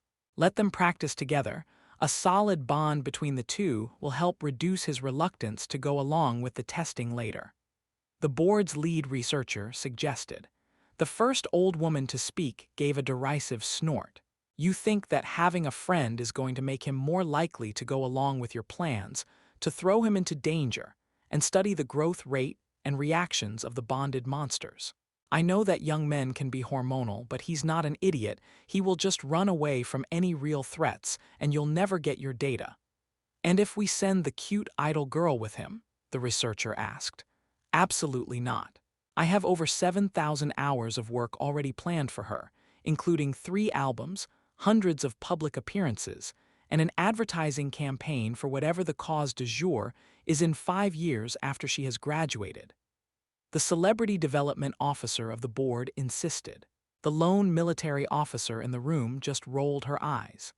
She's a mage, and a powerful one if she keeps growing at this rate. Just like the archmage, there is no reason that she can't have actual missions rolled into whatever song and dance nonsense you had planned because of her cute face. You are going to have to adjust your expectations. If she makes it to commander rank before she graduates, she will have too much authority for you to pressure her into showbiz anyhow. Chapter 61, Colonel Valerie Boris.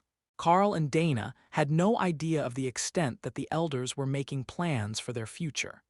Instead of worrying about those sorts of things, they were busy studying and trying to find ways to grow their powers more efficiently. The fine control work that Dana had been doing with Hawk had helped her immensely, and Carl's growth rate didn't seem to be slowing at all, even though they hadn't gotten any new resources yet after his advancement. It was almost as if his powers were just reaching maturity, and like his body had in the first 2 weeks here, they were beginning to enter the growth phase, where he would start to truly blossom and show off the real potential of his unique class.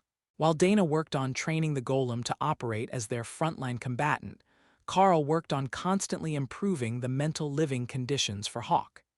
It felt like the more that he improved the space, the faster Hawk was growing, and even after a few days of work, he was certain that he could see the change in the bird. It wasn't getting larger, but the power was improving, and the luster of Hawk's feathers was improving, as if his health was getting better, despite there being nothing wrong with him to begin with. The minute changes in monsters, as they advanced, was a field with very little study done on it. As the leadership felt that being able to identify the general power rankings of the monsters was more important than guessing the exact progression rate of wild beasts. So Carl was only able to guess by what he was seeing, and if he was right, then after only a few more months, Hawk would likely make it to the ascended rank, and his claws would begin to darken and turn glossy. That growth level was feeding back to Carl, and his body was getting stronger every time he woke up in the morning, but more importantly to him, as a former late bloomer, it was not just getting taller, but he was getting toned. Not in a burly and muscular sense, more of a professional athlete, lean muscle mass way. The 3 of them, Carl, Hawk, and Dana, kept up that same routine all week, with their regular classes all day and a new addition, the social adaptation lessons, as Sergeant Rita called them, where they learned all sorts of small things about interacting with other elites outside the academy, as well as some geography and important figures that were not well known to the general population. A regular elite wouldn't be calling on someone like the president without a very good reason. But there were dozens of powerful and reclusive elites and older magic users that were important enough that they should receive an invitation to everything, even if you knew that they would never show up to your event. Ironically, the headmaster was on that list of people who should be notified of and invited to all major social events, even though it was common knowledge that he rarely left the academy. Not inviting him would be seen as rude, and his staff would be left in the dark about the event when others asked him about unexpected events that might have happened at it. Finally, it was time for the special class to assemble again for their weekly training, But when Carl and Dana arrived at the grounds, they found a pair of new faces among the crowd, and a new professor waiting there as well.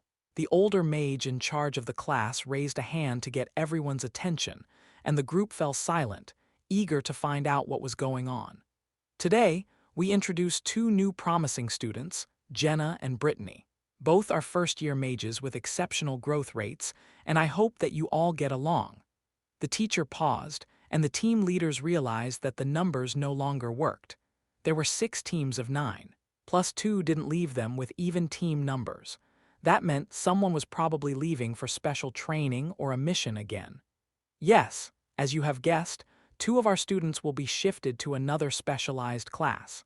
The government's Bureau of Elite Development has determined that they will be guiding these 2 towards smaller group missions, and therefore their days will be better spent with another professor.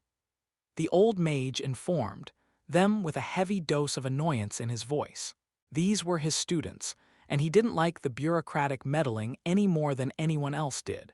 He just didn't have the political power to stop them from doing it in this case. Carl and Dana will be training for individual and small group missions, and I wanted them to have a chance to say their farewells to the whole group before they go off with their new professor, Colonel Valerie Brallis. Boris. My name is Valerie Boris. The woman snarled at him, looking like every student's worst nightmare. Her uniform was so heavily starched and pressed that even standing here in the heat and wind, there was no sign of the creases relaxing. And with the sides of her head shaved under her cap and the gold-lensed aviator glasses she wore, she gave off an air of unwavering uprightness and adherence to military regulations that no teenager would possibly enjoy. She was probably still under 30 years old and a powerful elite from the first batch or the initial testing, but her appearance made it challenging to tell her exact age. "It is a pleasure to meet you, Colonel Boris." Carl and Dana replied in unison, causing the woman to turn and look down her nose at them. "You may call me Professor Valerie," she replied curtly. "Understood, Professor." Even Sergeant Rita was distinctly not looking at the woman, keeping her eyes forward toward the rest of the class, as if she was signaling that the 2 of them had nothing to do with one another, and that her duties were to the advanced group training class. The colonel looked around the field one last time, appearing dissatisfied with something that she saw, then gestured for Carl and Dana to follow her as she turned and walked away without another word. "I owe not so evil woman an apology. This one looks much more evil. I bet she doesn't even believe in snacks." Hawk muttered in Carl's mind as they walked. Chapter 62, Small Group Training. Professor Valerie led Carl and Dana out of the field and behind the gymnasium building, where she had a military sedan car parked, with a driver waiting for them. "Climb on in, time is wasting, and I am under orders to have you back here before dark," she instructed as she settled herself into the front passenger seat. It was obviously a sanctioned trip, as she had just been introduced as their instructor, but it seemed odd to both of them that they would be taken off school grounds on the first day by their new professor for small group combat, or whatever she intended to teach them. No words were spoken until they were out of sight of the academy grounds, and then the professor turned back to look at the students in the back seat. "What we will be learning is not for the ears of the general population of the academy, or for the busybodies watching the security footage. As you were informed earlier, I am from the Bureau of Elite Development, a division of the National Security Agency, and I will be teaching you the essentials of how to operate as a pair. It is not guaranteed that you 2 will be working together after graduation, but the Bureau sees promise in you both, and we intend to guide your growth. There are certain things that the Academy can't or won't do for you, but I am under no such restrictions. Have you both managed to get a grasp of the new abilities that you were taught over the weekend?" she asked. "We have," Dana replied, somewhat stiffly. "Excellent. Today we are going to introduce you both to some real experts. Sergeant Rita isn't bad, but she coddles the students too much in the first and second years." The colonel insisted. Carl considered rebuking the woman, as the sergeant was an excellent teacher and she had put in significant effort to help him get this far. But it was probably wiser not to anger the colonel and get Rita into trouble with her superior through no fault of her own. The car stopped at a warehouse 10 minutes away from the academy, on the outskirts of a small town. The door opened, and the driver parked off to the side, next to a military bus. "Follow me and meet the rest of the teams," Valerie informed them, then straightened her uniform with a gust of wind magic and strode away. "You get used to her," the driver whispered as Carl and Dana were getting out of the vehicle, and the smile on his face helped assure them that this wouldn't be as terrible as they had been fearing. The colonel led them into a side room where 10 other pairs of elites were gathered. A few of the pairs were clearly soldiers, but most were in civilian clothing. "Welcome back, Colonel." They greeted her in unison, all giving sharp salutes that made Carl and Dana feel out of place in a room full of professionals. "At ease, everyone. Meet the new students, Carl and Dana." According to the Academy Board, Dana is slated for an abbreviated career as an entertainer, followed by an extended career using that fame for messaging, while Carl is designated as a test subject for his unique class. Someone at the top sees promise in it, and they want to exploit it. The two students stood there stunned at the blunt revelation that their entire lives were actually being planned in that level of detail only weeks after they had started at the academy. It was disconcerting to say the least, but from the responses of the others here, it was either not unusual or it was not going to pan out the way that the board wanted it to. "So, they've come to us for what? An introduction to elite society? Or did you have other plans?" One of the men in civilian clothing asked. "For small group combat training.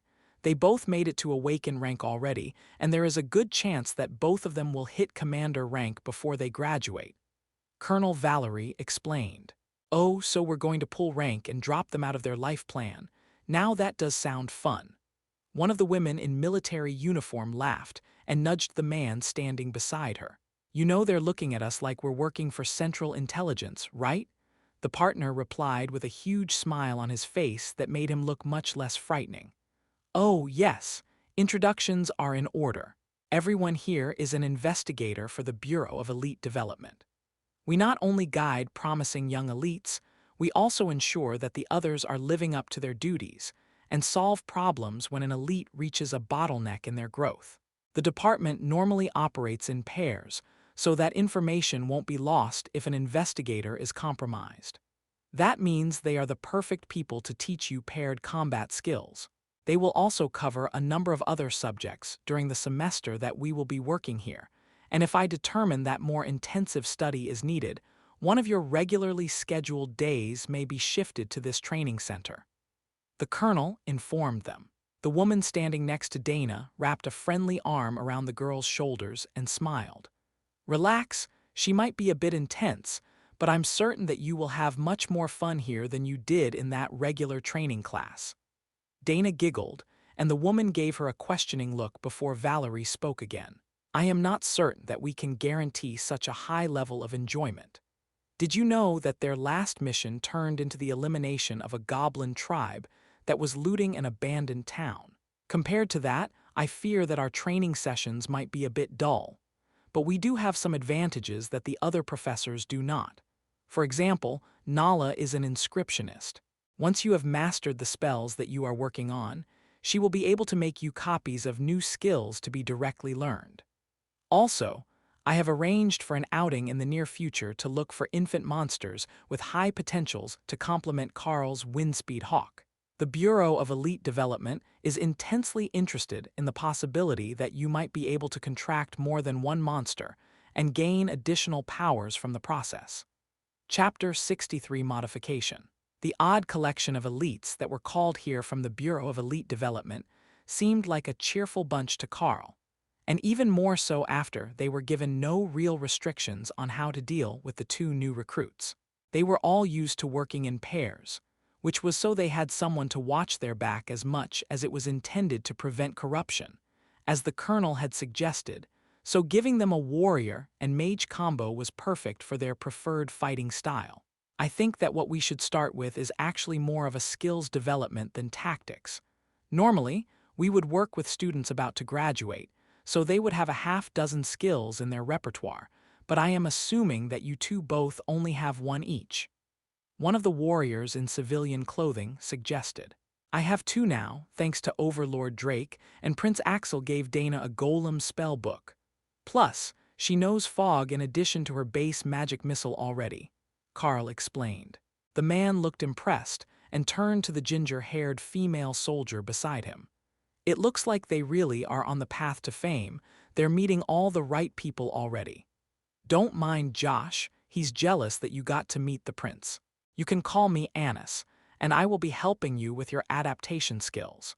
One of the most important things you can do with your abilities is learning new ways to use them. The more creative you can be with them, the more useful even the basic skills will become. For example, the fog spell. It's not considered one of the more powerful spells, but did you know that you can condense it in just a ring to create a solid visual barrier? That alone will give you a huge advantage in combat, as you can block off the view of your enemies while you escape. If you block a spot in an alley, it becomes much easier to run into a building without being followed. Anything pursuing you will have to guess what building you went into, or you can cast it over the outside of a moving vehicle and make them crash, she explained. Dana was shocked by that last suggestion. Do the elites get into conflicts with other people a lot? She asked. We do. Most of the elites are a different story, but the teams here don't just guide the other elites toward more power, but away from taking the wrong paths in life. Sometimes we will be sent to deal with elites gone rogue, drunkards, and abusers. But the same techniques can be used against intelligent monsters. For example, the mithril tiger. They're smarter than most people you will meet, and if you want to lose them once they're following you, it will take a lot of effort. The full-grown ones are on the strong side of commander rank, and even 2-on-1, it can be difficult for elites at the same rank to take them out unless they're caught in the open. Annis agreed. Carl didn't quite understand the crossover between this conversation and his own skills. Rend and Shred seemed pretty simple, but the versatility of fog seemed to be pretty high if you could use it to blind the target. That would take some real practice, but as long as it was possible, then there shouldn't be a problem for Dana to figure it out. The mages took Dana off to one side of the room to explain whatever they wanted to do first, while the other half of the group gathered around Carl. All right, we're going to try something different. Have you ever attempted to just hold Rend on your hands? One of the men asked. Yeah, that's not a problem. I can hold it in place on the gauntlets for as long as I need. Carl agreed and coated his hands in the Rend attack, lighting up the claws of the gauntlet with faint violet light. Nice, you understand the basic concept that we're going for then.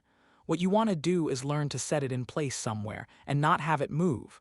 Think of it like a string or a snare being placed. The soldier suggested. Carl conferred with Hawk, who thought that it should be possible, but if they wanted it to stay on an object that wasn't attached to their own body, they would have to see it. All right, I think I can do it. Carl agreed, and then focused on creating a Rend attack that crossed the space between two pillars, using them as anchors to keep it in place, the same way that he wrapped it around his gloves to enhance the claws. Oh, that is superb. Well done. Now to see if it actually works or just looks like it does. He tossed a metal bar against the thin beam of light, and it cleanly cut in half, clattering to the ground in two pieces. Carl gasped in shock. That's brutal. I can see how that would be an incredibly dangerous way to use this ability. The only problem is that if I don't watch it to keep it in place, it won't stay. Ren doesn't want to be stationary, and Shred is even more violent. I doubt that I could keep that one stable at all. That's fine. The more practical uses of this skill modification training are to create snares and trip lines for passing monsters and to stop them from following you. If you can learn to do multiple stationary traps, you can block a path well enough that a pursuer won't be able to just step or jump over, and you will have time to either regroup or get away. All right, that is good enough for me. Not dying is always priority one, Carl agreed. I take it you came from the woods where there are a lot of monsters, one of the civilian-dressed women asked. Nope, the mines, where we're always worried about the roof collapsing on us a kilometer underground. Carl replied with a chuckle. So, not dying is priority one. Getting the job done is priority two. Chapter 64, Get the Goods. The rest of the day was spent on improving the new ways that the teams had come up with to use the rend skill. Mostly Carl worked on his control to keep a strand of it stationary, but they also worked on disguising the skill, as some monsters would recognize the rend ability and have a trick to deal with it. For example, some beasts with tusks could take the rend directly and let it break against the tusk, doing little damage to their body.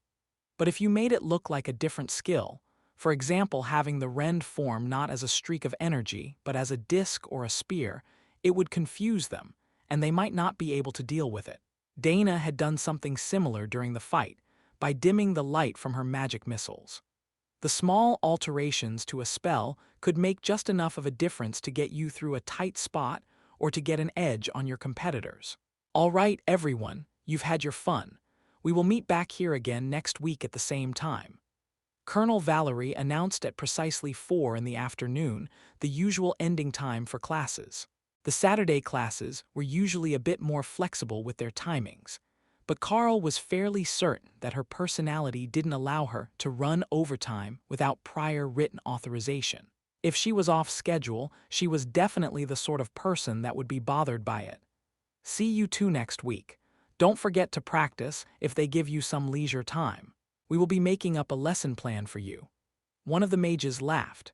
The colonel hurried the students back to the car while the others changed tasks to planning for something, obviously in a rush to get them back to the academy on schedule. The drive was a quiet one as Carl and Dana both focused on the things that they had been learning for the day. Learning new ways to use skills was entirely different from just learning the skill. Instead of just gaining knowledge, you had to work to change the way that you thought about, imagined, and solidified the spell.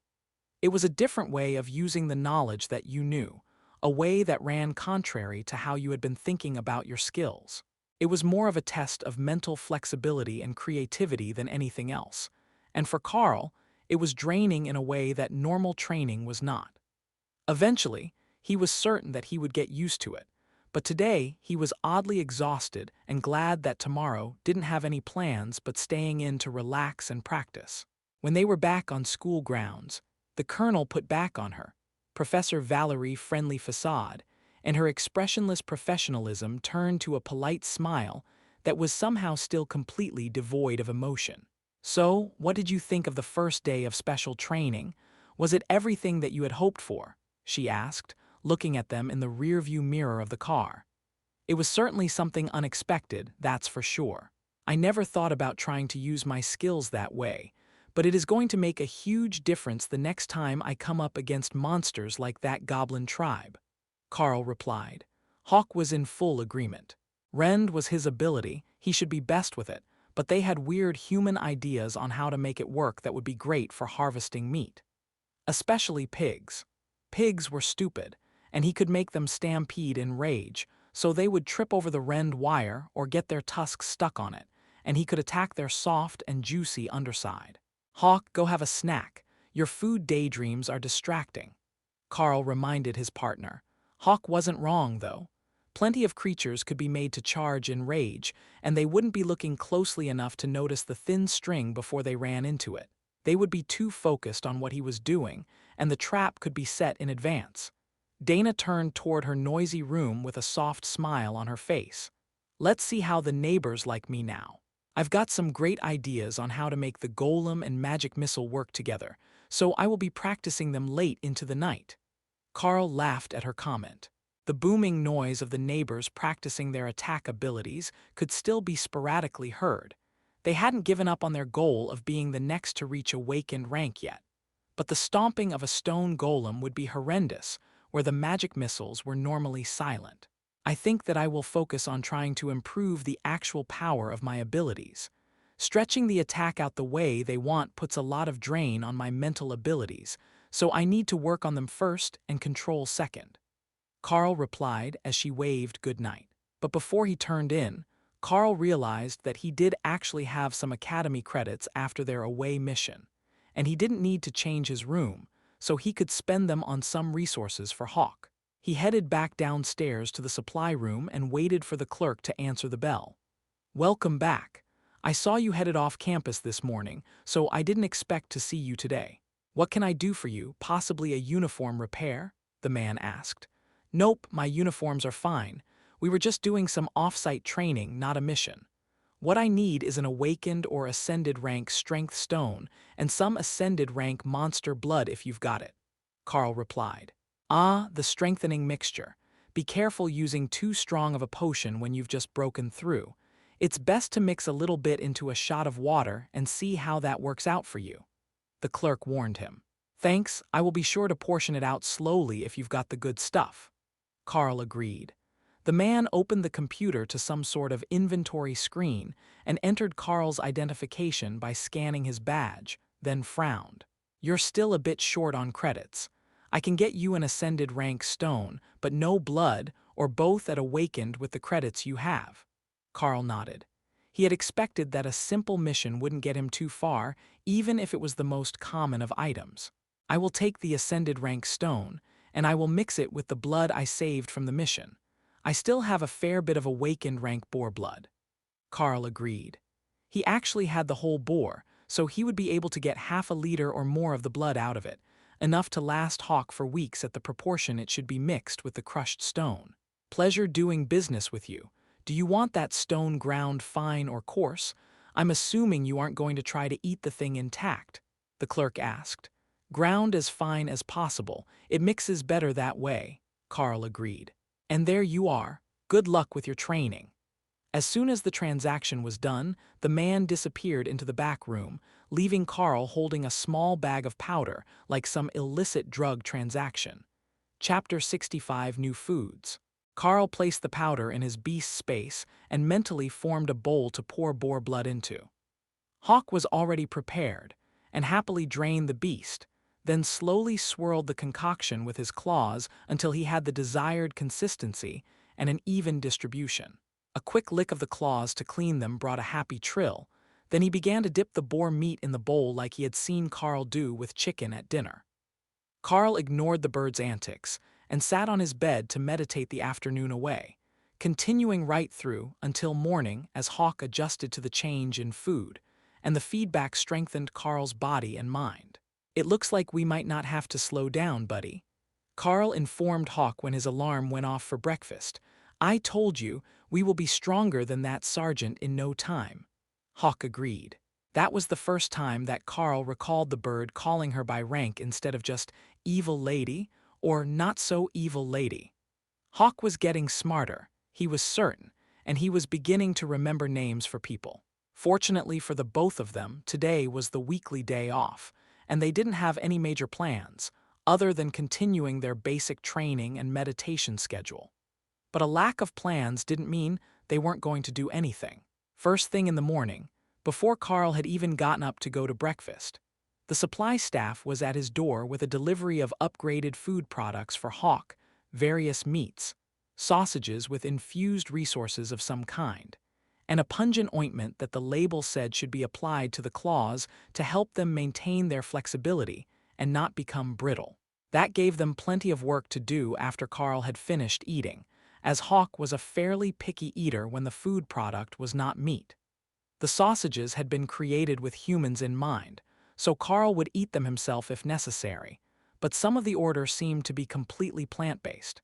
It looked like meat cubes, but when Hawk poked them, they were just wiggly and soft, definitely not meat. Carl thought that they might be tofu of some sort, created with a magical plant to help strengthen the body, but Hawk resolutely refused to eat them. The spicy sausages were an instant hit, and Hawk didn't care that they had visible herbs in them. The cheese sausages as well. He made a mess of himself as he tore apart the juicy cooked meat tubes, but Hawk was instantly in love with the flavor of cheese. Carl made careful notes of the response to each food product, as well as Hawk's estimation of the absorbed energy content and any reactions that his body had to the food. Only one caused an unusual reaction. The spicy sausages that Hawk loved gave him a stimulant boost and made him hyper, a fact that Carl noticed, but Hawk did not. They might be some sort of drug to the Windspeed Hawk, but his thoughts were as clear as always, just faster and more easily distracted. Once Hawk had a sample of everything, Carl tried the rejects, and found that while they were edible, none of them were going to make his favorite foods list. They were all easy to digest, which was a small blessing, and Carl spent most of an hour meditating to burn through the energy before he got up to water the plants and check for any ripe fruits or flowers that should be harvested.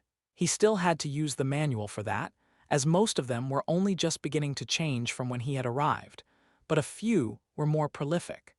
The berry bushes in particular seemed to be constantly flowering and growing more fruit as they were picked, and the tea trees constantly dropped leaves that needed to be dried.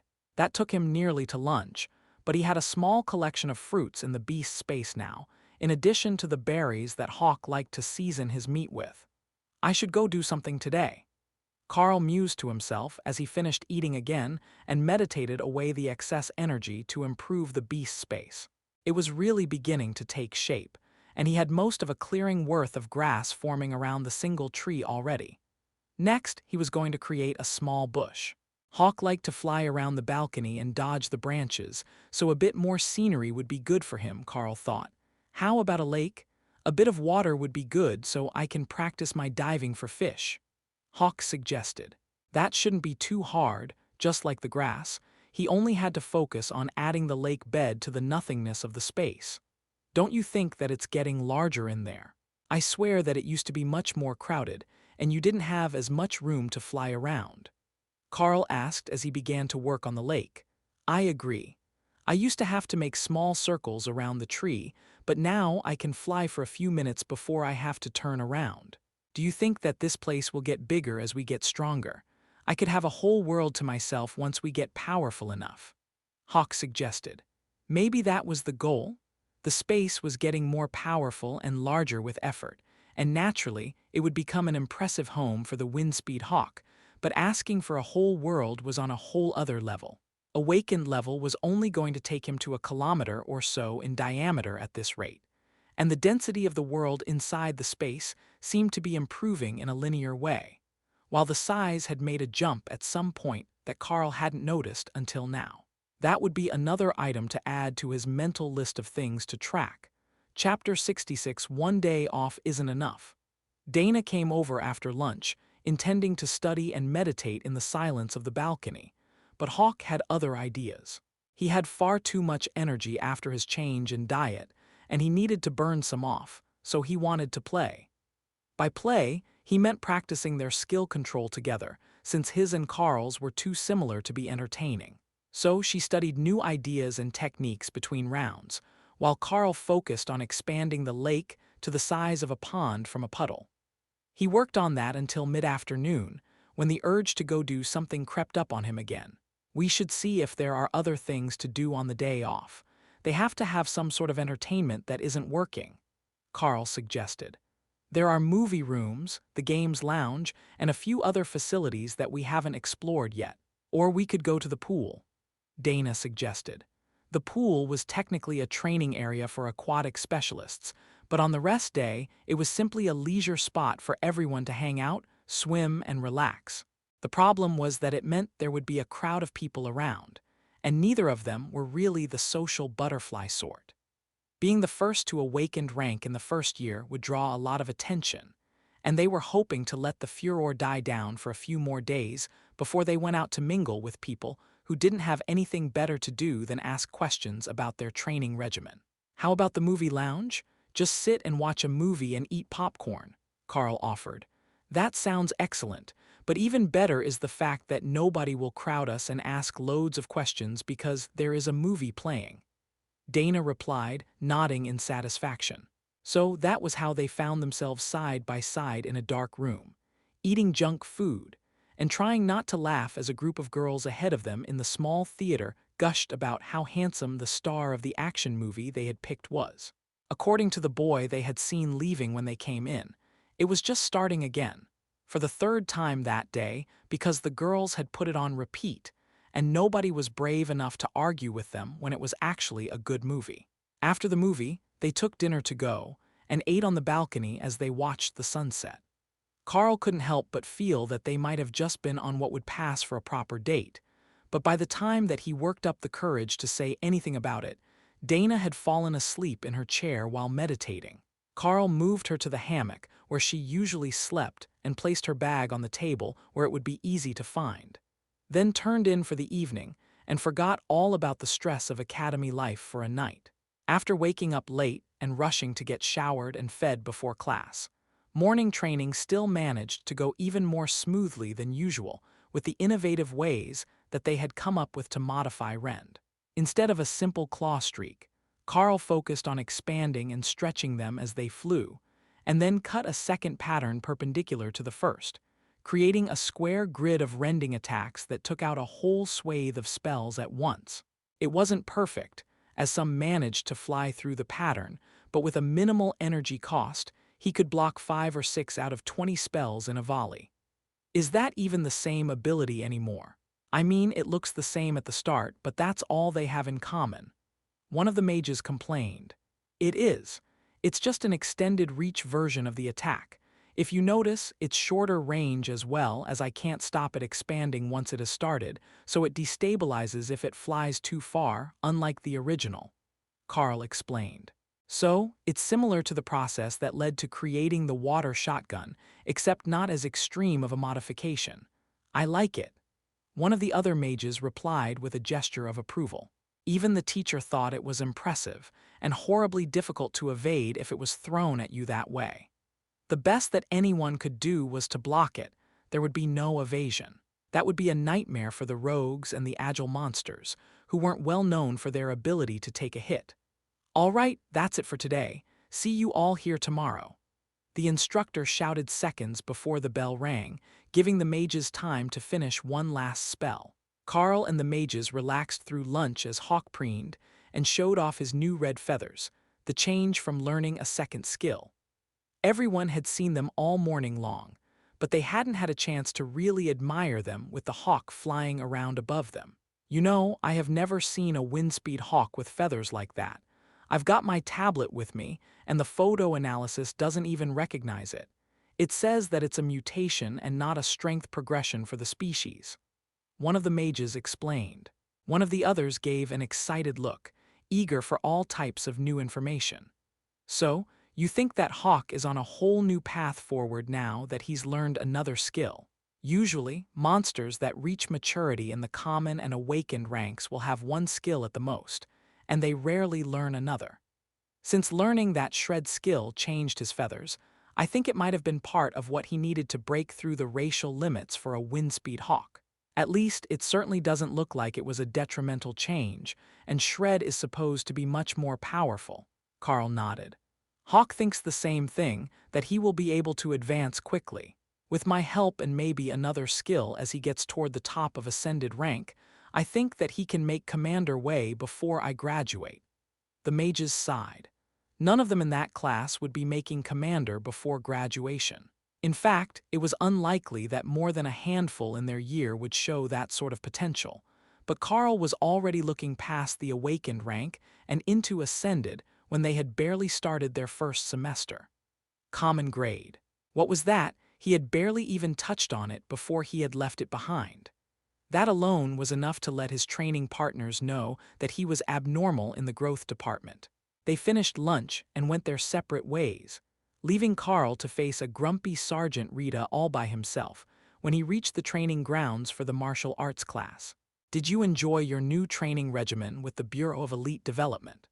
A bit more exciting than the usual group training in the field, she asked, and Carl realized that she wasn't upset at anything that he could control. She was mad that her authority as his development guidance counselor and personal tutor had been usurped by people from higher up the government food chain. It was definitely different. They focus on working in pairs instead of in a bigger team, so the whole mindset is different. Really, doing both would probably be better, but there are only so many days in the week. Carl replied carefully, not wanting to volunteer to give up his leisure time. I am glad that you think so. Now, with your official advancement, we are changing your training partners to someone more durable. Meet Tank, he is the Berserker combat instructor, and you will be helping him demonstrate the ways for unarmed and agility fighters to deal with Berserkers today. Carl decided that Rita was definitely taking out her frustrations on him. That guy was huge.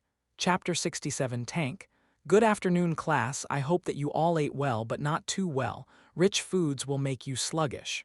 The elite known as Tank greeted them. As you heard, my name is Tank, and I am a part-time teacher here at the academy, as for most of the year I am out hunting monsters. Today's lesson will be a simple one, like the berserker fighting style is simple. Now, you may think that simple means easy to defeat, but you couldn't be further from the truth. I have heard that our volunteer for the day is quite durable, and he has an assistant. Carl, please call for your windspeed hawk, and I will begin the demonstration. Carl stepped up to the giant berserker, and the teacher dropped into a combat stance. First, go with your instinct and guide your hawk to assist you. It will help the others see how the usual tactics against a martial artist won't work on a berserker.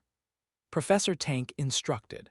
Carl immediately threw a net of crossed rend attacks and stepped to the side, intending to kick the knee out from under the teacher, while Hawk went for the obvious attack to the back of his armored head.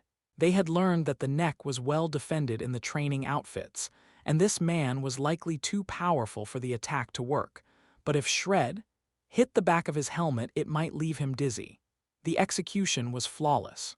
Shred hit his helmet a split second before Carl's foot hit the teacher's knee, but that's where everything went wrong. The hit to the head triggered the berserker's rage, and Carl's foot simply bounced off the huge man's leg. Then, faster than Carl could react to even begin to dodge, one massive meaty hand had backhanded his chest, sending him flying. Professor Tank smiled at the class, while Sergeant Rita helped Carl to his feet. He was in a daze, disoriented from bouncing across the ground. That, young students, is called unstoppable. The reason I showed you that first is because it's an ability that can be synthesized with magical drugs, so those of you who are in the army might run across it among other nations' soldiers in the future. Unstoppable is a basic skill of the berserkers. Most start with it. You cannot knock them over without immensely overpowering them. Any part of their body is equal to their entire mass. Also, while the attack to the back of the head from the windspeed hawk, Shred, I believe it used, will trigger berserker rage, which increases their power and movement speed multiple times. Now, the common grade berserker students in your year aren't all that scary yet, but they will be. Instead of what you would normally do, which is taking them down with a throw or leg sweep to put them off balance and make them stationary targets for abuse, you want to aim for vital areas, soft spots, and nerve clusters. That will slow the berserker down until the damage piles up enough that rage wears off and they start feeling the pain. He explained to the class. Carl frowned. So, basically, we dodge and avoid getting turned into paste until repeated attacks start showing their effects, but no leg sweeps and avoid hits to the head. Tank nodded happily, like a child receiving a present. Just like that. Also, avoid the face and the crotch, not because the attack won't work, but because it tends to cause an instinctual bump in the rage effect, and you might get hurt during training. The other students laughed. Of all the bad ideas they had generated so far, punching a man 3 times their size in the dick was one of the fastest to be dismissed. The hits to the face were only second to be dismissed, because half of them couldn't reach his face without jumping. Carl prepared to continue, then asked one last important question. Does the berserker class make them huge, or are you just naturally that size? It makes them more muscular, but the height is all natural. I'm not even the tallest of my brothers. Tank gloated. Were they from some species that Carl didn't know? The people at the mines were shorter than average, as it was a benefit to be smaller in the narrow shafts, so the larger families had moved on generations ago to find more suitable work. But Carl was reasonably certain that humans weren't supposed to grow more than 2 meters tall, much less 2¼ Carl tried again, ducking under the professor's guard to land a kidney punch, while Hawk went for his lower back and then the backs of his knees. Carl had to tumble to the side to dodge the counterattack, but Tank was holding back on the speed that he had shown earlier when enraged by the hit to the head, and Carl managed to land a solid hit to the sternum before a kick sent him flying again. But this time he was able to twist enough to land on one knee and slide to an ungraceful stop. Don't underestimate a berserker's strength. Carl here is awakened, with the physique of an agility-type magical beast, But even with that advantage, a berserker at his rank could shatter ribs with a solid hit. While they will usually wield weapons, that doesn't mean that their melee abilities are any less damaging than your own class's, especially when they are in solid armor. Tank explained as Carl circled him, looking for an opening. Tank threw an attack, and Carl blocked it with Rend. That gave him an idea. He had ranged attack powers, but he wasn't fast enough to get away from the professor to use them. However, he could wield them as a shield, as well as the way he had been using them as short-ranged attacks. The professor threw another punch, which Carl knocked up over his head, just as Hawk hit the elbow and completely redirected the strike. Tank was unstoppable, but those attacks would have either cut through or thrown someone his size to the ground, with the amount of power that the duo had put into them. The deflected arm left his side open to attack, and Carl quickly sliced 3 times, while Hawk distracted the berserker by attacking his chest and stomach, soft areas that he had to block with the one hand that was in position. "That's much better. I didn't think you had it in you, but that Rend really packs a punch," Tank announced with a smile. "Now, in the advanced armor, those attacks didn't cause me anything more than a bruise which will heal in seconds, but against an attacker at your rank, even wearing awakened rank armor, that last combo might well have taken an arm off before slicing open his side and making his insides become his outsides." The berserker finished. "But most of us don't have slicing skills like Rend," one of the students complained. "You're a monk, right? Bring your weapon and come up here. Carl, you can take a breather while I demonstrate how to fight a berserker using pressure points." The whole class gave the boy sympathetic looks for becoming the next volunteer, but Tank wasn't planning to wait at all and was impatiently gesturing for the boy to come forward. Right, berserkers didn't feel pain, so although he had bruises from the attacks, he didn't feel them. Chapter 68 Cocktail Hour. Carl watched carefully and Hawk rested in the beast's space as the fights continued, with the huge professor giving each of the students a chance to try against him. Carl had been the only one who really stood a chance, as the rest had all been training only against their own styles or had specialized in grappling and submission techniques, which wouldn't work on Tank. But you didn't get to pick and choose your targets in a fight. There was a threat, and you had to deal with it, so this sort of training would be incredibly valuable to them later. Carl knew that there were many species of giant humanoid monsters as well: orcs, trolls, ogres, owlbears, and many more. This sort of training would work on them as well, with only a little modification. It was hard for Carl to imagine what a troll or ogre might look like in person, but after seeing Tank, it became a bit easier. Ogres were supposed to be close to 3 meters tall, so they would tower over the berserker the same way that he did over the agility warriors in this class. That was a terrifying thought, but they also wouldn't be in armor, so there was a chance that Rend would actually cut them apart as it was intended to, as long as they weren't too much more powerful than he was. As the day progressed, Professor Tank showed off a dozen different fighting styles, and the students began to wonder if he had taken this job just because he was a battle junkie and there weren't constant threats at a level where he would be sent out. Fighting the students gave him a chance to let off some steam, even if he couldn't go all out. But there were other students here as well, and some of the stronger ascended rank seniors from the other training group of the class were enough to actually make him work for his victories, not like Carl and the first-year class, who he just toyed with. The mixed martial arts instructor raised his hand to get everyone's attention. "All right, that's it for the day. Professor Tank will be working with a different class tomorrow, but don't forget the lessons you learned today. Integrate them into your fighting style and prepare for his return later this week." That would be easy enough. None of them were likely to forget this day anytime soon. Carl headed back toward the dorm rooms to begin the studies that he had been assigned on monster biology, intending to spend the evening focusing on finding ways to make Hawk stronger. But when he rounded the corner, he found Colonel Valerie standing at the door to the dormitory waiting for him with her trademark frown on her face. "Student Carl, follow me. We have numerous things to do today before dinner," she announced as she started walking. Carl sighed while Hawk gloated and dug into the pile of meat in the beast's space. The new strength stones with the awakened rank boar blood were doing great things for him, but Carl had to rely on the feedback and work while Hawk ate. The colonel led him toward the next building and into a private classroom, where one of the pairs from the last training day were waiting. It was a warrior and mage pair, like him and Dana. They had a large selection of pills, loaded needles, and food products set out on the table waiting for him, making Carl pause at the door in concern. "Are we not concerned about interactions between multiple treatments?" Carl asked. "Not particularly. All of these are known to work together occasionally, and we are not sure how many, if any, of them will actually work on you." The colonel replied with a shrug. "You know that deadpan voice is why everyone thinks that you're a heartless bitch, right?"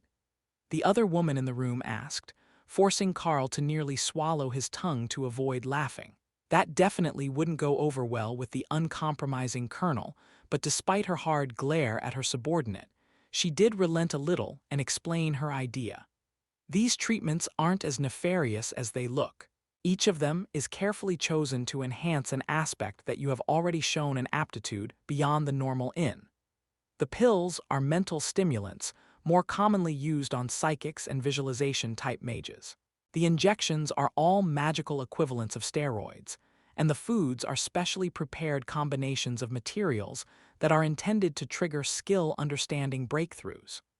The other two in the room nodded in satisfaction, as if that was enough of an explanation for Carl to just accept that he was going to take over a dozen treatments all in one sitting, possibly with a short break in between for everyone to take notes. "All right, where do we start?" Carl asked reluctantly. "With the mental improvement. From what we have deduced based on your reports, you meditate to improve the conditions and power stored in the mental space that Hawk inhabits, correct? So improving that mental ability should help both of you. Compared to a physical enhancement which only treats you, it is clearly the better option." The lone man in the room nodded in agreement. "These are all well-known and tested treatments. Both of us have taken them already without side effects, though they didn't do much for me other than increase the speed that I learned new skills."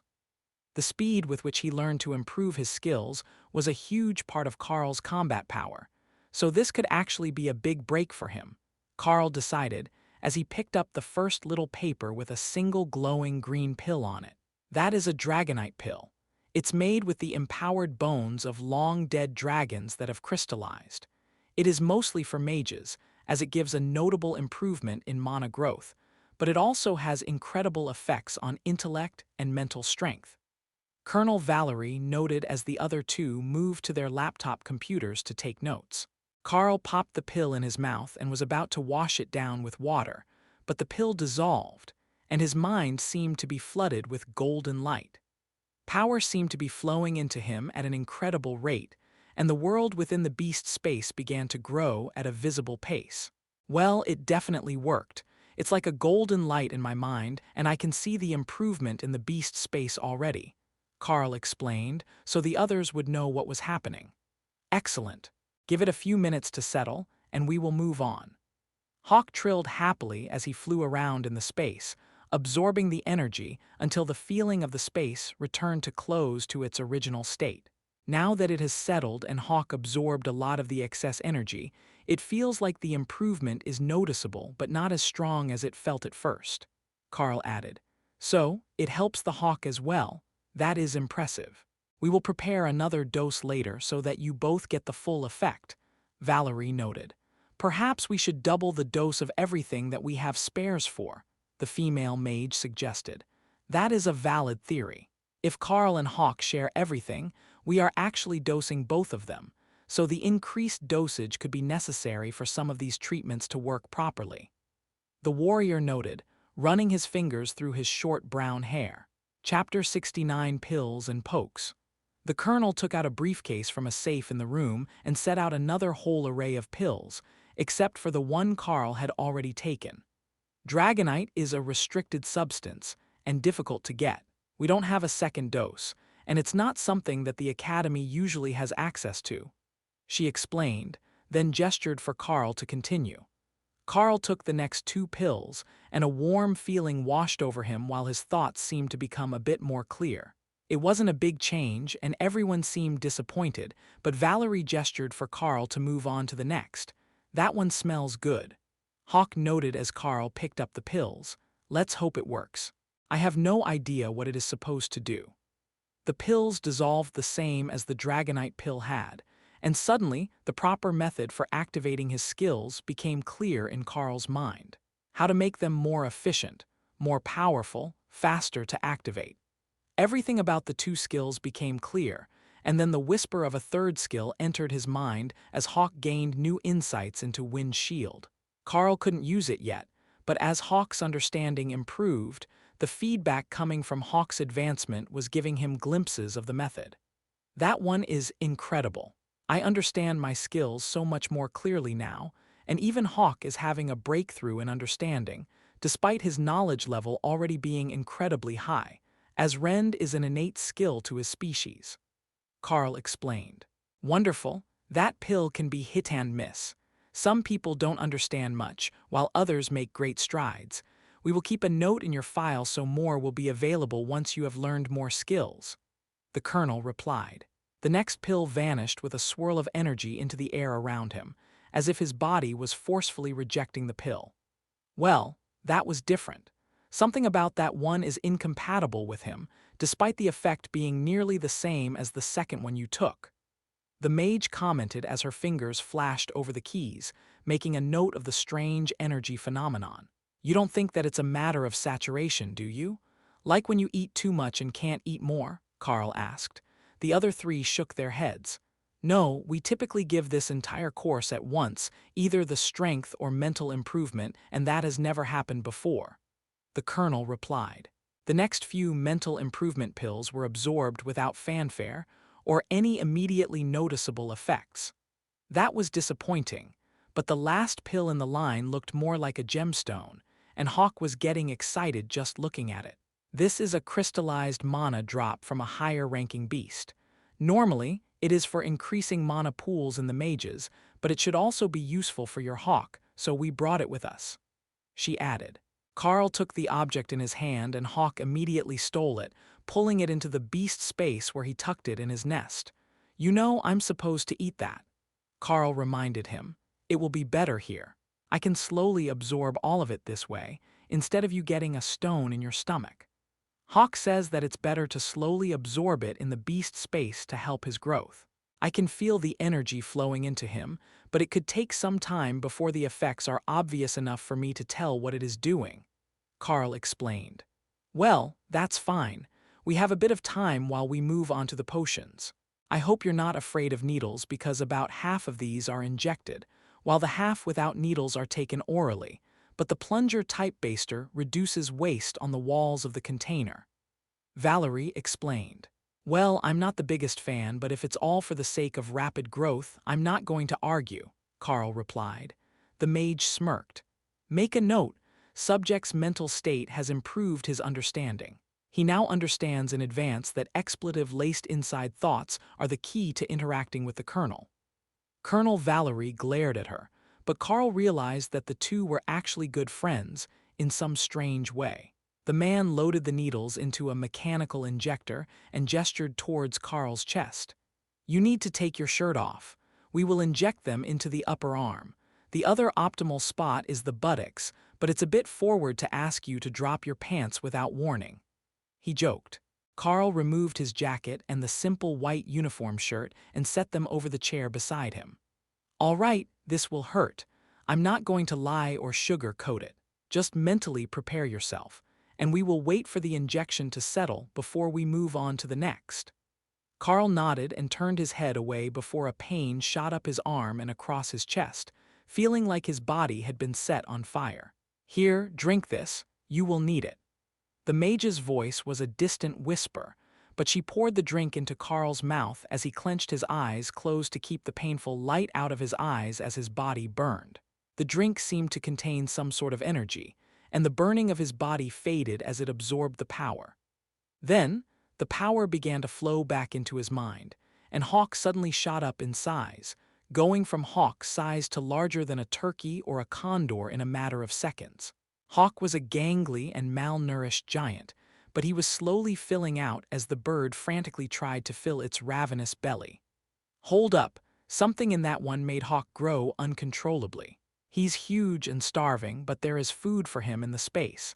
Give it a few minutes before we do anything else, Carl explained, still holding his eyes closed, though he was unable to meditate with the pain.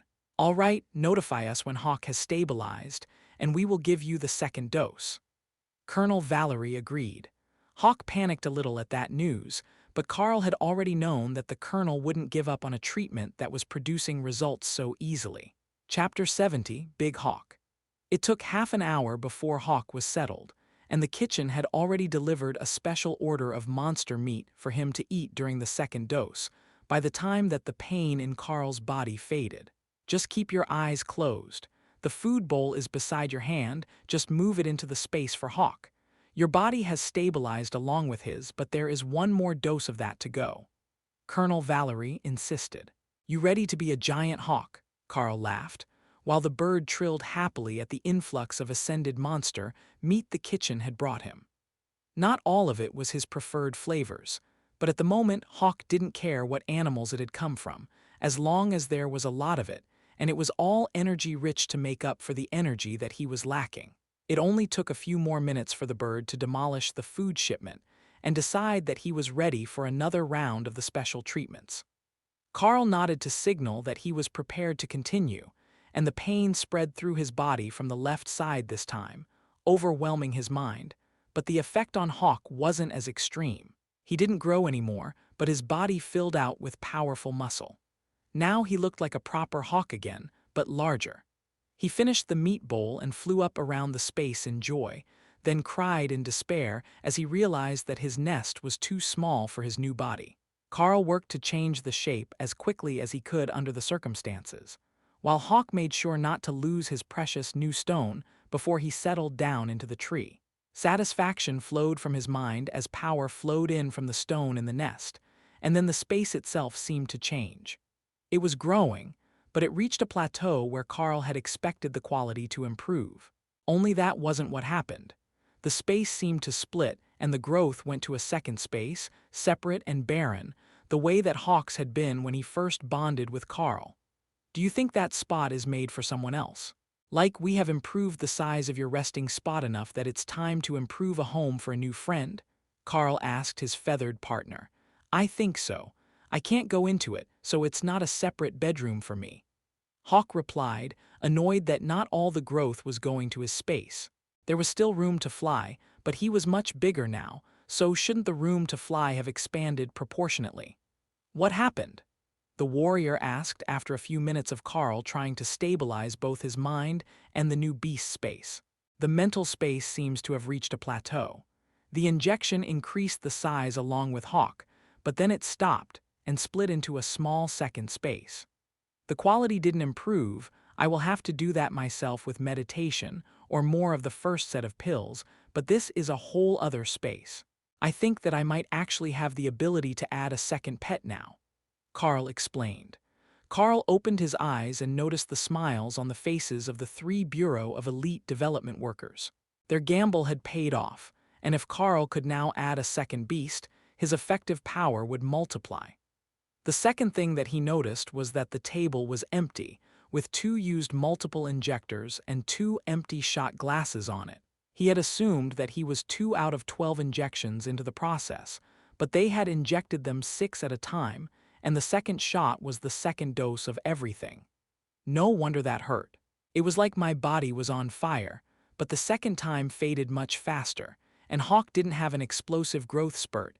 Instead, he filled out to proper windspeed hawk proportions, but over a meter tall and with a wingspan that looks like a little over 3 meters. Carl explained. Colonel Valerie gestured impatiently, and Carl called Hawk out to stand on the empty table behind him. The mage whistled in appreciation, and Hawk preened, accidentally puncturing the steel desk with his claws. Well, the claws haven't gone translucent, so he's likely not at ascended rank yet, but he is a huge pretty boy. She cooed, then stood up to go pet Hawk's head. It's definitely a mutation again, like when he learned Shred, but this time it was physical growth. There is no record of this happening to a windspeed hawk before, But then I doubt that anyone would have been crazy enough to give a wild one that same sort of treatment just to see what happened. The warrior noted. Interesting. Hawk, could you please claw at this barrier for me? The mage asked. Wait, the room is too small for him to fly around and attack the barrier, and it won't hold up to an awakened rank rend attack if he succeeds. The warrior stopped her. Right, sorry. We can do actual improvement testing tomorrow after the regular classes. I'm not sure if you noticed, since time passes differently when you're absorbing that much energy or in pain, but it's been over 2 hours already, and it is almost dinner time. The mage agreed. Just enough time to finish up as planned. Colonel Valerie agreed with a gesture for the food on the tray. Hawk delicately sniffed at them and then shook his head. There is no meat, I'm going to rest. He announced, then vanished back into the beast's space. He says there is no meat, so he's not interested. Carl explained as he examined the various dent squares and puddings. Each of them should help with the understanding of a skill. The rest of the squares were passed out to the relevant classes today with promising results, so go ahead and try them one at a time and let us know if anything happens. The colonel agreed, looking a bit less severe for a moment. The results really must have been good if the head of the elite development department had a soft spot when they were mentioned. Carl bit into the first one, which tasted a bit like burning rubber smelled, then waited before shaking his head. If anything happened, he couldn't tell. One after another, he went through them until he got to the one that smelled like freshly welded steel. As soon as he bit into it, he could feel the energy, but then the flavor became familiar, and a glimpse of insight on how Slash was an introductory and inferior version of Rend filled his mind, giving him ideas on how to use lower power attacks with more energy efficiency. That one is Slash. I see it as an inferior Rend, but I think that I could use it, or something like it, using Rend as the base skill, and then stripping away most of the benefits to use a more energy-efficient attack.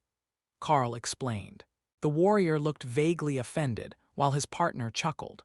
Well, that's one way to look at it, I suppose. If you use Rend as the basis and strip away the bleeding effect to have just the sword light, it would create something like Slash. He eventually agreed. Now, let's see what else you can get out of this pile. A few more were eaten with no real changes, but the last one tasted like stone dust, and Carl sensed the familiar feeling of a golem, but the energy was so foreign to him that his body immediately rejected it. I think that should have given me insight into the golem spell, but my body just rejected it straight away.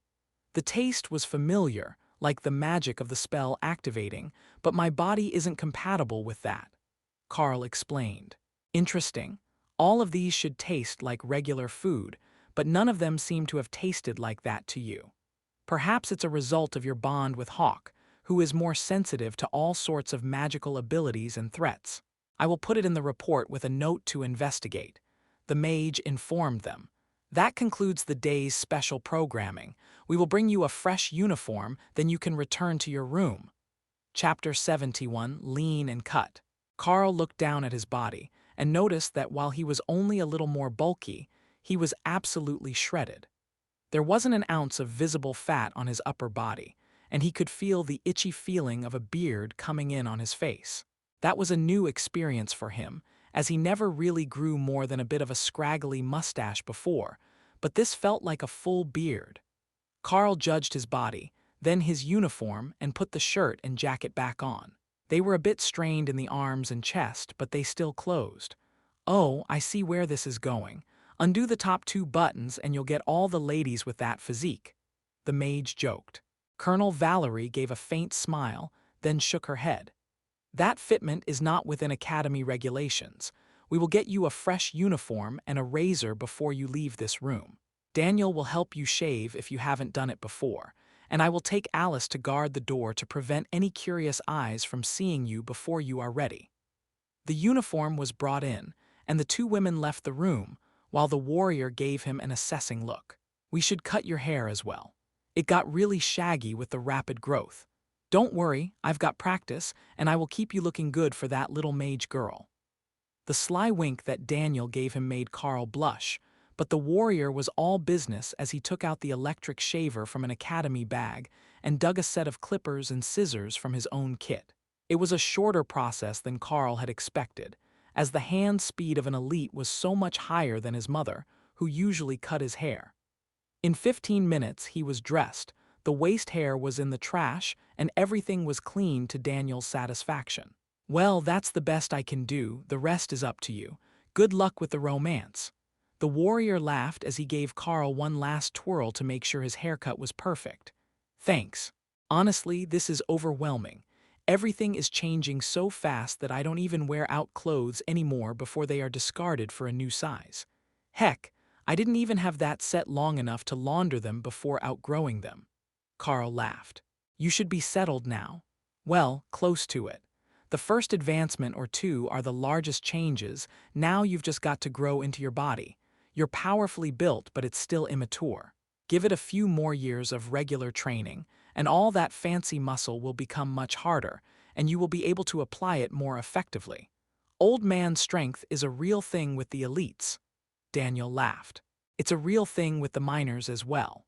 Some of them are much stronger than they look." Carl agreed with a smile on his face at the memory of an old man from the third shift showing up a supervisor from the city who couldn't get a rusted gate open. They left the room, and the three adults split off with a short nod toward Carl, who headed straight for the dining room. It was filled with excited voices of students who had gained something from the day's treats, and the ones who had special training for the day because there wasn't a special advancement food for their skills. The first-year mages in particular were freaking out, as 4 of them had mastered Golem in one class, while the rest of them were on the way to learning the spell. It was a huge moment for the mage trainees, and they had earned the right to gloat for one day. The warrior classes mostly worked on improving basic skills with the food, and Carl wondered if Dana had gotten special treatment as well, as she already knew the Golem spell. She might have gotten the same food buff that the others did to elevate her skill with the spell, but she had been in the special training with him on Saturday. Then she came into the room, accompanied by one of the women from the Elite Development Department, who looked concerned that she would collapse. "Are you all right?" Carl asked, walking over to take over the assistance needed to keep Dana on her feet. "Yeah, we did a bunch of mental enhancement training, and it left her a bit dizzy. Not all the treatments went as expected." The older mage explained with a meaningful look at Carl. That look meant, "Don't discuss this in public," so Carl nodded and helped Dana through the line to get dinner, which the soldier Dana came in with carried to their table before sitting down to join them. "It looks like the special training was much kinder on you. I expected you to be in worse shape," the woman commented.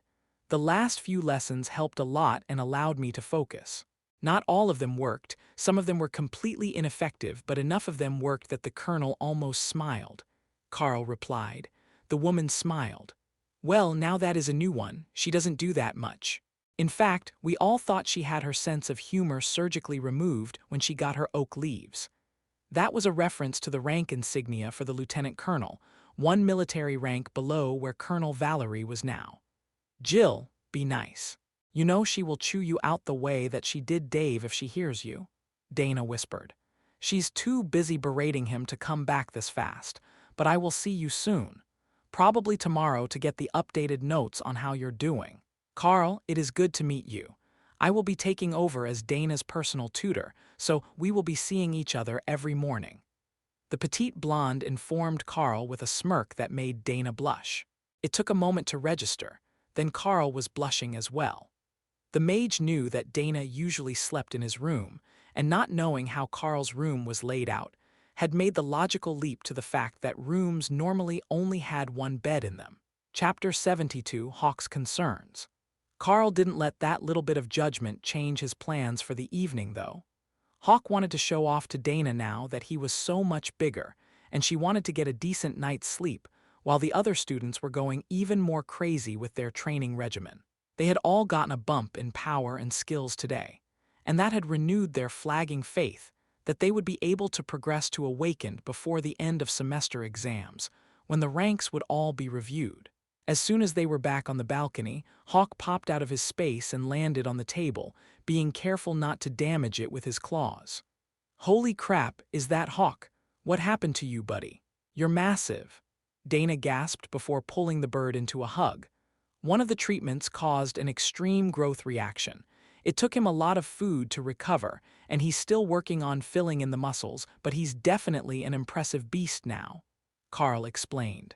"Well, now he's going to need a lot more food, but I'm sure that the academy can keep his belly full." Dana laughed. That would be another issue after he graduated, Carl realized. The elites got a stipend, but he would be spending a massive amount on food if he couldn't regularly hunt for powerful monsters to keep Hawk fed. Then there would likely be a second monster as well, since the beast space had split. That meant two ravenous beasts looking for sustenance, and it would have to be suitable to their rank, which would not be easy once they were much more powerful. It wasn't like any grocery store actually had overlord rank meat in stock, or even commander rank for that matter. Once you got past ascended rank, the monsters became incredibly dangerous to even larger towns, so their population was controlled in the inhabited regions, meaning that Carl would have to go looking for them if his energy wasn't enough to sustain his team. Hawk squawked happily as he tried to explain the new things that he had learned, so Carl translated for him, while the bird had a deep conversation with the mage. "I also got plenty of gains, though not in quite the same way. Look at this," Dana announced, then cast the golem spell, which created two copies of the stone golem, both as impressive as the first had been. "One of the treatments gave me the insight to multicast spells that I know. So, 2 golems or 6 magic missiles. It doesn't do much for fog unless I want to make 2 layers, but it's really powerful, even if it is a bit hard on mana. I have more of it now, and I recover much faster as well. Those pills were a miracle," she sighed.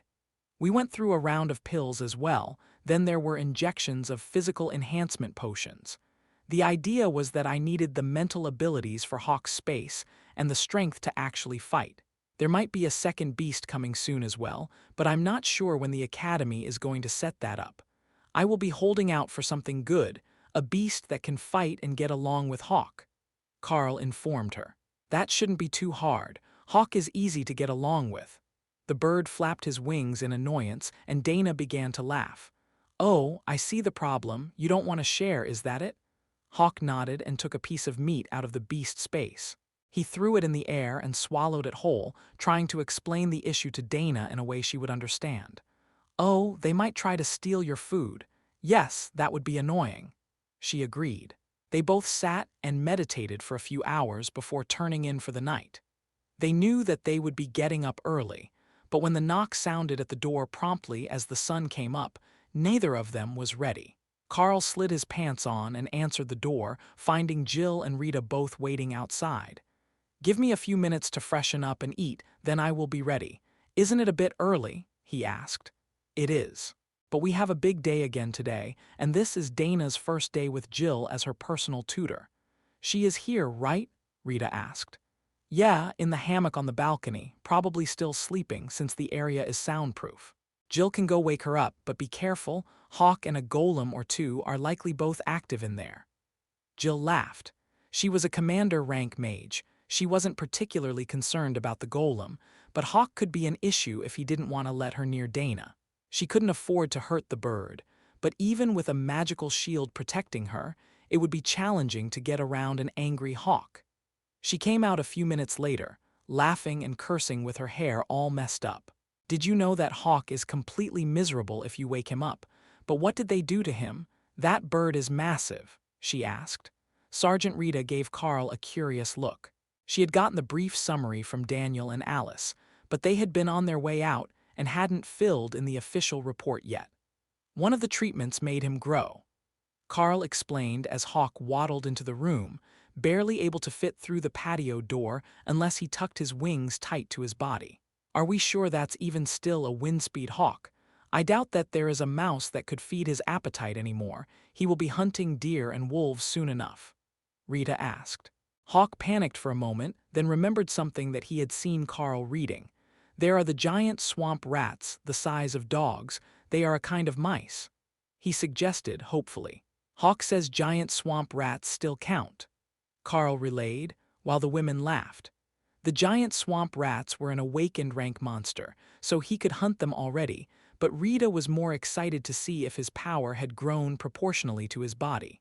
If either his stamina or raw power had leveled up by a significant amount, he would be a menace in combat at the awakened rank. If it were both, he would be pushing the limits of what could be called an awakened monster. Chapter 73 annoyed Rita. Sergeant Rita led Carl to the morning training, where there was a new face waiting for them. Alice, the mage who had been in the room for Carl's treatments yesterday, was sitting in a chair by the door and waved happily as Carl walked in. Rita frowned as she realized who the woman was, then turned away, as if by ignoring her, the woman would go away. But Alice didn't make any move to get up. She just sat by the door as Carl took his position and called Hawk out. "Goddess, what did you do to Hawk? He looks like he wants to eat us." One of the mages gasped. "It's not a big deal, a treatment just made him grow to a giant size. He's only a little stronger than he was," Carl replied. While that was reassuring, the fact that there was a giant monster in the sky above them was enough to intimidate all the students at least a little bit. It was an instinctive reaction to a large flying predator that could possibly carry away a full-grown person. It wasn't likely. His actual body was only a little over a meter long, but with the wide wings and long tail feathers, he looked much more imposing in flight. Their first few spells were a bit hesitant, but once they realized that Hawk was blocking them the same as always, they began to get back into the swing of things and worked to overcome his increased number of attacks, which were traveling at a higher speed today than they remembered. The mental improvements that both Carl and Hawk had gained were helping with both the targeting speed and the ability to rapidly form and send the rend attacks at the target. Carl heard Rita's voice as she talked to Alice and split a bit of his attention from the attacks. "Don't you think this is a bit too easy? I mean, they're not even attacking the defenders, just the targets near them." Alice was asking. "It is the safest way. We can't afford the sort of fatal incident that happened a few years ago. Even if you put a barrier on them, there is still too much of a risk," Rita replied. "They're not going to break my barrier, and it would be better for the two of them if they had to actually avoid and block attacks, instead of this bodyguard scenario where the attackers are only concerned with the target behind them." Alice replied. "Are you the tutor, or am I?" Rita was definitely mad now, and Carl was tempted to continue listening as they lowered their voices to argue, but that would take too much of his attention from the task at hand. The class paused at the half-hour mark for their usual 5-minute breather, and Carl grabbed a water bottle for himself and Hawk, squeezing it to spray water into the open mouth of the oversized bird, since he couldn't easily drink out of a bowl without making a mess. "All right, everyone back at it. But we are going to change things up a bit this time.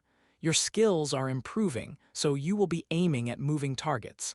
That means not only will you have to hit a moving target, but Carl and Hawk will have to defend moving targets." The professor in charge of the class instructed. Carl couldn't tell if that meant that Rita or Alice had won their argument, but it would make the class more interesting. It was also going to be a real challenge for some of the students who had struggled with their aim at the start of the year.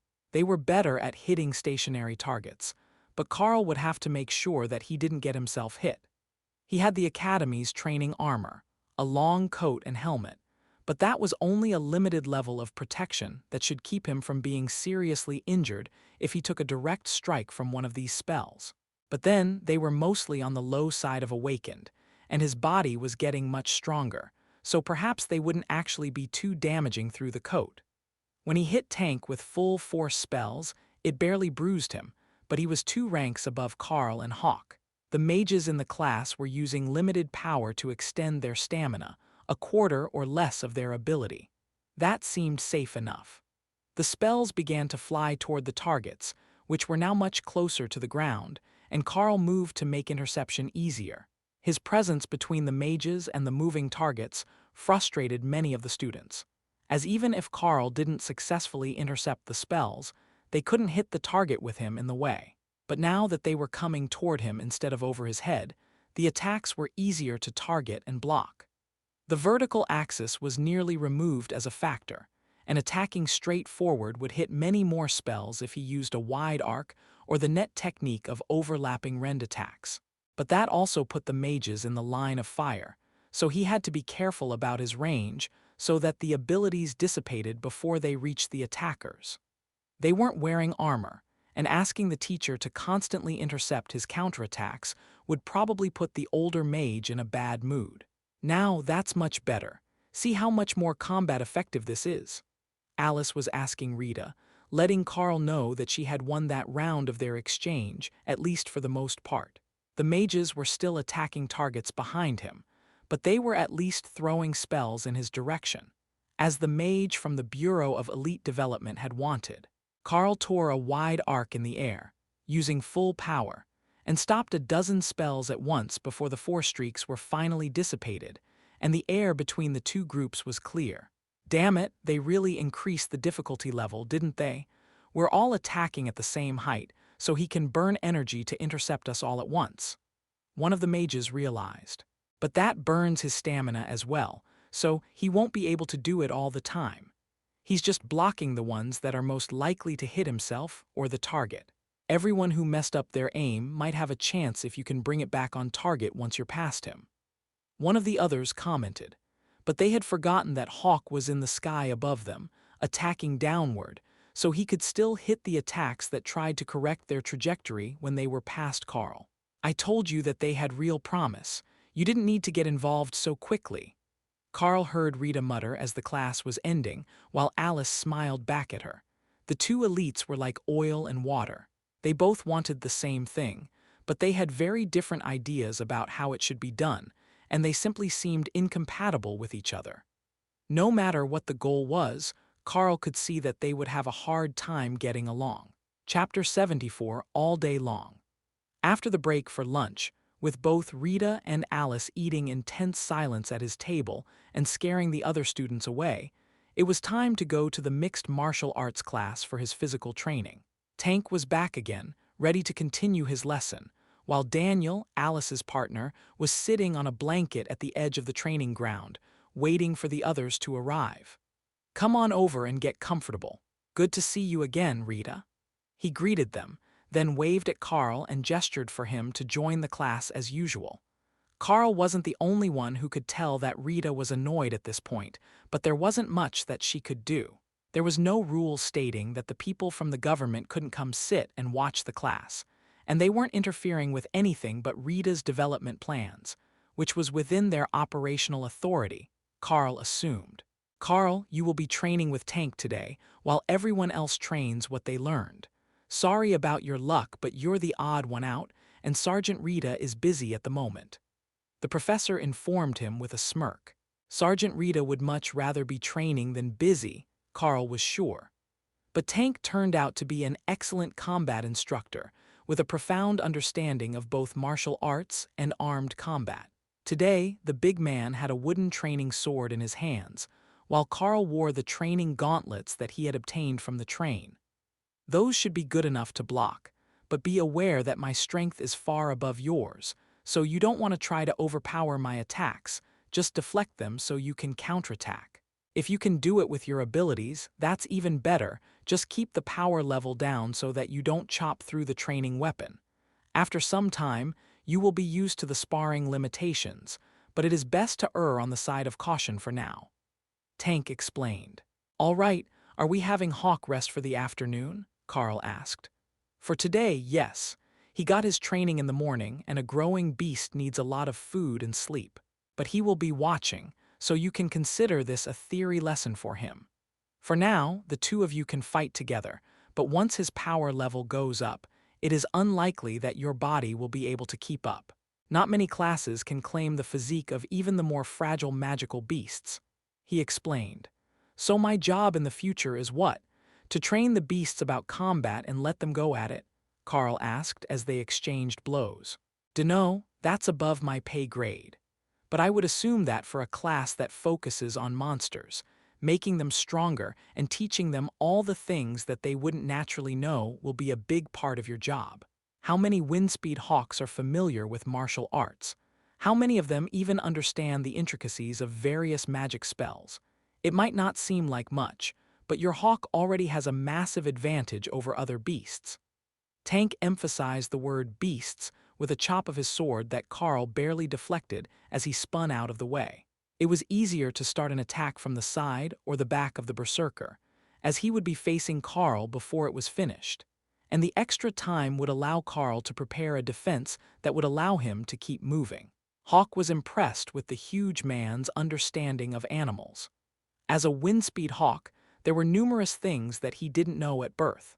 Normal hawks would have to survive their first learning experience to begin to understand things like mage attacks, but he had gotten to practice dealing with them every morning. Plus, the berserker man advocated for naps and food, so he was definitely wise. By the time that they finished, Carl was exhausted, and even Tank had broken a sweat, which impressed the other students far more than Carl thought that it should. Sure, he was a monster in combat, but he was also still vaguely human, so a 3-hour training session of that intensity was sure to work him at least a little. Carl might not be as powerful, but he was fast enough to keep the berserker moving, a technique that Tank advocated for, as most of the berserker-type opponents would have a time limit. Enraged magical beasts usually burned through their energy reserves at an incredible rate, so if you could hold out for 5 or 10 minutes, they would exhaust themselves. Even most of the drug-induced berserker states wouldn't last more than half an hour before the user would crash and be left in a far worse state than when they started. For that reason, they would go all out while they could. They knew that they had to win within the time limit, and they would get desperate as it got close. So, the agility-type fighters could string them along and wear them out, then finish them off once they crashed. Cardio was incredibly important for agility fighters, who couldn't always finish a fight with a single strike. "All right, that's it for the day. See you all tomorrow," the instructor called, and the group began to disperse back to the showers or to their rooms to shower and change there. Carl was one who preferred to shower and change immediately, which left Rita and the pair from the Bureau of Elite Development waiting for him to come back out of the crowded locker room in the small building beside the training field. "Do they always hold this class outdoors?" Daniel asked. Rita nodded. "Unless the weather is bad. The grass is softer than the gym floor and the mats aren't a realistic footing scenario. Most of their fights will be outdoors, so it's better to train in the field than on the hardwood." "Understandable. All right, I think that we learned what we needed today. I will see you both tomorrow." Daniel agreed, then waved as he left, with Rita glowering at his back. Chapter 75, Early to Rise. It looked like being up at the crack of dawn was going to become a regular thing, Carl decided, as Sergeant Rita and Jill were at his door first thing the next morning. Rita had a book with her on monster biology, but this one was different. It focused on the innate skills of various monster skills, instead of just giving an overview of the species. It was written from the perspective of a researcher, who was trying to develop more ways to strengthen the skills of the elites with similar abilities. And for Carl, it was much easier to understand than the vague descriptions in most of the other textbooks.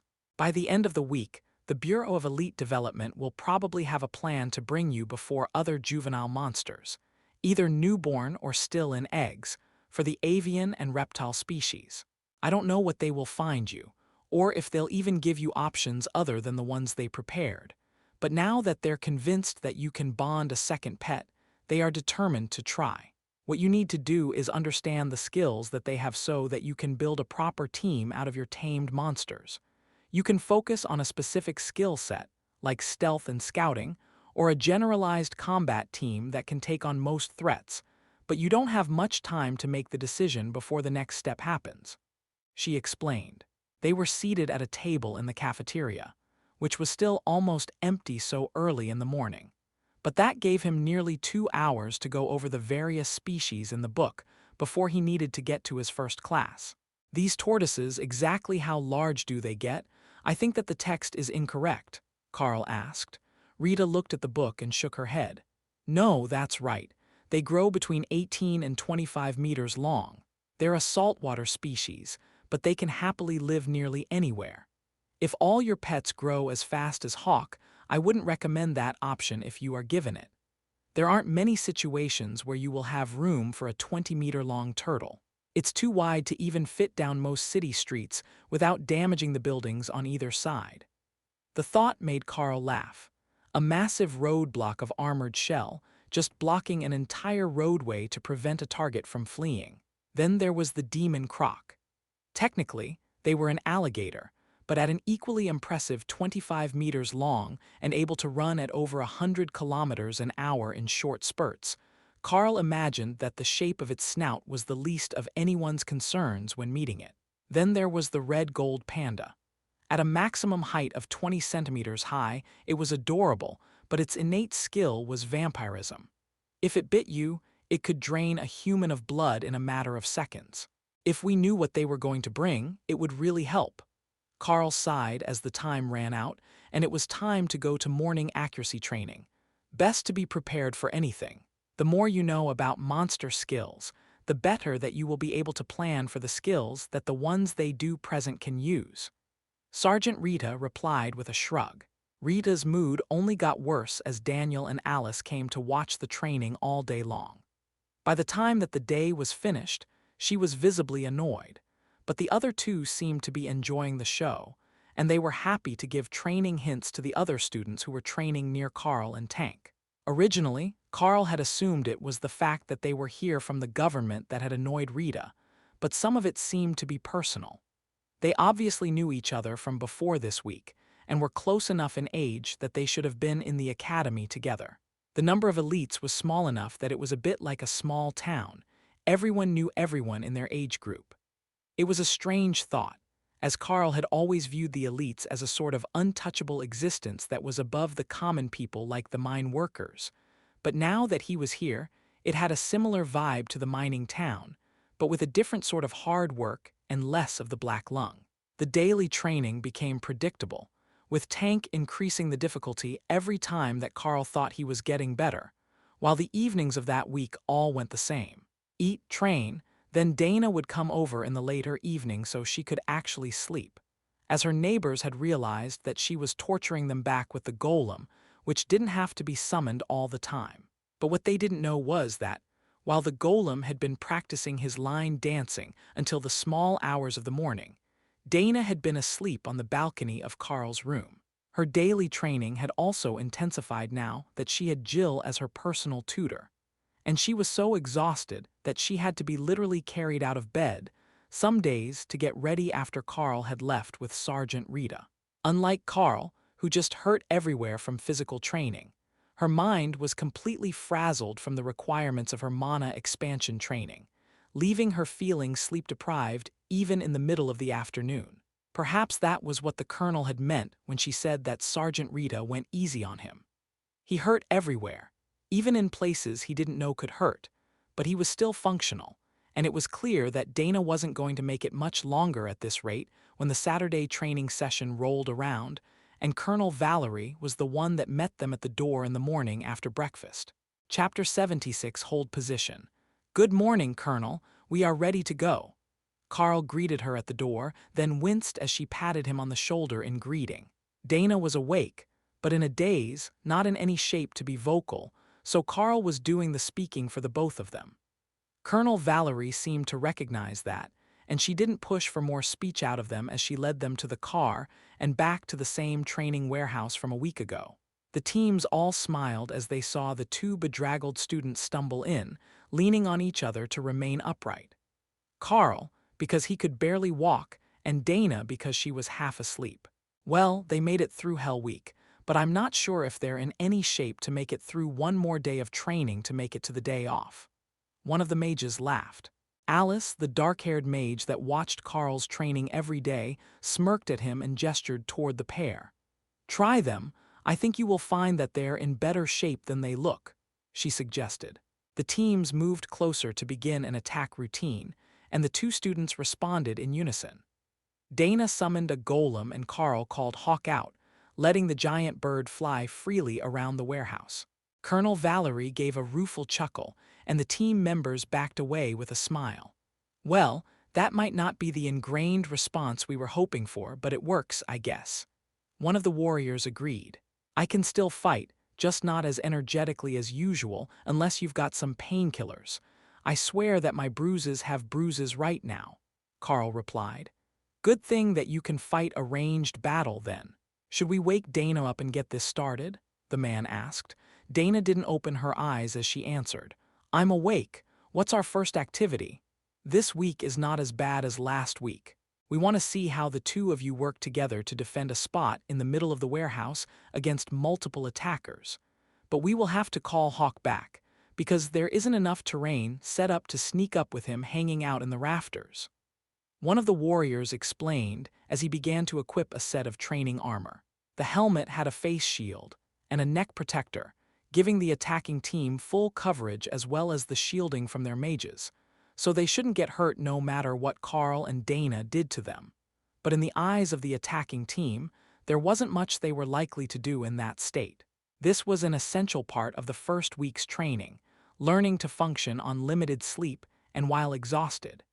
It wasn't as severe as the military put the regular soldiers through, at least not in the physical sense, but the students were also younger, and the mental exhaustion was undoubtedly just as great.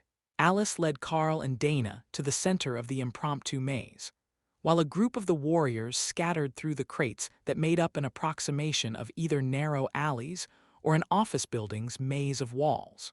Carl wasn't sure which it was meant to be, as he hadn't personally seen either, but it was going to make it easy for them to get close before they were detected. Carl's eyes were much better than human, but his hearing hadn't changed much, nor had his other senses, but his eyes could only see for a few meters around them. Set the golem to guard this spot and I will set up traps. Then you start spreading fog, but in random banks around us. It doesn't have to encompass our position, Carl whispered. The random fog banks might confuse the attackers, and Carl would set traps using rend, as they had taught him last week. They didn't have much time, as the warehouse was not a huge place, but Carl worked quickly to get traps set up on most of the routes into the center by putting them just into his line of sight. There were a few routes behind him that he couldn't keep visible, so the golem would guard those approaches, and that would have to be enough warning for them. The team approached silently, for the most part. The sound of someone bumping into a wall in the fog alerted Carl to their approach, but he couldn't be certain if it was an accident or a deliberate distraction. Then there was another from off to his left, and a sharp intake of breath as the warrior stopped short just before he would have run into the trap. Carl carefully added one more trap, down by the ankles and a half step further than the first, which was at chest height in the fog. There was a full second of silence as the warrior checked the trap in the dense fog, and then a crash as he ducked under it and hit the second line, falling out into the open only a few steps from the central area Carl was guarding. Carl sent a shred attack his way, and the warrior raised his hands as the attack slammed into his helmet. That should be the signal for out, because after that, he lay on the ground and played dead. There was another footstep and a soft chuckle from behind him, as the next man in line assumed that Carl had gotten the drop on him, then a loud cuss as he stepped on the trap line and retreated around the corner. That made the others much more careful, and Carl nearly missed the next one until the golem surged forward to attack down a corridor. It was going to pursue the target, but Dana called it back to them, waiting to see what the warriors would do, and smart enough not to let the golem out of her sight where they could trick the simple reactions of the automaton.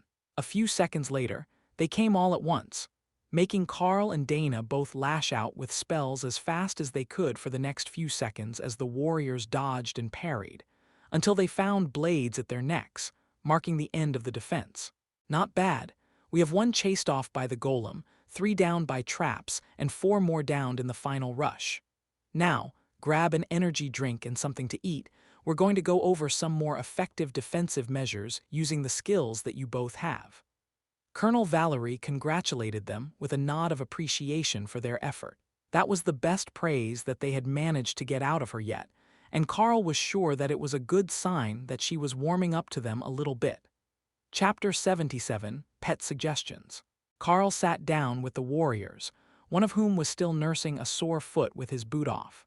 As you can see, the most effective strategy against many targets is actually the feet and legs.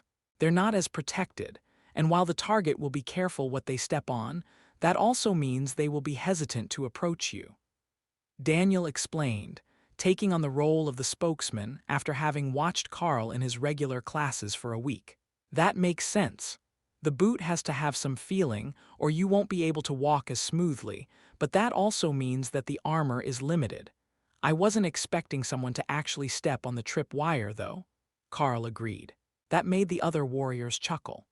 Thin wires in the fog is a great combination technique, and it was what we were initially planning to suggest. There are only so many different ways to use rend, but if you treat it like wire, then you should be able to make a number of quality traps, as well as set up ambushes. Our discussion today will be less about new ways to use your technique, and what we should be finding you for a second pet attempt. If you had someone who could fight at your side in that situation, like the golem, you would have increased your potential defenses by a lot, and it might have been enough to deal with all the attackers. The official position is that we should have you try with more newborns or eggs, as that was how Hawk started. If you try to bond a larger, aggressive monster, there is a strong possibility that it would remain hostile to you and waste your talent until it is put down.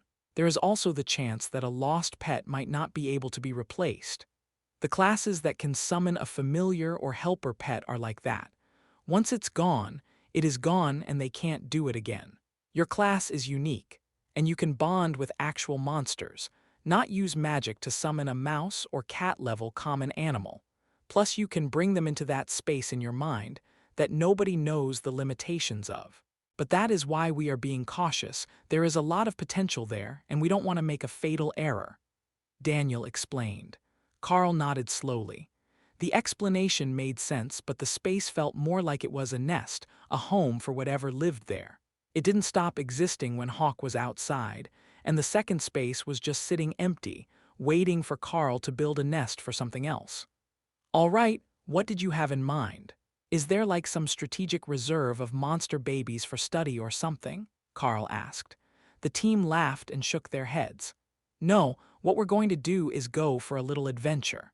There are a few tame species of monsters that the scientists study, but those aren't what we need for an elite that cultivates combat pets. Instead, we are going to head to the southern plains and go find you a proper monster. The place is infested with them, and they're all brutal killers. They have to be to survive there among their own kind. So, the initial plan is to drive around until you find one that feels promising to your class, then hunt it.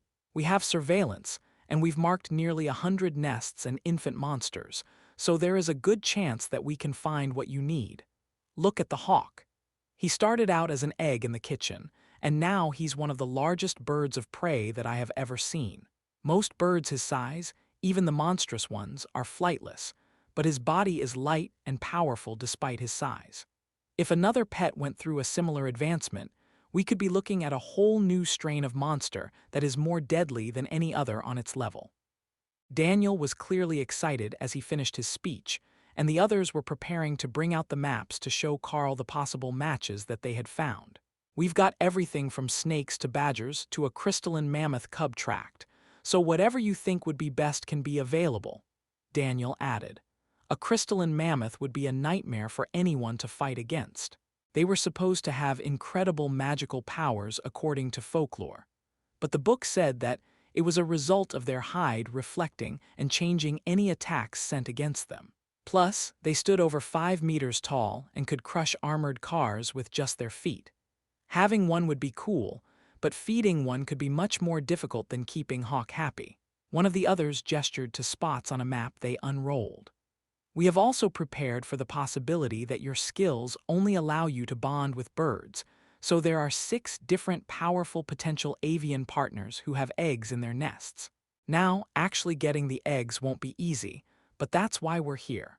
We will send 2 teams with you to gather the new pet, and then we will impose a full blackout on the information so that it doesn't leak out until you are ready for others to know. If it is a baby, you will need time to help it grow, and nobody wants everyone to know their true power if they have the chance to hold a secret skill back for emergencies. Daniel smiled at Carl's hesitation. We're all on the same team, but we're all competing for the best jobs, the next promotion, that special chance that will give us something that we want. Having a little something in reserve can help impress people at just the right moment. Carl smiled at the warriors as he understood the logic. All right, when do we leave? Now, I will go get Alice, and we will take Jody and Annis as well, so that Dave and Jill can stay to watch over Dana as she recovers. They will likely spend the night here, resting and practicing through the off day. The academy is too loud to really focus, so having a night to just sit in silence should be appreciated. Daniel explained. Chapter 78 Begin the Search. Jody was the stereotypical blonde, handsome ladies' man, while Annis was a short but muscular ginger woman, and both were among the military half of the Bureau of Elite Development Agents.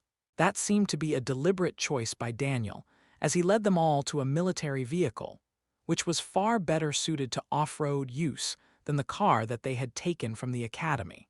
"How long will it take us to get there?" Carl asked as they got in the truck. "Not long. We're close to the region that we want to start the search in, so we will drive a few hours and stop at a way station for the night. It would be better to search for the targets when we're all fresh and rested.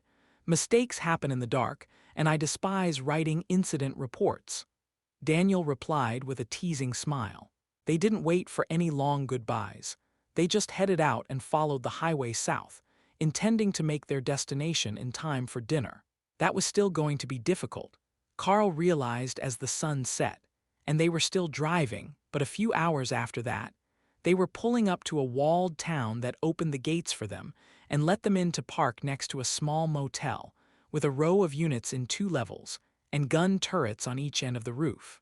"I take it that this place is a bit more dangerous than it is at home," Carl commented with a gesture toward the guns and the spotlights that were mounted on every building near the wall. "A little bit, but mostly it is a precaution against larger predators trying to break into the city. Nobody wants to run to the wall for every emergency, so they build turrets on their workplace instead," Alice explained. Daniel checked them in, and Carl found himself alone in a small room with a single bed and a television. It wasn't anything special as far as hotels went, but it was quiet, so he spent the next few hours meditating and working on the new beast space to prepare it for occupancy. "Get something cool," Hawk demanded. "And what do you think would be good? If you say a messy eater so you can steal the scraps, I will have to remind you that you mostly eat in separate spaces." Carl replied, "Something that will scare targets. Maybe a huge snake. Everything is afraid of snakes, even if they're easy to chop with rend." Carl thought for a second. "I think that it would be best to get another smart species. We work well together because we can communicate easily. If they can't follow the same instructions, it will just make it harder to fight. That rules out snake monsters. They're dangerous but not intelligent. What about a warbear? They're smart. We should get a warbear." They were also 7 meters tall when standing on all 4 feet, covered in heavy natural armor and infamously ill-tempered, peak overlord rank monsters. A warbear would take on anything without fear, from a juvenile dragon to a main battle tank. "I don't think we will be in a mood to celebrate if Mama Warbear finds us trying to steal her cub," Carl reminded Hawk. The Windspeed Hawk and the Warbear actually got along well, as the Hawks liked to chirp for assistance when they wanted a partner to take down prey, and the Warbear would happily kill anything that walked on its territory. But it didn't consider birds a threat, as they stayed off the ground unless they were hunting, and they were smart enough not to hunt anything that the Warbear liked to eat. Carl drifted off to sleep a few hours later and woke up to the sound of a warning siren. He quickly threw on his uniform and got up to see what was going on. As an elite at the Awaken rank, it was part of his duty to respond to these sorts of emergencies, even if the town was prepared. They had the 4 escorts from the Bureau as well, so he wouldn't be in any real danger. But if it was a monster attack, there was a chance that it might lead him to an opportunity to find his second partner. As soon as he stepped out the door, there was a man in a police officer's uniform pointing at him. "You're an elite, right? Ranged or melee?" the policeman shouted. "Either. Where do you need me?" Carl asked. "On the wall. It's a locust swarm."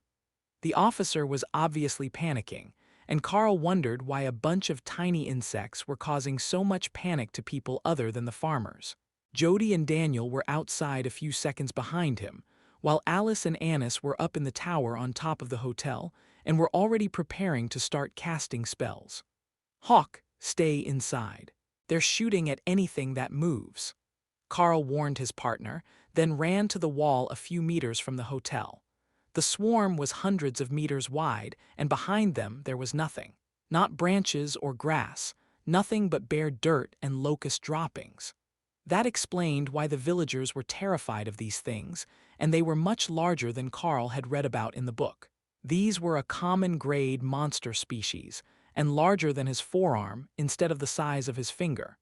Nothing was trying to eat the locusts, as Carl had expected of this insect buffet, and he quickly realized why. Everyone that the locals shot was instantly devoured by those around it, leaving nothing behind. With that sort of cannibalistic instinct, not even Hawk would want to attack and have most of his food stolen before he could retrieve it. Carl shook himself out of his reverie and sent a constantly widening set of rend attacks into the front of the locust swarm, tearing dozens apart with each of the 4 attacks. That wasn't even close to enough firepower to slow the tide, but the power consumption was low, and Carl was throwing them out twice per second. The mages were the ones that made the first real change in the tightly packed ranks of the swarm. By using fireballs to burn huge holes in the pack that quickly filled with other locusts eating the bodies, and caused the front line to waver as the insects were distracted by the prospect of food left behind. That made for an even more densely packed group, and Carl changed to creating a net with 2 rend attacks and stretched it into a thin wire, which took a bit more power, but which tore apart a large patch of the locusts. The more of them that were destroyed at once, the slower their progress got, buying time for the locals and their guns to get in position and begin defending their homes. The buildings would likely hold up against the swarm, Carl assumed, but the gardens and everything else would not. The land would be left completely barren after the swarm passed, and they would have to start over from nothing. "Welcome to the South." A man with a rifle and a cart full of equipment greeted Carl as he made it up the ramp. "Quite the morning. What do you have there?" Carl replied as he continued to attack. "Automated flamethrower turret. If we have to retreat to the bunkers, they will burn most everything that tries to get into the town. Bloody locusts will even eat the metal when they get close. Not much else you can do." Chapter 79 Locusts. Carl kept up the low-power attacks as the locust swarm began to dwindle under the combined firepower of the town and the efforts of the elites. Jody and Daniel were currently using rifles, as they were close combatants, but they were highly skilled with them, and every shot counted against the pure numbers of locusts. "How long can you keep that up?" the man beside Carl asked as another fence of 4 rend attacks tore apart the front lines of the swarm. "Long enough. They're going to be here before I'm worn out," Carl replied. "Perhaps not, lad. Just wait. Once they're close enough, we will start with the explosives, and that should thin them out quick, fast, and in a hurry." The man informed him with a smile. The first explosives were a line of landmines that the swarm set off, tearing apart the entire front line of insects, and then the one behind it as they reached the second row of mines. That was over a quarter of the insects in a few seconds, but they were leaping into the air now, flying over the minefield. That made them easier targets for Rend, as now they were right at Carl's eye level, and the attack would tear through multiple ranks of them before dissipating. Then the city's police force began firing grenade launchers into the swarm, hitting some in the air and others on the ground. The rifles were having a harder time against the flying insects, but Carl and the mages were not. The exploding magical fireballs and crimson streaks of energy were stopping everything that the grenades didn't, and the flying portion of the swarm began to descend to in order to eat the bodies. That set off more of the landmines, and the number of attackers began to fall to the point that they hardly seemed like a threat anymore. But even a few could run amok through the town, and each of them could kill a human, then use the body as nutrients for more locust eggs.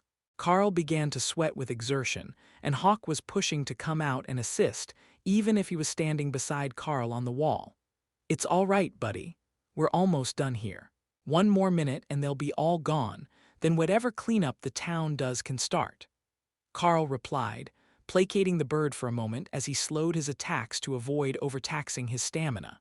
The locusts made a field of green blood and body bits in the distance when the alarm finally sounded again, marking the official end of the battle, and the start of the cleanup effort, which would ensure there were no survivors or viable eggs left behind.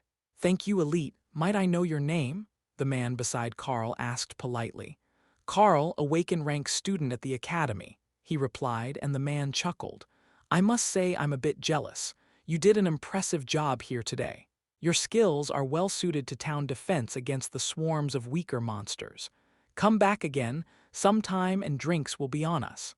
Daniel laughed as he came over to the pair. "No getting the students drunk so young," he reprimanded the local. "Bah, you city folk are too uptight. Out here in the sticks, we start drinking beer with breakfast as soon as we can walk," Carl chuckled. "That was because the water was no good, so you had to filter it, and beer came ready to drink." His own family had done the same thing, though they thinned the cheap beer with the more expensive drinking water for the kids. "Still, we're headed out into the long grass, so no drinking this morning, even if the beer is free with breakfast," Daniel cautioned Carl with a frown. "Got it, boss? No drinking before we go monster hunting." It took a few minutes before things had calmed down enough that the staff returned to the restaurant next to the motel, but there was hot coffee in the pots, and the 4 agents were happy with that until the cook returned to take their orders. Alice was the first to address their plans for the day. "As we've all been vividly reminded, the South is not a safe area, and it belongs more to the monsters than the people. So, we will have to watch every move that we make as we travel further from civilization. The first spot that I want to stop is here, by the river."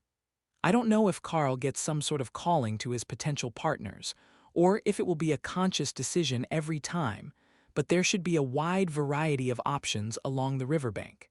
Most monsters need to drink, so they will have to go there eventually. The optimal targets would seem to be the stone-skin rhino, the golden dire bear, the giant crocolisk, and the armored ape. They were definitely aiming to get Carl a tank for the next pet, but they were right, those would all be great options. The stone-skin rhino could spread its armor over nearby targets. The golden dire bear had an extremely impressive strengthening ability. The armored ape also had armor magic, and the crocolisk was basically a living tank. Carl would put it at the bottom of his list as it didn't have innate magic that he would be likely to learn, but as far as combat power, it was certainly near the top of the list. Since I gained Hawk's Rend skill, I think that another innate skill would most likely be passed on as well, so it might be just as important to pick a good skill as it is to pick the toughest of monsters. Carl suggested. "We could go a bit further and try to find him a giant Sero," Daniel suggested. "You think that a giant armored lizard with rhino horns is what anyone would want as a pet?" Alice asked. The warrior shrugged. "It's a herbivore, so easy to feed. It's huge, armored, and it has the rapid regeneration innate skill. When it activates that ability, it will heal from the most egregious wounds in seconds." "How would that not be useful?" Jody smiled. "I just think it will be amusing to see someone try to fight an ancient lizard the size of a small elephant." Carl had never heard of such a creature, but it sounded terrifying. Chapter 80. Down by the river. Their drive took them out of the grassland and down a road that led through a marshy area where the crocolisk could be found. There were other magical beasts in the area, ones that hadn't been flagged as the most likely ones to build a strong team with Hawk, and some of them were not shy about being around the roadway when they passed. For example, a large antlered animal roughly the size of their truck, with long legs and a thick neck that promised those broad antlers weren't just for show. "What exactly is that?" Carl muttered as they passed it by. "Southern moose. They're not a magical beast, but most of the common grade beasts won't mess with them," Alice replied. That was understandable, the beast was massive. Up ahead they spotted a few smaller magical creatures, and the others watched Carl carefully to see if he had any sort of response to them, but Carl was just in wonder at all the scenery, unlike anything he had ever seen before. "First up, there should be a stone-skin rhino nest around here somewhere. It is further back off the road, so we will have to walk in to find it. One team will come with you, the other will stay to guard the truck so we don't have to walk home," Daniel informed him seriously. "All right, let's go see what we can find." Carl agreed. According to the map, they would have to pass by a bit of the marsh, then they would be back at the river, and that was where they were likely to find the rhino nest, as well as many other predators. "Stop, don't leave the truck. It looks like we found one of our options early," Alice ordered, and Daniel abruptly, but silently, pulled his door closed again. Off in the trees, there was an enormous furry creature with a mottled pattern of golden spots through jet black fur. That should be the golden dire bear that they had informed him of, and it had a small cub with it. The problem was that they were together, and the mother was paying close attention to her young cub, which meant they wouldn't be able to sneak up on it and see if Carl could bond it. "The mother is commander rank, and she doesn't look impressed to see us here. How about we go a little further along?" Jody suggested. Carl considered the options for a moment. The golden dire bear would be a good team member, especially as they grew so naturally powerful. But getting into a fight with one on the off chance that the cub would forgive him and work together seemed risky. "We know where they are now. We can come back later, perhaps with some meat, and see if that puts her in a better mood." Daniel agreed, while Jody began to slowly drive until the bear decided that they were no longer a threat and went back to watching her cub. "It's a bit further from the river, but up ahead here there are some survivors of the giant lizard breeds. There aren't many of them left, at least not outside the breeding farms in the west, but any of them should be a viable option. They're not dragons, but there are some drakes among them, and almost every species has some sort of innate skill," Jody explained as he turned down a dirt path. They drove for another 10 minutes, when Jody stopped the truck and pointed to the far side of a clearing where there was a large group of animals. Roughly the same 2 meters tall as the golden dire bear had been on all 4 feet, but with thick scales and 3 horns on their wide heads as the Sero were described. They were happily munching plants with beaked mouths, which made Hawk happy, and they seemed to be non-aggressive and less threatened. "Those are a subset of the Sero. They're less than half the size of the ones we were looking for, and they lack the full extent of the healing ability, but they have a rather unique racial skill that you might like. These beasts can coat themselves in magical lightning. They use it both as armor and as a weapon when they charge," Jody explained. "There are eggs in the nests, and they're closer to us than to the beasts. Do you think that we should take a little trip out and see if we can get one to test?" Daniel asked. Carl agreed that they looked like they would be a suitable option, and they had heavy scales all over their body that looked impenetrable, as well as the 3 long horns and the armored head. I will be in and out in seconds," Hawk suggested. "I will send Hawk." Carl informed the others, then opened the door a crack to call the bird out into the open. Hawk streaked through the trees, and as soon as he grabbed an egg, alerting the herd to a predator in their midst, Carl called him back into the beast space. He could feel the egg, the life form inside of it, and it had been pushed to the other space when Hawk entered his home, but it was not ready to hatch. There was something missing for Carl to form a bond with it.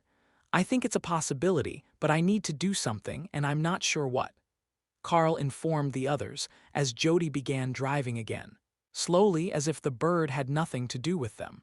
"Then we will keep looking. Place the egg here in the padded bag, and we will hold on to it in case it's the best option," Alice explained. In the taming space, Hawk shook his feathers and something else moved to the secondary space. "Did you get something on you?" Carl asked curiously. "Not sure what happened," Hawk asked, unable to see the other space or its contents. "There is a tiny egg, like minuscule," Carl explained as he examined the egg. "There is another tiny egg there as well. I think that it was on Hawk when he came back. I'm not sure what it is yet," Carl informed the others. "Can you bring it out? Or is it too fragile to move easily?" Alice asked. "It looks very soft, not like a bird egg, but there is something alive in there for certain. I can feel it," Carl explained, then moved the egg to one of the padded bags. The others looked at it in horror, and Alice opened the door. "Get that thing out of here. That's a bloodbath spider egg." Chapter 81 Bloodbath Spider. Carl looked down at the egg. The bloodbath spider was an urban legend. They were an invasive predator from a nation to the east, and survived entirely on blood, like a mosquito. But unlike the common mosquito, They grew to the size of a small car and had mandibles that could tear through steel to get to what they wanted. They were supposed to have been hunted to extinction, but it seemed that there were still some hiding out here in the wilderness. Carl was still admiring the soft egg when the truck made an abrupt turn, circling back the way that they had arrived from, and Jody increased his speed. "You know that it is an egg, right? It's not hatched," Carl reminded the playboy. "Yeah, you say that now, but where is Mother Bloodbath? They lay their eggs on the strands of their web." If Hawk came back with a spider egg on him, he broke a strand of the web as he flew over to get the other egg. They don't lay many eggs at a time because it would overpopulate an area too quickly, so they're probably going to be very protective, he replied, beginning to panic. "The mother can bite through the armored roof of this truck," Daniel whispered to Carl, explaining the situation more clearly. They had 4 fully trained and high-ranking elites, but precisely 0 who fancied walking home after their car was demolished by a giant spider. Carl moved the egg back into the secondary beast space. If they didn't find another option, this bloodbath spider hatchling would do very well. It looked like the spider and the lightning Sparrow might be his only options if they were picking today, because Jody was headed straight back to town, and he wasn't even slowing down when they got near the river, where the other options on the original list should be. "Well, it appears that I've got 2 choices. How about I hold them both and see which one I can get to hatch and bond first?" Carl offered as the town walls came back into sight. "2 is enough," Jody agreed. Alice looked ready to disagree with him, but the other 2 looked like they were on his side with the plan to not spend any more time in the wilderness after the day that they had. They had only run into a few predators, but they were the worst possible ones to anger. At the very least, they would wait one night before going back out again. The academy had given permission for the trip, and they didn't have a set schedule, so they could stay out here for a week if they needed it. As long as the answer of whether Carl could bond another monster was clear, they could take all the time that they needed. Once they were both safely set in the secondary beast space, the 2 eggs seemed to be coexisting without any issues, but they couldn't be moved to Hawk's space anymore, which made Carl wonder if he was going to have to move one of them out the minute that the other one hatched and bonded. There was one easy way to find out. Carl began to meditate and pour energy into the space, which flooded into the eggs. They were both immature eggs, though of more powerful monsters than the Windspeed Hawk, and the change was immediately noticeable. The embryos in the eggs began to develop at a massively increased rate as the space increased in size to accommodate them. He should probably pick one or the other well before they hatched, but both were growing so well that Carl didn't want to change anything yet. There was always the possibility that he could have multiple beasts in the space once they were bonded. Perhaps this second space was for unbonded pets in waiting.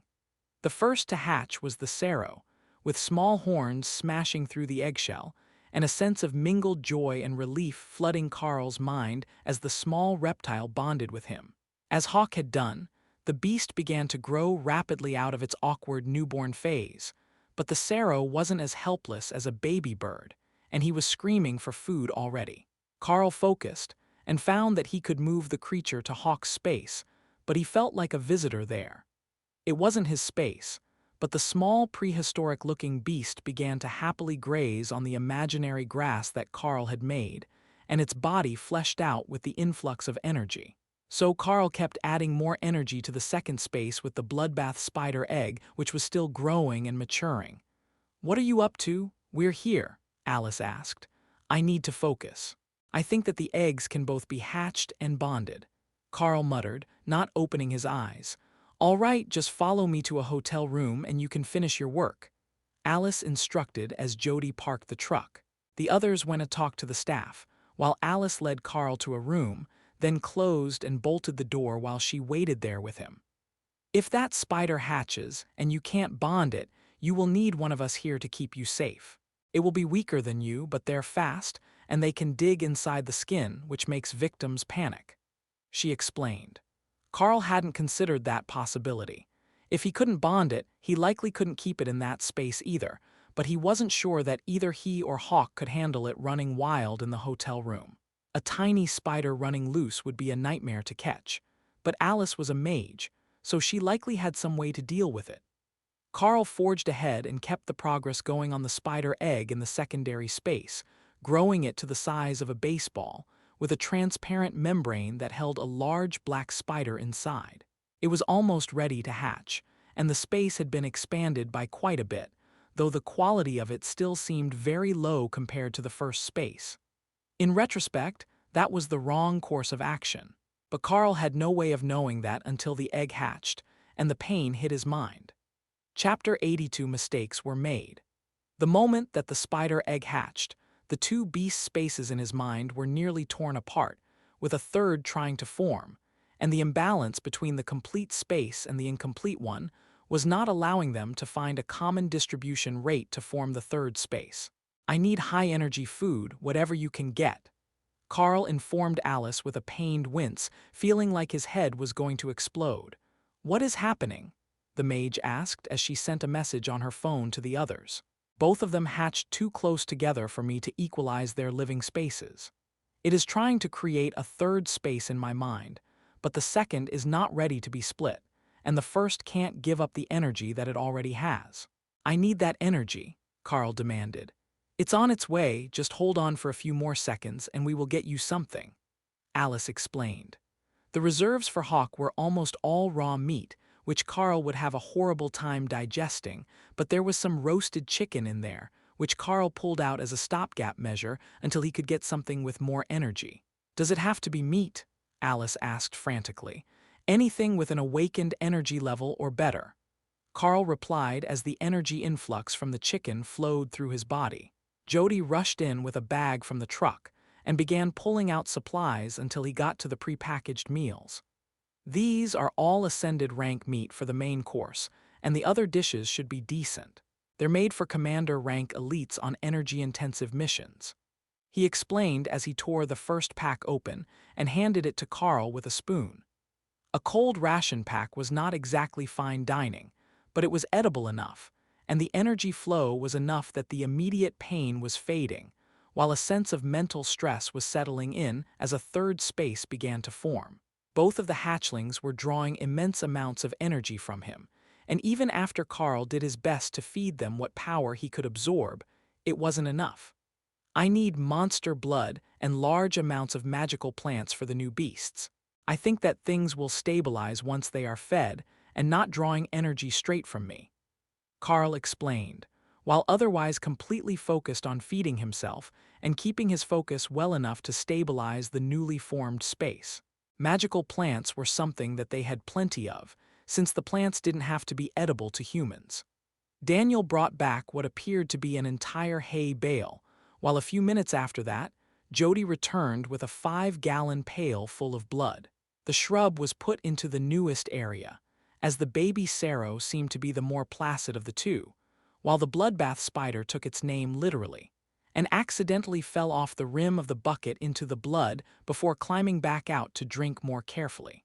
"You need to keep eating," Alice advised him as Carl began to relax. That made him open his eyes and look at his hand as he reached out for more food. "What the hell? What happened to me?" he gasped as he looked at the skeletal thin arm in front of him. "You tell us. You suddenly started to wither and it's still ongoing, though not as fast as it was at first. You look like hell," Alice replied. Carl dug into what looked like a set of plates from the buffet, piled high with whatever could be grabbed, and tried to form his thoughts.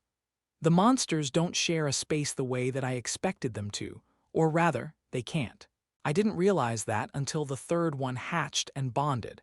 It needed to form another mental space, and I wasn't prepared. It drew the energy it needed from me, and it looks like I barely managed to keep up. If the beasts hadn't been hatchlings, they would have needed more energy to stabilize a space at their power level, and I would most likely be dead right now, or one of them would have broken free.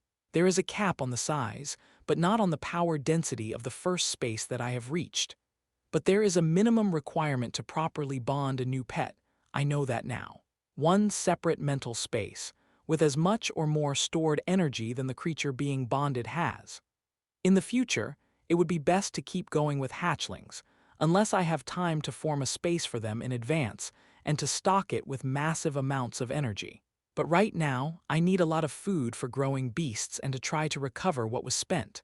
I don't even know how long that will take. Have any of you ever seen anything like this before? Carl explained. Jody frowned. I have, but it was the result of a hostile spell, not backlash from an ability. It looks like there are dangers to overextending yourself in this way. But are the two new beasts really stable? Carl inspected the beast spaces. Yes, they are stable, at least for now. They are going to need some time before they're ready to actually begin training, but they are stabilized. Then our priority is to get you back into functional shape. We will help you eat and try to regain energy tonight.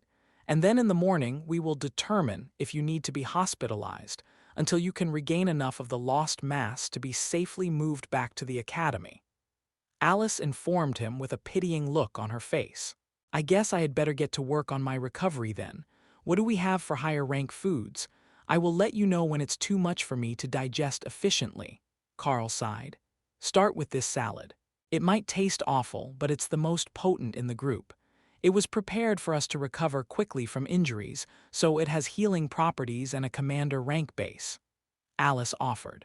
Carl took the first bite, and energy flooded his system at a rate faster than anything he had ever experienced, then began to drain into all three of the beast spaces as fast as he could eat. It took immense focus to keep some of that for his own body, but after a few bites, he was getting the hang of splitting the energy 4 ways. The mental strain of the new spaces was diminishing as the energy influx became greater than the beast's need to draw from him in order to stabilize their early growth. But the pounding headache that Carl had was only getting worse. It felt like someone was kicking him in the skull from the inside, but he had no idea what he should do about it. Then, after a few minutes and 3 of the 4 salads, Carl found the reason. A new voice broke through the pain and whispered in his mind. This food is good. Is there more? Chapter 83 Thor. The placid voice was coming from the newest of the spaces in his mind, which was currently occupied by the Sero, who was happily munching away on the plants as his body grew from its hatchling state. I will get you more before that runs out. Carl agreed. That was enough to reassure the creature, and with it the pressure on Carl's mind. At least, some of the pressure on his mind. The bond with the bloodbath spider was still not strong enough. And while the creature seemed happy with the situation that it was in, the bond between them still needed work until Carl could speak to it mentally and ensure that it wasn't going to escape and run rampant through the town. Hawk had a habit of wandering out of the space anytime that he wanted, but Carl was fairly certain that he could keep the beasts in the space if he wanted to. Once the bond was formed, they would obey his orders without too many questions, and asking that they stay inside was a simple enough request. With the singular goal of stopping the pain in his head, Carl kept adding energy to the spaces, working to strengthen them while he rebuilt the damage that was done to his body as well as he could with the excess energy that he could spare from the process. A few minutes later, a man in a white coat came into the room, carrying a large box full of various potions and assorted tools that Carl vaguely recognized as medical devices in his distracted state. He's stable, according to my skill, but he's got a long way to go. I will give him a regrowth potion, and I hope that your overseer will cover the cost. These things aren't cheap. The doctor informed the other elites in the room. Daniel laughed. We were sent here directly by the Bureau of Elite Development. We can put it on the expense account. No need for a reimbursement filing. That was the best news that the doctor had heard all day, and with that magic promise of a direct billing to the expense account, he was eager to break out all the best treatments to get the young student fully recovered from whatever mishap he had sustained. Might I ask what caused this? If I know, I might be able to treat it more effectively, the doctor asked. That's a fine question, and we really don't know the answer. He is a strange class marking, and he bonded a Windspeed Hawk-type magical beast to him in order to gain power. On this outing, we wanted to see if he could add more monsters and expand his powers. Well, it worked, and he added 2, but there was some sort of backlash. It was too much mental strain, but then it started siphoning off his body as well. Alice explained. What 2 monsters? The doctor asked. A Sero, probably one of the smaller lightning adept varieties and a bloodbath spider, both hatchlings. She explained.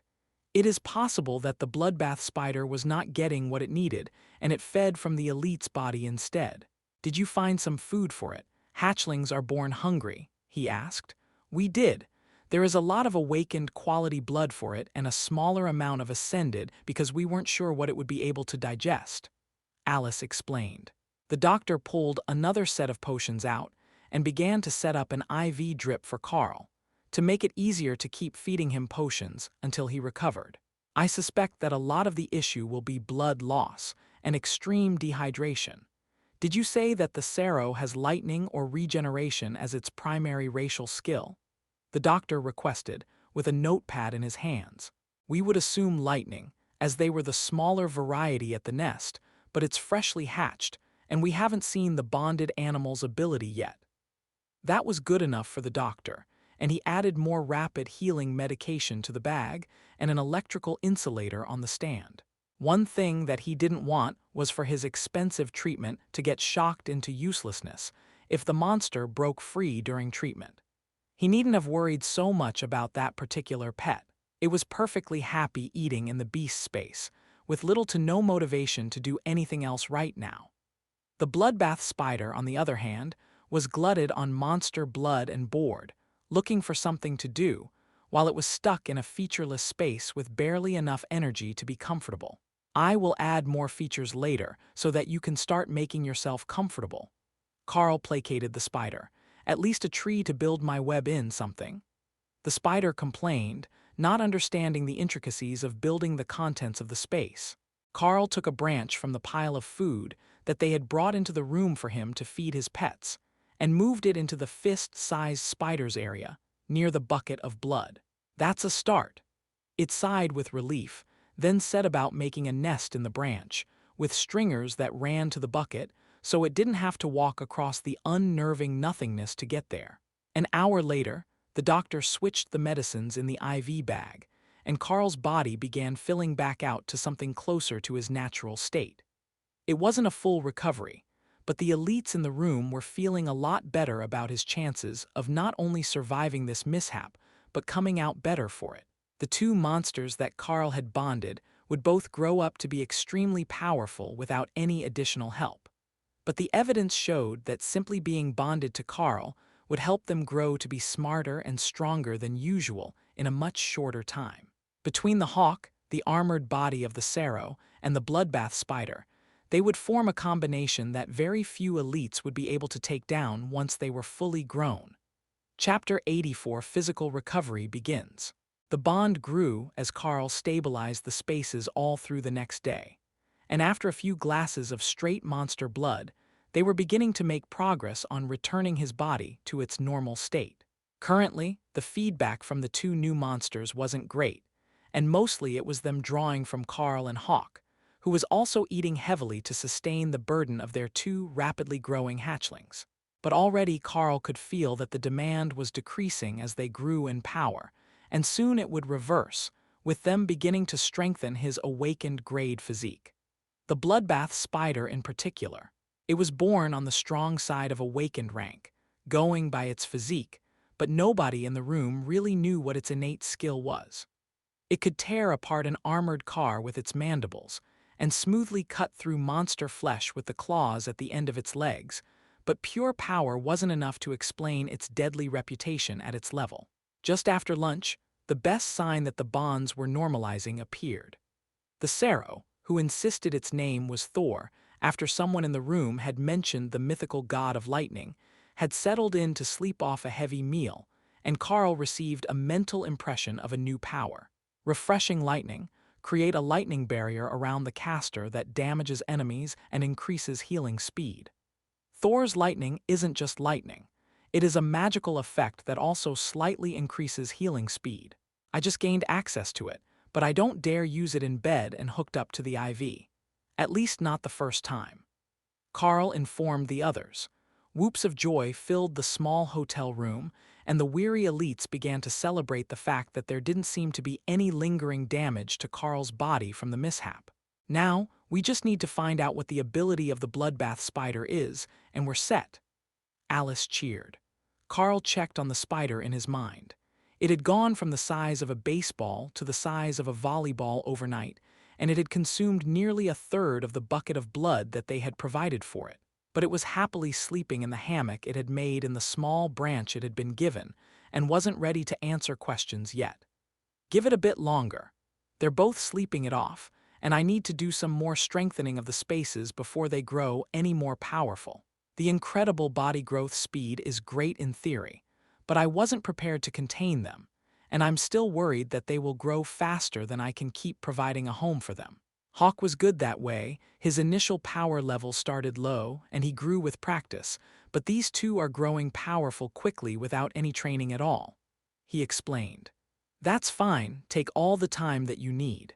Should we get you more of the monster blood to drink? Jody asked, concern clear on his face. It's fine. I think that the initial lack was due to the spider, and once we got a bucket of blood in there for it, I just needed to replenish what I lost. Carl sighed. That was completely unexpected, but they had gained valuable insights into the bonding process, and the possible side effects of bonding to something beyond your level. The spider still hadn't made direct contact with his mind yet, though he could feel its curiosity about where it was and what Carl was. They were lone predators by nature, and had only recently taken to protecting their young as their numbers dwindled. Before that, they were nomadic, and once they mated, the females would lay single eggs every few days as they traveled, spreading their clutch far and wide.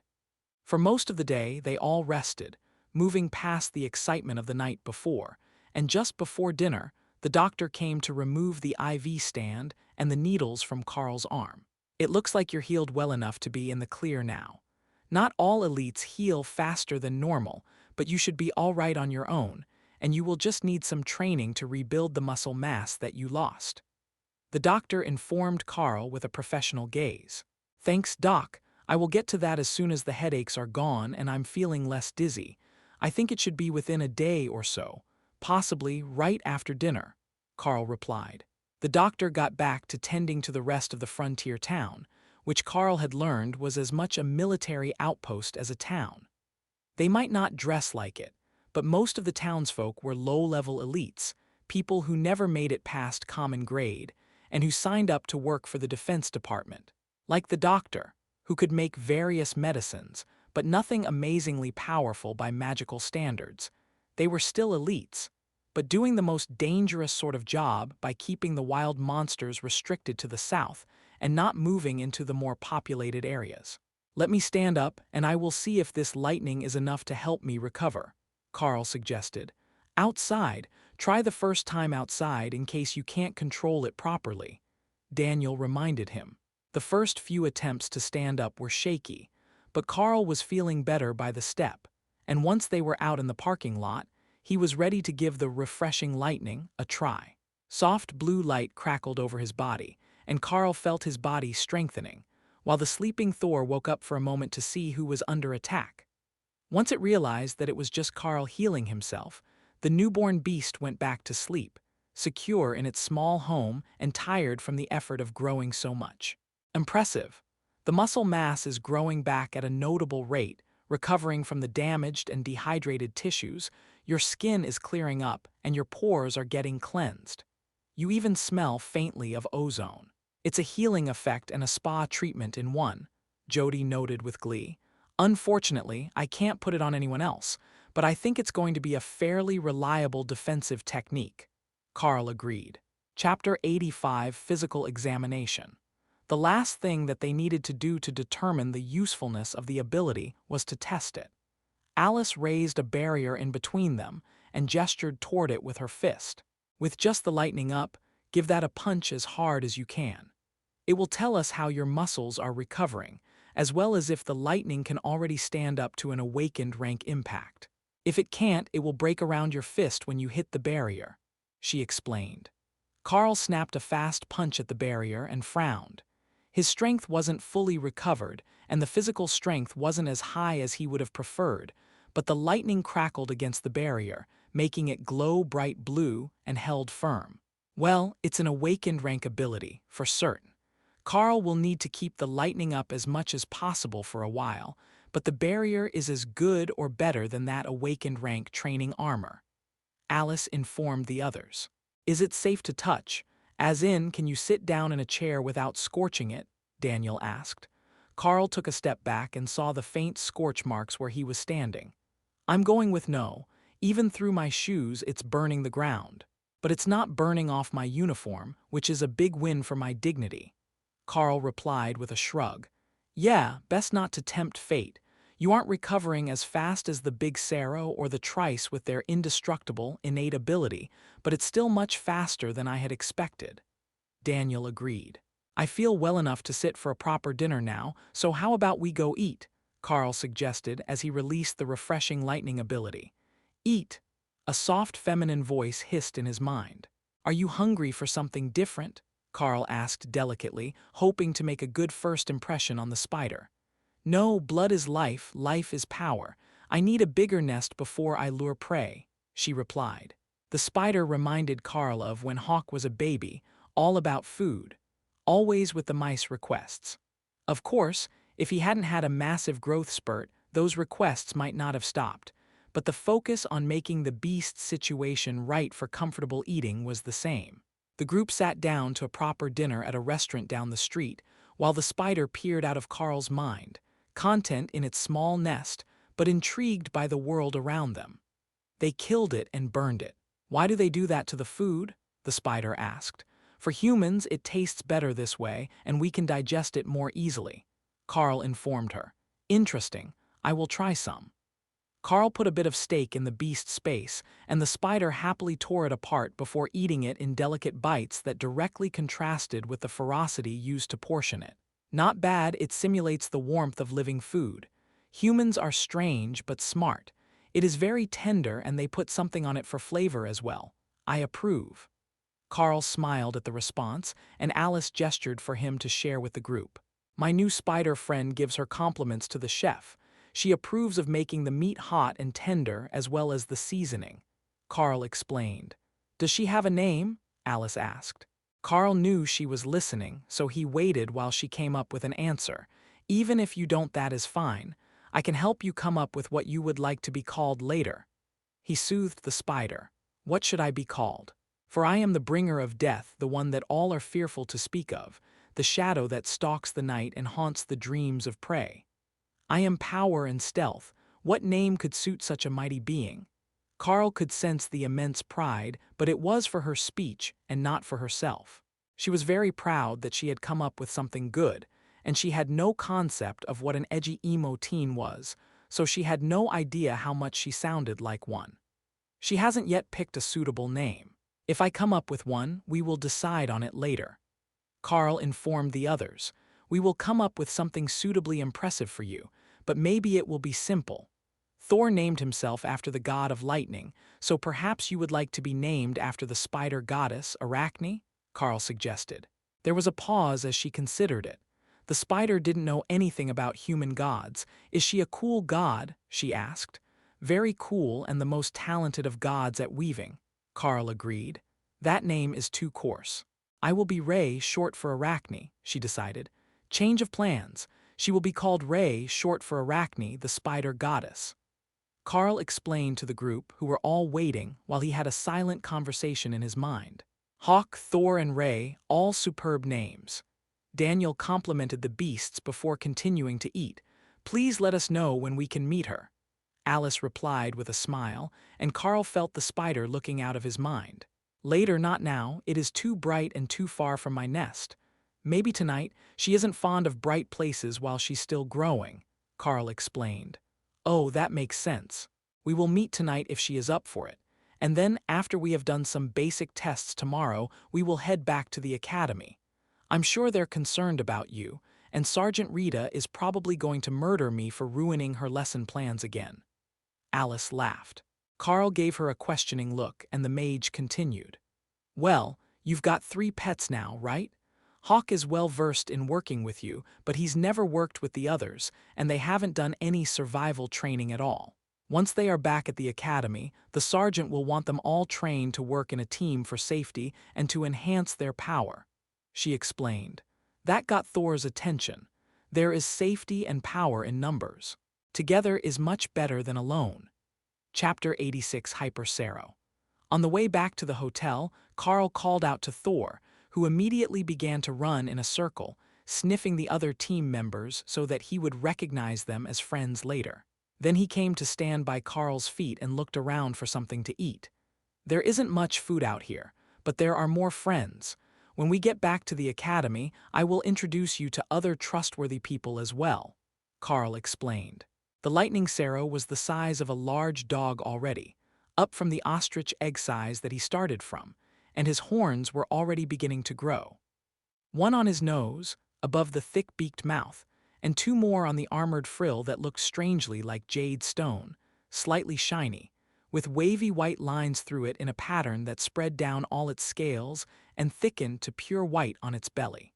The tail ended in a large armored ball with small studs all over it, like a living wrecking ball, but Thor was careful not to smash people with his tail as he ran around. The townspeople looked at them like they were crazy, wandering around with a baby lightning Sero, but the creature was happy like a puppy and not attacking anyone, so they didn't voice their complaints about the danger of bringing monsters into town. Humans don't get big, do they? Just wait, I will be big enough to take care of you soon. Thor informed him with certainty that made Hawk laugh. Carl hadn't realized that the beasts could hear each other when they talked to him, but Hawk certainly could hear Thor. Thor wasn't worried about Hawk, though. His scales were so hard that the average windspeed hawk would only pose a minimal threat to him, and they would be unable to drag him away into the sky with his size. Hawk still might not be able to lift him easily, but with Rend and Shred, the winner of a fight between them was unlikely to be Thor until he grew up. Humans don't have to be huge, they're smart. Haven't you been looking at all the strange things they have made? This place is like one huge web for hundreds of them, Ray added in her gentle voice. Thor didn't understand. Webs weren't a danger, they were just silk strings. But there were plenty of humans here, a whole herd of them that stayed in one spot, so they must be strong somehow. Thor took in everything that there was to see and relayed the information to the others. Ray didn't want to come out in the light, and Hawk knew that they were likely to shoot at him if he flew around town. Jody led them to an open field near the edge of town, a sport field for the local school, and then stopped the group. Let's get everyone out now. I know that Ray isn't comfortable in the light, but we're all friends here, so it should be all right, he announced, using his tone to imply that it was more of an order than a suggestion. Hawk happily went to stand by Thor, but Ray hesitated, still uncomfortable being in the open and around anyone in the light. Carl went over to stand in the shade of some trees at the edge of the field, and Ray relented, exiting the beast's space to hide in the branches. If there is a threat, I will pull you right back into the space if you don't notice it first. Just focus on the space, and you can return to it when you are close to me, Carl informed the skittish spider. Isn't she coming out? Jody asked, and Carl sensed Ray's smug smile even without looking at her. She's a bloodbath spider. Her body adapts coloration to her surroundings. She's in the tree, you idiot. Annis reprimanded him, speaking for the first time all day and startling everyone. She was normally quiet and let the boisterous blonde man do all the talking, but when she did speak, her reprimand brought him to an instant stop. Oh right, yes, there she is. Jody stammered while Alice openly laughed at him. I like your friends, they're funny. Ray giggled. Miss Ray, would you mind attacking a barrier spell for me so we can see how your abilities are growing? Alice asked politely before making the barrier in the branches of the tree so the spider didn't have to come out. Ray inspected it for a moment, then her body surged with power, and she descended upon the barrier in a frenzy of violence. As soon as she attacked, Carl understood the brilliance of the bloodbath spider's evolution. The energy on her front claws and mandibles adapted as soon as she first touched the barrier, and insight flowed into Carl's mind. Offensive adaptation, passive ability that allows attacks to take on a more efficient form based on the target. Alice whistled in appreciation as the blows rained down on the barrier until the spider exhausted herself and backed up to the trunk of the tree, annoyed that the barrier didn't break. That is impressive. Just on attack power, you would certainly be ranked as ascended, though the actual energy level is much lower and at the bottom end of awakened. Alice informed her. Then the mage turned to Thor. Would you like to try as well? She set up the barrier on the ground, standing as tall as herself, and Thor ran off into the distance, then coated himself in lightning before charging forward. The beast hit the magical barrier with a bang and rebounded, lifting himself up off the ground and hurling himself back half a meter. Then he laughed, ran off and came at it again. This is awesome. Thor cheered as he slammed into the spell again at a full run. Be careful or you're going to break a horn. Carl laughed as the lightning Sarrow made for a third pass. Horns are hard. They will be fine, the lightning isn't breaking. Thor replied, then slammed into the barrier again, lighting it up and flinging himself into the air. How his neck is fine after that, I have no idea. I've never seen an animal seriously injure themselves in a charge, but it's not normally that violent. Daniel joked. Thor roared in pride and slammed into the barrier again before laughing and panting. We will have to work on your cardio if you're going to play with the barrier all day long. Carl informed him. I don't know what a cardio is, but I trust you. Thor replied as he caught his breath and prepared to go again. Chapter 87 Divulging Secrets. The group sat in the grass and watched Thor charge the barrier over and over, while Ray laughed at him and Hawk lazily circled in the air over the field. Once they had realized that the monsters were with the elites in the field, the local citizens' panic had subsided. The elites had seen stranger things in their time than a few tame beasts, so although they were deadly, the townsfolk quickly realized that they weren't a threat. Once it started to get dark, Ray finally came down from the tree, blending into the grass as well as she could until she was hidden behind Carl's back where he sat at the edge of the field. That let her observe the humans from much closer, while Hawk and Thor returned to their spaces to rest. We now know what allows the bloodbath spider to be so deadly. Lovely Miss Ray here can adapt her attacks to whatever she is targeting, so it's the most efficient option for destroying it. Carl was explaining to the others.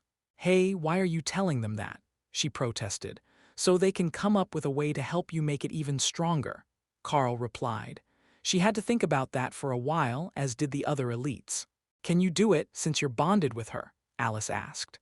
I can, but not as well as she can. Carl agreed. He couldn't modify his gloves or even his fingernails with the ability like she could her claws and mandibles, but the energy from Rend could be altered to some degree when it was held in a layer over them. Alice brought up another barrier, and Carl focused for a second before throwing a full-strength shred at it.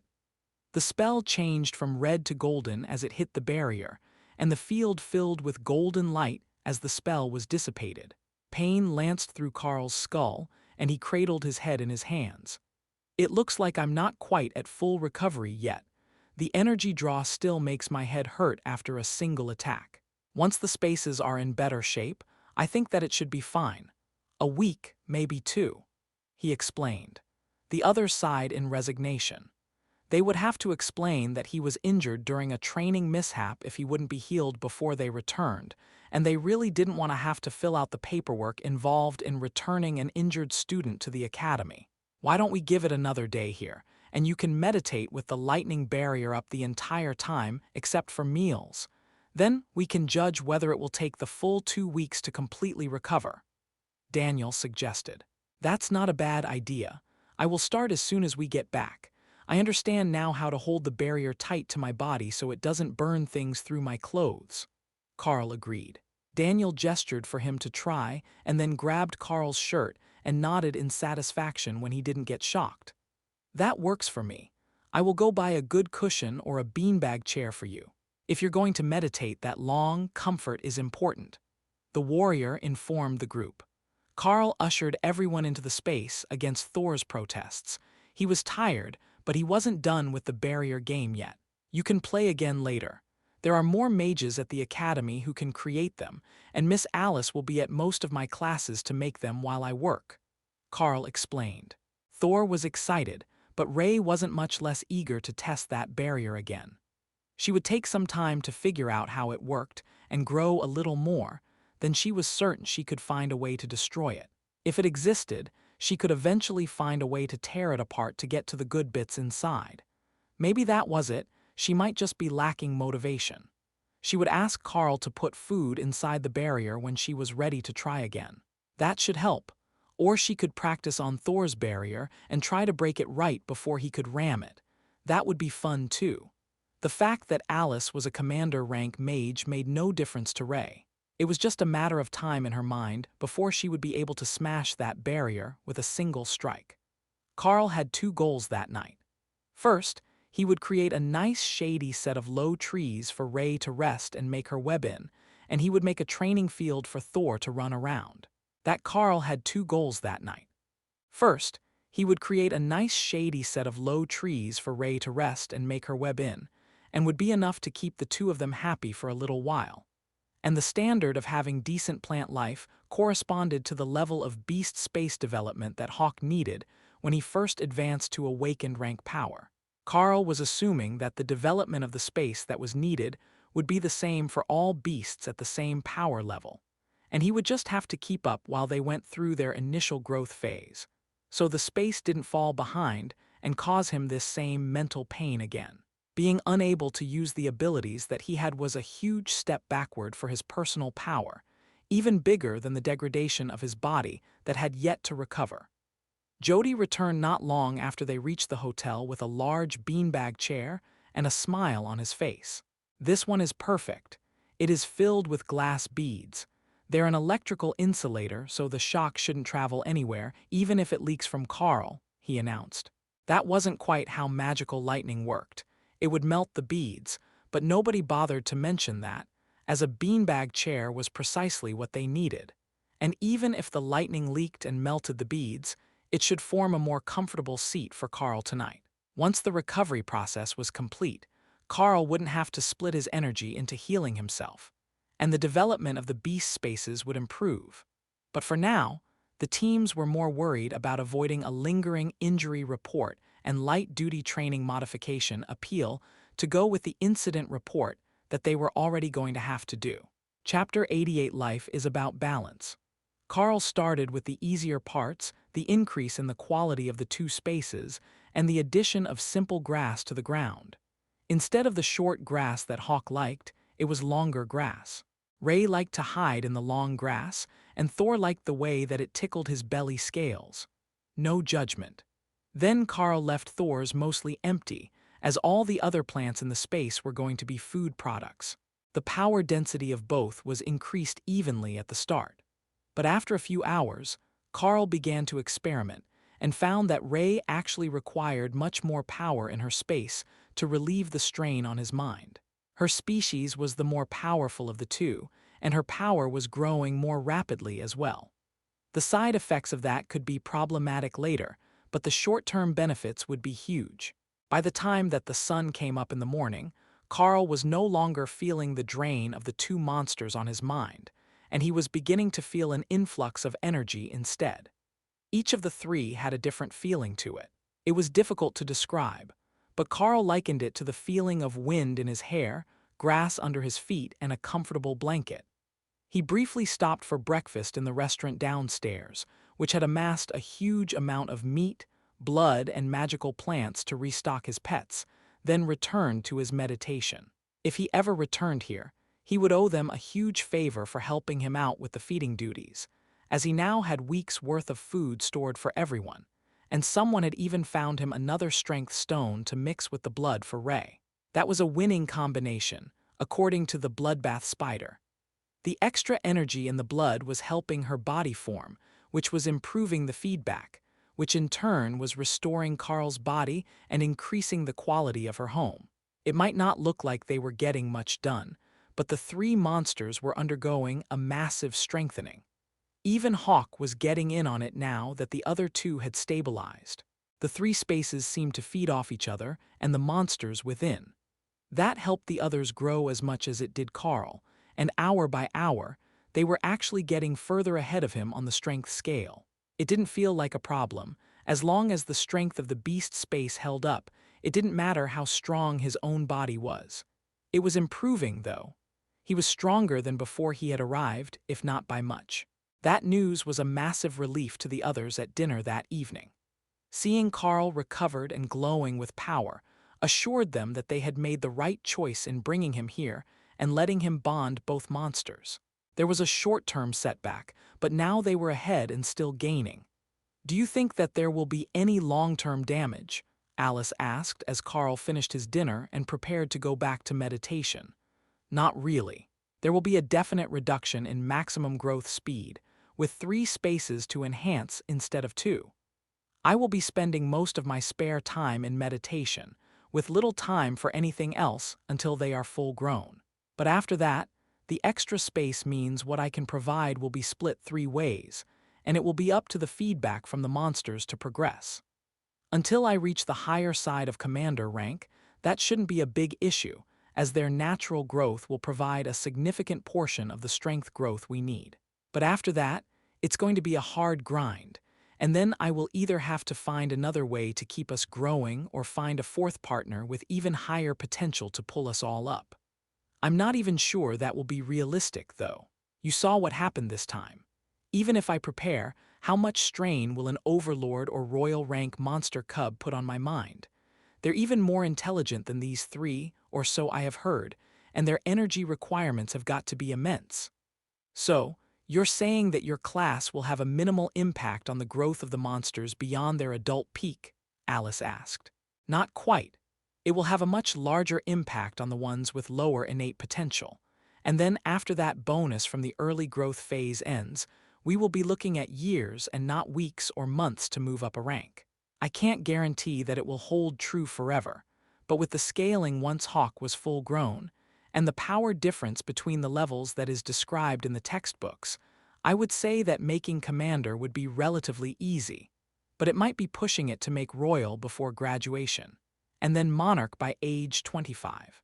Of course, a new pet, a new technique, or even just a better understanding of how to leverage resources for growth could shorten that considerably. Alice laughed out loud, drawing the attention of the others in the restaurant. Don't let the others hear you call Royal before 18 years old a slow progression rate. Even I'm more than a little jealous, and I'm still a young maiden. She reminded him quietly. Carl was fairly sure that neither of those words applied to Alice anymore, at least not from his perspective. But who was he to argue with her self-assessment? Daniel tapped the table to get everyone's attention. We will be heading out in the morning.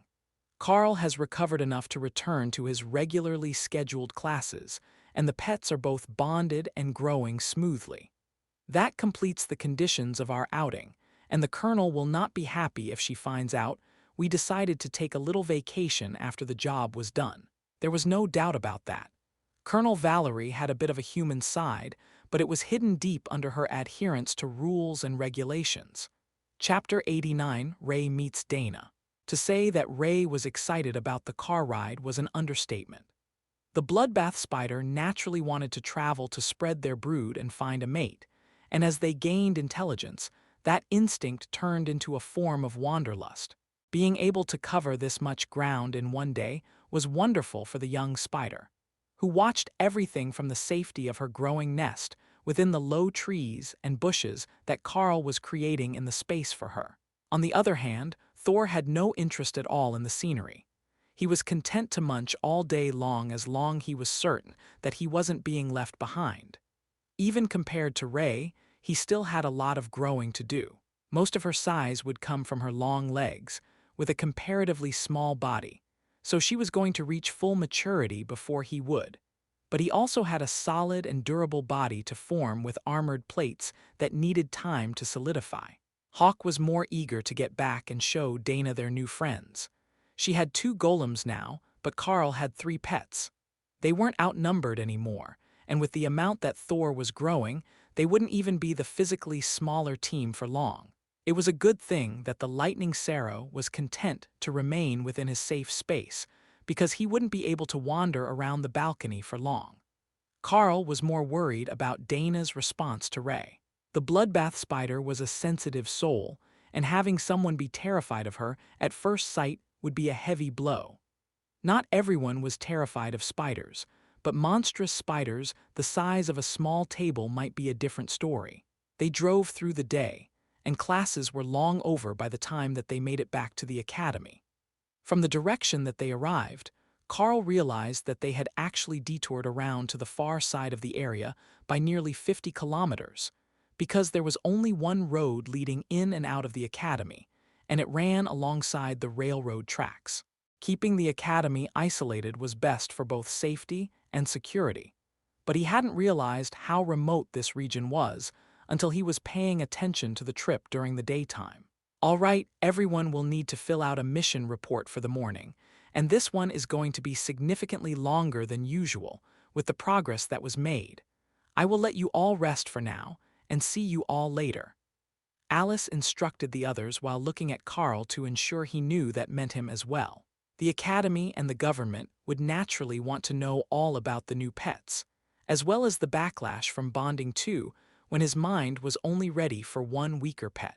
Normally, he would omit the speculative parts when he made a report, but this time it seemed important enough not to skip, so he added it to his report, along with a note about how trying to bond a fully grown monster might be a disaster if it was significantly more powerful than he was.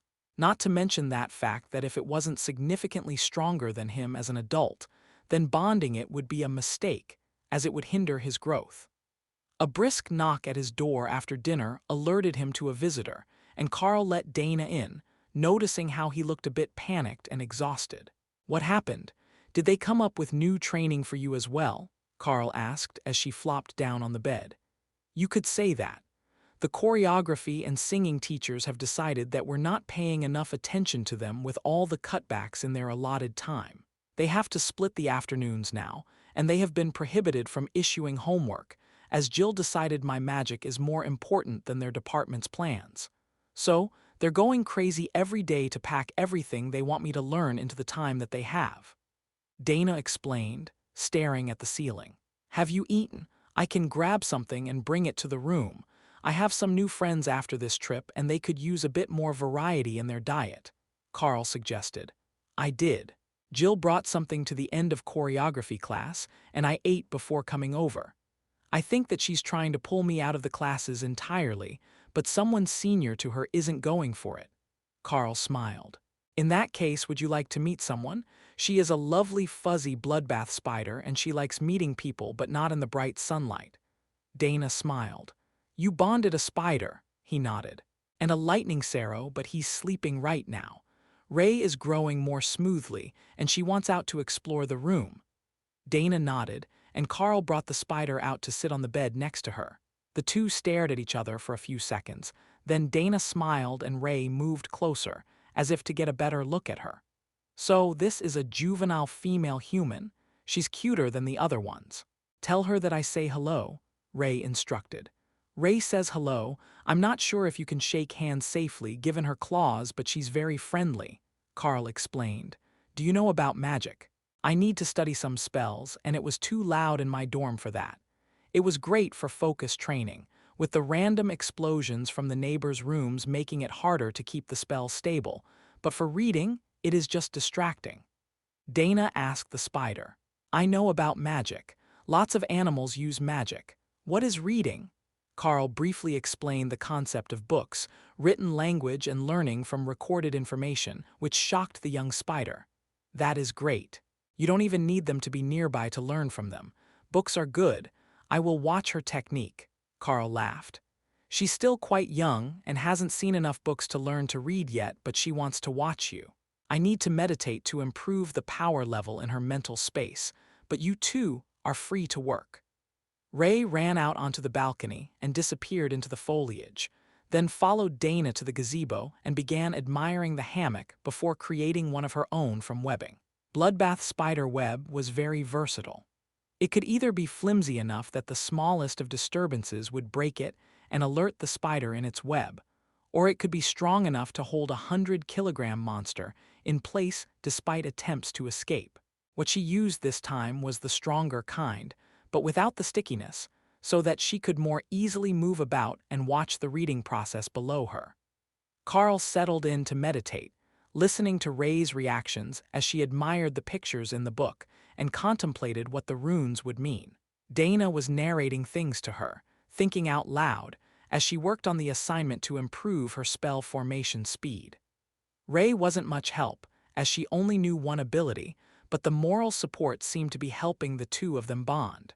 With Ray outside, it also reduced the strain on his mind a little, as she was burning her energy and not using his to actively grow. Carl realized that this would be a great advantage to him, and he worked much harder on her space, getting it further ahead of Thor's space, in balance with the progression speed of the two species. Chapter 90: Not Morning People. The next morning, Carl completely forgot to warn Jill about the spider on the balcony, but when she failed to return with Dana after a minute, he went in to check on them and found her wrapped up like a cocoon and glowing with power from her hastily raised magical barrier. "Thanks for finally coming to check on me.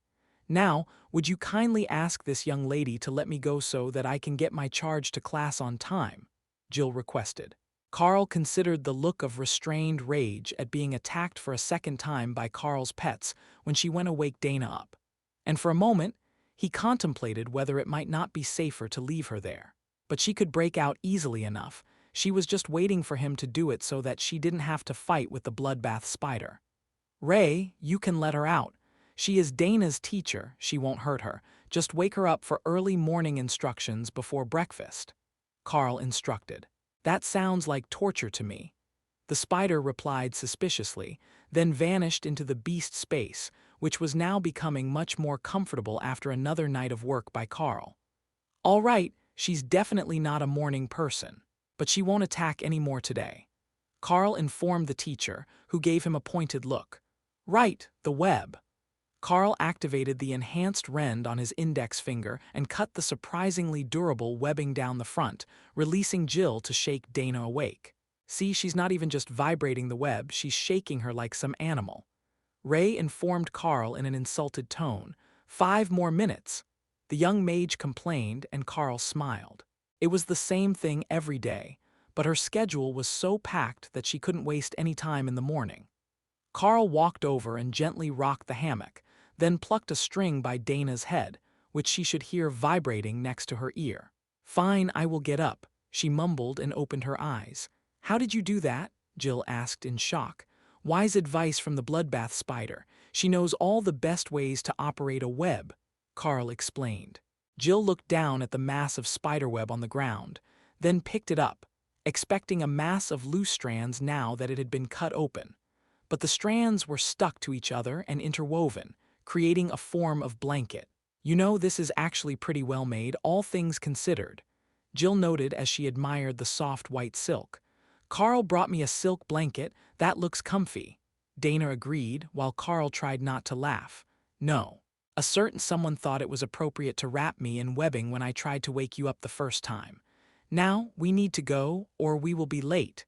Carl, we will be borrowing your shower. There isn't time to make a detour across the floor." Jill insisted. "You cut the times awfully close. Go ahead, I will head down and eat first while I go over my day with Sergeant Rita. I'm sure she has a few questions about my mission report anyhow." But Rita didn't lead him to the cafeteria. She led him to the staff lounge, where they could talk without the curious student ears listening in. The teachers were all privy to the official reports, so there was no point in hiding it from them. Carl and Dana had been the talk of the staff for a while now, and once the new pet was spotted, everyone would be gossiping about it. "Start at the beginning. There was a lot in that report, and I want it play by play from the time that you left the academy," she instructed. Carl went over the trip, the early morning locust attack, and then got into the sighting of the golden dire bear. "So the other pet, the one named Thor in your report, is a golden dire bear?" Rita asked. "No, we left it alone. Picking a fight with it and stealing its cub seemed like a monumentally bad idea when it was ready to charge our truck, so we left and went looking for something less hostile," Carl explained. He realized his mistake. In his report, Carl had only briefly mentioned the species of the pets, and had been referring to them by name for the rest of the document, so a cursory scan would be confusing. We were headed further into the trees and away from the river when we came across a clutch of lightning sparrow eggs, while the herd was on the far side of the clearing. I sent Hawk to recover an egg, then brought them both back into my mental space. But it wasn't just the one egg. There was a bloodbath spider egg stuck in his feathers as well, so I set about hatching them both, Carl explained. And of course, nobody realized that would be a terrible idea until after you were injured. She replied with an eye roll. Exactly.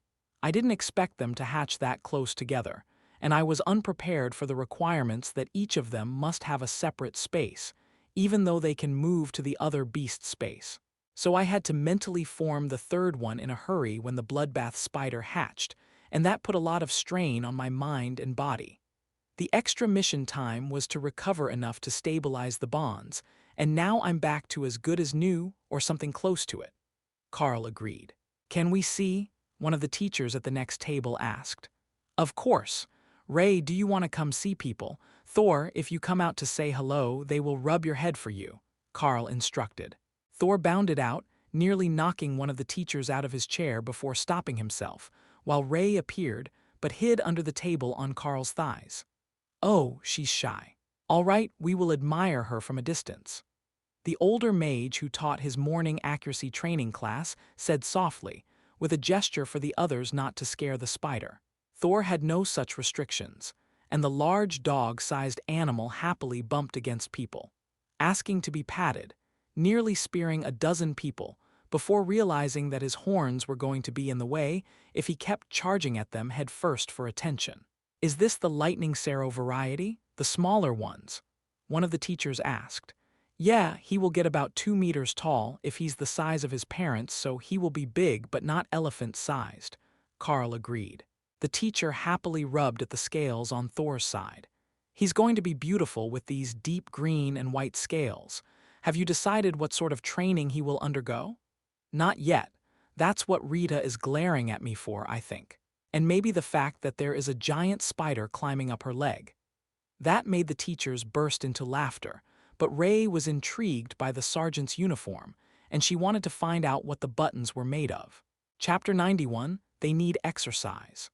The button, as it turned out, was made of blackened brass, and after poking at it for a few seconds and then rubbing her mandible against it to see what it felt like, Ray gave up on the button and returned to her space to avoid the attention that she was getting while out in the open.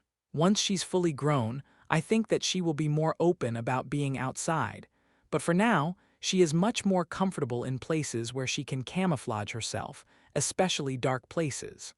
Carl explained. We won't force her out where she's uncomfortable then. The leader of the mage training agreed, while he rubbed Thor's head.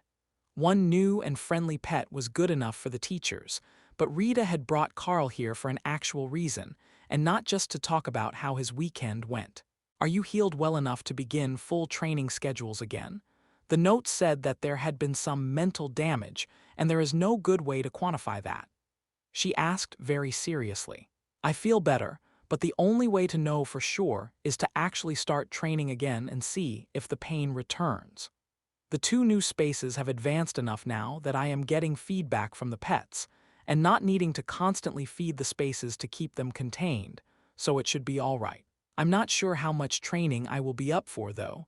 I am going to need a lot of time to work on mental strength just to keep ahead of their growth rate, Carl explained. All right, then we can go to the morning classes as scheduled. The afternoon classes will be changed starting today, as the decision has been made that there is not enough training for your pets now that there are 3 of them. Sending Thor out to get his head rubbed is not officially training, no matter what the other professors tell you. Rita reminded him. What exactly they were going to teach Thor was a mystery to Carl, but as they finished their breakfast and headed for the training field for Hawk to practice, Rita got a much better idea. Thor is a growing boy, and he needs his exercise, so what we're going to do today is to have you sit and meditate while Hawk blocks the attacks, and I will bring some mages from the early ascended class who are working on barriers to help Thor practice his skills. As soon as he heard the word barrier, Thor's head perked up in the beast's space. He loved the barrier game, and it would be even better with more barriers. Won't that be a waste for the other students? Carl asked. A few of the nearby mages laughed and Rita shook her head. Taking full force awakened rank attacks repeatedly will burn through their mana faster than you might suspect. The goal is for them to keep the barriers up as long as possible, while Thor rampages through the field building up his muscles. Normally, they have the students from the Awaken rank warrior classes smash at the barriers all afternoon. Setting them up for Thor won't be any different. But who is that? A new pet, I take it? The mage student beside Carl asked. Yeah, a lightning Sparrow that I just bonded. The teachers are all in love with him and he adores the barrier game. Once you see him play, you will feel thankful that you got Hawk instead. Carl joked. The students got set up, and Hawk took to the sky for his daily training. It only took a few seconds for Rita to grab 4 of the students who were working on barriers, and to instruct them to set them up at different angles around the field, making a cube of sorts. Go, have fun, Carl instructed, and Thor ran out of the space at his best stumbling run, still a bit uncoordinated in the way of newborn animals everywhere. But when his horns hit the first barrier and it wavered slightly as he bounced away, the mages knew that this training would not be easy on them. There was no rhyme or reason to the attacks. He charged at whatever one he saw, as long as it wasn't the one beside him. That was too close to get a run at, and he wanted to run as much as possible. In actual combat, that would rarely be the case. They would sweep and spear with the horns to tear apart their enemies, but there was just something satisfying about charging at the glowing magical walls. The mages that were attacking the moving targets below Hawk had to work hard to pay attention and not laugh as Thor trumpeted happily, a long warbling note like a military war horn, and continued to charge at whatever barrier managed to come back up first.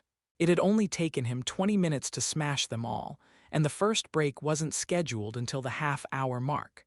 But if they weren't up, he would wait until one was.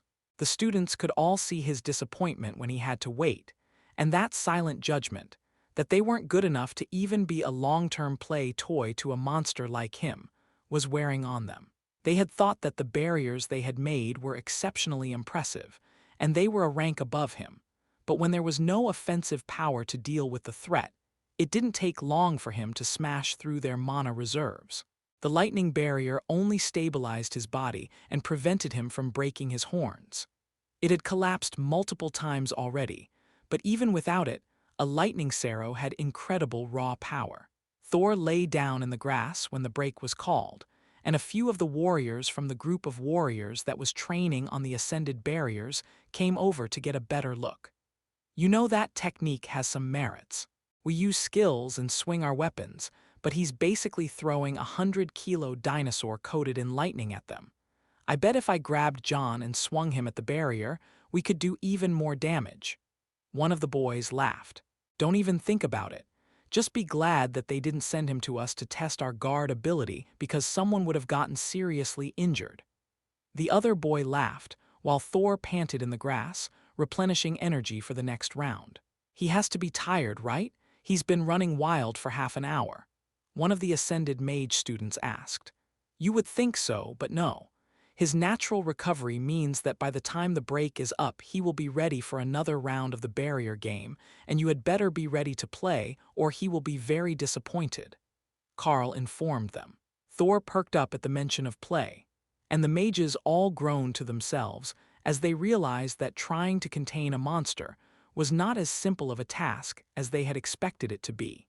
If it were an attack, they would have to keep the barrier up and attack at the same time, without letting the barrier fail, or they would be in trouble long before reinforcements could arrive. Chapter 92: Teamwork Makes the Dream Work.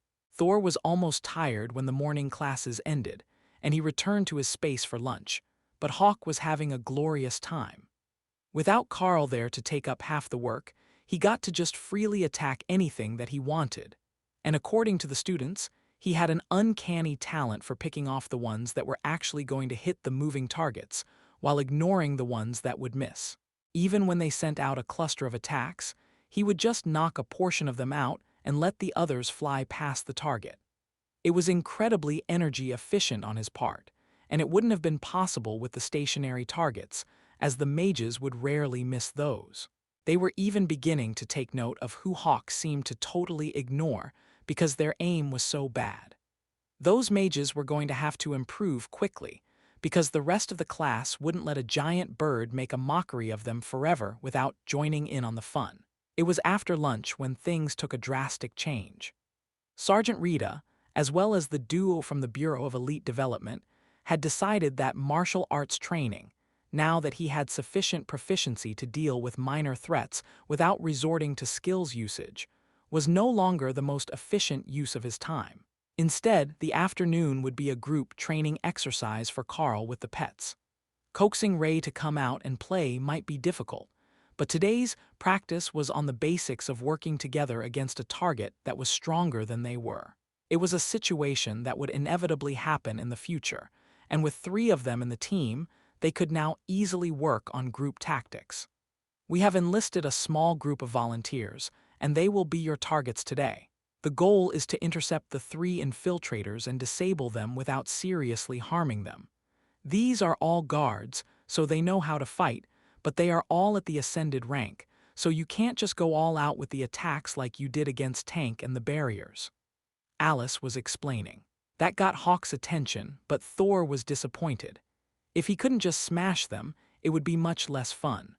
But Hawk's explanation that these exercises were practice for being an adult was enough to get the growing young Saro on board. Ray considered the situation for a few moments, and then came out to climb up Carl's back and look at the battleground from relative safety. All right, everyone is on board. The targets are instructed to take it easy on you, but they will be attacking in your direction with actual attacks. They are wearing training armor, but they are not going to be magically shielded so that you can take them down naturally. I will step in if someone looks like they will be seriously injured.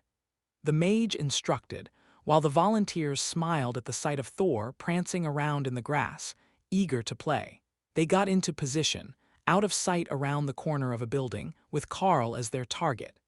They would try to grab him, as abductions by foreign agents were a real threat, while he and the beasts would work to prevent that. The idea was to give them limited response time, in as realistic of a scenario as they could concoct within the school grounds, which meant the volunteers were close, so that Carl didn't have large amounts of time to prepare. It didn't make much difference, though. The 3 beasts could communicate with each other, and since Hawk could see the attackers, as soon as the practice team was given the order to begin, and charged, the beasts were right on them.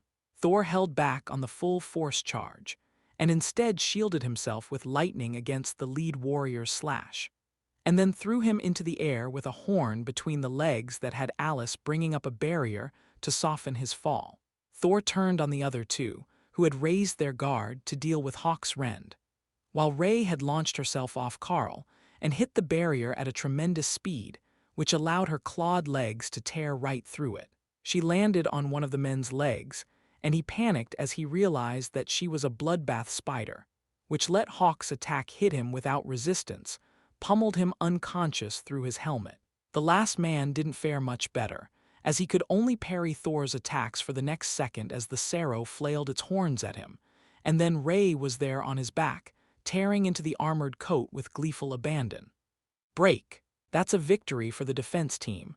You know, you don't have to take down the strength of your defensive abilities, just the attacks, Alice announced. We didn't. The hawk and the spider combined tore through them faster than we could bring them back up.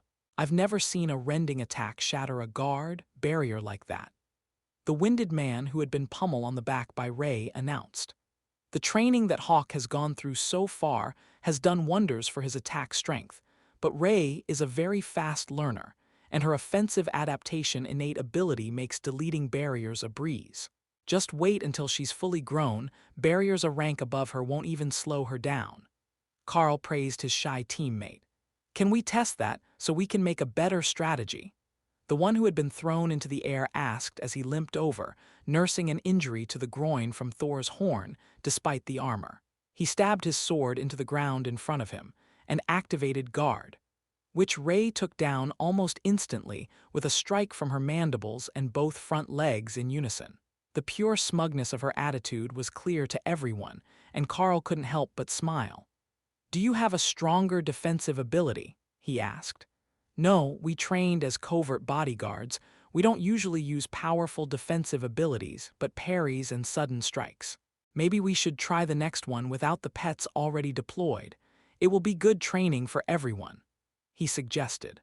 Also, that would give them a few more steps before they were noticed, and perhaps his testicles wouldn't have to meet the horn of a lightning Saro again today. Chapter 93 Ambush Practice. The team came at Carl again, spread out and sneaking up on him through the dorm building, with one even leaping out of the window. Now, Carl ordered the beasts, sending them into the battlefield.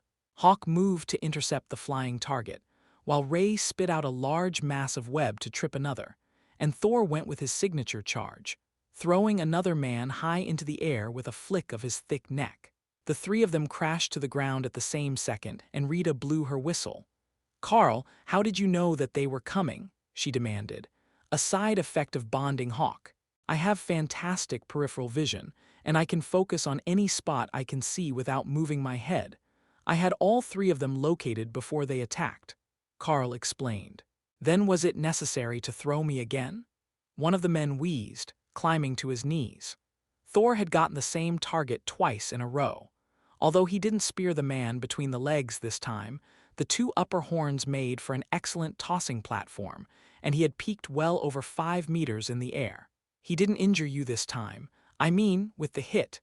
The sudden stop at the end looks like it wasn't much fun," Carl amended. "Are they aware of what is happening around you before you call them out?" one of the men asked. "Probably more than I am. I don't know how much they can actually see, but they do have a solid awareness of their surroundings," Carl explained. "All right, so it's not easy to sneak up on you either. We should check on Agent A, he looks a bit rough," the wheezing man replied, referring to the one that Hawk had intercepted. Alice rushed over and noticed that the man was conscious, but having a deep moment of personal introspection as he stared at the sky and began to question his life choices. "Is anything broken? I have healing potions from the witches," Alice offered. "Just my pride. Can you fix that?" he asked, and Alice noticed that there were 6 deep scratches in his training armor. Not only had Hawk knocked him out of the air, his attack had broken the man's guard, and Hawk's claws tore up his armor before dropping him on the ground. "It feels like we were the ones who got ambushed," the third man agreed, nursing a twisted ankle. Rita and Alice both sighed, but it was Rita who spoke first. "I can already see that this will not be a viable training method in the long term. They already understand basic strategies, and their response time is fast enough that it will be very challenging to actually ambush Carl even if they are resting. We will have to come up with another method of preparing them for combat." Ray gave her a pointed look, which the sergeant returned for a moment before shaking her head. "Even I can tell what that look means. The only way to truly train for combat is to be in combat. Carl knows enough martial arts that he should be all right in a fight, but the academy wouldn't approve of putting you all in danger just to get better training results." She reminded the spider. "Hawk would agree to let us go outside." Ray pouted. Hawk's mind became curious, and the spider beamed the mental version of a smile at him. "If we were hunting outside, you could eat them after you killed them," she announced. "This is not a democracy. Majority rules don't win here," Carl informed them in his best stern tone. Ray had already found Hawk's weak point. As soon as she mentioned food, the Windspeed Hawk would be on board with whatever she wanted to do, and Thor would go along simply because that's where everyone else was going. "You look like you're having an intense discussion," Alice noted as Carl talked to the beasts. "They all want to go outside to train.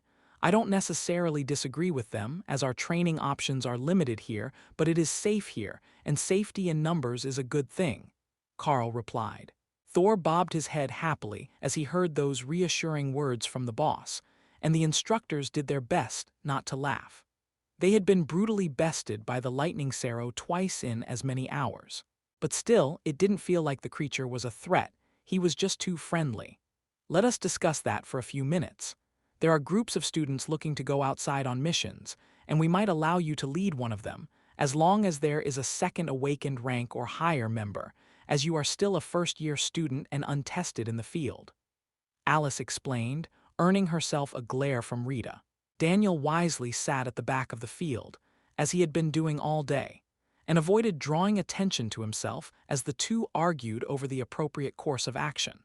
The student training missions were normally not dangerous, certainly no worse than the Goblin tribe had been, and Carl was much stronger now than he had been even that recently. With the addition of the 2 new pets, he alone would rampage through a Goblin tribe. Nothing that they could do would significantly injure a lightning arrow unless they managed to swarm it and pin it down. That seemed unlikely with Hawk and Ray both in the fight, even if you didn't count Carl himself as a combat asset, as he would be mostly watching out for the other students. The outcome seemed inevitable, and after 20 minutes of discussion and a few tersely worded phone calls, the ladies returned with a smile on both of their faces. You will be allowed to lead an away mission. Student Dana will be going with you, along with 8 of the common grade first years. It is a herbal resource gathering mission in a lightly monitored area, and there will be emergency assistance available on a 10-minute helicopter ride should you activate the emergency beacons. Sergeant Rita informed Carl. Understood, Sergeant. Thank you for this opportunity. Carl replied as seriously as he could while trying to ignore the excitement of his beasts. They were finally getting to somewhere that there might be mice, and Hawk was overjoyed at the prospect. Chapter 94 Student-Led Mission. The mission was to start the next morning, and they would be delivered by train to the location. There was no road near where they were going, but the train tracks ran only 20 kilometers from the location of the suspected magical resources. That would be close enough for them to hike in, and it would be up to Carl and Dana to make sure that the team didn't get lost. With Hawk on duty, that should be a simple matter, as he could see where they were going from above, so Carl didn't have too many concerns about the situation. There were also no reports of major beasts in the area, only some of the ever-present wild boars and a few small monsters that like to live in the forest. That could become an issue for most teams, but it would be a great test for them, Carl thought. The small monsters were all common grade, and he could deal with them in a matter of seconds, but they would be a good opponent for the students who were still struggling with their early growth. Also, having Dana along with her pair of golems would be enough security against the larger creatures that very few things would dare to attack them. The golems didn't take much upkeep, and by now, she should be able to get them to follow complex orders without much distraction from her other casting, which would make them excellent guards.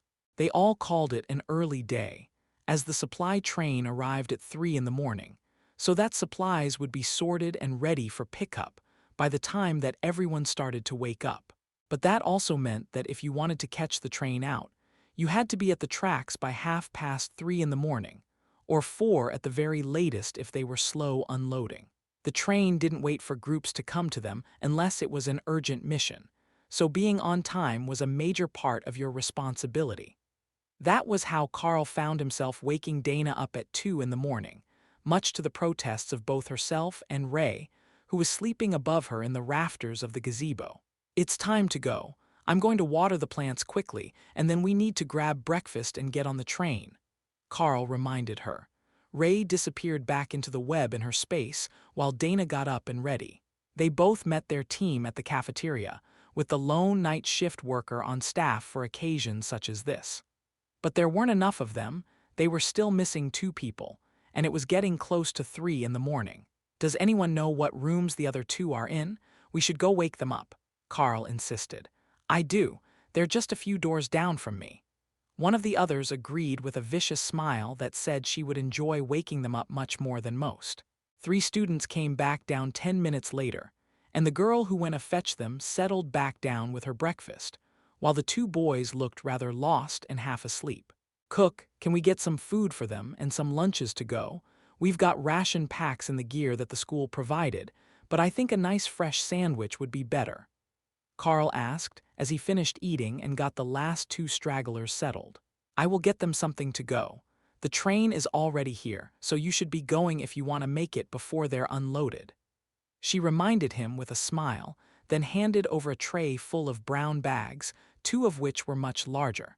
Dana worked to usher everyone out as they finished their meal, for the kilometer walk from the school grounds to the train stop on the ring around the academy. Did anyone bring a light? I can't see a thing. One of the warriors complained as they left the academy grounds and began to walk down the road. Everyone looked to Carl, who was leading the group, and he shrugged.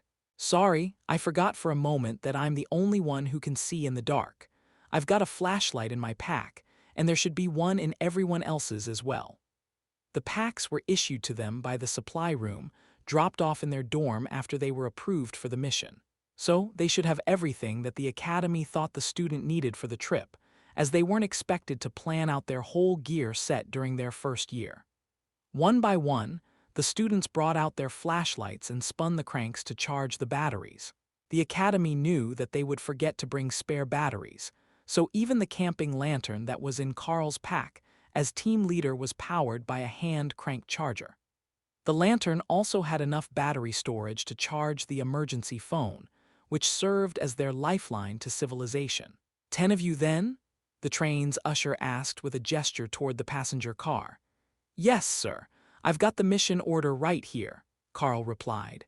The man looked it over, then picked up a phone mounted to the wall and confirmed the drop-off location with the engineer. All right, climb aboard and stow your bags in the overhead compartments. We have a few more stops before yours, so you won't be there until lunchtime. Carl settled into a seat at the front of the train car, where Dana promptly fell asleep on his arm, and the rest of the team did their best to get a few more hours of rest while they traveled the morning away. They napped, meditated, and played games until the conductor gave them the warning that they had one more hour before drop-off. That was when Carl decided it was time to get them all ready to move.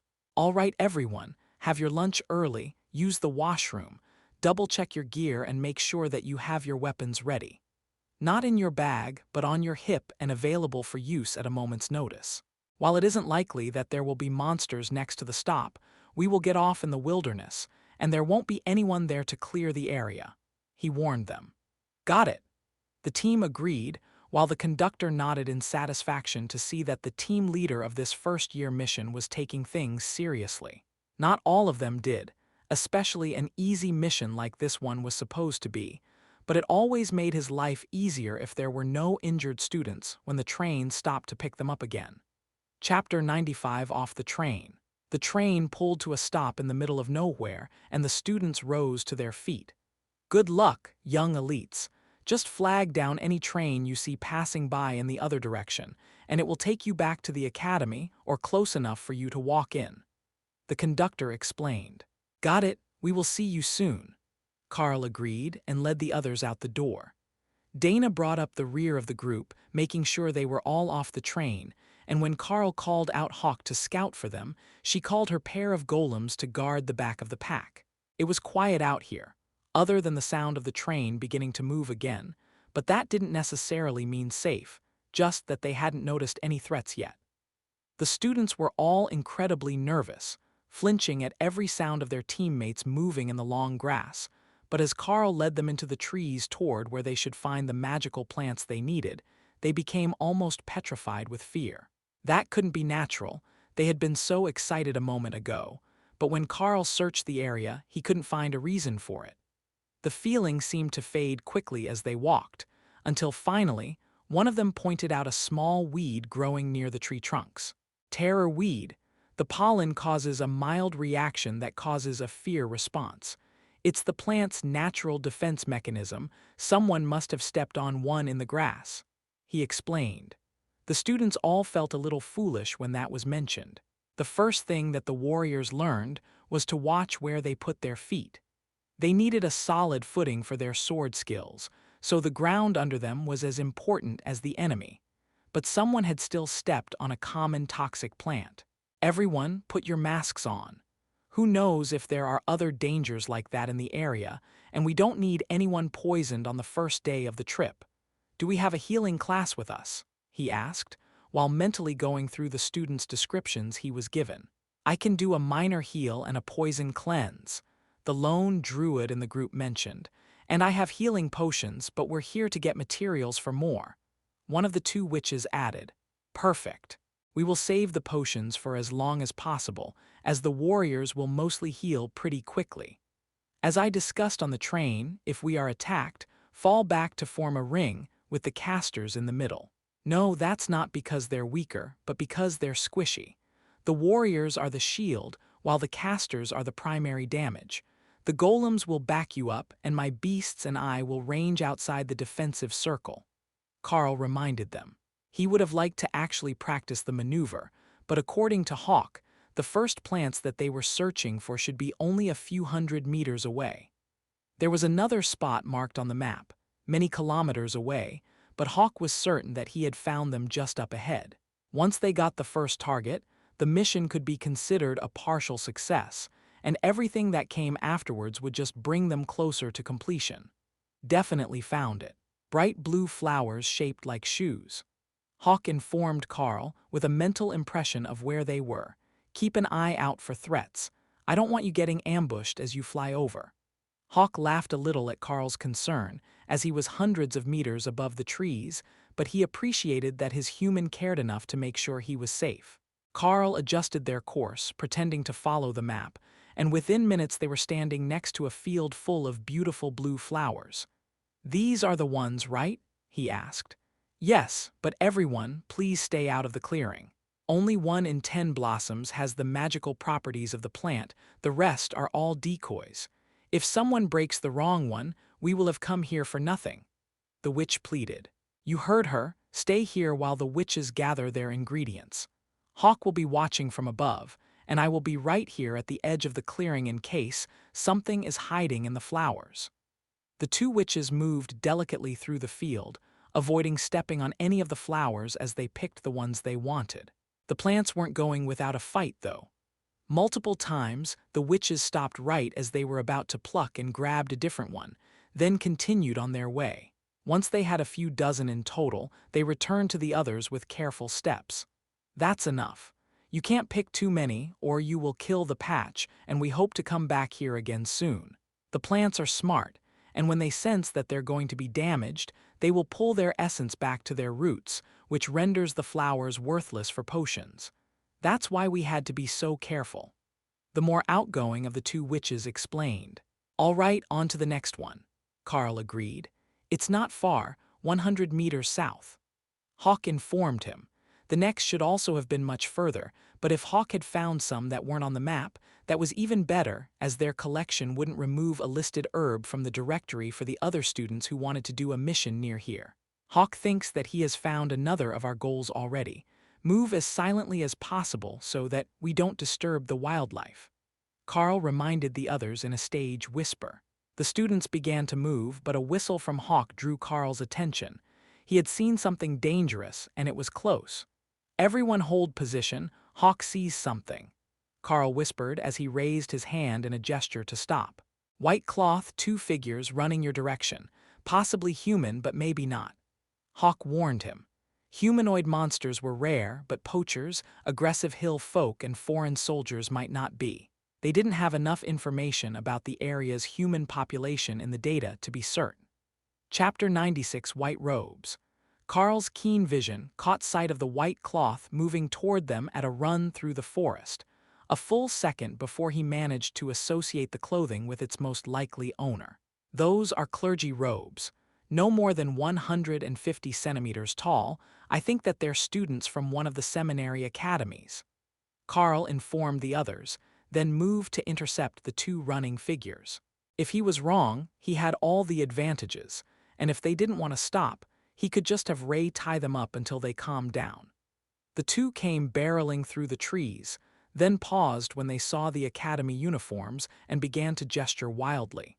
"You have to get out of here. There is a giant monster in the sky," one of them shouted.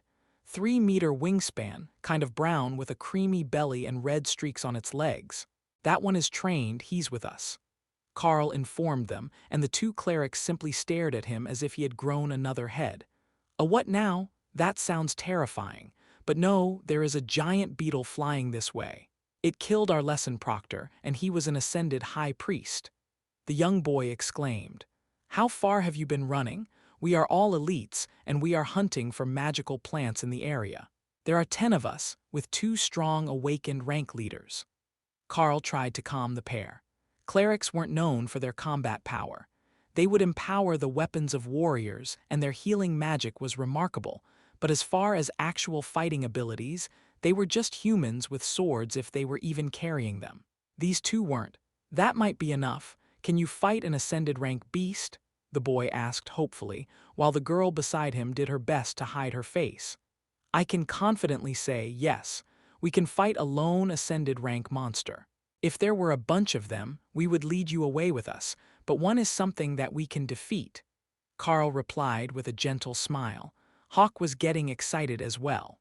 Most beetles didn't fly well, they only flew a short distance and then landed. His genetic memories told him that beetles were crunchy and nutritious, though he wasn't sure that this one was a species that could be eaten. Ray was likewise excited about the prospect. To the bloodbath spider, all insects were prey. The sound of crashing through the trees brought another trill from Hawk, who had spotted a large black figure headed their way, covered in blood and reeking of death. That had to be the beetle, and it was tracking the two humans.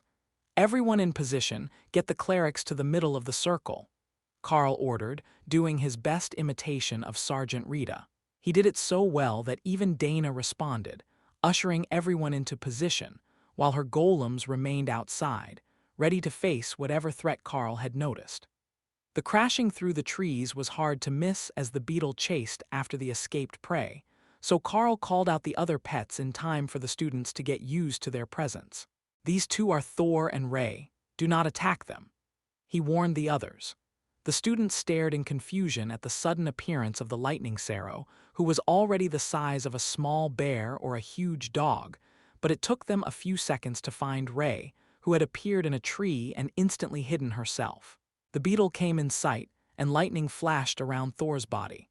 That caught its attention, and the creature began to charge, keening in a way that made Carl feel like the creature was starving and desperate for food. "Wait for my signal." Thor blocked the initial charge, then move out of the way for the students to retaliate, Carl called. The beetle flapped its wings to fly at Thor, then crashed to the ground as Ray tied them together above its back with a spurt of spider silk. The muscles that moved the wings weren't particularly strong, and it couldn't break free as Thor charged into it, flipping the creature on its back with a jab of his horns. "Now," Carl ordered as Thor moved away, sending his own attack to join the combined spells of the mages. They wouldn't actually do much damage to the ascended rank beast, but as his shred tore apart the chitin, and the wings were held up, exposing its vulnerable sides, even the common rank magical attacks proved relatively effective. With a screech, the beetle tore its wings free of their confinement and charged at Thor again, drawn to the largest threat. The students paused their attacks, waiting for an opening, while Carl moved in for the kill. Thor's lightning wavered and flickered out of existence for an instant as the two beasts clashed, and the beetle began to celebrate its impending victory. A split second before Ray landed on its head and began to stab its eyes out with her clawed feet before tearing into the chitin of the beetle's skull. Carl helped that along with a condensed wren to the back of the creature's neck, and the bloodbath spider moved in for the kill, tearing through the hole to sever the muscles. The giant beetle fell to the ground with one last desperate flail of its wings, trying to dislodge Ray, but it was far too late. The strength left its body, and the spider began to tear the shell open to get at the good bits inside. "Don't go getting yourself covered in bug guts. There's no river nearby to clean off in," Carl warned her, just as Ray was about to take a dive directly into the carcass. She grumbled out a complaint and pulled the head into her beast's space, while Thor gave it one last kick for good luck. "Problem solved, everyone. We will keep an eye out for more dangers, but the beetle threat is gone. Where are the cleric students? How far did you run and how many more were in your group?" Carl asked. They both just shook their heads. "There was just us and the high priest out gathering herbs. I don't know how far we ran, we just ran," Carl nodded. "I will have my hawk go look for the scene of the battle. I know that the church has some formal burial rituals and such, right?" The two young clerics nodded numbly, not quite sure how to process what was going on. "Well, then we will get it all sorted out so that the high priest is taken care of. Don't worry, we won't just leave the body here in the wilderness," Carl informed them. There likely wouldn't be a body to leave in the wilderness, but a little white lie wouldn't hurt anything. And if there was a blood-soaked keepsake that the beetle didn't eat, it should be enough for their purposes. It would make both the cleric students and the other elite students feel a bit better about the situation, Carl decided, then wondered when he got so casual about death. "Meat is meat," Hawk replied, unconcerned. Ray wholeheartedly agreed, but Thor just shook his head. "Fragrant leaves were better than meat any day." Chapter 97 Cleanup at Tree 3. With the responses of his pets, Carl began to realize how much their way of thinking was influencing his own. He should be horrified by the situation. But the calmness of his pets affected him just as much as their excitement did, and he just couldn't bring himself to be suitably agitated about the situation as Hawk searched for the site of the original battle by following the beetle's trail through the woods. "I have found it. It didn't finish eating, it just took the good bits and then chased the others. I think I can fit it all in this bag they brought." Hawk informed him helpfully. That was a disturbing thought. "Pack him up and bring him to the beast space. We will make sure that he makes it to a proper burial." "No, wait, I will ask the clerics if he should be buried right there first," Carl replied. "What is the burial ritual for high priests? Should I have Hawk preserve the remains of the body, or should he be buried on the land?" Carl asked. The older of the two clerics took out a small book and began to flip through it. "I'm not sure, that isn't supposed to happen. I mean, this is a safe zone, there shouldn't be anything stronger than a weak awakened beast here," he mumbled as he flipped through the pages. "Oh, here it is. Yes, he should be brought back to the church for a burial in state, thanks to his high station. There will be 3 days of mourning for the clergy surrounding the funeral, and some other things that don't really involve you, but please preserve the remains," the student replied. Carl relayed the message, and Hawk did his best to get all the bits into the large herb-gathering bag that they had brought, and began the flight back to Carl. Once he was close, Hawk shifted the bag into his beast space, while Ray claimed the beetle body, leaving the area strangely empty. "What just happened?"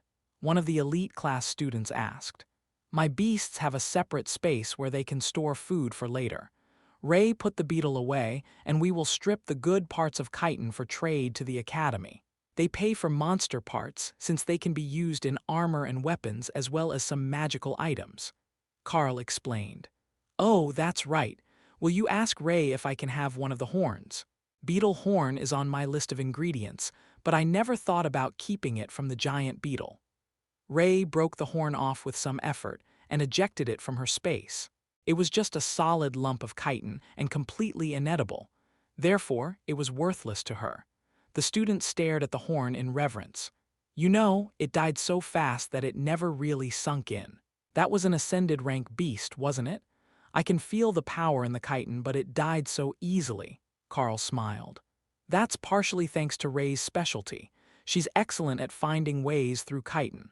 Plus, my attack power is high, and with its wings lifted, the less armored sides were exposed." The students were making mental notes in case they had to fight something like that again. The shell that covered the wings was the strongest part of the giant beetle's body, so normally you wouldn't attack its back. But with the wings lifted by the spider silk, that left it vulnerable to attack, and Carl's ability had left an open wound for them to target. "Now, we're near the next herb that we came here for, so let's keep going. My apologies to our new friends, but we still have a mission to complete. I will make sure that you make it back safely, though if your pickup point is further afield than we're going, I will bring you back to the train tracks instead," Carl added. "That's good enough for us. I don't know where we were supposed to be picked up, the high priest was responsible for that. But there are other groups from the seminary school out here somewhere. The train dropped us all off only a few minutes apart, so we might find one of them before you go," the young cleric replied. One of the warriors smiled at the boy. "But in the meantime, we're counting on you and your holy magic." The boy nodded, and the shy girl gave them a thumbs up. Holy magic was the one thing that they were confident in. They had been out with the high priest mostly to serve as pack mules as he picked herbs, and not as much for training as the warriors of the elite academy were. To the church, obedience and subservience were more important than combat skills, and serving the high priest on his mission was good training for their future works of service to the community. "What is next? Didn't Hawk say that there was something nearby before the emergency happened?" Dana asked. "Just this way. Hawk is already back up in the air looking for more threats, so we will just follow his path toward the next set of herbs, and then we will move on to the third marked location." Carl agreed. Technically, he would be skipping the third location marked on the map, since it was either at or very close to the battle site, but if they couldn't find that resource elsewhere, he might lead them there at the end of the trip. The way that he had planned to bring them would go right past the battle. But with Hawk's discovery, he could change the route to make a big loop around it and end up back near the tracks as they finished. If that covered everything that the group needed, then they could skip a few potential resources and head back satisfied. Though, if the clerics needed some of the others, he would gladly bring them around to help gather. They had enough trauma for one trip, so putting a good memory on top might help. Carl seemed to recall hearing that somewhere as a kid, perhaps from the school counselor after one of the many incidents down below in the pit. Chapter 98 Tree Apes. If anyone had felt relaxed about this easy mission when they arrived, they didn't feel relaxed anymore. The whole group was on high alert, searching the woods for anything that might be a danger. Carl let Thor lead the group on the ground, following Hawk's guidance, while Ray hid in the beast space with the remains of the giant beetle that she was carefully dissecting to improve her understanding of exoskeletal species for offensive adaptation. Minutes after they started moving again, an angry grunt caught Carl's attention, and the crashing of a large animal through undergrowth drew the attention of everyone else. 3 tree apes, common grade. They don't look tasty, Hawk reported as the creatures approached. We have a small pack of apes in the trees incoming. Group, you know what to do. It is up to you if you want to attack them or let them pass. Carl informed the others, which made Dana smile at him. They could attack anything that moved, but that would anger everything else. So, if it wasn't hostile, she would prefer not to make it hostile. One of the mages shook his head. They normally don't attack people. They just like to shout at them from the trees. If they don't attack, we should keep moving, since they will scare off any other small monsters with the noise they make. The group patiently waited and moved in a triple column, putting the warriors on the outside with the mages and clerics between them and the golems at the back. But the tree apes behaved just as the mage had anticipated, and they remained in the upper branches of the trees, screaming at the humans, and occasionally throwing nuts and berries at them.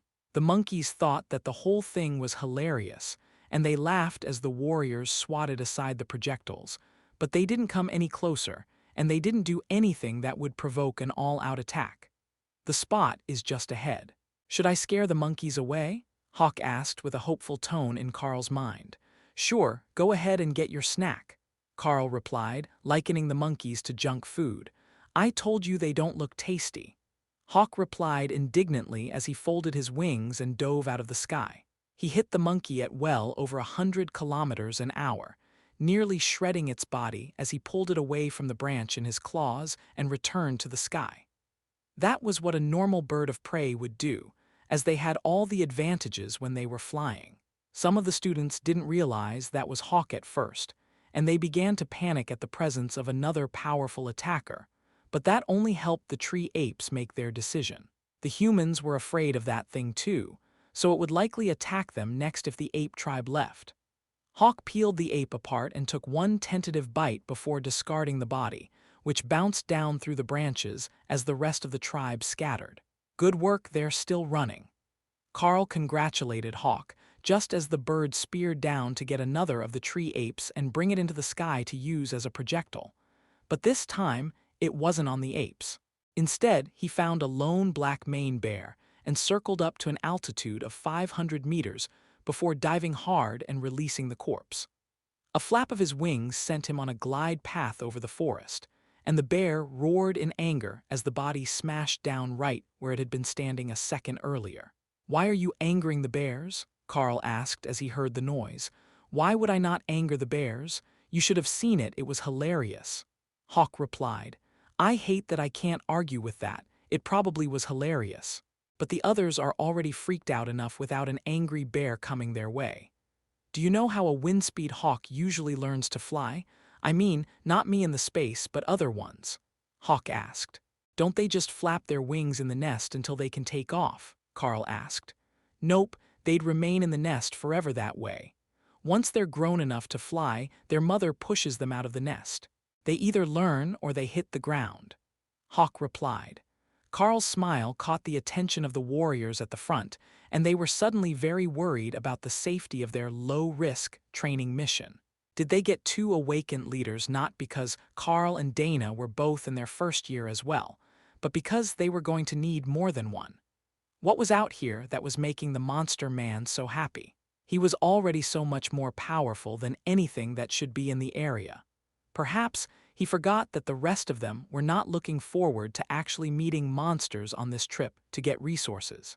The sound of the angry bear retreated into the distance as it moved out of the territory of the annoying bird. But the group's tension level didn't drop any lower until they made it to the next spot.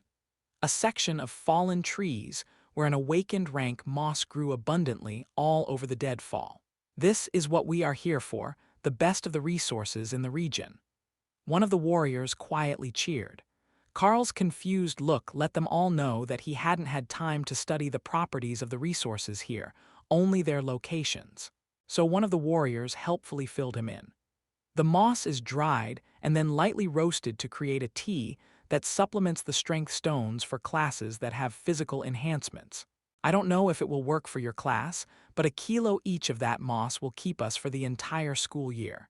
You can't use too much, it will just be a waste, but a cup in the morning will make nearly as much of a difference as a strength stone twice a month. The warrior explained. That was more often than Hawk was going through strength stones mixed with blood as food seasoning. So, it should be a good resource for the pets, and Carl would have to get some. It looks good. Thor agreed, letting a bit of drool slip out of the corner of his mouth. All right, do the mages need this resource?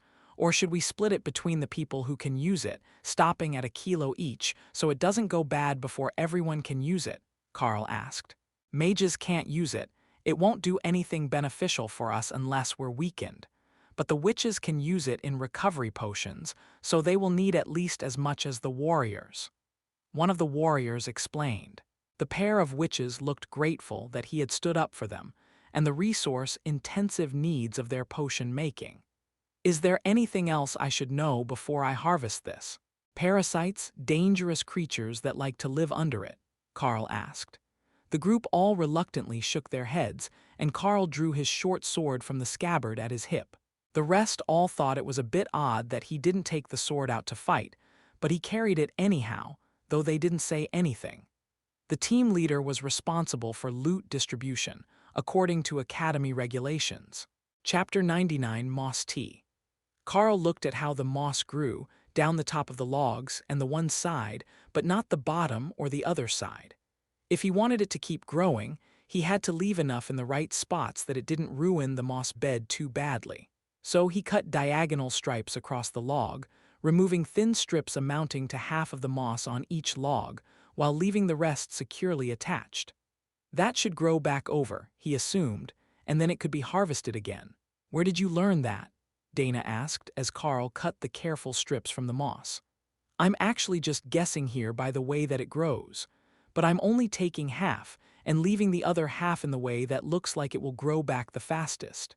Moss spreads from the edges, you see, and only grows well on the sunny side. So, if I only take half and leave as many good edges as possible, then it looks like this. That should be the fastest pattern to grow back, and by my guess, I've cut nearly 20 kilos of wet weight moss from this one tree. I haven't even touched the other ones yet, and we've got enough to fill all the warriors' and the witches' requests. I just need to grab a little for Thor here and we can be on our way to the next spot, he explained. I don't suppose we could spare a bit more. There is an awful lot of it growing here. One of the warriors suggested. The witch closest to Carl nodded in agreement. The Academy expects you to provide for your own when it's not a standard part of the growth plan, and it's not like they accept these items as a trade-in, at least not from the first years who are supposed to be looking out for themselves first. But normally, we would never see so much of an awakened rank resource in one spot. If this was up on the market, we would be rich. Well, until we all got arrested for trafficking controlled substances to the masses, but you get my point. We could earn plenty of favors from the other students in class if we had a bit to trade them, you know. All right, I will harvest another log. Carl agreed with a smile. He cut the same stripe pattern on one log, and then had Thor quietly move the log hidden behind where he was working into the beast space. A beast his size would need a lot of the moss to equal out to a cup of tea a day, and a bit added to his usual diet every morning would help him grow big and strong. But even the lightning Sparrow realized that the herb should be rationed. He ate a lot of higher-rank plants as his general diet, but this one was special, and the effects were limited, so it was more of a treat than a basic staple of the diet. The second batch was spread the same as the first and stuffed into backpacks, while Carl looked at the map to see what was up next. They were going to go around the battle from earlier, and that would bring them to one of two spots. Either a spot that might have another strengthening herb, or one that was known to grow crystals that helped focus and increase the mana pool growth rate. Carl decided to lead them to the crystals first, in the interest of fairness. If anything went wrong later, at least they should all have gained something from the trip that way. It would also help the clerics that they had rescued, so they wouldn't go home empty-handed. The signs of monsters got more prominent the further that they went, and Carl began to question whether the intel was wrong, or if this was actually what they considered a low-risk area in the wilderness. He knew that there were countless monsters in the wild areas, and that large portions of the land barely held any humans, but he was seeing signs of magical abilities in trees that had been downed by something powerful enough to claw through them. That was no common grade monster, and most of the marks were too far up to have been the giant beetle. Even Thor was becoming nervous with all the signs and sense of predators, but he had a large pack with him now, and he wasn't as concerned as he would have been if he were alone. He trusted Hawk to find anything really dangerous, and the bird was currently circling their destination, making sure that nothing was hiding around the cave.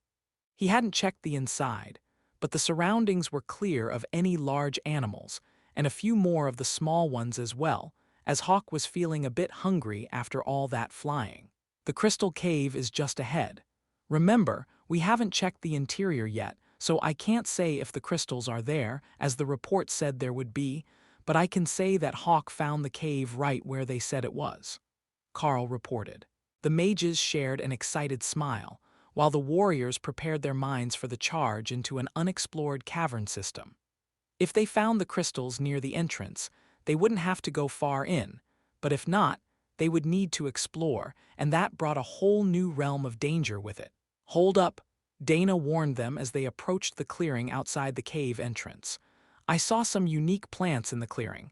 They're not on the list, but I recognize them from the botany books that I had to read," she informed the team. Carl looked carefully and began to smile. One of the plants was a winter berry bush. Not powerful, but he would have to pick some for Hawk, who loved the flavor. "I already got some," the smug bird informed him. Carl checked the mental space and found that there was an entire bush there, planted in the ground as if it would keep growing. Maybe it would.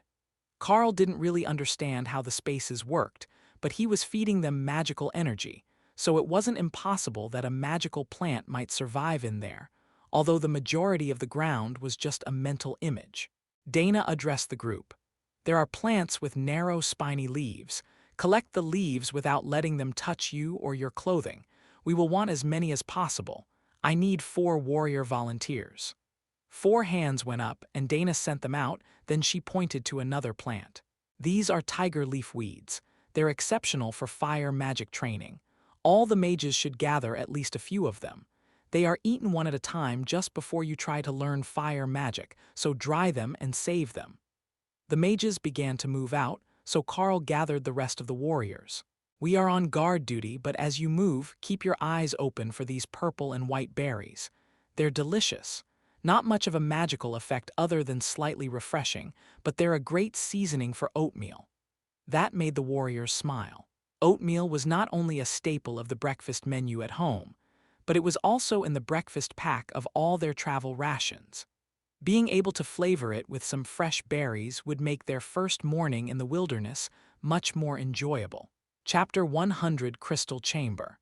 The team made their way carefully across the field, grabbing everything that they thought might be valuable, while being careful not to kill the plants, even when they needed a portion of the roots for their training. It was a bit odd seeing these strong warriors being so delicate with flowers and weeds, but if it meant that they could come back here in a month or 2 and harvest the same resources again, it was well worth the effort. Although they had met up with a group from the clergy, It was rare for people to head this far into the wilderness. And with so much ground to cover, and only an aerial scan to indicate that there might be resources, the chances were that nobody else would return here after the report was filed that they had harvested in this region. It took them nearly an hour to finish their work and make it to the cavern, where all the team members realized that they had a real problem on their hands. They had found so many other resources that they had filled their bags already, and they were only at the third stop. Well, technically the second stop, as the first one hadn't been one of the intended map points to harvest resources. If we pack the moss a bit more tightly, we might make room for one more stop, but if it's a large leafy plant or a flower that shouldn't be crushed, we will be really short on space. One of the warriors noted. They had loaded up with the moss, but the mages had filled their bags with the flowers and leaves here in this field, where they had actually come to gather crystal from the cave. All right, same formation as before. I will keep Hawk in reserve, but here in the darkness, we will have Thor and Ray, Carl explained. He felt Ray's amusement at the thought of Thor stomping around happily, smashing all the crystals that they were here to gather. On second thought, I will keep Thor in reserve as well, and Ray will help me with the scouting duties on point. The golems will take up the rear, and the rest of you mingle your ranks, warrior then mage. You all know the drill, he amended. The group adjusted their positions and prepared their flashlights with a rapid round of cranking the chargers, just to make sure that the batteries were absolutely, completely charged. Unlike Carl, who had very little reason to be afraid of the dark, the others were much more comfortable in the light. Ray decided that was the perfect excuse for her to scout ahead, so she would be out of the range of the lights and vanished into the cave. It's shiny in here. Oh, pretty stone. That's for me, and a bit of glowing moss for my nest and a mushroom. Ray happily narrated her scouting mission. Just remember that we're here to help the others level up so that they can catch up to us, so don't loot everything before they get there. Carl laughed at the bloodbath spider's excess. They're not valuable, just pretty. You can come in now, the entrance doesn't have anything scary in it. Carl stepped inside, and for the first time noticed that there was something strange about his night vision. It was never truly dark in the academy, with the lights in the yard, the dim lighting in the hallways, and all the other light sources around. But inside the cavern, before the others entered with their lights, Carl could see in a whole new way. Not how Hawk saw in the dark, as that still relied on some level of light being present, but how Ray saw in the dark, through a combination of thermal imaging and echolocation. Each footstep made his surroundings seem more vivid, and he could see the difference where there was cold water running over the warmer stones. It was no wonder that Ray liked it in the dark. She was perfectly in her element. Then the group followed behind him, lighting up the tunnel with their lanterns and flashlights, and Carl's night vision naturally shifted back to the more detailed low light resolution that he had inherited from Hawk. Ray had been correct. None of the students were interested in the remains of the interesting objects that she had found, and the spider carefully led them down to the first chamber of the cavern system. There's one. I see one of the crystals, a mage whispered. One wouldn't be nearly enough, but it meant that there were, or had been, some here. Leave the first as a marker that they are still here, and let's move further into the cave to check for more. Ray, do you see what that one looks like? That is the type of crystal that they need, Carl commented, on it. There is another good room up here, but something is in it. There is a pond in the middle, and I can sense something moving under the water, Ray reported. Stay back and we will approach it as a group. There is a cavern up ahead with something living in the water. Ray doesn't know what it is, so prepare for a fight, Carl reported. He moved slowly to the entrance, where Ray was hiding directly above his head, blended in with the stone of the wall, and followed her gaze to the softly glowing waters of the pond. It was magnificent, giving off a dim glow of magical power, and the bottom was lined with crystals. There were hundreds of them in this room, but something felt off, like taking any of them would bring about a backlash. Wait before you pluck any of the crystals on the walls. I have a feeling that they're related to whatever is in the lake. Carl warned the group, who were about to go into a frenzy at the sight of so many resources. They paused for a moment, but it was obvious that they thought he was being overly cautious on nothing more than the word of a spider.